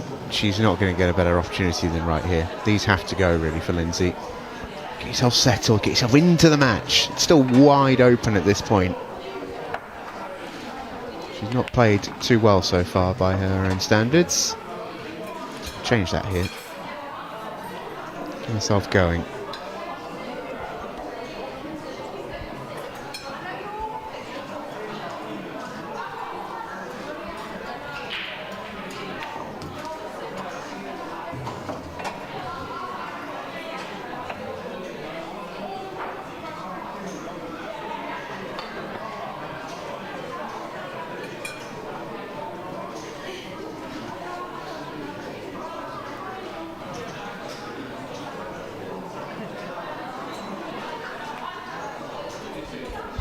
And she's overcut the yellow. But She got second prize. yeah, the red may pass into that top right, but it's awfully thin with the cue ball going backwards and forwards.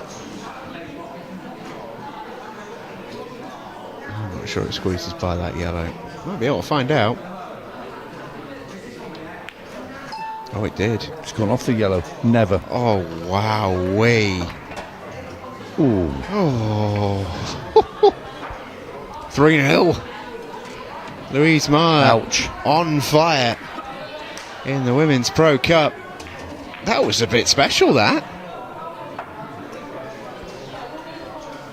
Yeah, it did a rub off the yellow. I don't think that was the intention. I think it was meant to be clean. But doesn't matter. The only thing that matters to Louise is that score. And it is 3-0 in her favour. She's halfway to her target. Yeah, she's sitting pretty here. There's Louise Marr. Lindsay Schultz will be feeling it now. 2-0, you always feel like you're right in the game. 3-0, different proposition. There's still time, but she's up against it.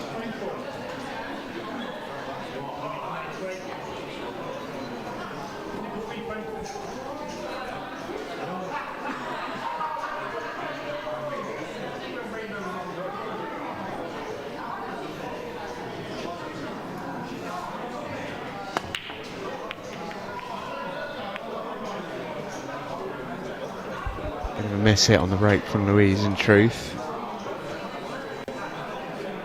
Can Lindsay pick these apart? She's getting to the stage where she doesn't just want to, she sort of needs to.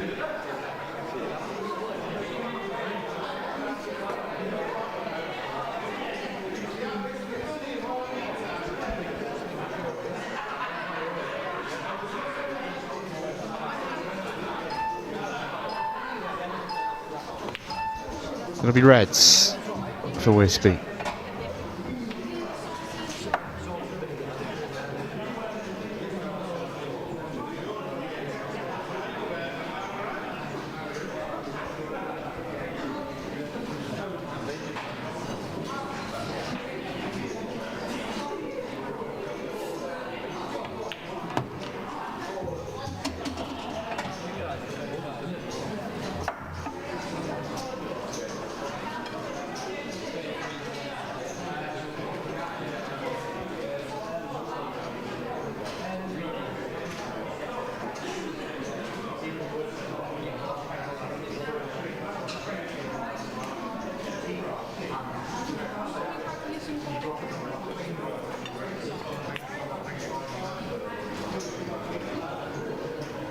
I like the vision from Lindsay. Just a tough shot. Don't think she's done too much damage with it, mind. Yellows aren't exactly drop-ins from here.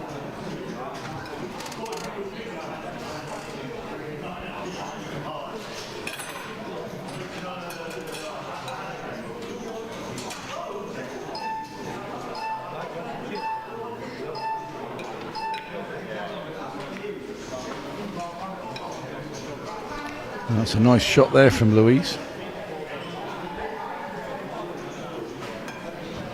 No quick end in sight in this frame either, which suits Louise. She's the one sitting pretty at 3-0 up.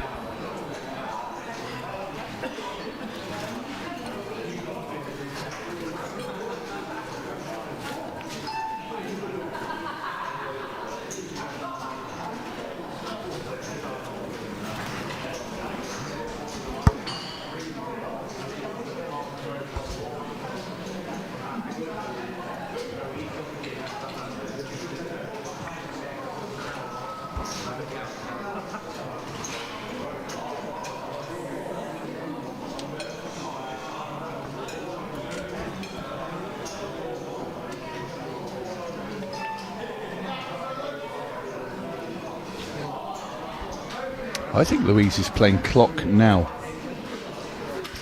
She looks over at the scoreboard and where the big screen is behind. And both places see the clock when it counts down, and she had a glance over it, stood still, waited for it to get down to 7 seconds and then got down on that shot. It's way too early to be thinking about that, Telling isn't you. it? I know, I believe you. I just think it's way too early. Should be a lost turn here from Lindsay.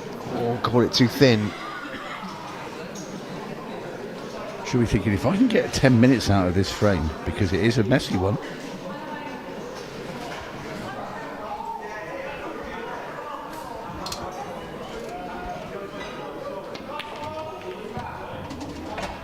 Not now. That's opened it up somewhat.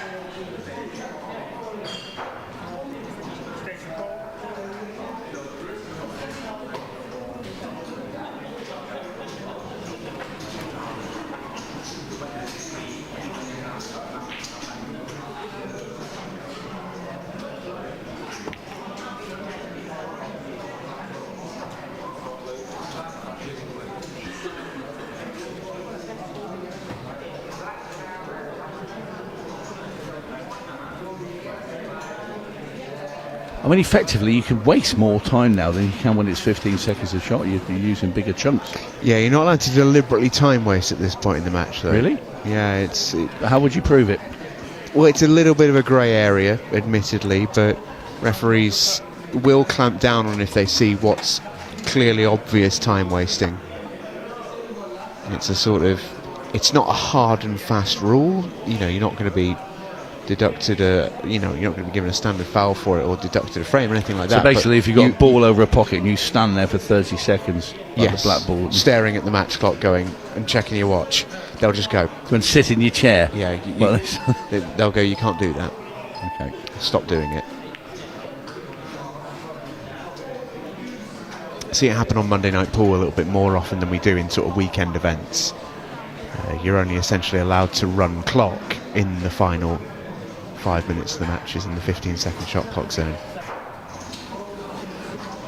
which I always think if you're well enough positioned to run clock on a 15-second shot clock, you've done something right. Fair play to you.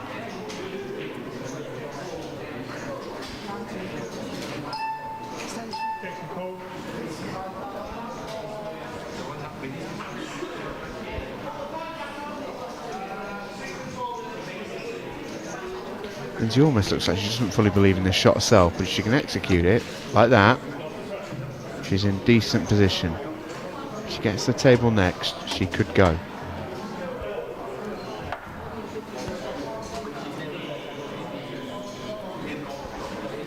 Played 2 loss of turns in her last 2 strokes, and they've both been good.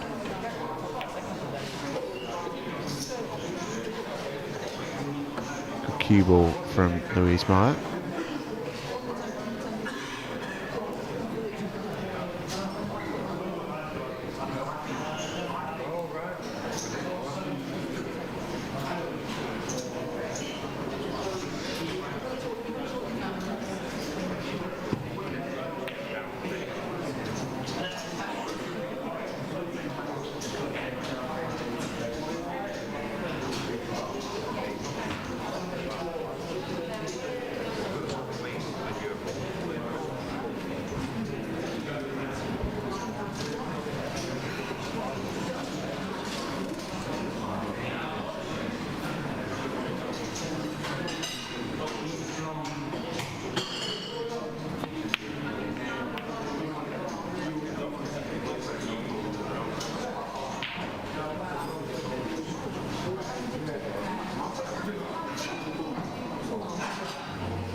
Alright then, Lindsay. Oh, it might have been time to go. I don't think it is anymore. Needs to be on the other side of that yellow.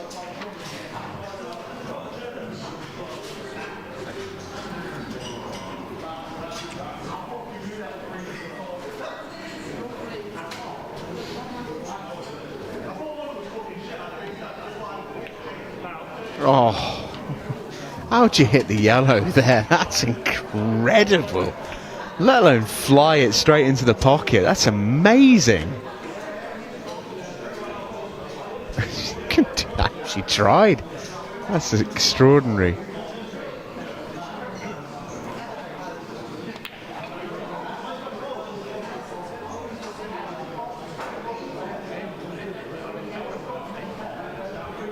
its own way from Louise is pretty extraordinary as well. Not too sure, to be brutally honest, what the big plan was there for Louise. Whether it was to try and make a combination off the back of that.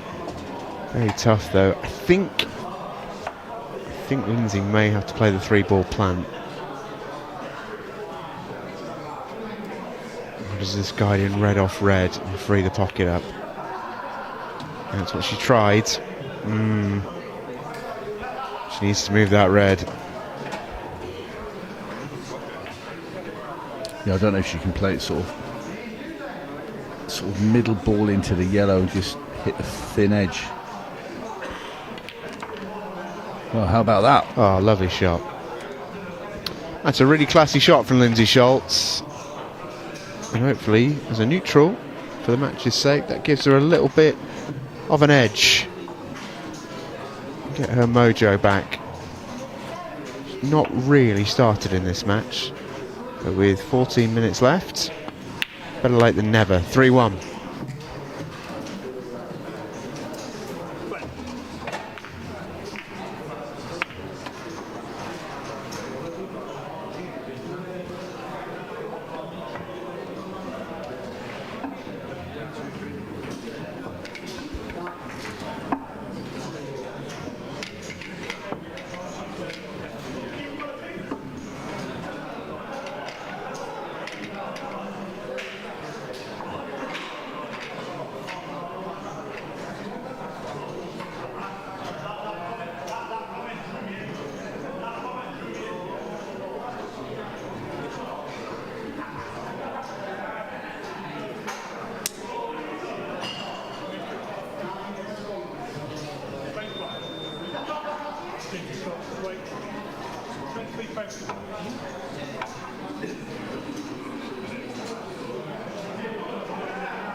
And Lindsay has made a ball off the break and is into gear on these reds. And if she can click into gear a little bit, not out of the question that she can get herself right back into this match, not before time.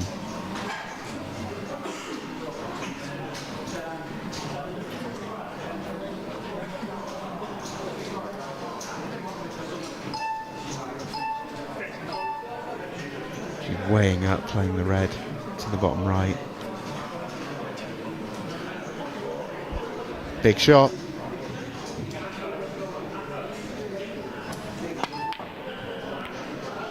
Ooh. Always so tough when you're pumping it down the rail at pace.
Bit of awkward queuing here for Lindsay.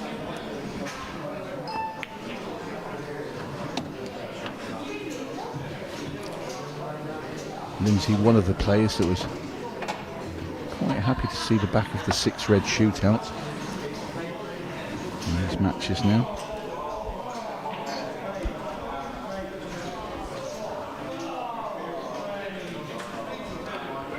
Felt it was too brutal a way to decide the outcome of a match. Played that shot very nicely, did Lindsay, but just look where she is.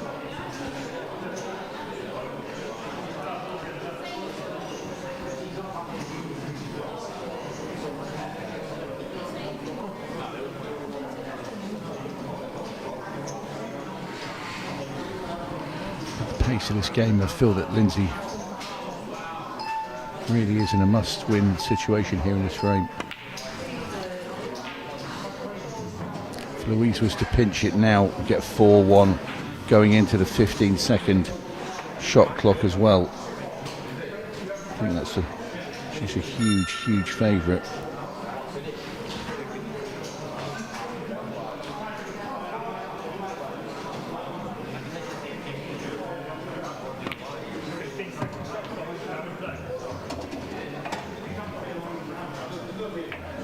And the yellows are open.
It's close, but not close enough. Lindsay Schultz comes to the table, but not a great deal on. She might have to slide off that red and put the cue ball near the middle bag so the black's in the way of Louise's yellow, or does she take on the double? Going for the former. Oh no, she's not. She was the double back in the corner. Wow. Oh, no luck. Could have locked up that pocket, could have hidden behind the red. None of those things happened. Louise Marsh should be going 4-1 in front.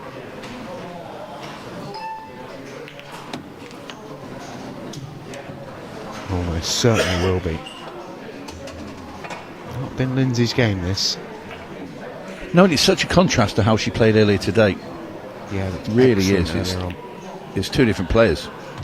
In goes the 8-ball for Louise, who in reality has played well, but has more just been steady, I'd say, for her 2 matches today. Has pulled out a couple of great shots, but by and large has sort of done what she needed to do. And 4-1 here is a dominant scoreline. It's been a close match, it feels like. Both players have had chances at the table, but Louise has really taken her opportunities when they've come to it.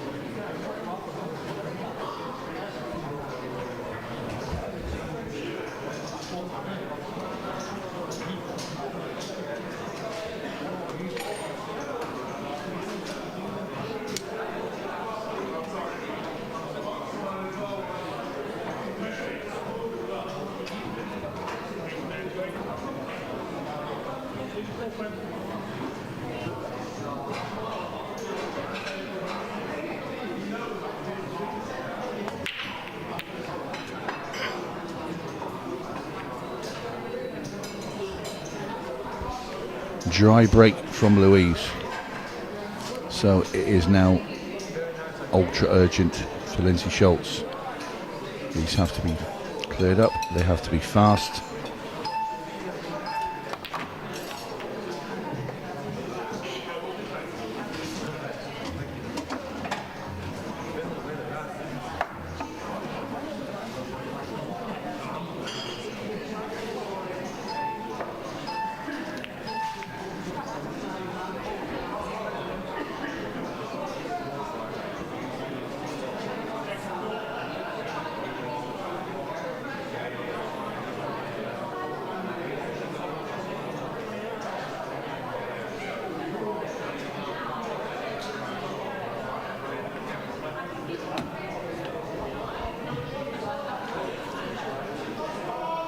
Well, Louise at the table now. There's enough balls here just to take this match away from Lindsay Schultz. And Lindsay will be disappointed because she knows how well she played today and would have come out with bags of confidence this evening, expecting, you know, a good result. Thinking, you know, if I could play like I did today earlier, I've got a good chance of winning. It's just not happened for Lindsay. Louise has done her job.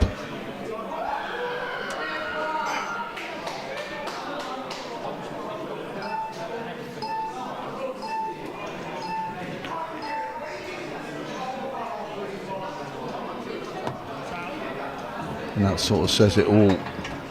So cue ball sails into the middle.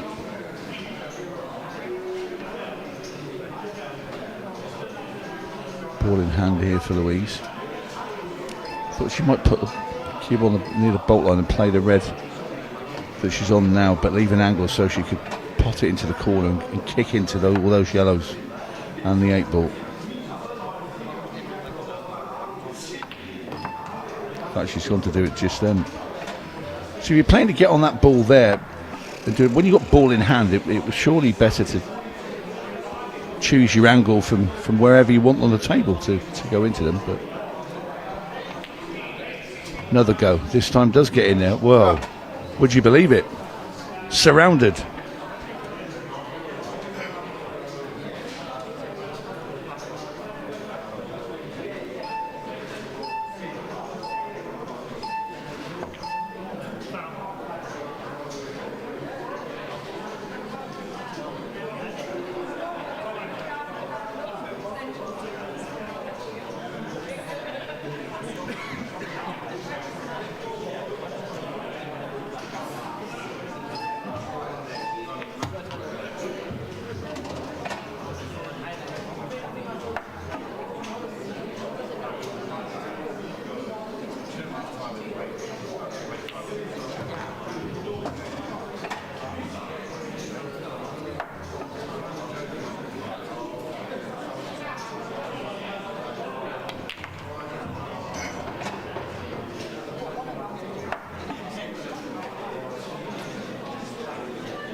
Back into no man's land. Really, the game is up now. Yeah, and it has been ever since Louise went 4-1 up, really. That was such a big frame. Lindsay will be really disappointed, I know.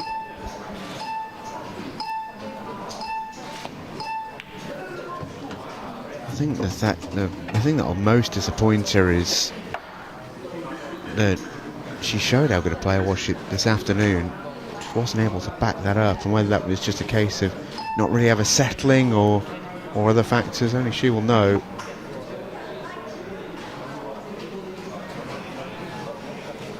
She might get a frame back here.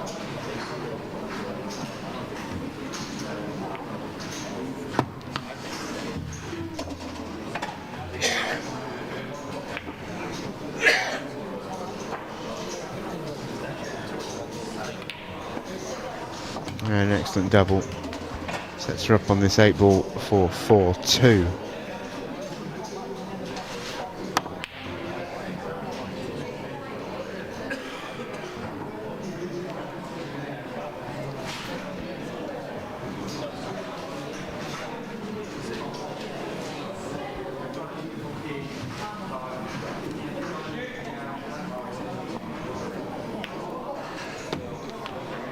Louise Maher will go 5-1 in front here.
So Lindsay breaks off in frame number 7.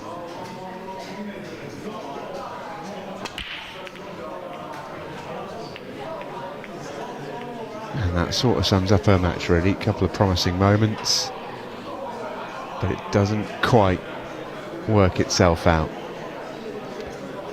Tomorrow morning we'll kick ourselves off with Megan Proctor and Amy Price, who are the first matchup in group number 5, which is a great matchup actually. Really looking forward to that game. If both players play well, it should be a cracker.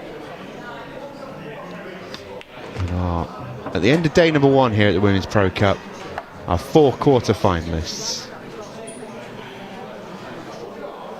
Our first 4 quarter-finalists are set. Becky Watkins, Emma Parker, Vicky Lomax and Louise Maher.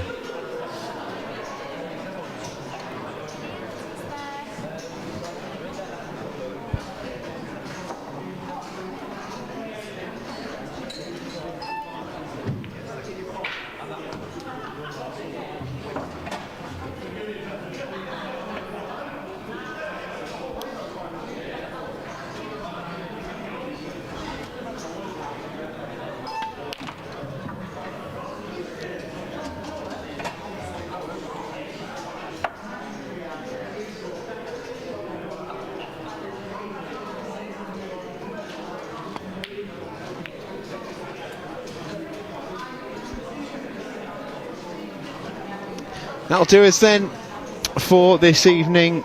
Louise Maher with a strong victory over Lindsay Schultz, and she is a Women's Pro Cup quarter-finalist.